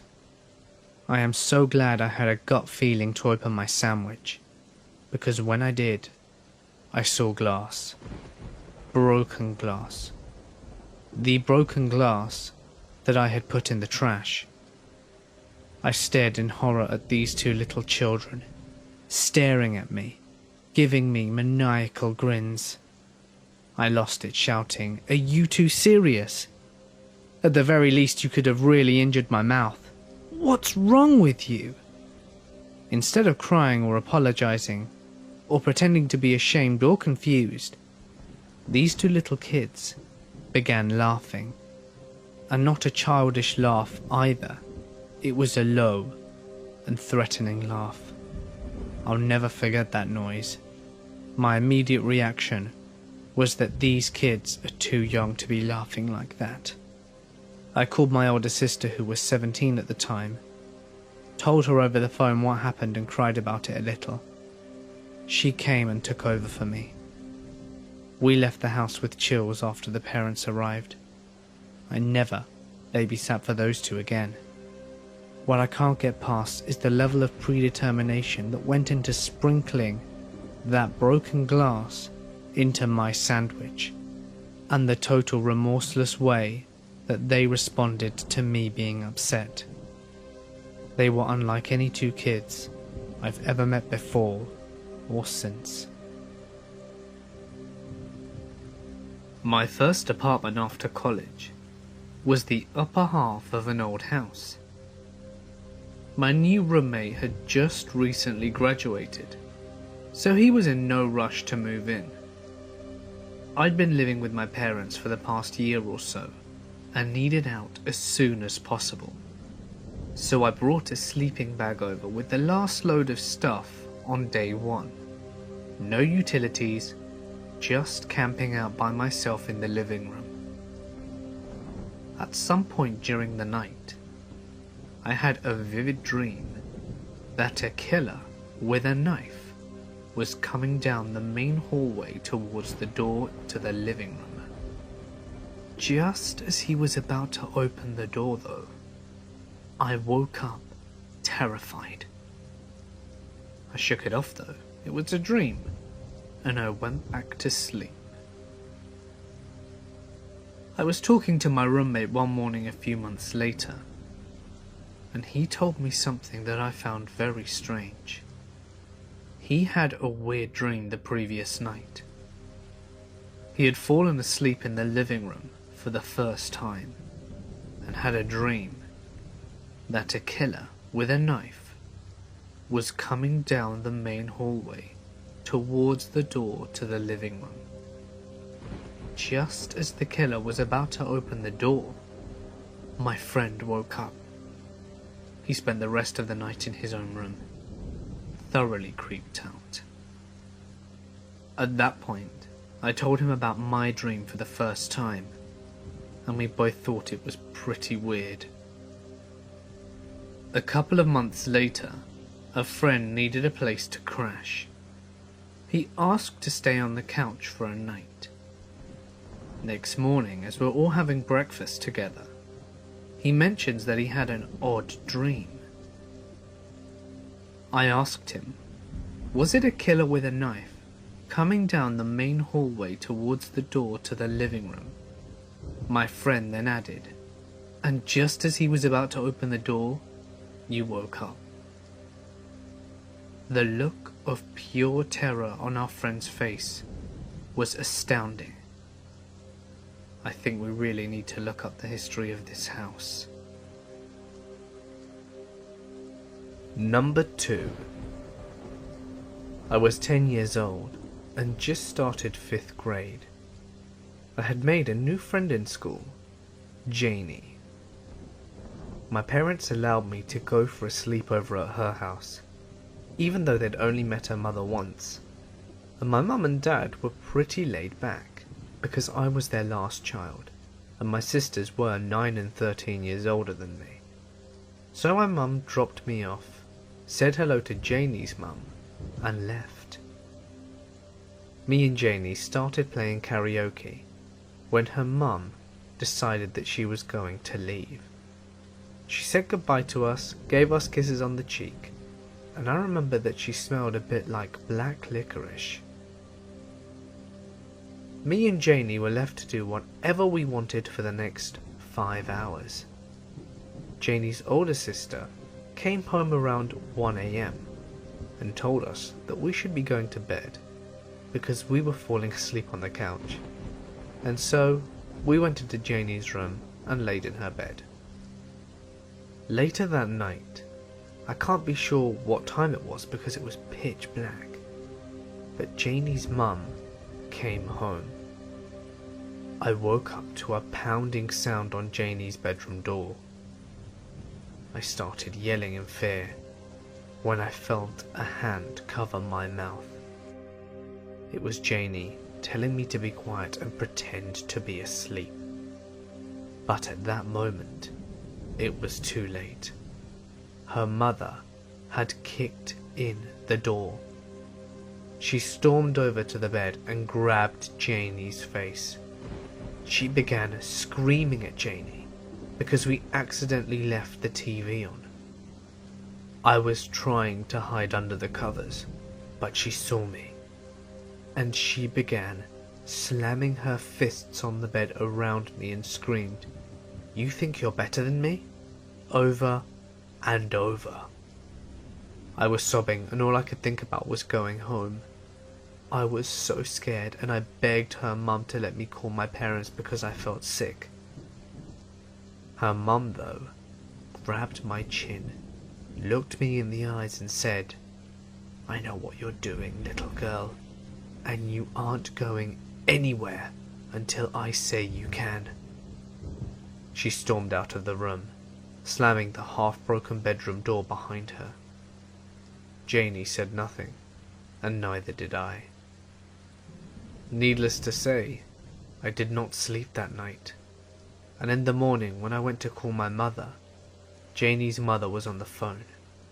She wouldn't let me use it even though I asked multiple times, and finally when she was going to take a shower, I heard her pass the phone over to Janie's sister and said, "Don't let that little bitch use this phone.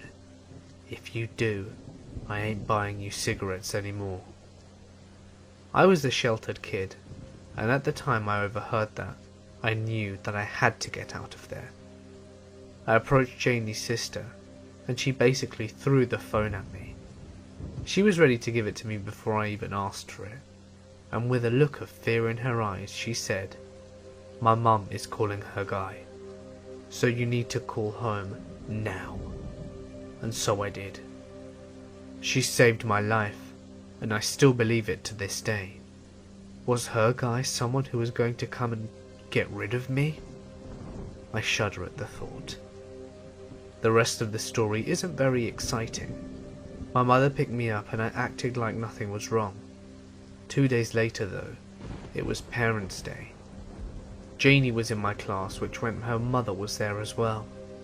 Her mother approached me and asked me why I never wanted to come over anymore, and she accused me of being a mean girl. She was talking to me in a way that seemed harmless, therefore wasn't obvious to my mum or teacher. I kept my mouth shut and didn't say a word. But 2 weeks later, my older sister was babysitting me whilst our parents were at the movies, and I broke down and told her what happened because I couldn't stop thinking about it. She comforted me and told my parents. We hugged each other and cried.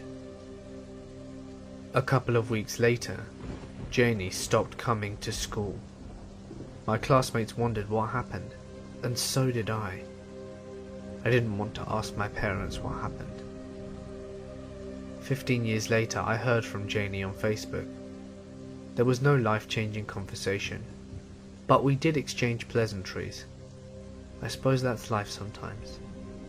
So crazy, alcoholic, abusive mother, let's never meet again.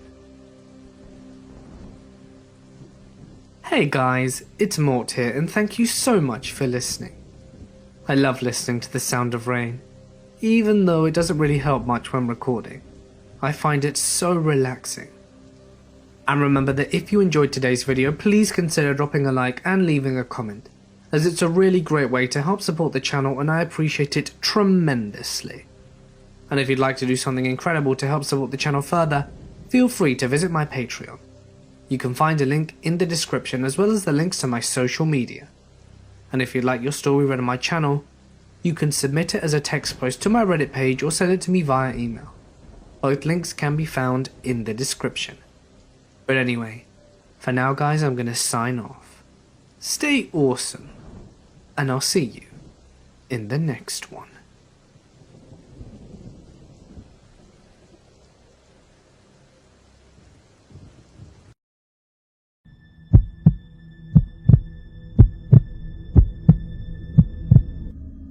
I woke up at 7 a.m. just like every other workday.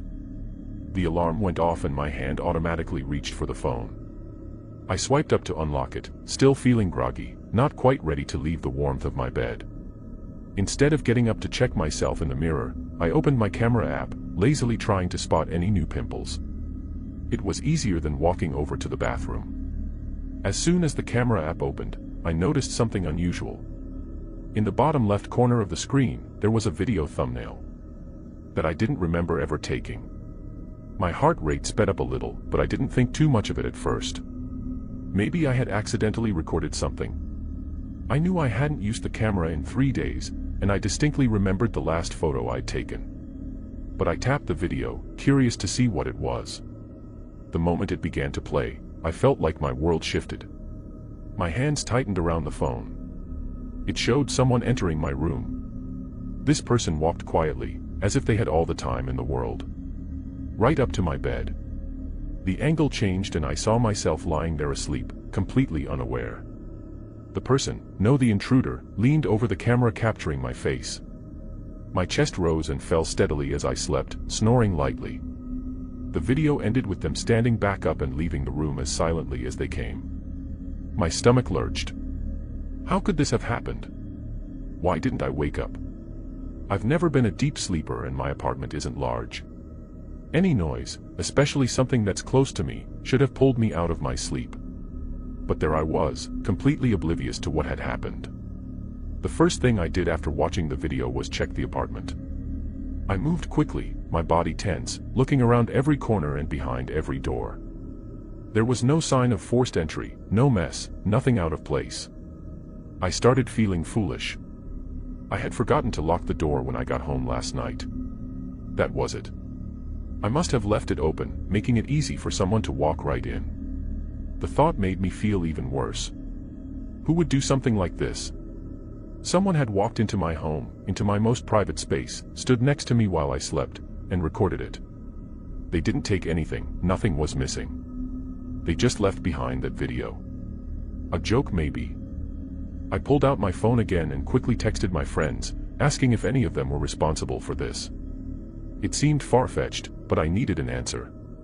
The replies came in fast. Each one denied any involvement. I believed them. None of my friends would pull a prank like this. It was too invasive, too unsettling. And yet, here I was, staring at proof that someone had been in my room. I felt stupid for not securing my phone. No password, no Face ID. I spent the next few minutes setting up a proper lock screen, making sure it couldn't happen again. As I ate breakfast, I scrolled through my phone, trying to make sense of what I'd seen. I checked the file properties of the video, and that's when I saw something even stranger. The video hadn't been recorded on my phone. It had been airdropped to me. My mind raced. Who could have done this? Someone nearby. Someone who had been in my apartment long enough to airdrop it. I considered going to the police, but then I hesitated. What would I tell them? Nothing was stolen. I'd left the door unlocked so there wasn't even a break-in. No security cameras and no real evidence except the video. They wouldn't be able to help, and I knew it. I tried to push it out of my mind. As I finished my morning routine, I had to go to work, and life wasn't going to stop just because something creepy had happened. Still, the unease stuck with me throughout the day. I couldn't shake the feeling that this person wasn't done, that the video had been a warning or a message. But what were they trying to say? Why would anyone go through the trouble of sneaking into my apartment just to record me sleeping? The questions gnawed at me all day. I replayed the video in my head over and over. There was something so methodical about the way the intruder moved, calm like they had done this before. And that bothered me the most. They didn't seem scared or hurried. They were comfortable in my space, and that thought sent my mind into dark places. Finally, after what felt like an endless day, I returned home. The apartment was just as I'd left it. Still, I double-checked the locks and went through every room, even the closets. I half expected to find someone hiding, but no, place was empty. As night approached, my anxiety rose. I knew I had to sleep, but the idea of lying in the same bed where that video had been filmed was terrifying. I locked the door, checked it again, and crawled into bed, trying to push the thoughts out of my head. But it was impossible to relax. I could feel every sound in the apartment, every creak of the walls, every distant noise from the street. What was the point of that video? Was it just to scare me? Were they planning something worse? I kept imagining that person standing over me again, just like in the video, but this time I wouldn't wake up. My thoughts spiraled until I couldn't tell if I was being irrational or if something was wrong. I pulled the blanket tighter, telling myself that I was safe. The door was locked this time. No one could get in. But even as I repeated that to myself, I couldn't shake the feeling that whoever had been in my apartment might still be there.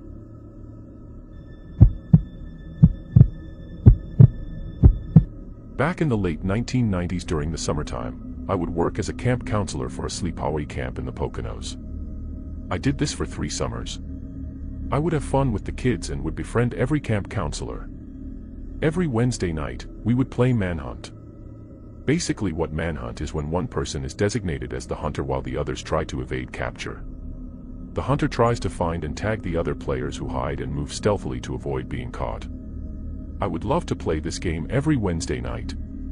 However, the last time that I ever played this game made me quit my summer job after sleepaway camp ended that summer. To start this off, the night went off as usual. At 8, we would have our evening games.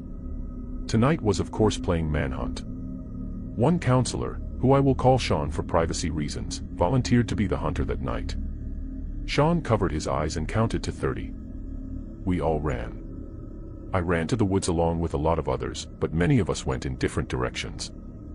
I hid in my spot. As I stated before, I will continue to call people different names for privacy reasons.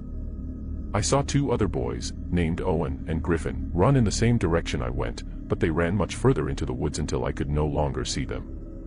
At that time I thought they were going to be fine and would be caught eventually, but I couldn't be more wrong. I then moved to a different spot where it was less visible. I saw a bunch of campers and counselors being tagged out already. When we played this game, we played with a time limit. At 8:30, the loud buzzer on the intercom went off and we all had to report back to the home area. I then got back to my spot where the game began. I waited for 3 minutes and pretty much everyone was already back. Sean, who was IT, then asked us, "Is this everyone? Are we still missing people?" I then looked around to see everyone standing together. As I looked around I did remember something. Those 2 boys, Owen and Griffin, who ran past me in the same direction I went, were nowhere to be seen.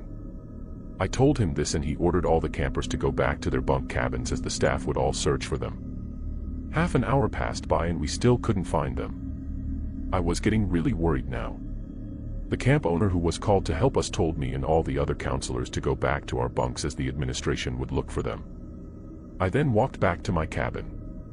The whole night those 2 boys would be on my mind. The next morning they were still nowhere to be seen. The police were called and they all searched the woods and tried to find any clues, but nothing came up. There was only 1 week of camp left. As the whole week went by, police would come every day to search and there were still no leads yet on the case. I then decided that I would no longer come back to be a counselor at this camp every summer because I couldn't help that I would beat myself up about how I just allowed those 2 boys to go missing and never be seen again. I would also look so ignorant and unprofessional to everyone if I continued to come back every summer. The worst part about this story is that as of today Owen and Griffin have still not yet been found and they are still listed as missing people. I still feel so heartbroken and guilty. I could have told them to stop in the same spot as I was in and would stick together for the whole game. I can only imagine that they wanted that too. I have a few theories on what could have happened to them. My first theory is that they could have run so far into the woods, so far to the point where the camp isn't visible anymore, and got completely lost and that they didn't know where they were. My second theory is that they could have run far enough only to be attacked and killed by a wild animal. My third theory, which is more likely the harsh reality, is that they have been abducted. What do you think? Let me know in the comment box. Before we get into the next story, if you come for the first time, please make sure to subscribe to our channel and press the bell icon for upcoming scary stories. We need your support. Please share these stories with your friends and family. Thanks.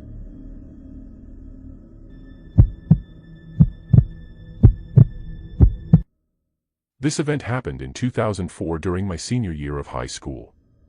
I attended a school called Winston Prep near Union Square in New York City. It was a special education school designed for 6th to 12th grade students, and it was different from most schools. We weren't divided by grades but by our specific disabilities. I had been diagnosed with severe ADHD and OCD when I was younger, and the other students had similar conditions. Some had Asperger's or autism, though not the more severe forms of autism. I mostly talked to people who were more like me, those who could understand social cues a little better and acted more normal compared to the others. The setup of our school was unusual. We had the same classmates for every class, so I knew the same group of people throughout my years there. Most of my classmates were friendly. I got along with almost everyone, though there was this one guy, Quentin, who stood out strangely. I wouldn't say he was outright scary, but he was different. He didn't have many friends. And one of the things that always made me uncomfortable was the way he would just stare at people, including me. I found it unsettling, but since he didn't cause trouble for me, I didn't give it much thought. We even had conversations sometimes, and he seemed all right to talk to, or so I thought. There was one day when things started to feel odd. It was just a normal class day, and our history teacher was talking about the upcoming 2004 presidential election. George W. Bush was running for re-election against John Kerry. Our teacher went around the room asking everyone who they wanted to win. When it was Quentin's turn, he casually mentioned that he hoped Bush would win, and then he gave some reasons. But what stuck with me was his focus on gun laws. He said that he liked how Bush's party wasn't strict about guns, and that people should be allowed to protect themselves with firearms. Then, in a tone that seemed far too casual, he mentioned that he owned a BB gun and planned to bring it to school one day. We all laughed, thinking he was joking. As the days passed, Quentin's odd comment faded from memory, until something happened that none of us could have predicted. On Tuesday, I was in my second class of the day when the lockdown siren blared through the school. We were all confused. Usually the teachers told us about lockdown drills ahead of time, but there had been no warning this time. That's when I realized this wasn't a drill. The atmosphere shifted and my classmates grew silent and tense. 10 minutes passed, and though we couldn't see outside because the blinds were drawn, we could hear something going on in the hallways.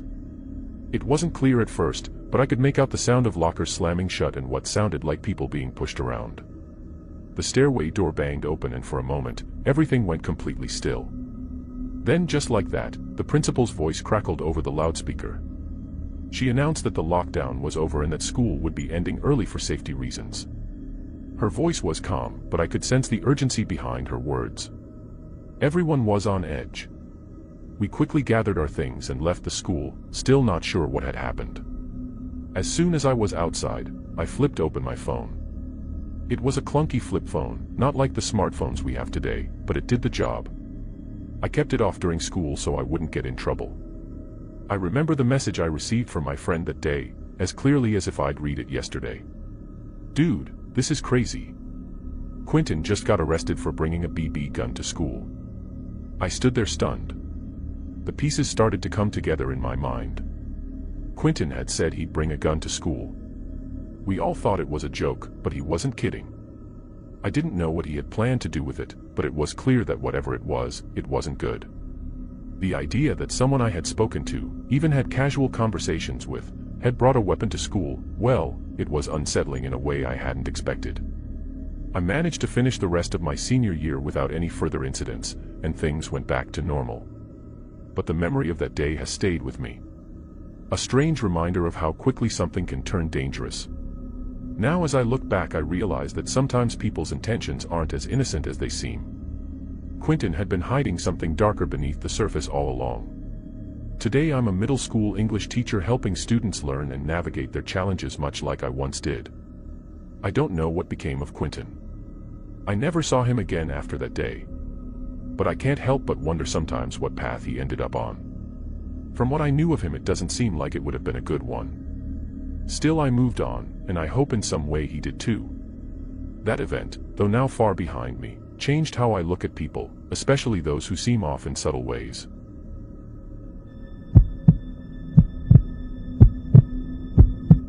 I'm 22 now and about to start my last year of college. Making friends has always been a struggle for me, and I never really understood why. For most people, it seems so easy to connect with others, but not for me. So when I was feeling lonely, I would turn to OMI.TV, a site where you can chat with random people. The time the conversations were boring or weird. Sometimes people were friendly, but other times they were rude or just plain strange. It became part of my routine. Scrolling through random faces, talking here and there, but nothing meaningful ever came from it. That all changed one night last week when something happened that made me stop using the site forever. Most of them skipped me without saying anything, which was normal. I didn't mind, it had always been like that, but then I connected with two boys and everything changed. There were two of them on the screen. The older one looked like he was maybe 15 or 16, and the younger one couldn't have been more than 10. As soon as they appeared, I felt like something was off. The older boy had a knife. He wasn't trying to hide it. He held it out, close to the younger boy, in a way that made me immediately uneasy. I froze. I didn't know what to do. My heart started racing, but I couldn't bring myself to disconnect. The younger boy looked scared, and his voice trembled when he spoke. "Hi," he said quietly. It was such a simple word, but it felt wrong in the situation. The older boy snapped at me, his voice harsh and demanding, "Don't leave." I was scared. Every instinct told me to leave, to shut my computer and get out of this horrible situation. But I couldn't.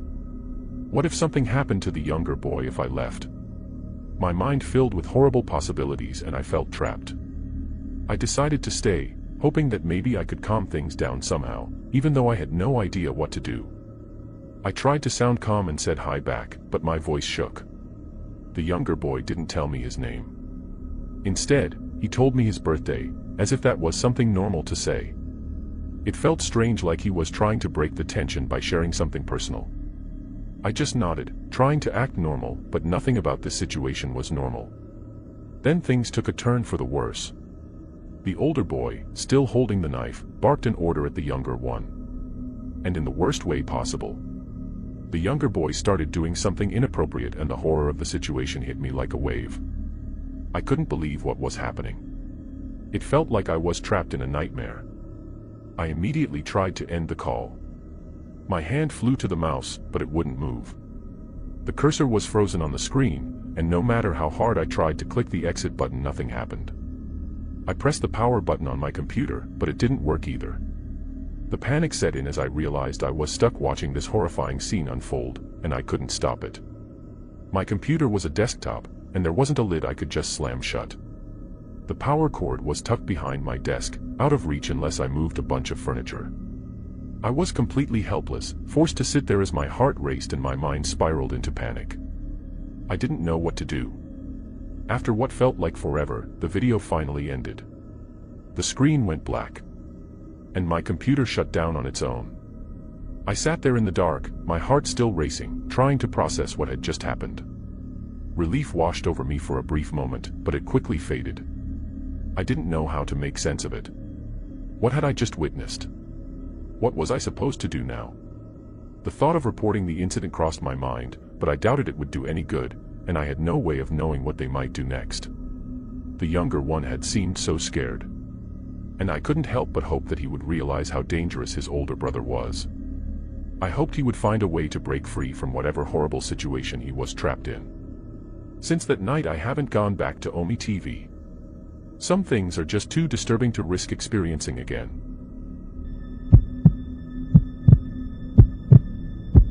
In 2019, I moved to New York for college. I had always dreamed of living in the city, surrounded by its bright lights and endless opportunities. I rented a small apartment on the third floor of an old building. The place was far from perfect, but it was my first home away from my family, and I liked the independence it gave me. My name is Corlin, and I have always been an independent person, but living alone in such a big city comes with its challenges. The first few months were normal. I went to my classes, made a few friends, and spent my evenings studying or watching Netflix. The neighborhood was usually quiet at night, and my building was a mix of college students and older residents. Felt safe, or at least it did. One night after a long day at school, I sat at my desk near the window, finishing some homework. It was late, maybe around 11 p.m. My window faced the back of another apartment building, but there was an alley in between. Usually it was empty, except for some trash bins. The occasional stray cat. That night though, something caught my eye. At first I thought I was just tired of seeing things that weren't there, but when I looked again I saw it clearly. A figure standing in the alley staring straight at my window.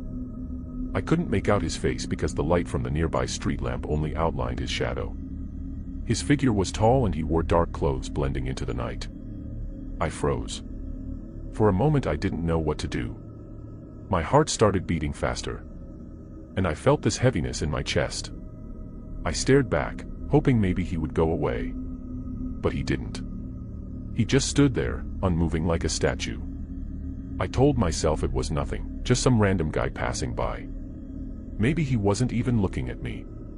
I shut the curtains and tried to focus on my homework, but it was no use. My hands were shaking and I felt too nervous to concentrate. I turned off my desk lamp and crawled into bed, pulling the blankets over me, trying to forget what I had seen. It took me a while to fall asleep that night, but eventually exhaustion took over. In the middle of the night, I woke up suddenly. I wasn't sure why at first. The room was dark and everything was quiet. Then I remembered the figure in the alley. My heart started racing again. I told myself it was a dream that no one was out there. But then out of pure paranoia, I decided to check something. A few weeks before, I had bought a small camera for my room. I wasn't paranoid. But my parents had suggested it, saying it was a good idea since I lived alone. I had it positioned on a shelf across from my bed, pointed towards the door, mostly in case someone broke in while I was out. I hadn't even thought about using it while I slept, but I had left it on that night. I reached for my phone and opened the app that connected to the camera. My hands trembled as I scrolled through the footage, skipping ahead to the time I went to sleep.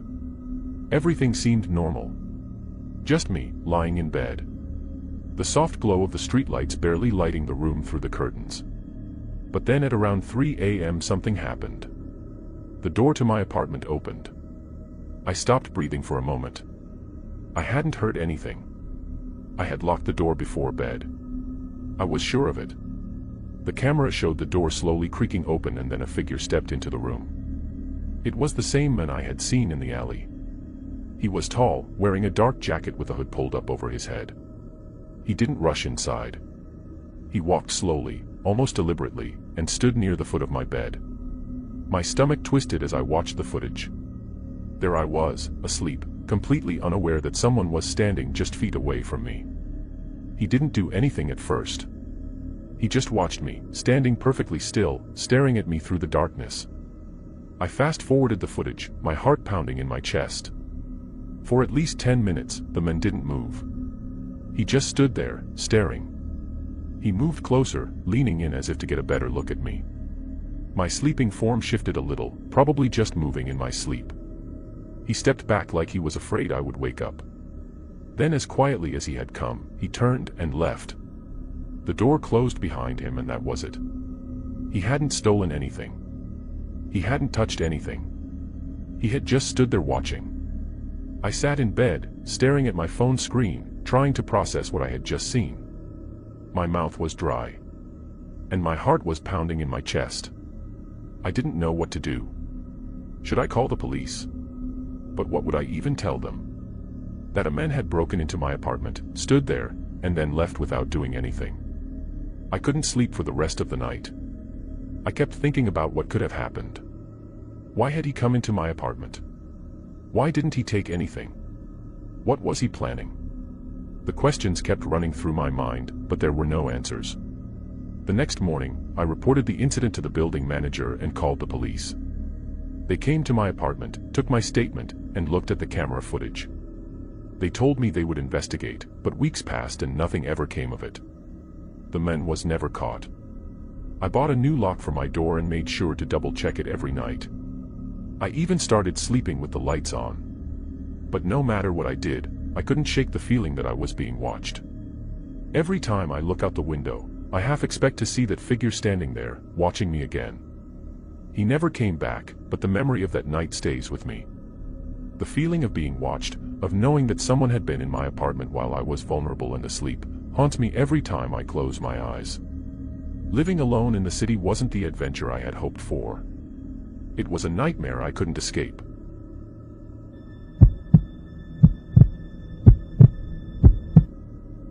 I emigrated to New York from Bangladesh in 1968.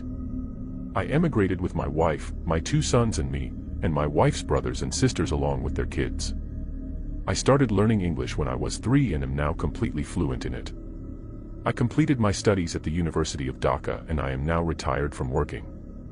When I first came to New York, I moved to a poor part of the Bronx since we had no money. The streets were dirty, there was a lot of gang violence in the area, rats were everywhere. And we had to survive with no air conditioning. Me and my family would experience xenophobia daily, but we didn't let that get to us. We were focused on surviving and making enough money to pay the bills for our house. I ended up working 2 jobs every day, one as a taxi driver and the other one of me being a cashier at a candy shop.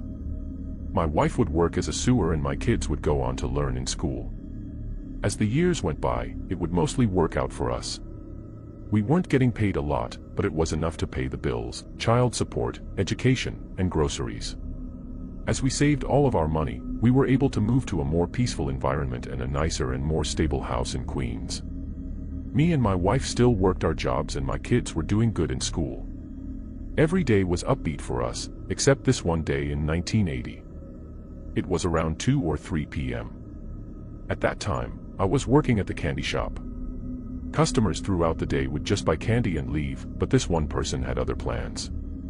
I was standing waiting for the next customer to arrive, and when that happened, I did not expect it to take a harrowing turn for the worse. When the next person walked in, this guy was wearing all black, a face mask, sunglasses, and a beanie. I immediately knew he was going to rob the store. He pulled out a gun and shouted, "Open the till now." I was scared shitless. That I couldn't move my body as I held my hands up as a way of saying don't shoot me. I was trying to open the till, but for some odd reason, I could not open it.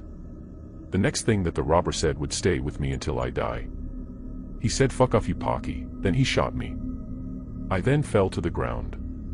Thank God I ducked and moved to the side a little as the bullet hit my side cheek, as he was aiming for my brain. As I was down on the ground, the robber took the till and threw it on the ground, which then caused the till to break and the money to fall out. He then placed all of the money in his black bag, then sped away in his car. After he was gone, a lot of people came rushing into the store because the gunshots were loud and they probably wanted to make sure no one would die. About 6 people came running into the store and rushed to me to make sure I was okay. I said I was fine as I couldn't speak properly due to the bullet still on my cheek and I was still bleeding. One woman told me that 911 was already called and that an ambulance would be there very shortly. Then the ambulance arrived and I was taken away to the hospital. The bullet from my cheek was not removed until I was lying down on a hospital bed. My whole family was called and they came to the hospital in no time. They were all crying hysterically because they were glad that I was still alive and that I would be okay moving on. And they were just asking me questions that they would usually ask while solving a case. I told them that I didn't know what the thief had looked like as he was all covered up to protect his identity. They thanked me for my time and cooperation and told me that they would let me know if they would ever catch the guy. I was able to go home 2 days later and continue what I would do every day, which was to work. The owner and the other employees of the candy shop were nice enough to pay for my medical bill. The identity of the robber was never found and he was never arrested. This was upsetting to me because I could have died that day. I am just really thankful that I survived, or else I wouldn't be telling you this story. Today my family and I are doing much better in wealth and living. I am retired along with my wife, but she is still the landlord of our house. My oldest son is a doctor, my younger son is a lawyer, and my daughter, who was born later in the United States, became a writer. If you work or ever plan on working as a cashier, I just want to tell you this: pay attention to your surroundings. If a thief ever comes and points a gun at you and demands that they want money, just give it to them. Don't hesitate to do it, or you will be unlucky and get shot and possibly die depending on where the bullet will hit you.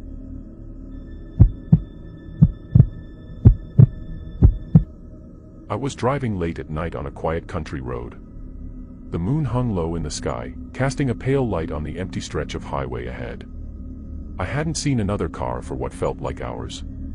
My fuel gauge was dangerously close to empty, the needle barely hovering above the red mark. I cursed myself for not filling up earlier. I had no idea how far it would be to the next gas station. Just as I was beginning to panic, I saw a faint light in the distance. As I got closer, I realized it was an old gas station. It looked like something out of another time. Small, with a single pump and a flickering neon sign that buzzed quietly in the still night air. The paint on the sign was faded, the word gas barely visible anymore. The windows of the small building behind the pump were dark, but I was too relieved to care. I had found what I needed. I pulled up next to the pump and turned off the car. The air was eerily quiet. Not even the hum of insects or the rustling of leaves in the wind. The station felt like it was sitting in a bubble of silence, cut off from the rest of the world, but I was too focused on my dwindling fuel to notice much. I stepped out of the car and walked up to the pump. As I grabbed the nozzle, I noticed the pump was an old model, the kind you don't see anymore, with a rusty metal lever and numbers that clicked when you turned it on. I lifted the lever and expected to hear the familiar sound of gas flowing. But there was nothing. The pump was silent. I tapped it a few times trying to get it to work. Still nothing. Frustrated, I looked around for some kind of help. The station seemed deserted, but there had to be someone there, right? I walked over to the small building, the wooden door creaking as I pushed it open. Inside, it was dusty and dimly lit by a single hanging light bulb that flickered occasionally. The shelves were mostly empty, with a few old snacks and drinks that looked like they'd been sitting there for decades. There was a counter at the back of the room, and behind it, an old man sat in a worn-out chair. His eyes were half closed, and for a moment, I thought he was asleep. His clothes looked old and faded like they hadn't been washed in years. His skin was pale, almost gray, and his hands rested heavily on the counter as if he hadn't moved in a long time. "Pump isn't working. I need some gas." The old man didn't respond right away. He blinked slowly, his eyes dull and distant. Finally, after what felt like an eternity, he nodded once. Without a word, he reached under the counter and pulled out a small metal key. He tossed it onto the counter in front of me with a faint clatter. "Try again," he muttered, his voice low and raspy like he hadn't spoken in years. I grabbed the key and hurried back outside, relieved that I might still get gas and be on my way. I inserted the key into a small slot on the side of the pump and turned it. The pump clicked to life and I quickly filled up my tank. I felt a weight lift off my shoulders as the gas flowed, the numbers ticking up slowly on the old pump. Once my tank was full, I returned the nozzle to its holder and glanced back at the building. The light inside had gone out. I frowned, confused, but shrugged it off. It was late and I was tired. All I wanted was to get back on the road and put this strange place behind me. I got into my car and drove away, the gas station disappearing into the night behind me. As I drove, I couldn't shake the feeling that something was off. The road seemed darker, the trees taller, almost like they were closing in around me, but I pushed the thought away. I was just tired, I told myself. The next day, the strange feeling still lingered. The memory of that old gas station kept creeping back into my mind. It hadn't looked like any modern station I'd ever seen. It was too old, too out of place. The old man, with his pale skin and distant eyes, hadn't seemed right either. Something about him had made my skin crawl. Curiosity got the better of me. I decided to ask a local about the gas station. I found an older man who lived nearby and told him about my experience. I expected him to nod and say something about the station being old but still there. Instead, he looked at me like I had said something insane. His voice firm. "Hasn't been one for decades.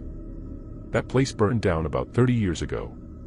Nobody's used that road since." I stared at him, my heart pounding in my chest. "But I was just there last night," I said, my voice sounding small and unsure.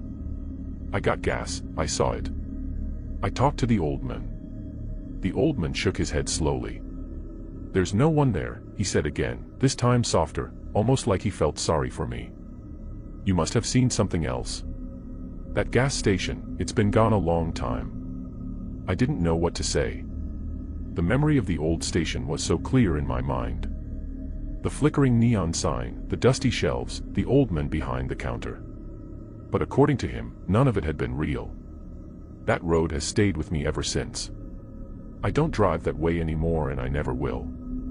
Now and then I think back to that gas station, to the old man with his pale, lifeless eyes, and wonder what I saw that night. Whatever it was, I knew it wasn't normal.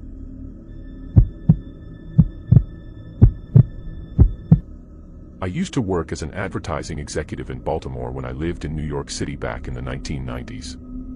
The commute was tiring, but I enjoyed my job. I would wake up around 6 in the morning, would take the 3 train to Penn Station. When I arrived there, I would usually catch a 715 Amtrak, and the train ride would normally be 2 hours and 15 minutes. I would do this every day without any problems. Only this one day would put a sad end to this streak. It was a Friday morning and I hopped on a 615-3 train like every day. There was no issue so far. Around 623 we arrived at the third to last stop before entering Manhattan, and then we took off from that station about a minute later.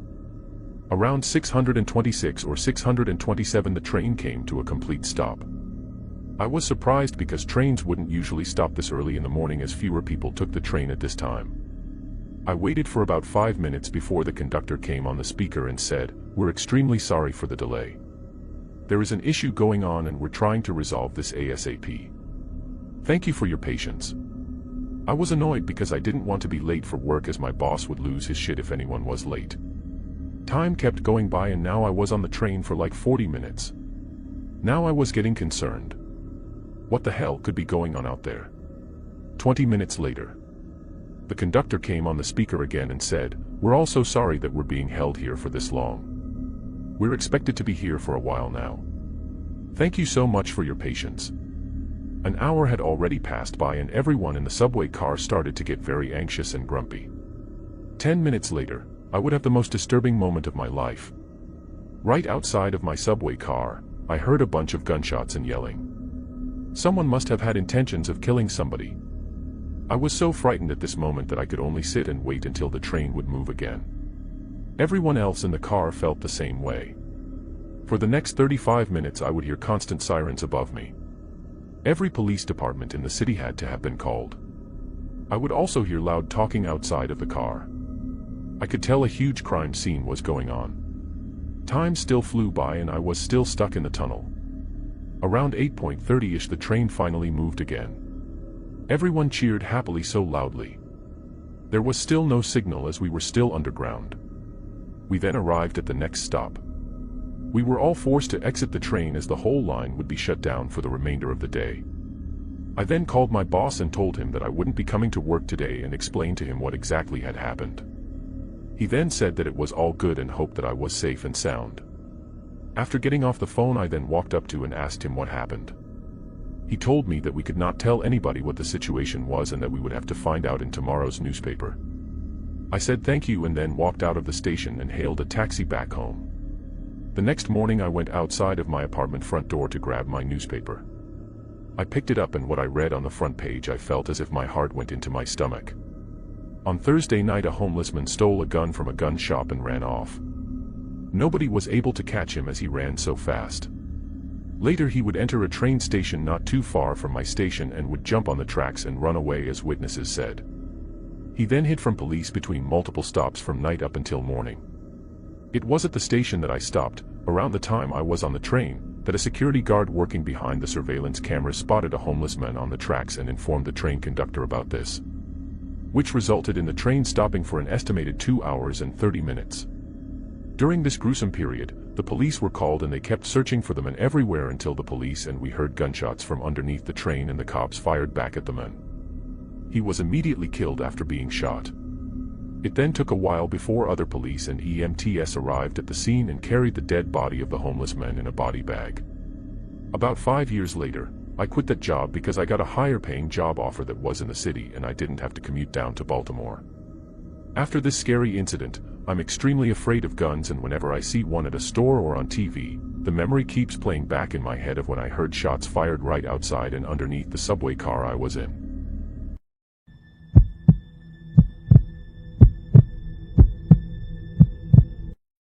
Back in high school, I signed up for DoorDash just to see if it was as good as they advertised it. Initially though, it took me a whole month to finally get myself to take on my first delivery. But from then on, I did a couple deliveries a day and was really happy with the results. A couple months after that, I quit my grocery job and started dashing every day after school and even on most weekends. On this night, I was working extra late because it was a holiday weekend. I was driving from 8 p.m. until 2 a.m., pretty much just going back and forth from the 24/7 McDonald's. A little past 2, I picked up another McDonald's order and went en route to the customer. It was set to be delivered at some sort of a warehouse, and in the notes, it said to go in through the side doors and drop it off at the front desk. When I got there, I pulled into this huge parking lot. It was mostly empty, only having a few semi-trucks in it. The building was definitely an old warehouse though, being just a large rectangle with a few windows and a single door at the front. I checked one more time to make sure I had it right to deliver it through this side door, then pulled around to the side and parked. The side door was one of those really heavy metal doors with a small glass window. I looked through the tiny window and didn't see anything but a small and dark entrance room, but the glare from my car's headlights made the window reflective and hard to see through. I swung it open and was immediately taken back. It was just as dark as it seemed through the window, and it only had a tiny wall light in the corner that was more of a dim safety light. There was no front desk, so I walked around the corner and stood at the end of a long, unlit corridor. I knew that most places that have night shift workers don't keep on the unnecessary lights, but this seemed excessive. I couldn't even see the end of the hallway, so if I were to walk down there, I would be walking into complete darkness. I took my phone out and checked, now for a third time to see if I'd gone to the wrong place or through the wrong door.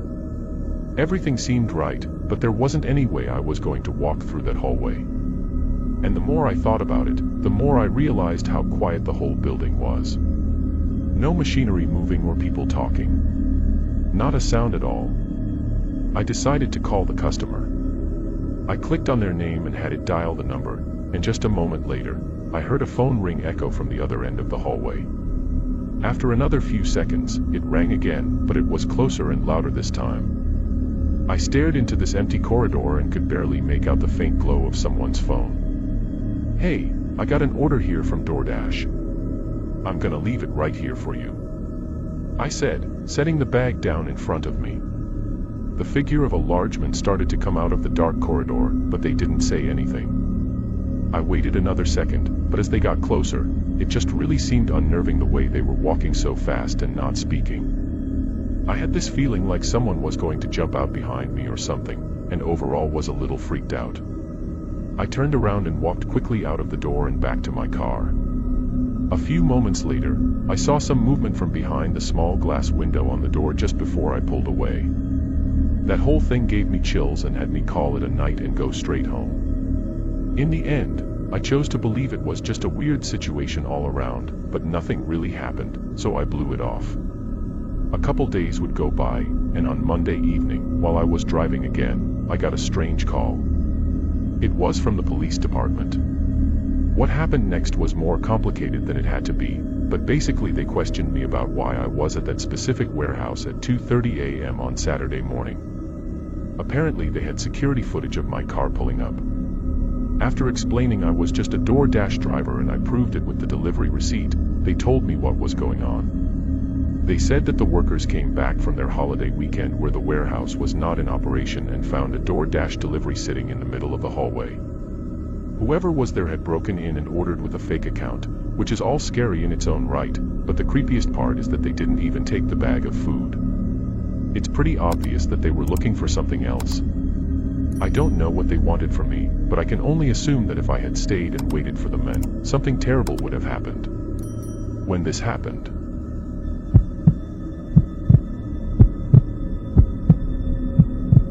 I was 23 and worked full-time at a pizza shop in my local area. I'm not sure if things were going on before this, but as far as I know, everything started and ended on this one night. Me and my best friend, Tim, worked the night shifts at this pizza place.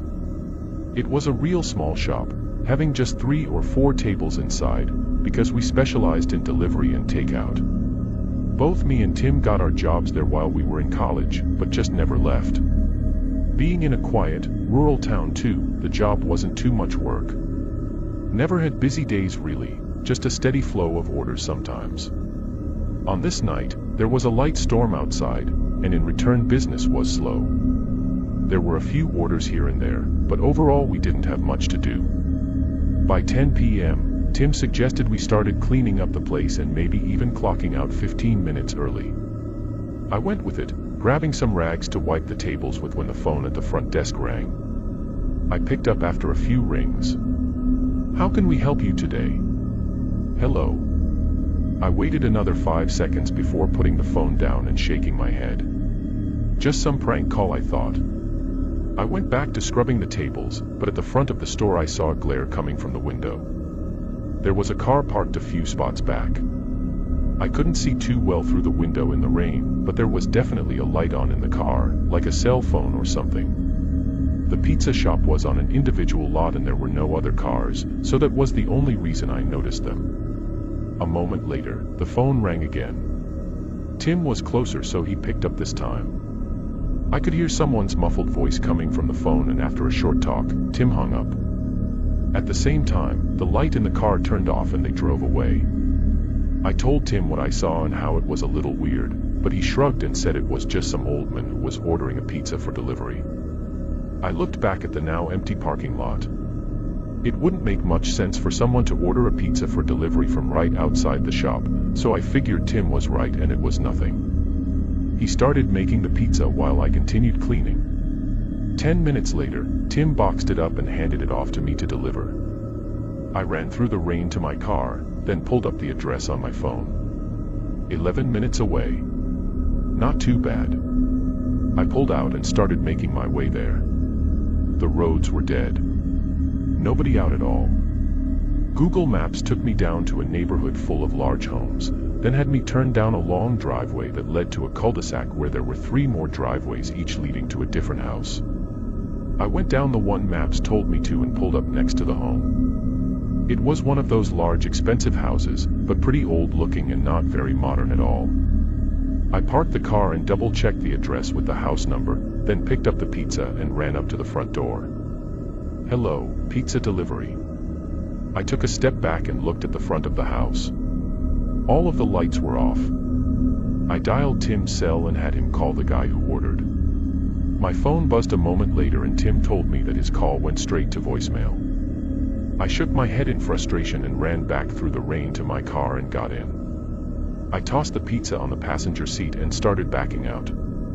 This wasn't out of the ordinary, getting fake orders or dead deliveries, but it still annoyed me every time. When I got back, Tim was cleaning and said there were no more orders, so we were good to finish up and head out.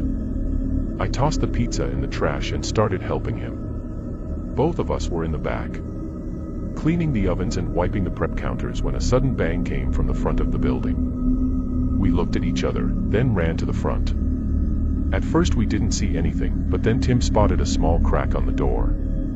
I walked over and opened it, and right outside was a heavy rock, big enough to throw and do some damage with. Looked around, seeing the parking lot was completely empty and nobody was nearby. Both of us were really confused and kind of freaked out. We talked about maybe calling the cops, but neither of us wanted to deal with that right now. To put things in perspective, it was 10 minutes before we were off, and if we called, then we'd be here for another hour at least. The crack on the door wasn't too big, not really that noticeable, so we chose to wait and just tell our manager the next day instead. We quickly finished up with the cleaning and left through the back door where our cars were parked. On the drive home, I rethought all the strange things that happened and it made me uneasy. I pulled into my driveway and walked inside. It was late, so I knew I had to get in bed soon, but I wanted something to snack on first. I went to the kitchen to see what I had, but before I even opened the pantry, I heard a car splash through the puddles on the street outside my house. From the sound of it, I could tell it was parking. I walked over to my window and peeked outside, seeing a car parked right in front of my driveway. It only took me a second to realize it was the same car I'd seen outside the pizza shop. A cold rush went through me and I stayed in the window to see what they were doing. The car was still on, but I couldn't see through their window. After a minute of no movement, I took out my phone and called Tim, telling him that I think one of the customers followed me home and was parked right outside my house. "Are you serious? You need to call the cops." "Something's not right," he said, urging me to hang up and call the police immediately. I don't know why I was so nervous to call the cops, but hearing Tim say it made me feel better about it. I moved away from the window and dialed 911. The lady on the line said that they would have someone on their way and that I should stay hidden and wait. I heard a car door open and close, so I quickly said okay and hung up. Looking back out the window, a man was walking up my driveway. He was wearing dark clothes, covering his whole body and a hood covering his face. As he approached the house, I closed the curtains by the window and waited. His footsteps came to the front door. Then they continued across the front of the house until they reached the outside of the window and stopped. The sudden silence made the sound of the rain increasingly louder. I felt like I was standing there quietly for minutes before I stepped forward and moved the curtain an inch to the side, just enough to peek through. The man's cold eyes stared back at me. I let go of the curtain, and the man banged on the window. I stood a few feet away, terrified to death, and just as quick as it started, it ended. There was no more banging. No footsteps. Nothing. All that was left was the sound of the raindrops clicking against the window. Although I never heard the man leave, he was gone when the police showed up. No car or men in sight. I told them all that had happened from the middle of my shift to the end of the night.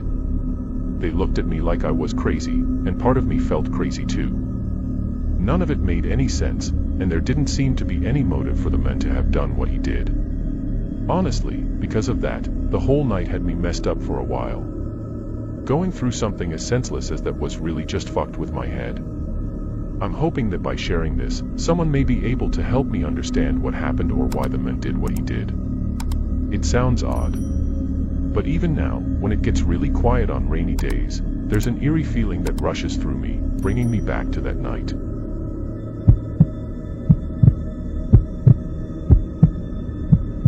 I did deliveries for my parents' restaurant when I was in high school. I had just turned 16 and got my driver's license, and my parents were always wanting to start offering delivery.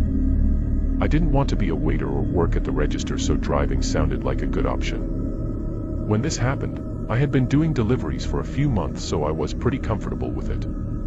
It was a Thursday around 8 p.m. and my dad gave me an order to deliver. I got my car, which was actually my mom's SUV, then started the drive. Google Maps said the house was 25 minutes away. Our town was small, so 25 minutes away was actually pretty far. As I drove, I started to recognize the area as being on the edge of town, and I still had 10 minutes to go. I'd never been this far out in this direction before, so I was definitely paying attention and keeping my eyes open. I wasn't scared per se, but just felt uncomfortable. The only houses I was passing now were farmhouses, far from the main road. When the directions told me to turn, it was down a long, unpaved path going straight to one of these farmhouses. Now I was starting to get a little freaked. A farmhouse this far out at night was probably the last place I wanted to be, but I knew I was probably just spooking myself, and it was just a simple delivery. Drove down to the end of the path, which ended and just became a small grass field in front of the house. It wasn't clear whether or not to drive on the grass, so I just parked the car there and got out. It was eerily quiet. All I could hear were my footsteps on the grass as I walked up to the house. The porch light was on, but no other lights were on inside the house. I was looking over my shoulders constantly and walked quickly. The longer I was out there, the more uncomfortable I was. Just before I reached the porch, I heard something. It sounded like it was coming from the backyard behind the farmhouse, but it was loud, like a wooden door opening. I stepped onto the porch and dropped the bag on the doorstep, then rang the doorbell and started rushing back to the car. I was regretting how far I parked and wished I just drove on the grass, and as I listened to the only sound of my footsteps under me, I started to hear more. More footsteps running behind me in my direction. I turned around and saw 3 men sprinting at me through the grass. I tried to run back to my car, but in seconds I was tackled to the ground. One of them held me down while another started taking everything from my pockets. I was yelling and screaming for help, but I knew nobody could hear me. It all happened really fast, and once they looted my pockets, one of the men kicked me in the stomach and they all ran and got in the car, turning around and driving away. I got up and just watched the headlights disappear on the long empty road. I had no phone and no way to get back. I didn't know what else to do than just start walking toward the road. When I reached the road, I started walking down the way I came. I had no way of telling time, but I think I was walking for 30 to 40 minutes before a patrol car pulled up in front of me. My parents had called for them to check on me because I wasn't responding. To sum it up, the cops found a small barn behind the farmhouse with another restaurant delivery bag inside it. They think they tried to do the same thing to someone before me, but probably missed their chance or chickened out for some reason because there were no other reports. The actual owners of the farmhouse were out of town, so they had no involvement. My phone was able to be tracked though, and was found thrown in a field off the side of the road, not too far away. The stolen car, however, took 3 weeks to be located. It was found nearly 400 miles away, and had been almost entirely emptied. This was almost a year ago now. And those 3 men that attacked me still have yet to be identified.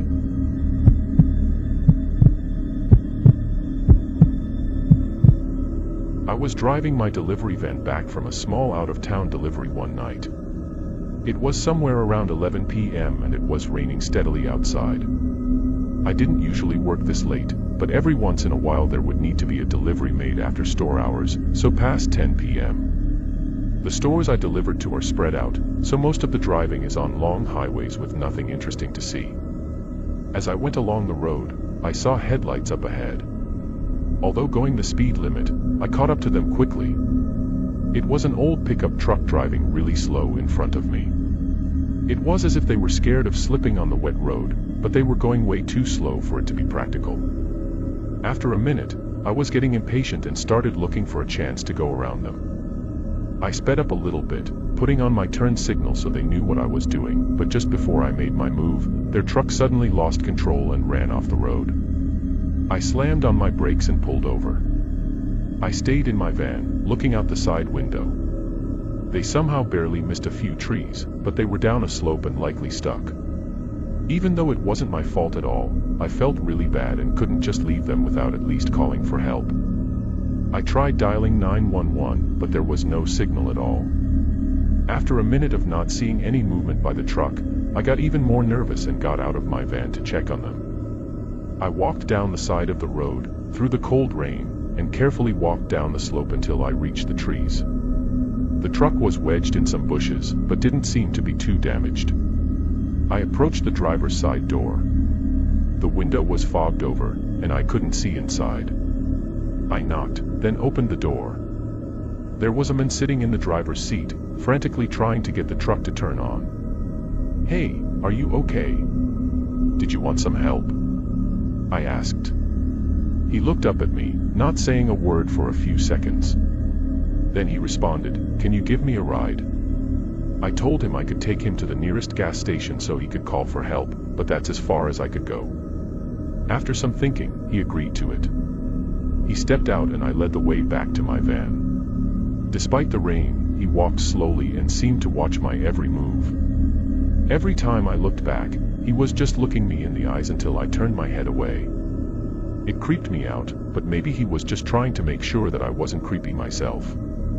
We both got inside and I started driving. I really didn't know how close the nearest gas station was, but I was sure it had to be at most 50 to 60 miles out. The first few minutes I tried to make some small talk, but the men didn't really respond.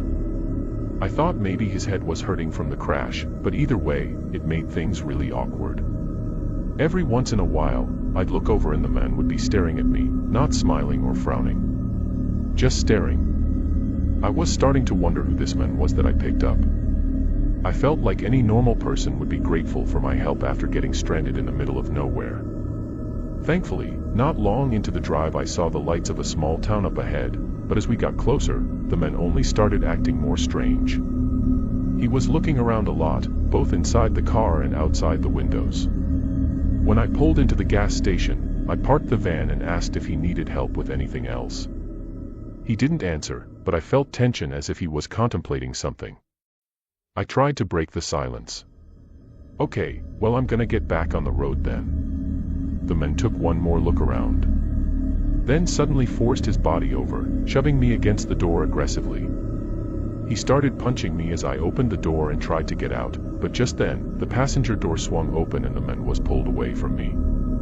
I was trying to catch my breath, still not sure what happened, until I got out of the van. There were 2 police cars and some officers holding the man down. They denied giving me all the details, but apparently the man was running away from a serious crime in a stolen truck. Once an officer found the truck crashed on the side of the road, they called in to have some other officers stake out at the gas station and wait for him. They didn't know he was with me when I pulled in, but once they saw me getting attacked, they jumped in to help.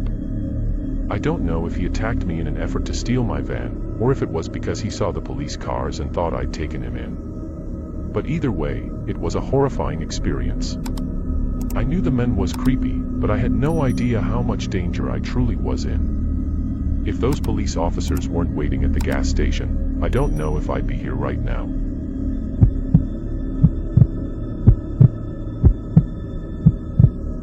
My name is Tommy and I started doing Uber Eats last year after I lost my part-time retail job. I'd seen their ads everywhere about how the job was so relaxing and easy money, and some of my friends were curious about the gig too. So I took one for the team to figure out if all the hype was true. It wasn't. Driving around on a time crunch made the gig really stressful, and sometimes it would be for just a couple bucks.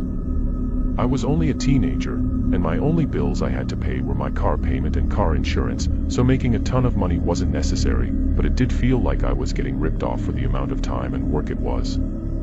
I pushed aside getting a different job because I was lazy, but after this happened, I quit right away.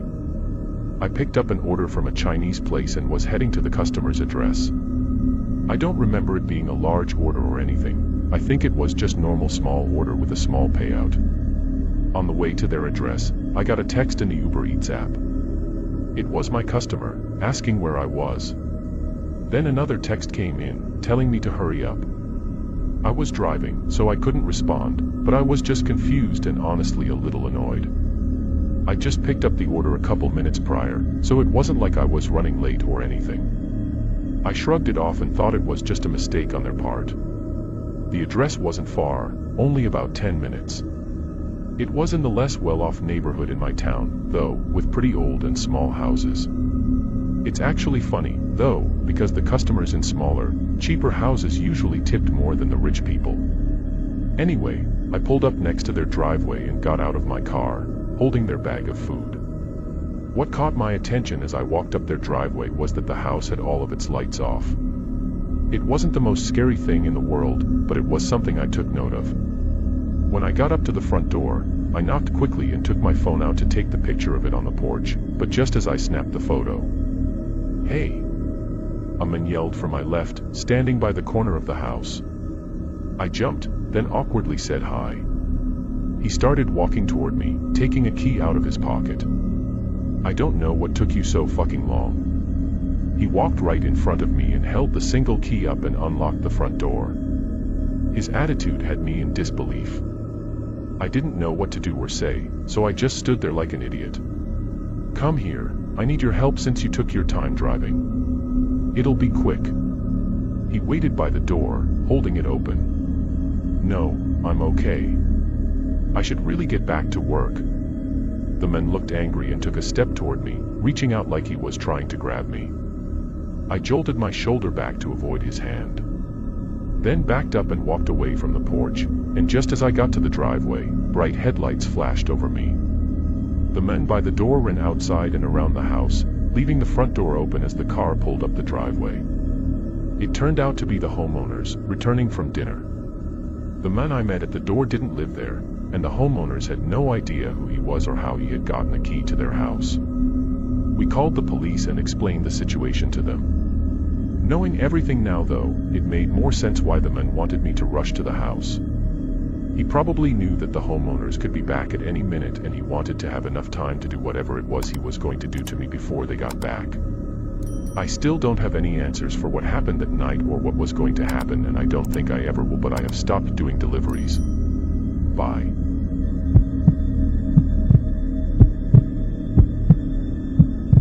I drive for Postmates 3 to 4 days a week, depending on my other work schedule. Delivery driving is my relaxing side job that I do to help pay for extra things I want, like vacations or clothes, while my other job pays for my more necessary bills, like rent. So, I never take delivery driving too seriously. I just go about it, and if I don't end up making a lot of money one night, it's no big deal. On this day, I started right when I got out of work around 8. By 10, I had actually made a decent amount of cash, more than most nights. Although I'd usually stop around this time, why call it quits when I was doing well? I decided to keep going until I either got too tired or the orders stopped coming in. I accepted the next order and continued to the restaurant. It was a medium-sized order from Wendy's with a regular tip, nothing uncommon. I drove through and picked it up, then clicked start route on my phone to give me directions to the customer's house. Except, it wasn't to a house. It was a GPS location set near a grocery store 15 minutes away. I had plenty of deliveries ordered to grocery stores or other places of work from the employees, but it was only odd because they didn't put the store as the address. They used an exact location instead. Anyway, I started the drive up there. When I got to the parking lot by the grocery store, I noticed it was empty. I pulled right up to the front and parked, then got out with the food. I took a look around, but was pretty sure the store was closed. I texted the customer, letting them know I was at the store. They replied right away, saying they were around the building in the back, and that I should see them right when I rounded the corner. I was definitely skeptical, but I got back in my car and drove around the store. There didn't seem to be anything there, just a couple parked cars in the far back by one of the other stores. I stopped and looked, but still didn't see anyone. This was when I started to get a really uneasy feeling. I was thinking this may not be worth it, and put the car back in drive, but then my phone started buzzing. "Hey, we're coming up right now. Be there in just a minute," a man said, hanging up right after. I looked around again, feeling even more uncomfortable. Something just wasn't sitting right with me. I made a short U-turn and started to go back the way I came, until someone ran in front of my car, holding their hands out in a stop motion. I braked and they came up to my window. "Hey, you have my order." I grabbed the bag and rolled down the window, handing it to him, but he didn't take it. I felt dumb, holding the bag out while he just looked at me. Then I heard a quiet footstep from the other side of the car before the back door suddenly swung open. I dropped the bag outside the window and floored it as the guy by my window yelled at me to stop. I guess whoever was at the back door had jumped into my car as I pulled away. He reached forward trying to shift my car into park, but after failing a few times he jumped out of the moving car onto the pavement. I saw him get up, and both of them running away as I turned the corner and got out of there. The police were of no help, saying they would do what they could but never giving me any updates. I was stupid to have fallen for their trap, but I don't think I was the only one. Doing some research, just 2 weeks before my incident, a delivery driver went missing during an active delivery in a nearby town. There were no leads on what happened, as the driver's car was never found either. I think this might have been those same two men, doing something terrible that I can't even begin to imagine.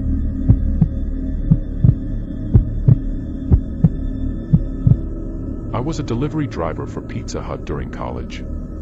A bunch of my buddies from school also worked there, so it was laid back and sometimes even fun. It would get really busy with deliveries up until 7 to 8 o'clock, then it would have a sudden drop-off in orders. I would replace accepted delivery orders until 11, then would only accept pickup orders until 12. It was a Saturday night, so it was busier than most other days, but after 9:30, there were no more orders. We had someone pick up an order around 10:15, but we had nothing else until 10:50, when the phone started ringing. "Hello, this is Pizza Hut." I waited for a second. I could hear light breathing on the other side, but they weren't responding. "Hello." Finally, a woman started speaking. She was talking quietly and had a shaky voice. She asked for a small pepperoni pizza to be delivered to her address. I said okay, and just before I hung up, something in me made me ask if she was okay. There was just something off about the way she was talking. She said she was just fine and hung up. I sent the order through, and 15 minutes later I got on the road. The house was a couple blocks away, and there were no other cars out, so I got there in just a few minutes. As I drove up their driveway and parked, I saw a heavy light coming from around the garage where the front door was. I got the pizza and the receipt ready, and as I looked back, I saw the light constantly going in and out, like someone was walking in front of it. I rounded the garage and realized the light was coming from inside the house, shining out the open front door. I stepped onto the porch, and before I even reached the door, I heard footsteps rushing down some stairs inside. Then a man came into the doorway. He was a tall, heavy-set bald man, but what was really weird was that he was completely out of breath. He was taking big, exhausted breaths and had sweat dripping from his head. Sure, he could have just been working out, but the expression on his face just made it all the more unnerving. He looked angry and frustrated, like he didn't want me to be there. I don't think I've ever seen someone that unhappy that their pizza arrived. I asked him if the order was correct, since he obviously wasn't the one who placed it, which then made me think back to the woman on the phone. Putting everything together made for an uncomfortable possible scenario in my head. I said the total and handed the man the receipt. "Hold on, I need my wallet," he said, walking down the hall toward what I assume was the kitchen. As I waited for a moment, I heard a quiet sound coming from inside the house upstairs. It was a dull thump, like someone was hitting the wall. I heard it again, louder this time. 1 second later, the men came rushing down the hallway, grabbing the box from my hands and throwing cash at me, then slammed the door in my face. I stood there in shock for a second, hearing the man's footsteps rushing upstairs. I couldn't hear much else, so I walked back to my car while processing everything. Once I got out of their driveway, I drove a minute down the road, then pulled over. I decided it best to call the police and just give them all the information I had and ask them to just do a checkup to make sure it was all okay. When I got back to Pizza Hut, I told my friends about the unusual situation. They thought it was odd too, but none of them seemed worried about it. The rest of my shift went by fast, and I got home at 12:15. Not long after, I got a call. It was an officer that did a wellness check on the woman that I said was at that house, only he said there was no woman at all. He described the man, but he was allowed inside the home and never saw anyone else. The man said he lived alone and had no idea what woman I was talking about. I know what I heard though, someone else was in that house, and it was definitely a woman that called to place the order. The fact that the man was lying about things that I was 100% sure about made me really uneasy. The cop told me that there wasn't much else to be done unless something else came up. It's been a long time since this all happened, but I still think back to it. I could be blowing it all out of proportion, but there's a big part of me that doesn't think so.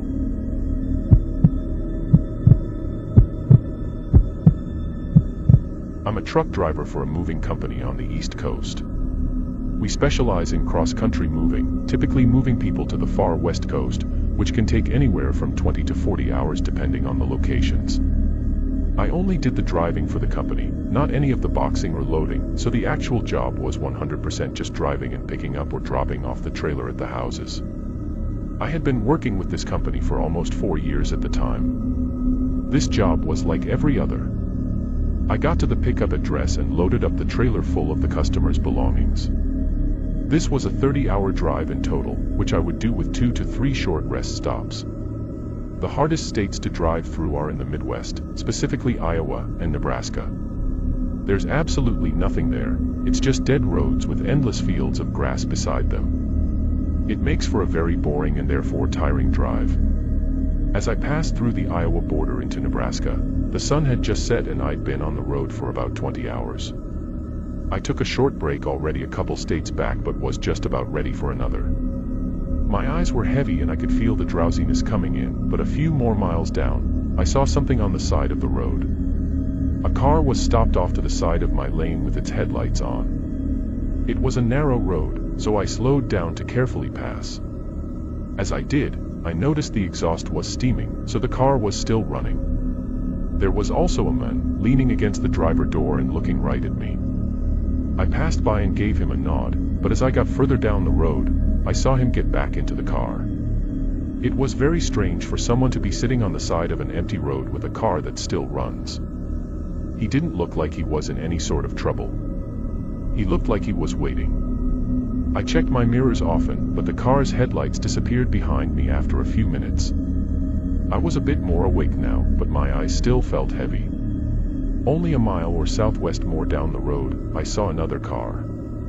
This one was sideways in the middle of the road, and as I got closer, I saw another vehicle on the side.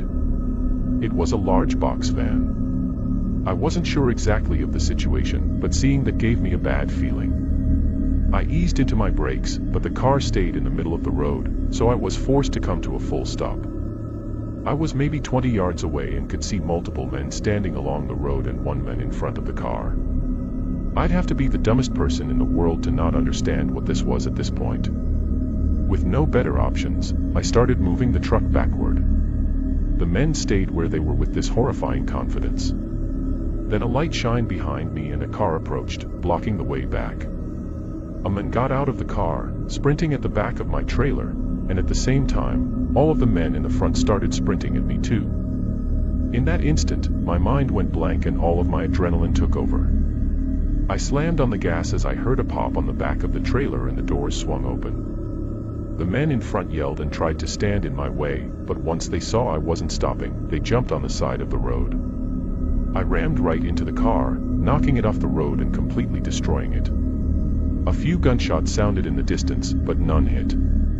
I could hear cargo falling out of the trailer for the next 5 miles before I was able to call the police and meet an officer on the road. Of course, this was a total mess, but as it all unfolded, it turned out to be much more than just a random attack and robbery. When police arrived at the scene, the car it slammed into was left behind, being damaged beyond drivable. With it, they tracked down one of the members of the attackers who gave up information on the others. They had information on the rich homeowners that were moving and planned to stop me and steal all of the belongings with their box van. They never said what exactly they would have done to me after they robbed the truck, but I don't think it's a stretch to assume that it would have been a lot easier for them to not leave any loose ends.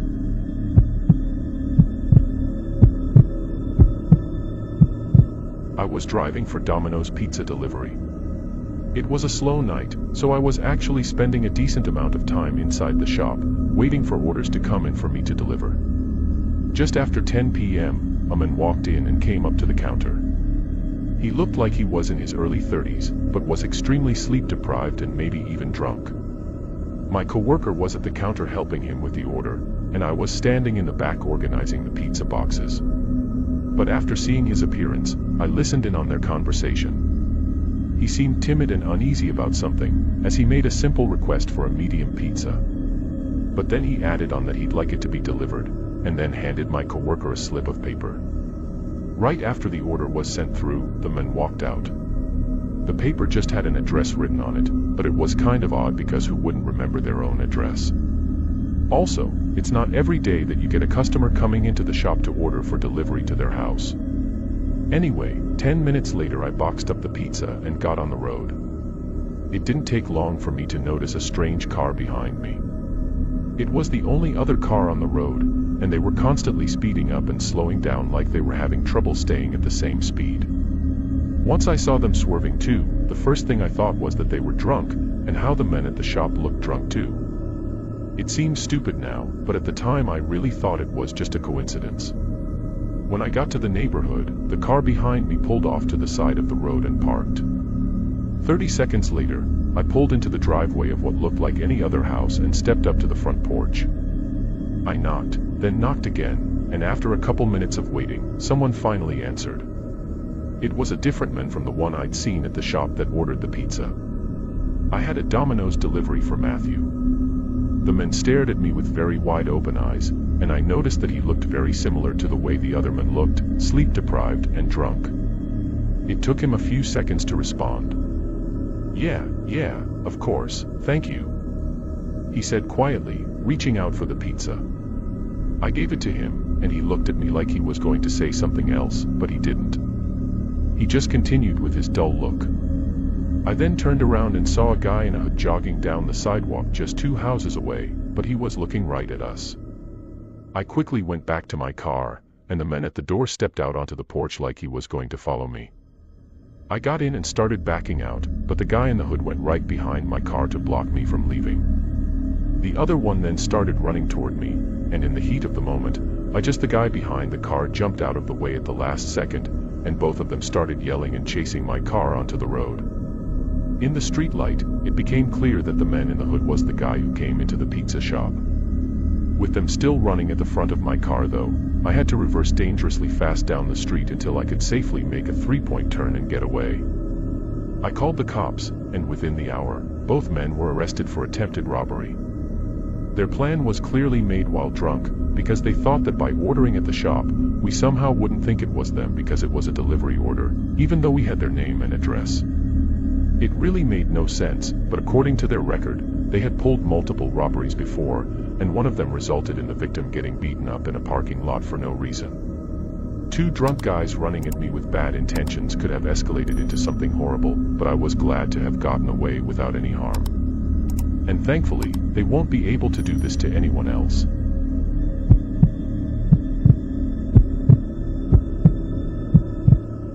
I used to work for my best friend's parents' restaurant. I did deliveries for them and would sometimes help clean tables or whatever too. The job in itself was fine, but it felt very uncomfortable to have my friend's parents as my boss. I thought it wouldn't be too bad after a while, but it just never got better. They hated every time something wouldn't go exactly as planned, and they also scheduled me and my friend on opposite days so it didn't even feel like we worked together, which was the whole point of me taking the job. This happened during my 3rd and final month working there.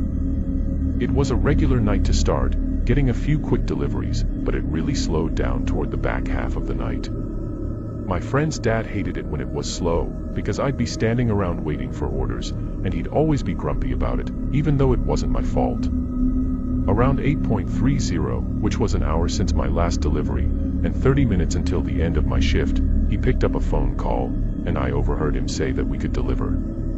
Afterwards, he made the food and handed me the bag to deliver, but when I searched the address up, it was 40 minutes away. Of course I complained, because by then my shift was over in 15 minutes, and this delivery would take nearly an hour and a half, but he didn't care.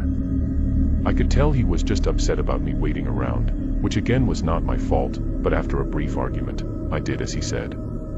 40 minutes was pretty far away for our small town, so I had no idea where this address was. By the time I was 2 minutes away, it was just before 10 p.m. There were no houses nearby from what I could see until the last minute of the drive when it had me turn down a small street that led to a row of maybe 6 houses. They all looked old and outdated, and they were the only houses I'd seen in the last 5 minutes of driving. I slowly passed by each house and looked at their numbers until I found the right one. Then I parked on the street right next to the driveway. I'm not gonna lie, this place gave me some spooky vibes. It was so far from everything, and the houses themselves were just old and creepy. I got out and brought the bag up to the doorstep, then rang the doorbell. Nobody came to the door, so I tried knocking. It was late and I wanted to get this over with, so I was getting impatient. As I waited, I looked around. The street had no cars on it or in any of the driveways, and none of the actual lights were on inside any of the houses. I carried the bag back to my car and called the customer cell.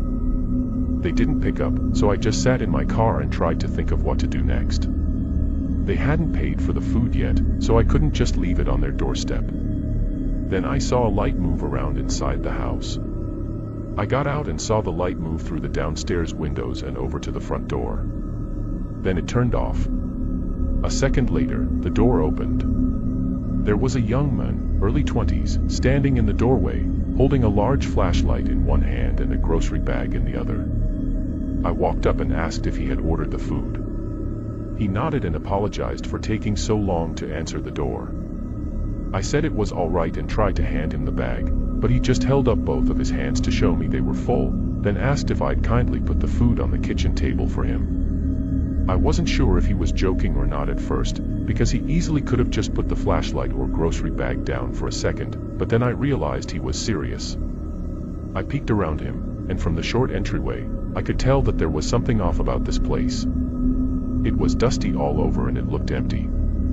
Once I saw that and thought about the flashlight being used instead of the regular house lights, I was almost sure that this place was a vacant house. The man was still looking at me and waiting for a response.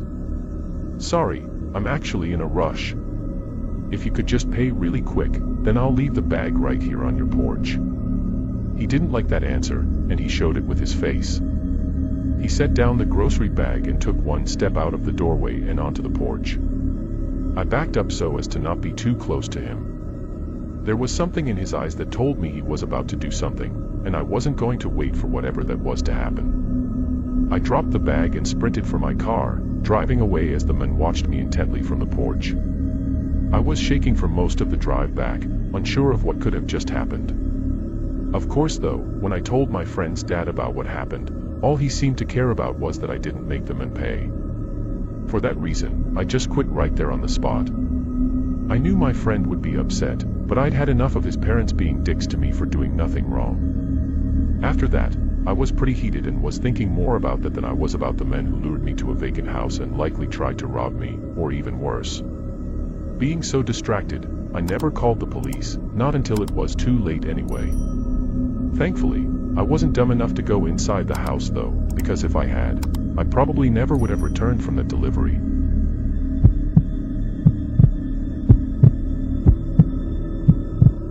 I drive a van for work, delivering products to a few family-owned stores around my city. On a night just 4 months ago, I was driving my route between 3 stores to do some after-hour deliveries. It was about 11 p.m., and I had just finished the last delivery for the night. From there, the warehouse I had to drop the van off was 30 minutes away. I drove for maybe 5 minutes, until a car pulled up behind me at an intersection. There were no other cars out, just me and them. When the light turned green, I started driving, and it wasn't until a few more minutes down the road that I realized they were still right behind me. I was in a big slow van, so most people would just go around me, but they didn't. I wasn't worried or anything, but it was odd. As we continued driving, their headlights steadily got brighter and brighter until they were so close that the light was being blocked by the back of my van. They had to be just a foot or two away from my bumper. The lane next to us was open, so they could easily just go around, but instead, they chose to tailgate me, which then started making me nervous. I slowed down to a stop sign and was going to turn just to get away from them, but just as I stopped, the car behind me bumped into my van. The crash wasn't bad, but it was enough to shake the whole van and push me forward a bit, which I knew had to cause some damage. I put my van in park and unbuckled, about to get out to see the damage, but a man was already at my window. He was smiling and motioning to talk to me. I opened the door, and as I stepped out, I saw 2 more guys at the back of my van, both looking at me. The men started to give excuses as we walked over to look at the bumper, but it became obvious that he was very drunk. His words were hard to make out, and he didn't seem very bothered about crashing into me at all. The other guys looked intoxicated too, just from how they were moving, but I didn't know for sure. My van and his car looked a lot worse than I thought. I asked the men for his insurance and went to get mine, but when I got back, I realized none of them had moved. I asked again for his insurance, but all of them just looked at me without saying anything. There was this moment of me looking at them as they stared at me in silence before my heart started racing. I turned to run back to my van, but instantly I heard all of their footsteps coming up behind me. I didn't even make it to the door before one of them grabbed me and shoved me against the side of the van. The one holding me was making threats while the others went back and forth piling up everything in their car. After a minute of having my head pressed against the side, he shoved me away and started forcing me to walk toward their car. The other guys finished taking what they could and got in the car, telling the men behind me to hurry up as he opened the back door and tried pushing me into the back seat. I knew that if I let him get me in that car, I would likely never be seen again. I put all of my strength into fighting back, doing everything I could to make it as difficult as possible to get me inside. After a 20-second struggle, he tossed me away and got in himself. Then they drove off.